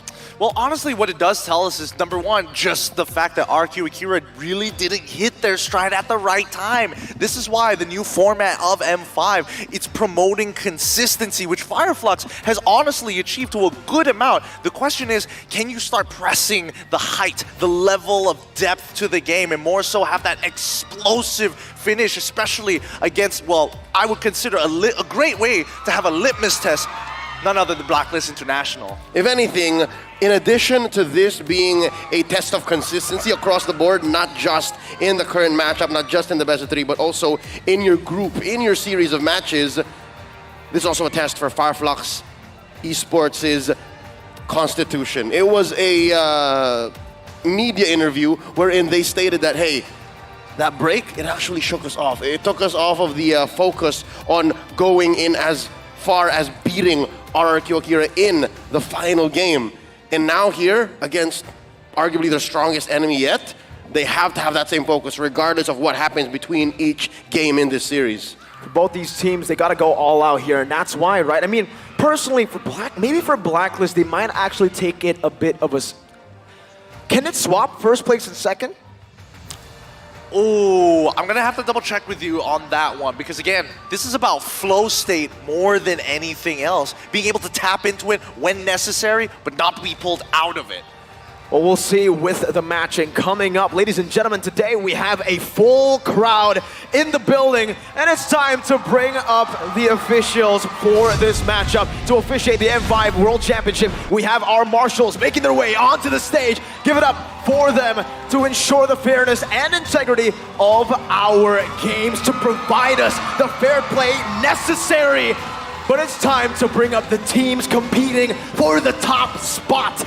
It's time. Led by the Hitman, the Code Breakers, looking to cement their dominance and end their group stage campaign with no defeat on their names. Agents, it's your Blacklist International! Look at these young men's faces. The youngest Blacklist International has ever been. When you're looking at average age, when you're looking at consistency, mechanical potential, the ceiling, it's not there. And facing them is a Turkish delegate. Brick by brick, they're establishing an empire in the West. Looking at breaking the code, it's the fiery Fireflux Esports! They competed in the M Series multiple times. They're looking for an identity of their own to break away from the inspiration which led them here in the first place. I'm excited to see this as they get into that flow state. The edge of the spear for both teams. Strategically, we have their head coaches and their analysts to back them up in the draft and in the way they play. For Blacklist, it's Master the Basics with Dexstar. And for FF Fireflux, it's Bad Gal Seth and Sigma. Again, these teams would not go as far as they have in their respective regions, in their respective campaigns, if not for the masterminds, the tacticians behind the scenes. And this young version of Blacks International would not be as good as they are if not for the guidance of Master the Basics and Dexstar. You're looking at Oheb, Sensui, Edward, Yue, and Renegade. A lot of these names, if they haven't yet achieved anything on any stage in this beloved esport, they're just about to. They're hitting their peak. More so, I think that with this new lineup, and especially since they are uncapped because of their age, and more importantly so, their mechanical prowess, we are getting to see a new side of Blacklist International. One that not only takes space, but creates the plays to create that statement piece for their opponents. Riskier, more bold as well. Up against Fireflux Esports, who kind of struggled with that kind of risky, aggressive playstyle. We're going to have to rely on Sunshine, TNZ, Alien, Rosa, and Apex 47 to have adjusted from their match, from their loss against RRQ Akira. Yeah, and I think, you know, against their loss against RRQ Akira, and especially when they're up against Blacklist International, I don't know whether it's going to be another break that's going to really shake them up this time, but I think that especially for this Turkish squad, that flow state, and more importantly, that consistency, right? When do we see that explosiveness from them? When do they set themselves apart, especially when they're up against the Hitman? What's more scary for me personally is the fact that they've been playing together for so long. Alien might be one of the more veteran players. He is attending his third straight M Series alongside Edward, Oheb, and Haji from the opposing camp. But just the same, the fact that they're so in sync when you see it on the map, in addition to their being aggressive, they just know what the other's thinking at every single point. For a top prediction, it seems like we're all very, we're synchronized here. 2-0 for Blacklist International, knowing especially the loss against RRQ Akira. I think it definitely had changed some of their minds if we ever wanted to give it to Fireflux. But though, I do have a question before we get into the drafts, right? With the rise of a lot of teams out of nowhere, Deus Volt most notably, where do you put Fireflux Esports in your personal tier list? I personally put them in Dark Horse all the way from the start. Dark Horse all the way from the start? I mean, that's a bold statement because, again, I was expecting Fireflux Esports to actually do pretty well in their groups overall and being one of the second to actually make it out of their groups. Although RR Akira, to me, is closer to that Dark Horse because it's one of those teams that you're expecting to have high highs, but man, there are some low lows to some of these teams. What are the tiers besides Dark Horse? How close can I get to S without it actually being S? A+. I'd put Dark... No, I put them at A+.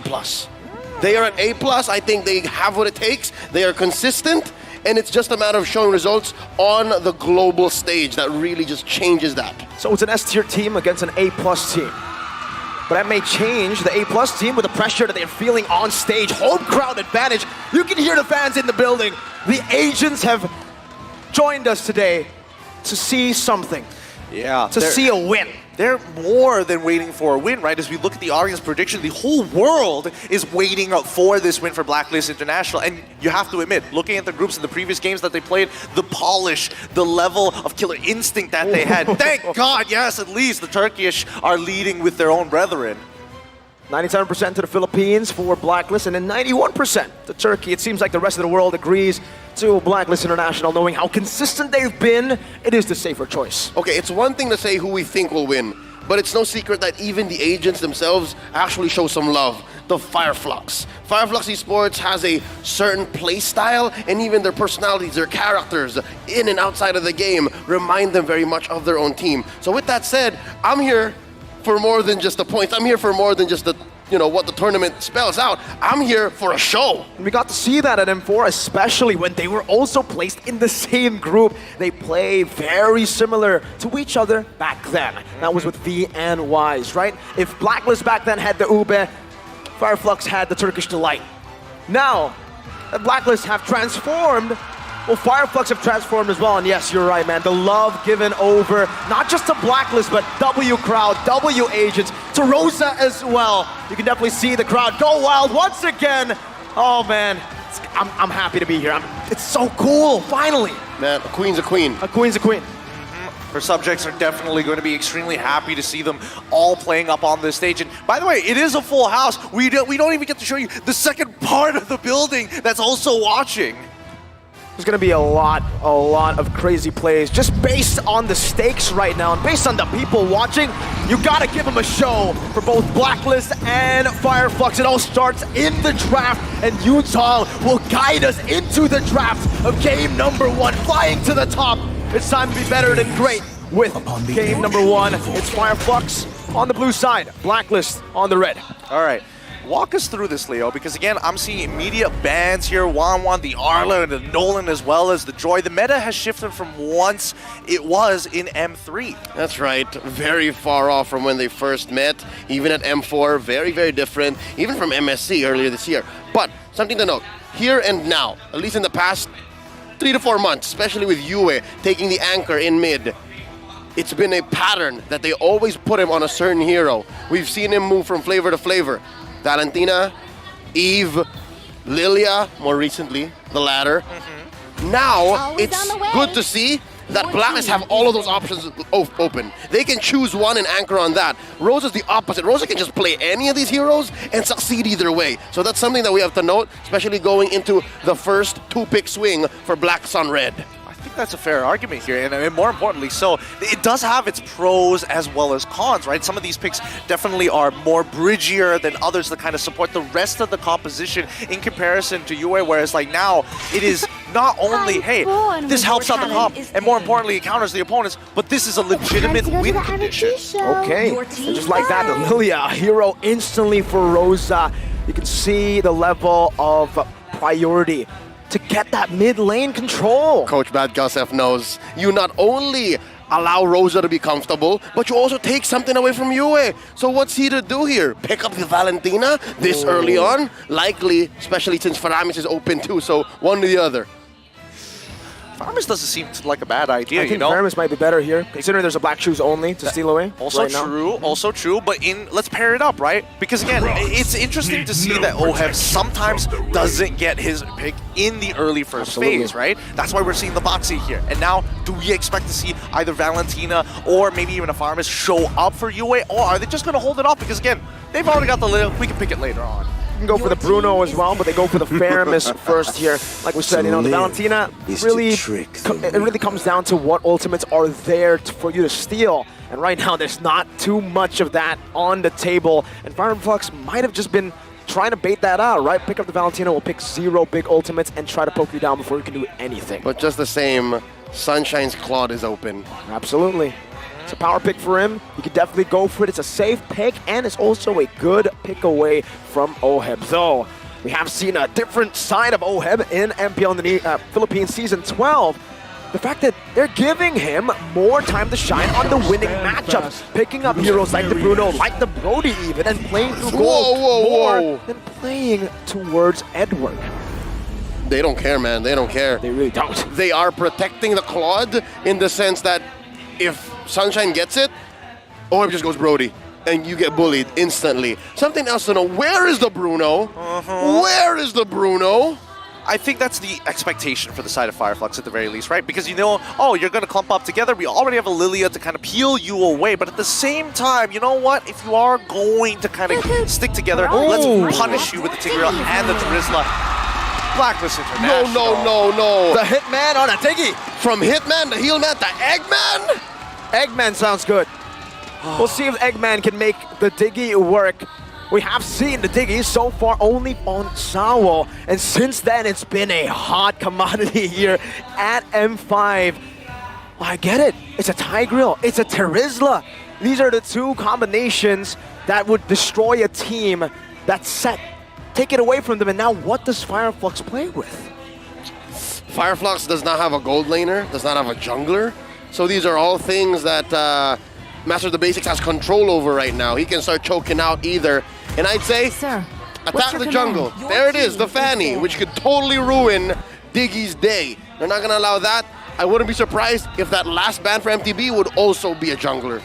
Also be a jungler. I mean, keeping up with the overall trend, it looks to be, especially after looking at the first phase, obviously Gwen power picks, but then also Join as well as not giving them any opportunities to actually play through the early game. So far, 4 jungle bans, right? From the side of Blacklist International, so much emphasis on TNZ because TNZ has been one of the pillars that we have seen from Fireflux Esports in their wins. It might be a 5 ban towards him. Full respect, like you mentioned, Leo, but it could also be finally some respect towards the gold lane, because right? TNZ is indeed amazing. I don't think anyone gives him the same amount of respect as you should. So again, just cover your bases. Just one more gold laner.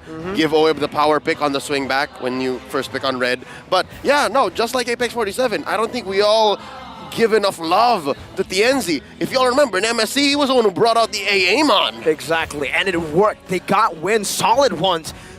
Hey, even in M4, he was able to pick off so many random picks. It looked random until TNZ played it on the world stage. Over the likes of Echo. They won a game over Echo, man.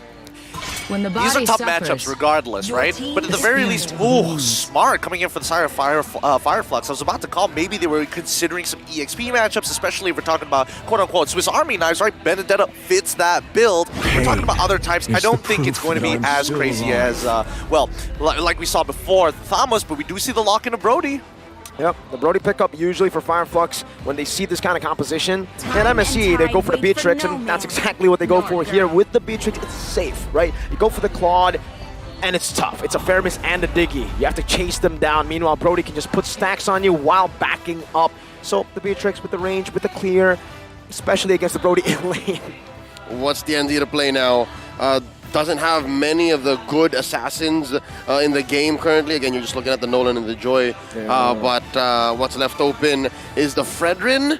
I don't think you want a Fredrin against this lineup. You're so vulnerable. You go utility. I think they can still go assassin. Something fighterish. Oh, Marquise is still open. Marquise as well as Lancelot, even both. Oh, Liam! This is an M4 throwback! Every time, we said it, right? He's able to pick up random, looks random, but they play it to such a different level. This is M4 all over again. About 11, 12 months ago. Deja vu. In the heart of Jakarta, in tennis indoor Sinai, and they did this. They did just this. Oh, and they closed up the draft with the Edith. All right, put it in the hands of a Bunjingjing. I love it. Wow. I'm really liking it, especially in that second phase, right? Now we're having layers of depths where it's like, oh, we have a lot of CC, we have counter CC, and now we have a finisher, and now we have peel for that finisher in case it gets too close. And they both have, they have both flavors of damage, DOT and burst. So Fireflux playing with fire. I'm loving it. Blacks International though, we have to cover our bases. They have great vision. They have great range. The level of burst that they have works because they will more often than not see the opponents coming from a mile away, given Diggy's bombs and the way Sensui rotates around the map. So that's why their lineup is higher. But counter index wise, it's in the interaction. If Fireflux turns big. So it's in the execution then, and we'll see exactly that as we dive into the Land of Dawn for game number 1, Blacklist International. For a full 3-0 perfect run in the group stages against Fireflux, who are looking for their second win in this stage. It's time for the two teams to collide. We get into the Land of Dawn here. Fireflux on the blue side, going to be starting on their orange buff, compared to Blacklist International on the red side, starting on their purple. Now, a couple of things that we need to address here is, number one, the fact that the early game might not necessarily go in either side's favor, right? You would expect them to kind of mirror each other and smother as much as they can. Yep. There was an attempt. I saw they sent over Apex 47 to check in and see what shenanigans were afoot. But I guess that's okay because Fireflux is actually poised for that. They got a couple of Wilderness Blessings, so fast rotations from their mid lane duo. Blacks International, on the other hand, couple of tank emblem bearing heroes, and then a good amount of coverage and damage. Assassin emblem on the Brody, and magic emblem, mage emblem on the two from Black. I'm also liking the fact that we're rocking Purifies, especially on Rosa. So Rosa knows, the Thorn Queen knows that, hey, it's not just Oheb or Edward trying to find me. Even the pulse from you is going to matter. You can even see the instant respect from both of the gold laners. For Brody, he knows it's going to be the leather jerkin or the leg plates built early, so go straight for the Fury Hammer into that Heptases. Meanwhile, for Sunshine, he didn't want to go fully for the leg plates. He needs that dagger as well to give him some amount of damage to actually clear the waves and last hit. Because Renegade, yeah, he's not letting Sunshine have a good lane. Nope. We're waiting for it to hit critical mass, much like how Sawo did earlier in the groups. That is where Renegade wants to be. That is where Renegade wants to put Blacks International because... Oh no, Sunshine. Oh, they want to completely push him off, right? Like, look at Oheb, he's getting to take these plates, and now Apex says hi just for a little while as they start making the drive away. But look, the rest of Fireflux Esports are sitting right on top of the mutual objective, and Blacklist International are more than happy to give this up, because at the end of the day, what are they really losing out here? Ooh, penalty zone doesn't connect just yet. UA able to get away. Yep. It's just like we said before the drafts, right? How Blacklist International, this new lineup tends to play. They're definitely comfortable giving Oheb the strong matchup and playing instantly towards that side, removing any kind of pressure that they have on the other side. It doesn't matter. Even with Sensui, here, that's how they want to play. It's the ADP. Yep, anti-disaster protocol. We'll give out the things that we can afford to lose and then give as much EXP and gold to where it matters. EXP to Sensui, more specifically, and Oheb the gold. Back to what I was saying. The way that they're playing actually slow is they're building on Yue, on Renegade, Renegade and Oheb. I'm not used to saying that. I'm not used to saying, let's put money on Renegade. But no, they need that. They need to give this Diggy items so that eventually it'll be awkward for TNZ to clean up. It'll be awkward for Rosa to even use Black Shoes because everywhere there's damage. Something to note as well. Before. First blood already falling into the hands of Fireflux, right? Sensui trying to go for the pinch, but it was too late as Yue taking way too much damage and even loses his flicker in the process. So for Blacklist and for Fireflux, they actually have a little bit of a contradicting composition, because usually we see different levels of power spike happening at different times. Sensui's getting chunked here, and he's forced to burn out a Retribution to get out, getting that slow. Might actually give some pressure over to Fireflux to invade, but back to the point, we're seeing mid-game power spikes for both these teams now. So even if Blacklist played towards the Brody, yes, he is ahead by just a bit here. He has the Heptases and he will hit that power spike much faster. Leomord does the same thing.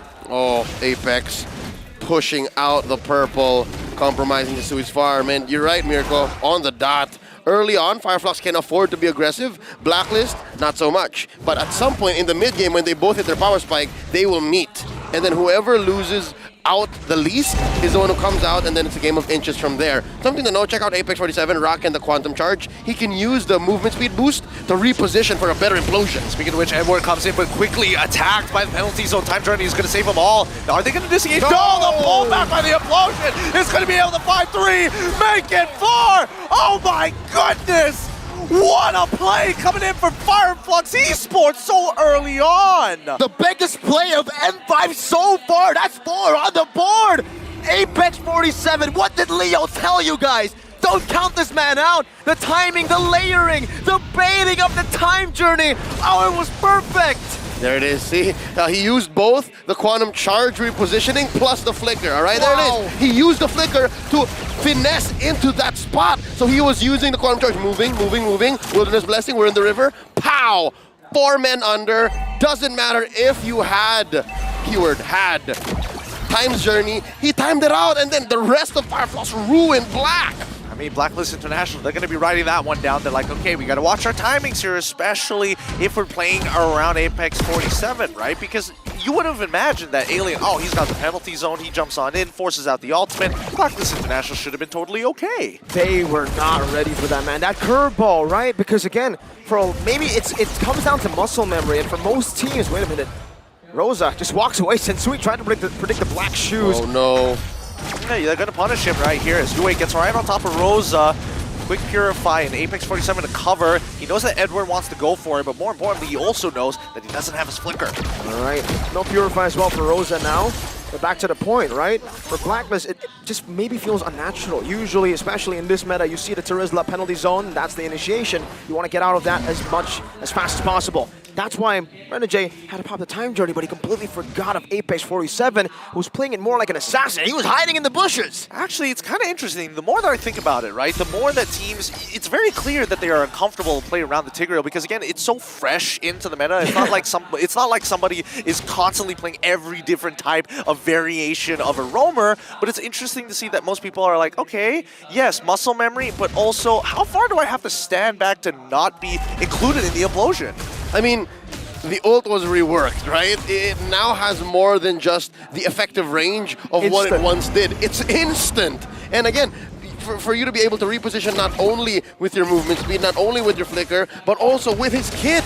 This is a disgusting kit that they put together, and one might wonder if it's the only thing they can do. Here we go, penalty zone once again into the Nether Realm instantaneously. Everyone's trying to peel them off, but TNZ has already found the initial kill. Time Journey just was not enough to protect his entire team.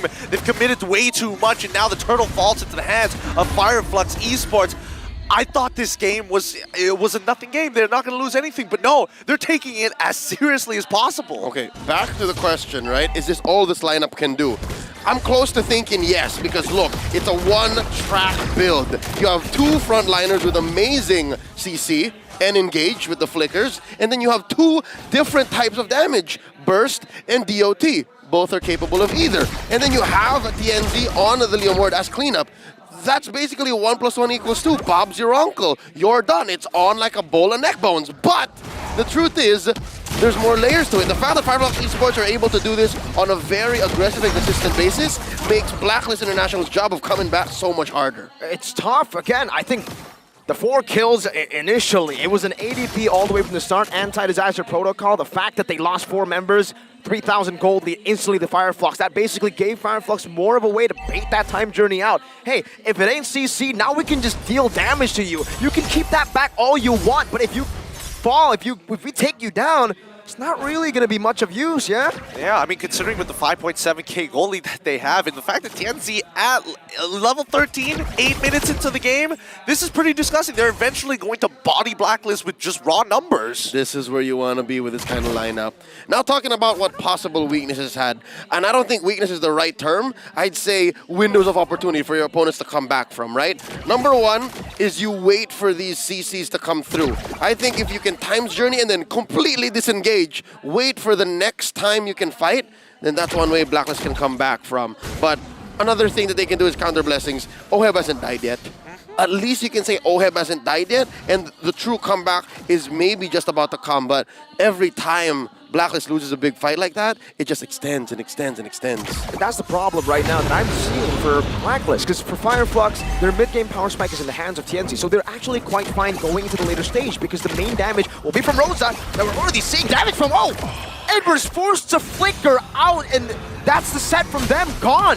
Oh, the poor guy. The poor guy. Can't do much about that. And now Blacklist International, unfortunately, it's going to be a struggle to actually contest. Maybe Sensui can make something happen despite being 2 levels down onto TNZ. TNZ is going to achieve level 14 as they move in towards that purple side, chunking out Oheb as well as Renegade here. Rosa being an absolute nuisance, but now finally going to get punished. Edward takes him out. Here we go. He calls him Barbiel. Sensui's going to make an effort to try. Retribution's going to be gone.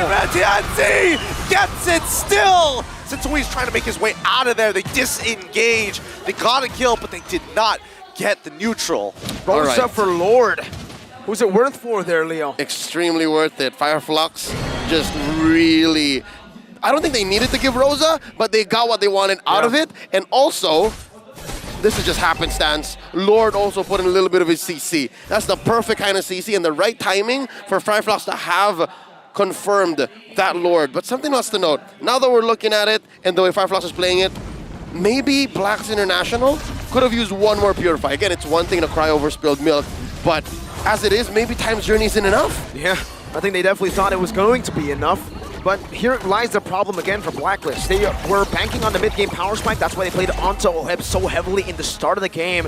But now that we basically reached the point where Oheb should be hitting his critical mass, how does this comp scale towards the late game? They have a very good, diverse damage from physical and magic, but I would have to say that Fireflux, their late game composition seems a bit better. It seems like they will outscale Blacklist. But the thing with Fireflux is it's very committal. They have to say that it's for go time like this. Yep, they've already committed the penalty zone and they punish Alien for jumping in with the help of the time journey. High ground defense successful for the side of Blacklist International. Even after chunking out TNZ, you can see it was telegraphed and Blacklist, they caught it midair.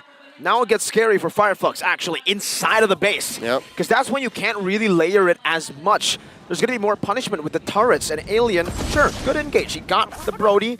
He got what he had to, the time journey, but no way Apex was going in there. Yep, so there's one avenue of a comeback for Blacks International, for those of you all wondering, inside their base. But even then, that could be a preview of what Blacklist's game might look like, even outside. Because again, as early as 2 or 3 minutes, we already saw that Renegade needs farm. Renegade needs all the damage on these auto alarm bombs, and then only then can Blacks International actually force Fireflux to respect their times journey. Only then can they say, you know what? Maybe we can't just throw these ults out so easily. Possibly. I mean, he's been technically, if we're talking about stacks, he's been reset twice, so back to square one in these stages of the game, but he's been farming up pretty quickly overall with these auto alarm bombs to get the initial vision. Speaking of which, Sensui, he's still sniffing it out, right? He's trying to figure out where exactly is Fireflux looking to position themselves.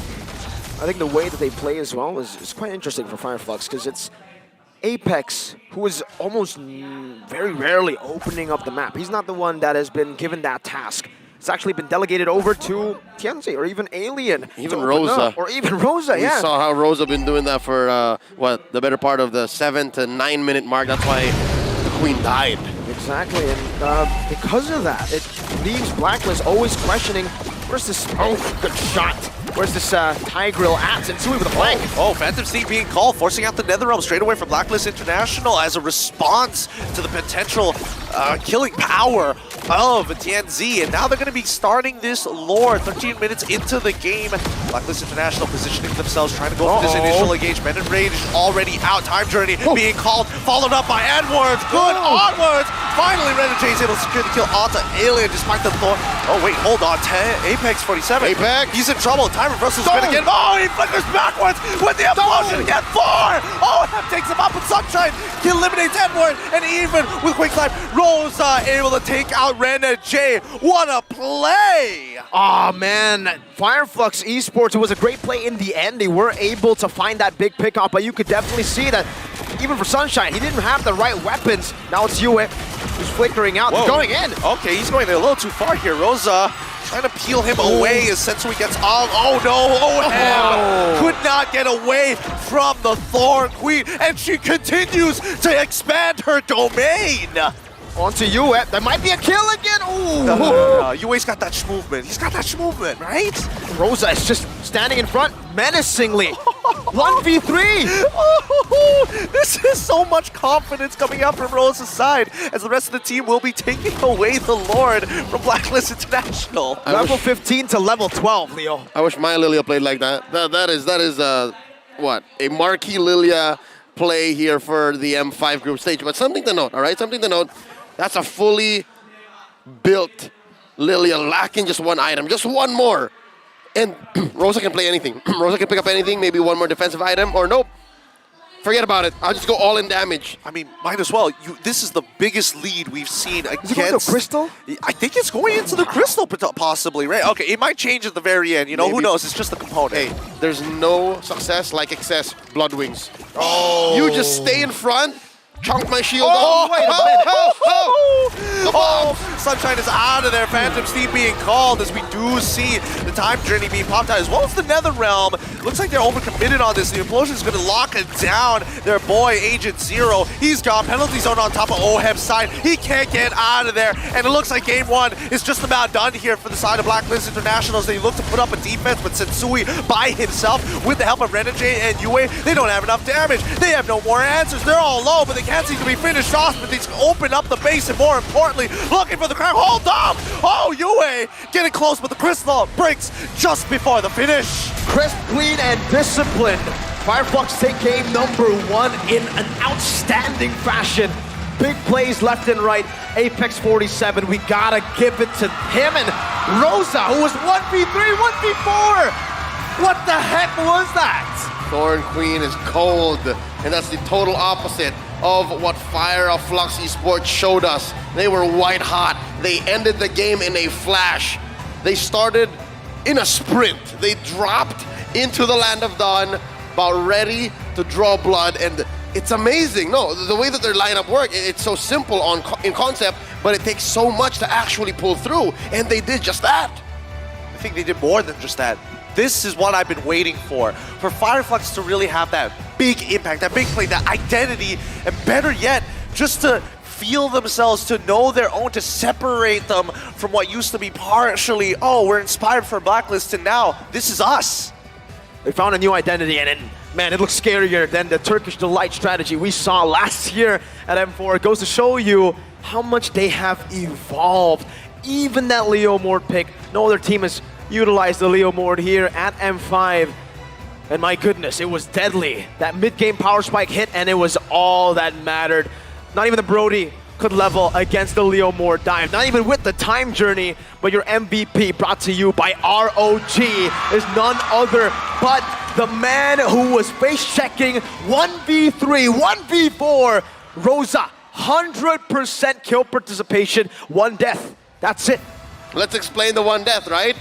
Rosa was doing everything. Rosa was checking range. Rosa was dealing damage. Rosa was pushing back the rest of Blacks International when some of them were trying to contest for big objectives. And Rosa was actually body blocking. You don't rarely ever happens as a mid laner. But Rosa, Rose Queen, came in to serve.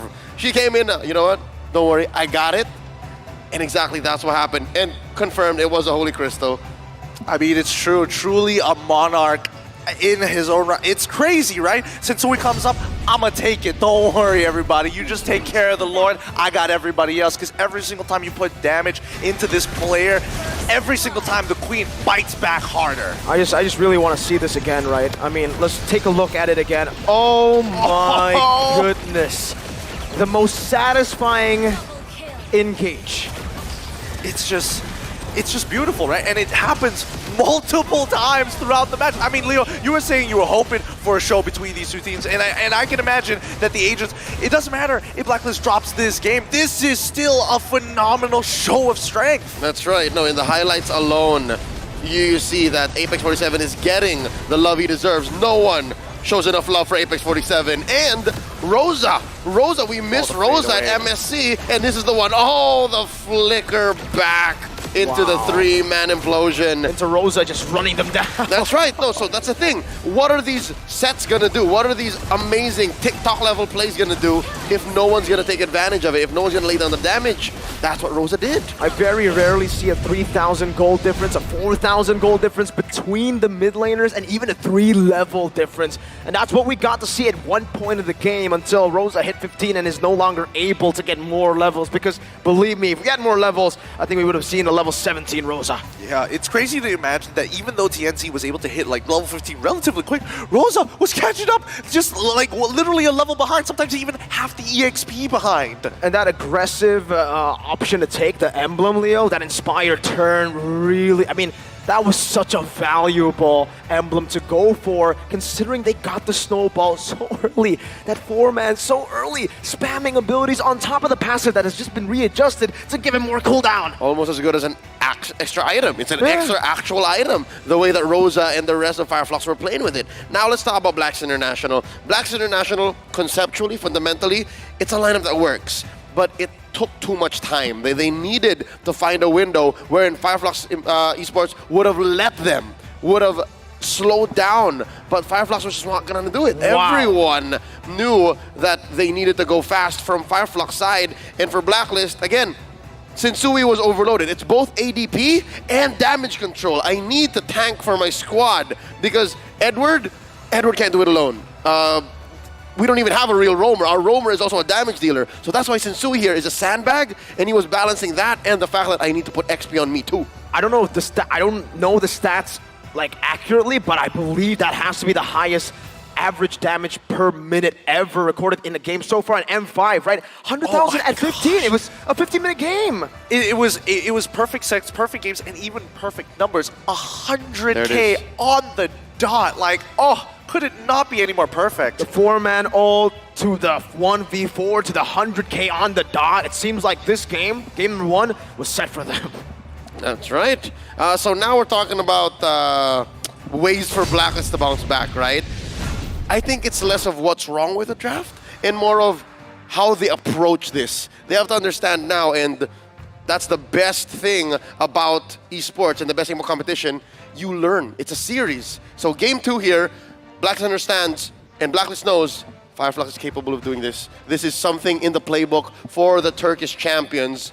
We have to play just as fast.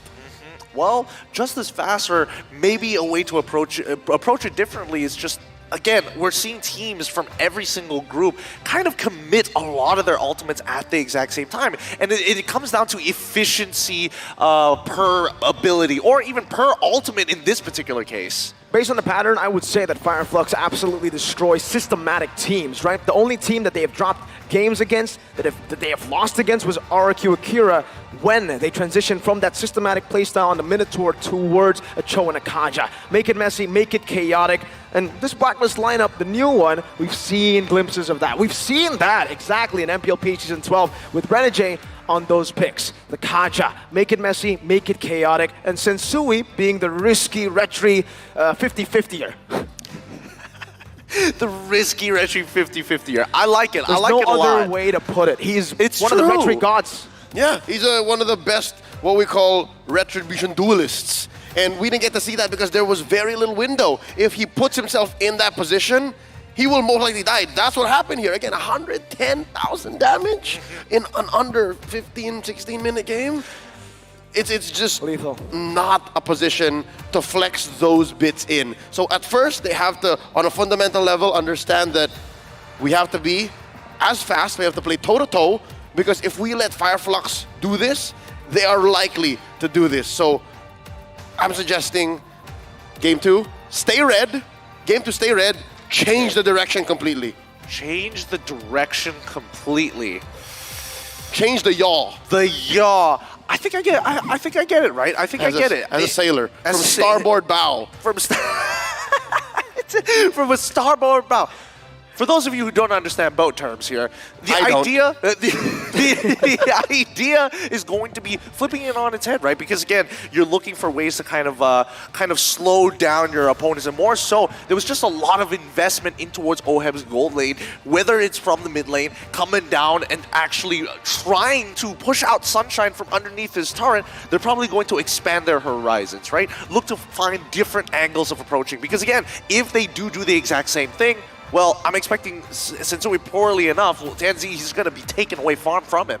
Yeah, I mean, like, when we're talking about Blacklist International, sure, we have been saying big adjustment, maybe change of styles instantly, but knowing Blacklist, knowing the way that they've been playing for years now, they only make micro adjustments during a loss, and they will play and execute it much better in the next stage or the next game right now. And I think maybe that might be the change that they're looking for. No major changes, just a micro adjustment, whether it's a little bit in the draft or whether it's now, you know what, let's give every turtle, right? Especially when we're up against a Tiger Girl and a Terizla, it may be better to actually play for the Brody, because that was a viable game plan in the start. If they got that Brody rolling even harder, they might have been able to hold TNC's Leo Mord off. I can hear it. I can hear Renegade just looking at Coach Master of the Base. He's like, give me a chance. Give me one more time to be the Eggman. And if it is indeed the Eggman, I think the adjustments, the micro adjustments, will be in the bans. Yeah. Or, you know what? Yeah, I think they can keep the first phase as is, and then change the bans. They focused 4 bans on TNC. The man said, I'll play Leo Mord, man. And he popped off. He popped off pretty hard. Is this what you want? Is this what you want? You don't want my Nolan? No? Okay. We got you. You don't want my Fanny? It's okay. It's okay. Feels like there's no winning at that point, right? Yeah. So let's see whether they're going to make those micro adjustments or change the approach overall, right? Because again, I honestly really wasn't expecting Rosa to get away with that much, to be able to not only face check, but really kind of draw a line in the sand and say, this is my territory, you shall not pass. That was crazy. That 1v3. That was Darth Vader. Oh man, from Star Trek. Loved that movie. Yeah, man. It's my favorite movie too. Starring some of my favorite actors as well. Ryan Gosling? Yeah. I'm about to hit somebody, I'm not gonna lie. Every fiber in my body is in pain. We all know it's Chris Evans. Oh, get me off. Somebody help me. Oh, boy. As we get into the second draft, this is where it's going to get a little more exciting here, right? This is where we're expecting to see, well, I want to agree with you that they want to stay on the exact same side. I really do. I would like to see them actually go for the ego challenge, say, hey, you try that one more time, and this time we're going to change our approach to the game entirely rather than just the draft. All right, so we have 3 possible outcomes. Okay. They stay red. They stay red. And they do micro adjustment. Micro adjustment, okay. They stay red, and they turn it on its yaw. Turn it on its yaw, right? all right. Then they go 180. Okay. And then the next one is, they switch it up. They go blue, and they try to get a solid first pick, and then go from there. They just go yee out of there. See, what's the solid first pick? Because for Fireflux, unlike many teams, they prioritize Lilia as the first pick. That's we haven't seen that. We haven't seen a Lilia first pick. Faramis, sure. Other mid laners, for sure. But the Lilia, it made so much sense in the end. That's the thing. If Blacklist stays blue, or goes blue rather, they will also first pick the Lilia, because they also like that on Yue. True. I mean, yeah, we could definitely see that. I don't know though. Will it be banned out? Does it fall according to the plan of Blacklist International with the composition? We'll have to see, honestly. And as to which side first do we see Blacklist and Fireflux on? Will there be an adjustment based on these sides, or will Blacklist try to double down on red side as Yu Zhang takes us all the way to drafts of game number 2. Here it is, Blacklist still on red, and Lilia banned out. You know what? We gotta get it. We got to follow the philosophies of master the basics. It's like, oh, Lilia was annoying. Let's just get rid of it, and I think we can just play the exact same comp again. The shortest way from point A to point B. Just take it out. Oh, get man. Get him off the Lilia, all Talk right? about a solution. It really is. Oh, it really Marky. is. Hey, boys, We'll see more of them. boys. We gotta make sure that we're not overthinking these types of situations, right? That's what Coach Master the Basics as well as Dexter are in here for. Where's Angela Band coming from? That one seemed a little off, I'm not gonna lie. Yeah, no, this is not where we saw game 1, because this Joy Band is on point. This Lilia makes sense coming in from game 1, but why the Angela? We've seen a response to the Angela just recently in the previous match as well with the Lilia, because the Lilia kind of forces the Angela to go roam because there's no lane priority there. You just get shoved in, pinned down, and when you're an Angela mid with no ability to roam across the map, it's not really what you are looking for initially when you first pick that, or when you pick it. Yeah, I agree with the sentiment, but then we're losing the sense of roamers who can actually help out, especially those who take concussive blast to actually help out that mid lane to speed up that priority, speed up that clear, and then start moving together. I mean, if you're already going to take concussive blast and have that wilderness blessing, you might as well utilize it by pushing out that mid and having one extra person with you, right?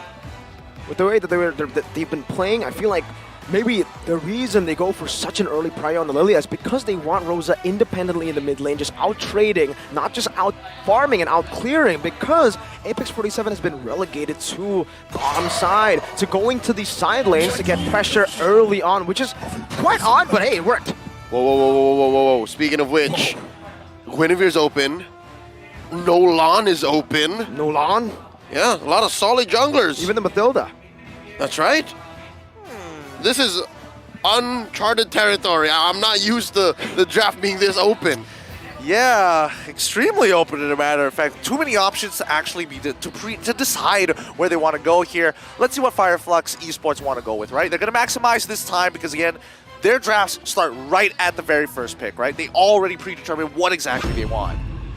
Guinevere. Your team. As easy as that, it's a good flex pick, and even if it doesn't get flex pick, it will do well in the jungle. Very, very versatile, durable, damage, all of that. Okay, so do we get the... I'm scared for the Nolan. It's not as easy, man. Sensui, though, on the Nolan, we've seen him do amazing things. Because Alien has a Phoveus too. That's right. He can. I know he can. That is true.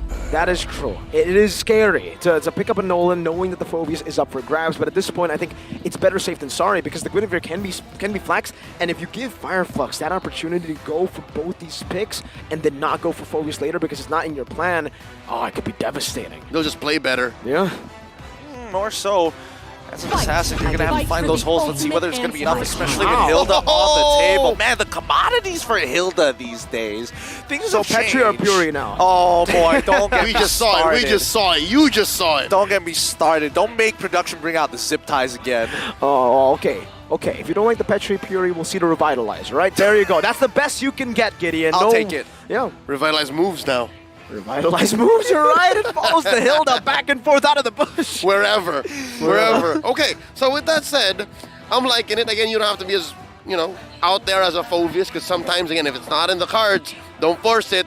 The Hilda, though, I can get. You stop the time-traveling absentee father, and then you start bothering the rest of Blacklist.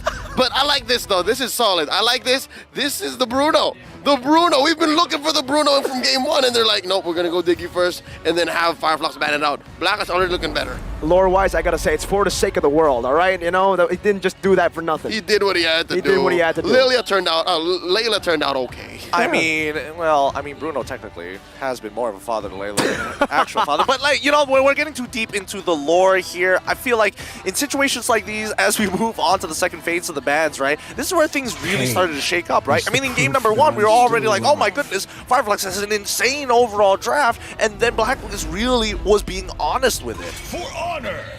Oh, there you go. I guess now time. Yeah, Fireflux are like, okay, I don't know if you've played this before, but we won't risk it. We know how much damage you can do to a comp like ours. All right, thinking about it, Renegade, and what's been going on in the past few days of the group stage, it's not impossible. It's actually likely. And it's very, Oh, hey. Seems like it's not just the players who are getting it on, but the fans as well. As we see the next one What is that here. dance called? Yeah, what is that dance? I have been curious about it. It's a new TikTok trend, Oh, they're always on top of it, man. Filipinos are always on top of the next TikTok trend. More so, H2 do that. Yeah, right? Yeah. Everybody's been on to it. my FYP. So quick? Dang. MPL Philippines is on it. They've been doing that to players all around. I saw the EVM keyboard one. Convention Center. Yeah. The keyboard one's pretty funny. Ixia and as well as the Minotaur going to be the follow-up bans after the Tigreal and as well as the Brody. We give first pick over to Blacklist International. What are you boys thinking here? They need an XP laner. I'm not so sure if the Benedetta's looking good again. How perfect. Timing. Agent Zero in the frame. The Guinevere, it makes sense, right? That eye for an eye, the final blow as well. They might just go for it, but they go for the Tyroth instead. They say, you know what? We're going for it. Exactly what we said, or what we kind of predicted, right? They're going to turn it 180. They want to go for aggression. Okay, is it because they foresee a utility jungler? Oh, no. Yeah, no, already there is a utility jungler, but we don't know who the XP laner is. They need a solid peel. You know what I think that's right what it now? is. That's why the Dyrot's here. How crazy would it be if he goes for a Grok? We haven't seen it in a long time in XP, but right now, looking at Blacklist International, they get knocked up or they get CC'd by AoE, something. I mean, the Lapu fits in that criteria as well. Goes through the Netherrealm quite easily with the Brave Spider too. So yep, finds the Bruno. Yeah. I mean, they kind of do this exact same thing, right? You're looking for that initial dive. You're looking for, AoE, multi-target CC, and damage, all built into one person. And I think at the very least, the matchup's not too bad. There we go! That's what we wanted to see, the Hitman back on the original. Baka Renegade Cho. That's what it is. The kids know. And the kids at heart. But here's the thing. I'm loving the Dyroth, given that it is in Fireflux Esports' DNA. They are a turn-based team. They love drawing aggression. All right, psych, you're all dead. That's what the Dyroth stops. He's the ultimate anti-turn hero. I love it. You shred. Once you shred, any frontliner, the Bruno just alone would deal damage. Bruno and Nolan, say goodbye to your front line. And you set up the Abyssum Strike, instantly they disperse, instantly never mind. I like this. I especially love it when they're giving some priority picks to, strong laners, especially on someone like Edward. I would have put it past him that he is looking to win this lane and win it hard. What is it called? Baka Renegade Cho? Yep. Baka Renegade. What does that mean? comes from Baka Renegade To. It's something that he says, you know, it's like, oh, maybe it's Renegade, you know what I mean? You just changed the To with the Cho. It's funnier now that I explained it. Maybe we will see Renegade just do exactly that. Pop off on the Cho. Ladies and gentlemen, game number 2. Blacklist has a chance to come back to equalize 1-1 to get us to game number 3. But for Fireflux, they're looking for a clean sweep. And now they're going to have to go up against a Nolan, Dairoth, and a Bruno. A whole lot of physical attack. Yeah, Fireflux Esports starting on their orange buff. And I like the fact that at least for Blacklist International, you know, it's the micros that make all the importance. They pull Apex 47 underneath the turret. They started off, Blacklist, they started off on orange. Oh my god, dude. It's a Purify Hilda. He's gonna jump on you. Gideon's not happy, but he's gonna jump on you. Look, double boots too. Look. Shark will be Shark will be happy, and there is logic behind this one. It's not as crazy as the Petrify version of it, but at the very least, you know that Apex 47 is not going to be handing out freebies, charity kills over at Blacklist International. Something else to note: Alien on his Lapu is rocking Concussive Blast, so this just telegraphs one thing. He wants to get out of that lane as soon as possible. He knows that there's nothing that he can do if he stays with Edward. You know what reminds me of the Concussive Blast Lapu? What? Victor, BTK, if you remember, just goes full tank on the Lapu. Oh, he just does the same thing on the Cho too, right? Yeah, exactly. Full tank on everything. Yeah, that's right. In the XP. So that may be what Fireflux are trying to do here. That's the main frontliner because they don't have the Hilda. Well, the Hilda technically acts more of like a distractor, more than a full frontliner. A spoiler. A spoiler. A disruptor, some may even call it, right? Right. With 7 seconds left on the clock, let's see whether the turtle is going to... Oh, interesting. So they're going to proxy this way pretty fast here to hit level 4 early on for both Rosa as well as Alien, right? And now, with that sword a priority and giving Apex 47 the mid-wave as well, they should be hitting all their timings. And Sui, patiently waiting. He sees Rosa, goes for it, attacks, gets back out, but now the Bravest Fire coming in from Alien to slow Sensui down. He dashes out of there just in time. This is going to be a no contest for the side Blacklist International. Fireflux Esports secured the turtle. Wow. This is the same tempo as game number 1. They forced a fracture early from Sensui, so they quell all potential for turns. Speaking of turns, Edward ending up giving first blood over to the Thorn Queen himself. Wow. So much CC. Yeah, I really didn't think about it that way. And now Apex 47 wanting a little bit more. The Purify. Oh my goodness. One more auto attack could have done it. He tried to actually take the way of the dragon and Purify in time to close the distance rather than Purify straight away and try to run at him. Fireflux are a problem. They're a big one now to Blacklist. Game number 1 was not a fluke. I repeat, game number 1 was not a fluke. Oh boy. They're picking back up. This is the same momentum. Yeah. And more importantly, this is Fireflux Esports, right? I was asking, hey, can they reach higher heights? And they've answered me quite handedly. This is incredible, man. For Fireflux to be able to perform like this on home soil of Blacklist International in front of a full crowd, they're brutal. All right, a minute until the next turtle, so that should be enough time to breathe here. A minute for Blacks International actually to figure out, okay, are we really waiting for OHIP to be ready to fight? Are we waiting for that perfect wombo combo of the Shred plus the Worldy?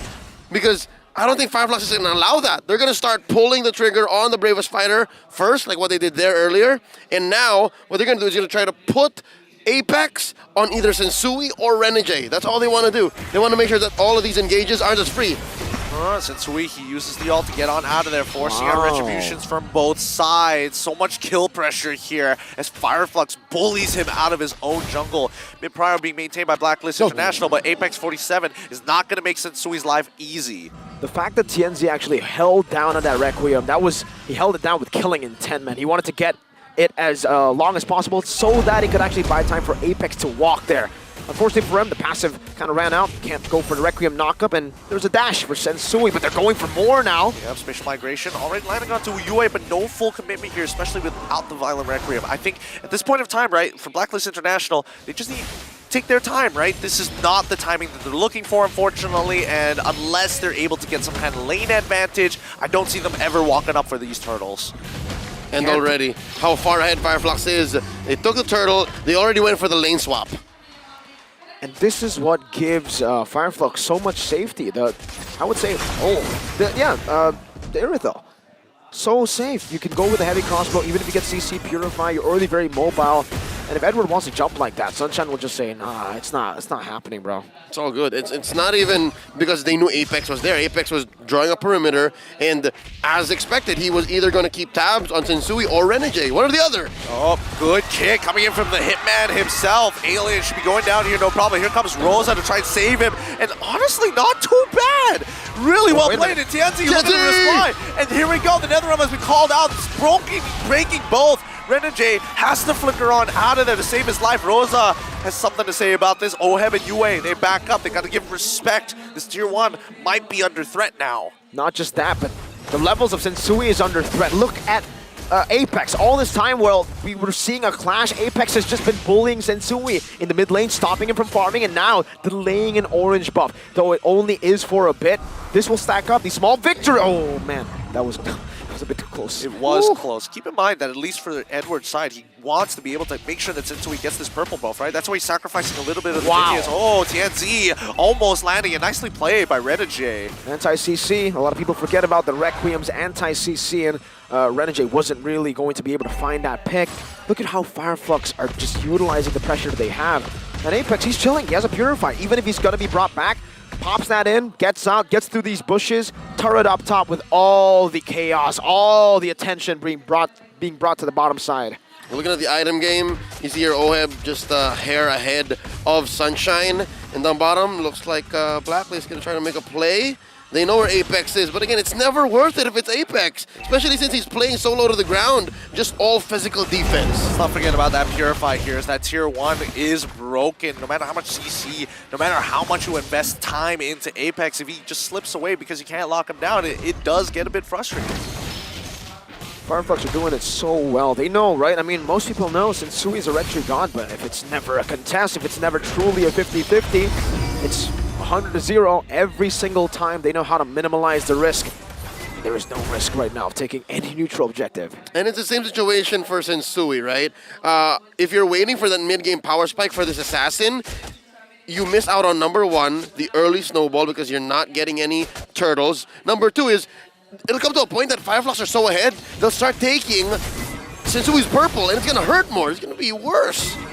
I think that's why they're trying to make sure that the structures, especially the mid-tier 1, stays alive, and maybe even bot-tier 1. But we look at the top side, Alien jumping on top of Oheb, flickering for the Raging Slash. Oh, not enough time as the NetherRealm comes out just in, and TNT wants Oheb. He knows that he's low. Use the Violent Requiem, still unable to take him out. We see Oheb finding the initial kill, getting a double at the same time. Good flicker, Sunshine on the bottom side. Good movement so far, making sure that Sensui doesn't get a freebie. The first win in a while for Blacklist, and the crowd goes wild. There's the one Achilles heel that this lineup from Fireflux has. 8 minutes in, the mid-game power spike for Blacklist has come in. And between Kenzie, Apex, and Rosa, even Alien, count Alien in, the damage isn't as reliable. Yeah. They can't confirm kills as well, even if they can get in your face almost incessantly with impunity. There's just not enough finishing power. Boy, I mean, with as much damage they have on the board, Blacklist International pull the lead, the gold lead back in towards their favor, and you can hear the crowd, right? Every move Blacklist is making, they are here to put on a show. Renegade, he's showman now. He is showman. Agent Zero is back on track with the Filipino sniper on the Bruno as well. 2 kills in his hands, 1,000 gold lead between the 2 gold laners, and this should put him in a spot that is going to be very comfortable to carry the game in these team fights. Now all they need to kind of play around is have safety, position in the back. Can he space properly, and can the team provide the right cover? Because damage-wise, I don't doubt them. They have a Tyroth, a Nolan, and a Bruno. Yep, and I wish I could say the same about Fireflux, but yeah, already, not just if it's the 4 odd man kill squad. Even if Sunshine were there, I couldn't say it's as reliable as Sensui, Yue, and Oheb's damage source. Blacks International has that in spades compared to Fireflux. So yeah, if both teams say make it to the ultra late game, I still give the advantage to Blacklist. Well, let's see whether they're even going to make it to that side, especially since Fireflux looking to reply. They want to make a statement here against Blacklist International. This Lord Dance is going to start up as Renegade poking and prodding from different angles, giving some space, but Apex 47 quickly replying by taking the space back and revealing it. Sensui, he just can't get a break here as Apex 47 continuing to be an absolute nuisance. Renegade, oh boy. Good flicker coming in from Rosa. A taunt back just to keep him in his place. This is going to be a no contest. Oh my god, Edward was so close. And now the spatial migration into the Violent Requiem. NetherRealm coming out in time. Worldy to shred them down. And Alien, he's hitting multiple targets, forcing OHEB to actually flip around. Apex is going to run him down with everything that he's got. He's going to be able to secure the kill as Alien takes out Edward. Oh my goodness. Rosa still the finisher at the end. 3 battle spells, 4 ultimates compared to 2 deaths, 5 ults, and 5 battle spells. You see there the Blacklist International veterans, OHEB and Edward, M3 world champions, try to split up the battle. And that's what you do, especially when Fireflux are trying to run you down. But eventually, Fireflux made the right call. Fireflux still said, all right, let's send the 2 damage sources here and there. Alien, you do that. Sunshine, you're on this. Okay. It's Rosa who's gonna finish. And they eventually still found it, and that's why we're here now. That's why the map is all blue. Man, I gotta say that was a very ambitious play that Edward went for, man. The Abyssum Strike Flicker. Against any other team, maybe he would have gone that, right? Because Sneaky steal. It looked like Fireflux had it 100%, and maybe TNZ would not have used the retreat, and if he didn't, that would have been lethal. That would have been the play to make for Blacklist's comeback.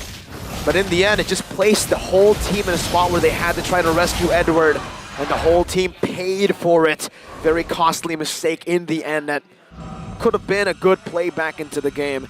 Now, that gold lead that Bruno had, 1,000, it's down to 600. And Sunshine is getting to a point where he can deal as much, if not more damage, considering Fireflux will have more cover, technically, with the offensive dive.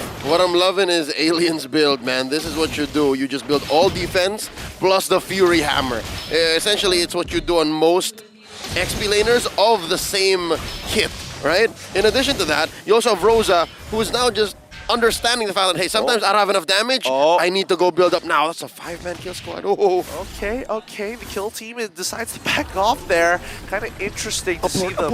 Abort quickly, 55 more seconds. And if we're looking at damage dealt, 25,000 coming out of the side of OHEB, but overall, right, it feels like this back and forth between Fireflux Esports and Blacklist International is highly dependent on only a couple of factors, and I feel like they know how to break out that NetherRealm, first of all, but what are the other factors that they're looking for? I think for now, it has to be why the damage hasn't really shown is because for Blacklist, OHEB's been hitting the frontliners. Meanwhile, for the rest of Fireflux, they've been targeting OHEB, right? Maybe they do less damage because OHEB has less HP, but their target acquisition has been perfect. Fireflux, the Apex Predator, just walks in, charges straight at OHEB, doesn't care who's in front, doesn't care who's coming to back him up. The Purify helps him do that for sure. I mean, look at this position, right? The borders are being drawn from both sides. Fireflux wants the top side of the map, and we see trying to get on top of Sensui for the time being. Is there punish? No punish. Sensui continues to chase towards TNZ's side. It's not looking good here. TNZ, oh, hold on. Renegade gets the initial kick, but now the follow-up Amor takes care of TNZ with the Abyssal Strike. Wait, no, it's even better. They pull on backwards even further, and OHEB is able to peel for the time being. Alien has tried his best, and now all 5 of them make it out of there. Edward was able to actually pounce right on top of TNZ as he was trying to make it out with the second half of the spatial migration. All right, so now it's come to a point where Blacks International are capable of overloading Apex. Apex was isolated, given that he was given the job to clear out possible hiding spots for Blacklist, because again, I think Fireflux Esports spelt it. Yo, Blacklist is looking for a kill squad. Now, Apex is in the middle of it. Now, Apex takes out OHEB and finds a double as well! Alien and Sunshine! Sensui! They are just chucking them out, and Sensui's the next to fall! They sniffed them out! They ripped them from the roots, and Renegade's on the run! Give it to him, man. I mean, Renegade ain't gonna let it happen just yet. Run his life for hire! That was a 3v5! That wasn't supposed to happen! There was no way that could have happened. Blacklist lost the 3v5, and then later on, Rosa came in as the janitor, cleaning it up, finding a kill onto Sensui. What? I'll take that trade any day. twice with my eyes closed. Apex 47 for Oheb and Sensui on the clapback. Oheb for Apex, I would have done that, no question, but the fact that it converted into a Lord, it turned into a disaster for Blacklist. Fireflux Esports, what are you on? That was beautiful. That symphony of skills instantly, and Apex's calculation. He knows, I'm going to sacrifice my life. You can't lock me down. You can't burst me down fast enough. He's not appreciated enough. Apex 47, amazing. It's calculated aggression. He sacrificed himself for the right cause, and now they're going in. They're going to penetrate at least one inhibitor. Violence plus science. It's crazy, right? And now the inhibitor mid already destroyed. Topside gets cleared by Blacklist International as the second wave now approaches. And this is where it gets dangerous. Blacklist, they don't want to lose like this. Not just yet, especially with the 6K gold lead against Fireflux Esports. They have time to buy. Second wave gonna crash. Bot side gonna get cleared first. Gonna get contested though. Oh, Renegade makes the play. Kicks Alien back into the team. Netherrealm is going to look to save with the help of Rosa. The rest of the team is gonna pop their own Netherrealm themselves. They're trying to hold on for as long as possible, but Yue, he's focused on the wave. He's focused on getting all of them. Shadow Stampede doesn't get the initial pull. They're back. And now with the Purify, thank God, he's still alive and holds on. The high ground defense is looking good, but Fireflux Rosa tries to get the Terrify, not on enough people. Edward himself jumps into the middle of the fight. Offers straight good, but Apex 27 tanks it up just in time. Since he tries, he goes on to Ren and Jay. Random Nature buying just enough time. Bang. The stun is good, and now this is where they call it off. They have to. No, Edward, he gives on over the kill to Oheb. Well played by both these teams. Fireflux get 3 base turrets, but Blacklist get a hit back in the game. Plays after plays from Renegade, from Yue, barely staying alive, literally just barely threading the needle, the line, and now they're looking to mount up a comeback. Little by little, slowly but surely, it's a turret in the mid lane falling down. There must have been a voice in Fireflux Esports collective heads. 5 voices and all 5 players that saying, hey, maybe this is endable if you can force it. But just the same, it might have been the same calculation for Apex sacrificing himself. Violence plus science, it just wasn't going to work, especially since we're still looking at a big objective, that base. So with that said, Blacks International now, by shutting down Rosa, actually have a window of opportunity. They can now put a little bit more farm, not on Oheb, but on Yue. It's Yue who actually needs to build up. I think if they're able to find a way to bait Fireflux Esports into an engage where they're all clumped up and Yue is able to Ghost Bursters the hell out of them, then maybe Blacks can turn this around. You're right, his damage is relevant. Now the only way that if they're going to bait it out is go into psychological warfare, right? I'm expecting all the recalls coming out from everybody. TNZ is going to get on out of there. Oh, Renegade tries to get him with the third hit, and G could no, but that's his flicker gone. Big resource done for.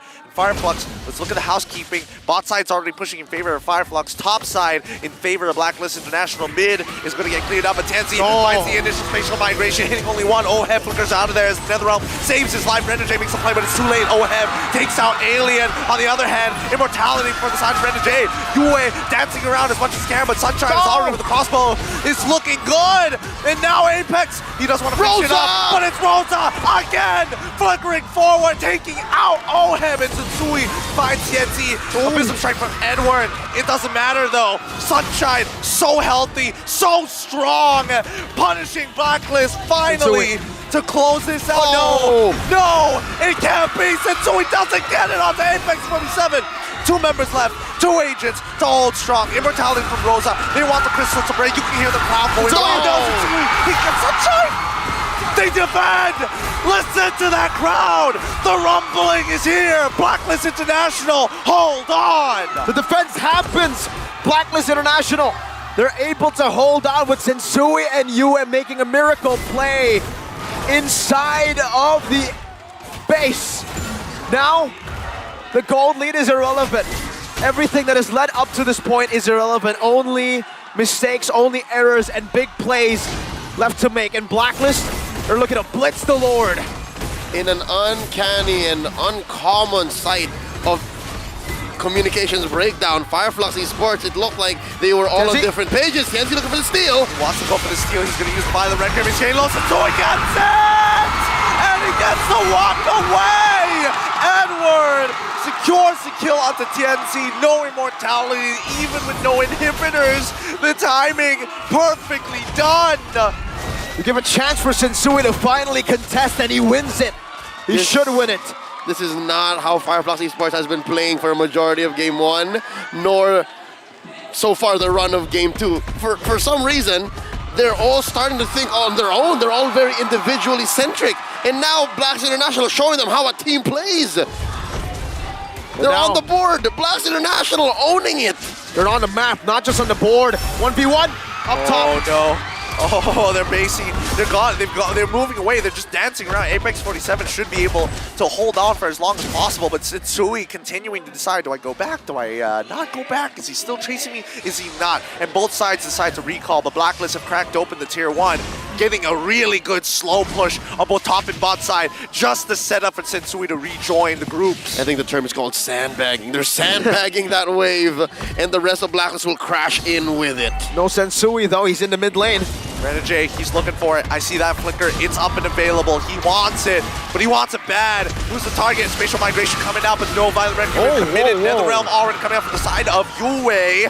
This is not too bad. Fireflux Esports, they lose 2 inhibitors, but I think Blacklist and International understand that our biggest, most important ultimate is out. We back away. That's a respectable but non-lethal amount of damage that Blacklist has done to Fireflux Esports. Could have been so much worse. Could have been an end, actually. It's a shot to the gut. Liver punch almost sometimes. That's right. It really keeps you in this moment, right? Took you down, almost found the Kimura, but you slip off. That's it. But honestly, I could not have put it in any better words here. But that's the thing, right? Each and every time, it's on a fine balance, a linchpin even. If Oheb is gone, if the NetherRealm is down, that's when you really have to start considering your options. That's why that final base defense coming out for Blacklist International by Sensui, after all that harassment, I feel like it's personal between him and Apex 47 right now. It has to be. The man has been following him all throughout the game. As soon as he picked Hilda, it started that way. It was personal right after that pick, even more so after the Purify revealed to the rest of the team. Even for Gideon, that's personal, man. Hey, man, that's some old wounds already. You're gonna keep on moving forward. Dust yourself up. I'm following the Chili's list of things to do when you're sad, but 20 seconds left on the clock for that Lord to spawn, and you can see just the footsies coming out from both sides, right? Looking for somebody to whiff, and then looking for the whiff punish immediately after. It comes down to the small wins they can look for around the map here, Leo, right? I mean, it comes down to wave manipulation at this point. The forced errors are the way to victory for both these teams, and Blacklist will have a tougher road because they didn't crack all base turrets, only 2. But at least what Blacklist can hope for is the fact that long lane isn't that lane that they didn't crack yet. Sensui's in trouble. Oh, just Rosa. Oh my God, man. And people are wondering, like, hey, man, getting the Necklace of Durance early on, especially when you have heroes that actually heal, but people still tend to forget about the scaling when you do actually have the Clock of Destinies. Whoa. What a position we're currently in, right? Blacklist International covering 2 fronts right now, not taking any aggressive routes, and Tianzi on the opposite side of the river in the bush. Slow push up top, and Fireflux are looking to finally converge around the turret. The Lord. All right, it's getting low. Oh no, that's spatial migration already out. Renegade's looking for the initial kick and he finds it. They're looking to burst it down. Tianzi still gets the Lord. Now the realm to keep them alive. Oheb is still in trouble as Alien comes in with a raging slash. Alien takes him out. It's only a Fury Hammer, man. Sunshine is able to take out Edward in response. Renegade loses his immortality, flickers out of there. Conceal to continue the chase. The end game boss music is playing, and Rosa says, hello, it's me, the Thorn Queen! Here for a win, Fireflux with waves, Rosa! Try it again, Sensui, he's going for another reset, he needs the energy, they're looking for the crystal, they're looking for the end, they're looking to make the statement! There we go! GG, well played! 2-0 for the side of Fireflux Esports!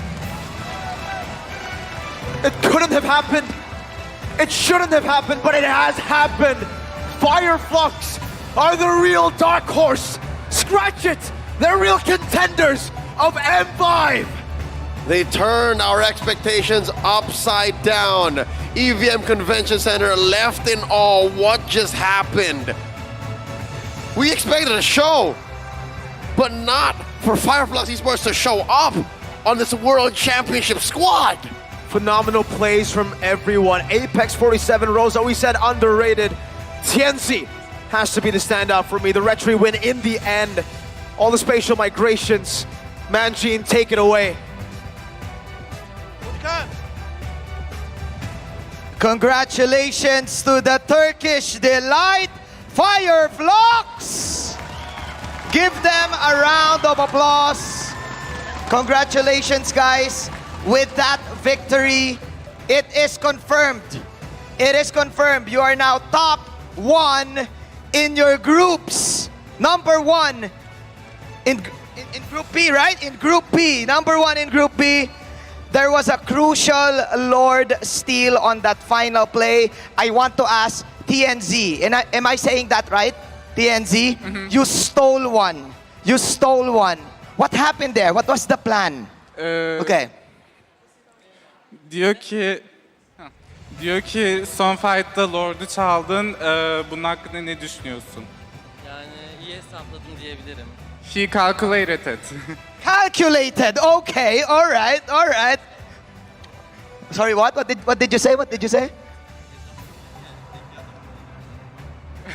And nothing, he's just joking. Okay, that's fine. That's fine. That's fine. All right. I remember game number 1. It was so intense also.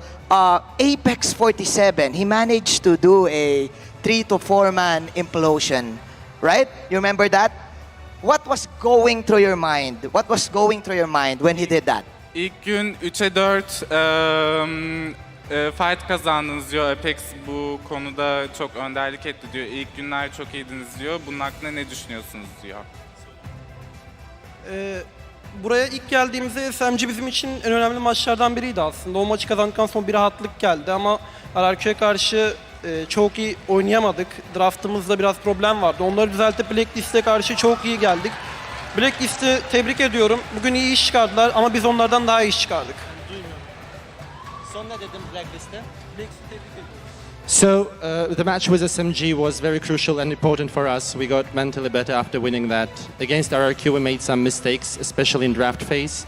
And regarding the Blacklist, thank you for the games. They were great in the game and we had fun playing against them. All right. All right.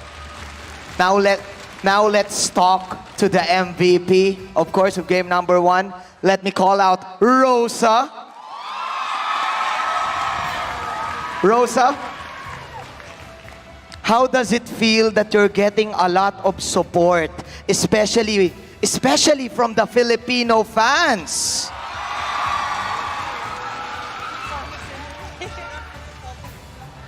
Anladın mı ne dediklerini? Diyor ki Filipin'de bu kadar çok fanın olması hakkında ne düşünüyorsun Rosa?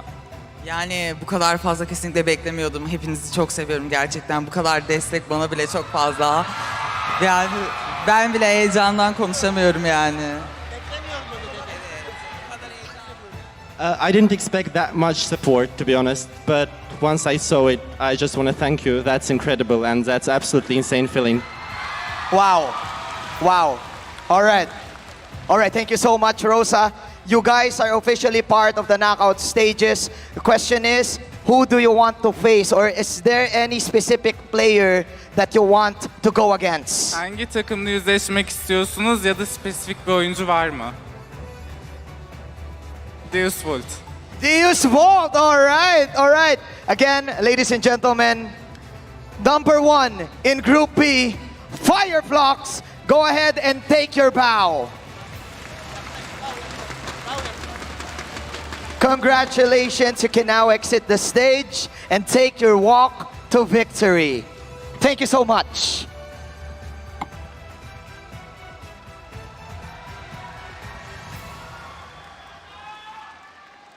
The Turkish Delight won over the Ubistrat. Rosa got a lot of support from the Filipinos.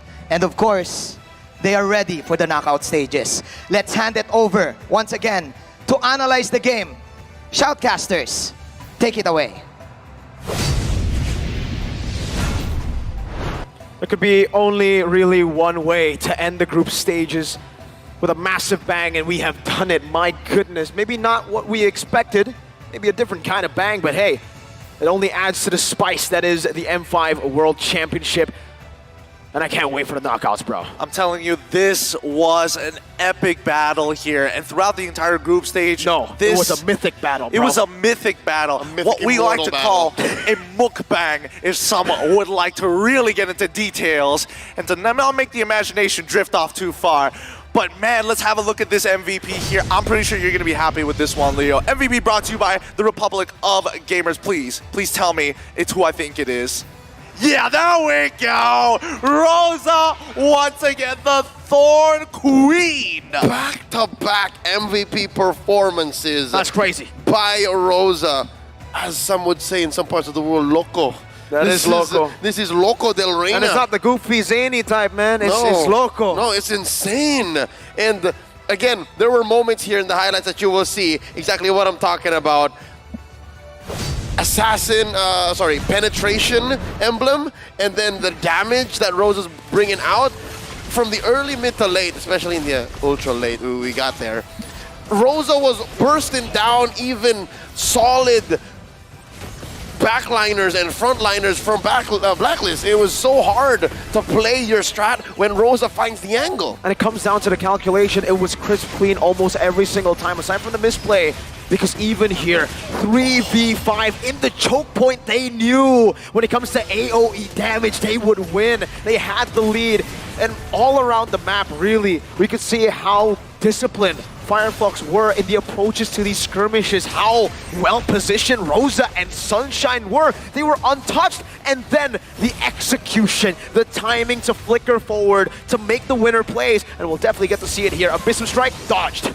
Oh, just great movements all across the board, man. I mean, you have to be impressed. It's hard not to fall in love with this team after, you know, years of just taking inspiration now, really finding their own. I think this answers the question that I've been waiting for the most. They have their own identity, and more importantly so, the chemistry, the years of veterancy really compounding in interest. Now watching the highlights and looking back, putting into the context, Rosa getting 2 back-to-back MVP nods. It's been a while since we've actually seen an assassin-like mid laner, and I miss this. I miss this kind of mid laner, and she's just able to demand attention and command their team on forward to a 0-2, a sweeping victory against one of, if not the Philippines, but the world's most renowned teams.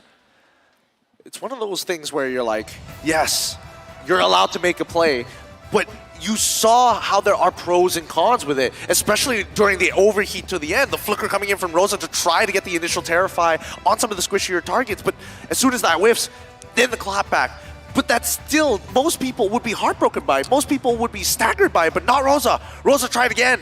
Okay, the emblems from both Rosa and Alien, the two, rupture. I'd say, tips of the spears, right? The rupture, that's what allowed for them to go fast in the early to mid, and then eventually recover into the late once they figured out Blacklist angles of approach. I love it. Watch out for Rosa and Alien whenever you face them in the knockouts. With the base physical penetration, it basically meant that for the physical damage and the, well, especially the magic damage in the later stage for Rosa, it was practically true damage, right? Blacklist didn't have a lot of frontliners, so for the backline members who didn't have a lot of magic defense, oh man, you definitely now understand where that damage was coming from. One might argue Blacklist actually has no frontliners. Exactly. Zero peel.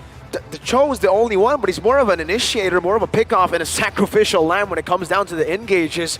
And this very, very risky draft that they went for, the 180 completely from game number 1, didn't pay off. It was Fireflux who took control of the game, though they did have a few stumbles. They came back, and it only just gave us more moments where we were impressed by them, right?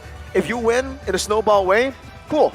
But if you win back and forth, it shows the mentality, the championship potential that they have. And that's what I'm saying. It's more impressive that there were moments and episodes of miscommunication. Because it shows the improv, yes, the adaptations. And then you see it clearly. All right, they fixed their act, they got back in sync, and that was right before their opponents could respond. It's something that you usually see from Filipino teams, and you're seeing it now from Fireflux, how this region, how this team has developed and grown through the course of a year. It's shocking. It really is shocking. And more importantly so, it really begs the question. This is a legitimate argument now that maybe it's not just supremacy anymore. The rest of the world is catching up, and they're catching up fast. And at this point, are they on par? Remember, who are they most excited to face off against? He didn't mention a single Southeast Asian team. No, it's Deus Volt. And that's what I'm excited for.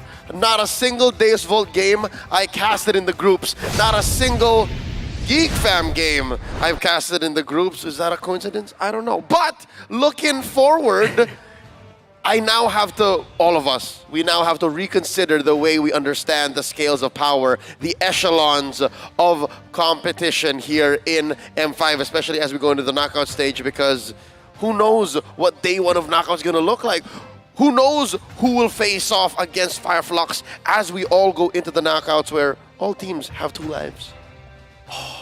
Can you imagine a world where it's not just about Southeast Asia anymore? It's not about the Indonesias, not the Philippines. It's not going to be 2 of the same countries battling out against each other in the grand finals no longer. We might actually have a brand new competitor making it to the grand finals, potentially for the very first time. And I've been looking forward to a new champion ever since, what? It's been a while now that I've said we want a new champion wherever it's from, right? Even if it's still coming from Southeast Asia, Philippines, Indo, we want to see a new side. Malaysia, the Burmese maybe, but maybe it might just come from the West. Gentlemen, quick history recap. The only time it wasn't a nation versus nation or, same country fighting in the grand finals was in M2.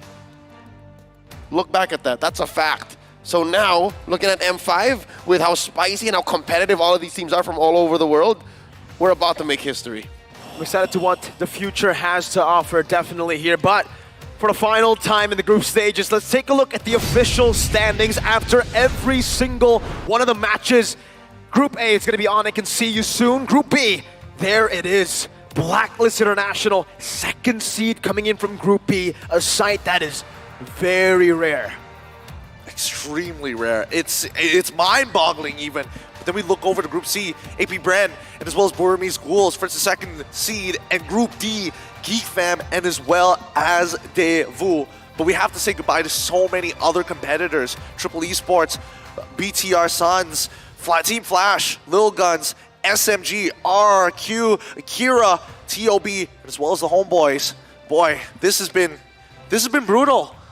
That's one way to put how the group stage has been. I did not expect for it to hurt as much, but just the same, I'm thankful that we went through it, because if you'll see, points-wise, series-wise, match-wise, even those that could not really affect the way teams could qualify, it was all still worth watching. Just put it this way, right? This is a very rare sight to see, not just Blacklist in 2nd, but the fact that only one team had 0 points. Everyone was competitive till the very end. Most games went 3 games. It was strange to see a clean sweep. And we got it as the final match. The one that we didn't predict. 2 O's across the board for all of us. Remember, for Blacklist. How crazy is that? Our world's shifting, turning. History is changing, and it's changing too fast. I don't know if I'm ready for it, Leo. I want to be ready.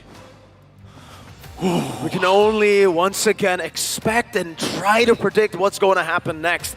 But I'm excited for, again, what the knockout stage has. If there are already surprises, this many in the group stages, the quote-unquote predictable stage of the tournament in the knockouts, we need to see even more. But that's 4 amazing series. That's 6 amazing days of the group stages. The M5 World Championship is powered to you by Moonson, presented by Qiddiya, supported by ROG, the official gaming phone, Grab, the official super app partner, and Secret Lab, our official chair partner. Now to close out the show for you guys, Manjin, take it away.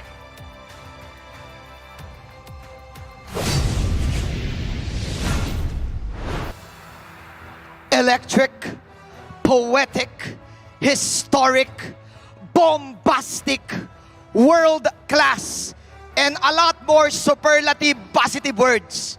Those words describe, perfectly sums up the 6 days of the group stages that happened here in the M5 World Championship. To sum it all up, Triple Esports won up against Bigatron Sons. AP Bren dominated Team Lil Gun. The Ohio Brothers took down the Homeboys. And then the Turkish Delight, Fireflux, defeated Blacklist International.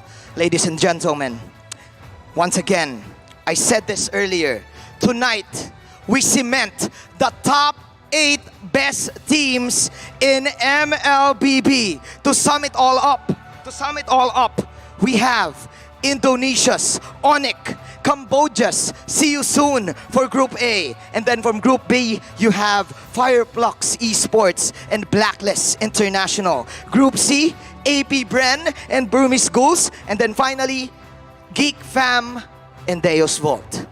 It's been a pleasure and an honor to host the final 3 days of the group stages. I am running out of English and I know it's getting late, but don't forget to be better than great. See you all in the knockout stages. Good night!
We are better than great.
me like I might get over, but you can give me in no corner. I know I can make a comeback, ace this round and finish this game now. Got the power on my shoulders. Yeah, you know that I'm a soldier. You can keep me off my guard, but you can't keep me from my honor. Nah, nah, nah. I feel like the floor is lava. The energy's getting higher. You're saving my arm. 'Cause I know just what I got. I got you like na-na-na. And you know I hold the power. It's real that I love. Oh, yeah. Making my grind good to grace. So don't stand in my way. Standing tall and I won't fall over. We are better than great, good. We are better than great. We stand tall, won't run away. We are burning, nothing gon' change. Great. We are better than great. Can't get it great, I'm better than great. I play my own role, I become the greatest. Transcend myself into this game, yeah. I build a power to dominate fate. Championship mind, no time for the weak. We start to the game, shout, reveal. Better than great, that's how we feel. I feel like the floor is lava. The energy's getting higher. You're saving my arm. 'Cause I know just what I got. I got you like na-na-na. And you know I hold the power. It's real that I love. Oh, yeah. Making my grind good to grace. So don't stand in my way. Standing tall and I won't fall over. We are better than great, good. We are better than great. We stand tall, won't run away. We are burning, nothing gon' change. Great. We are better than great. If we stand tall and believe we can make it, you and me, with a sense of urgency, you'll see I'm better than great. I'm better than great. Oh yeah. Oh, I'm better than. Making my grind good to grace. So don't stand in my way. Standing tall and I won't fall over. We are better than great, good. We are better than great. We stand tall, won't run away. We are burning, nothing gon' change. Great. We are better than great.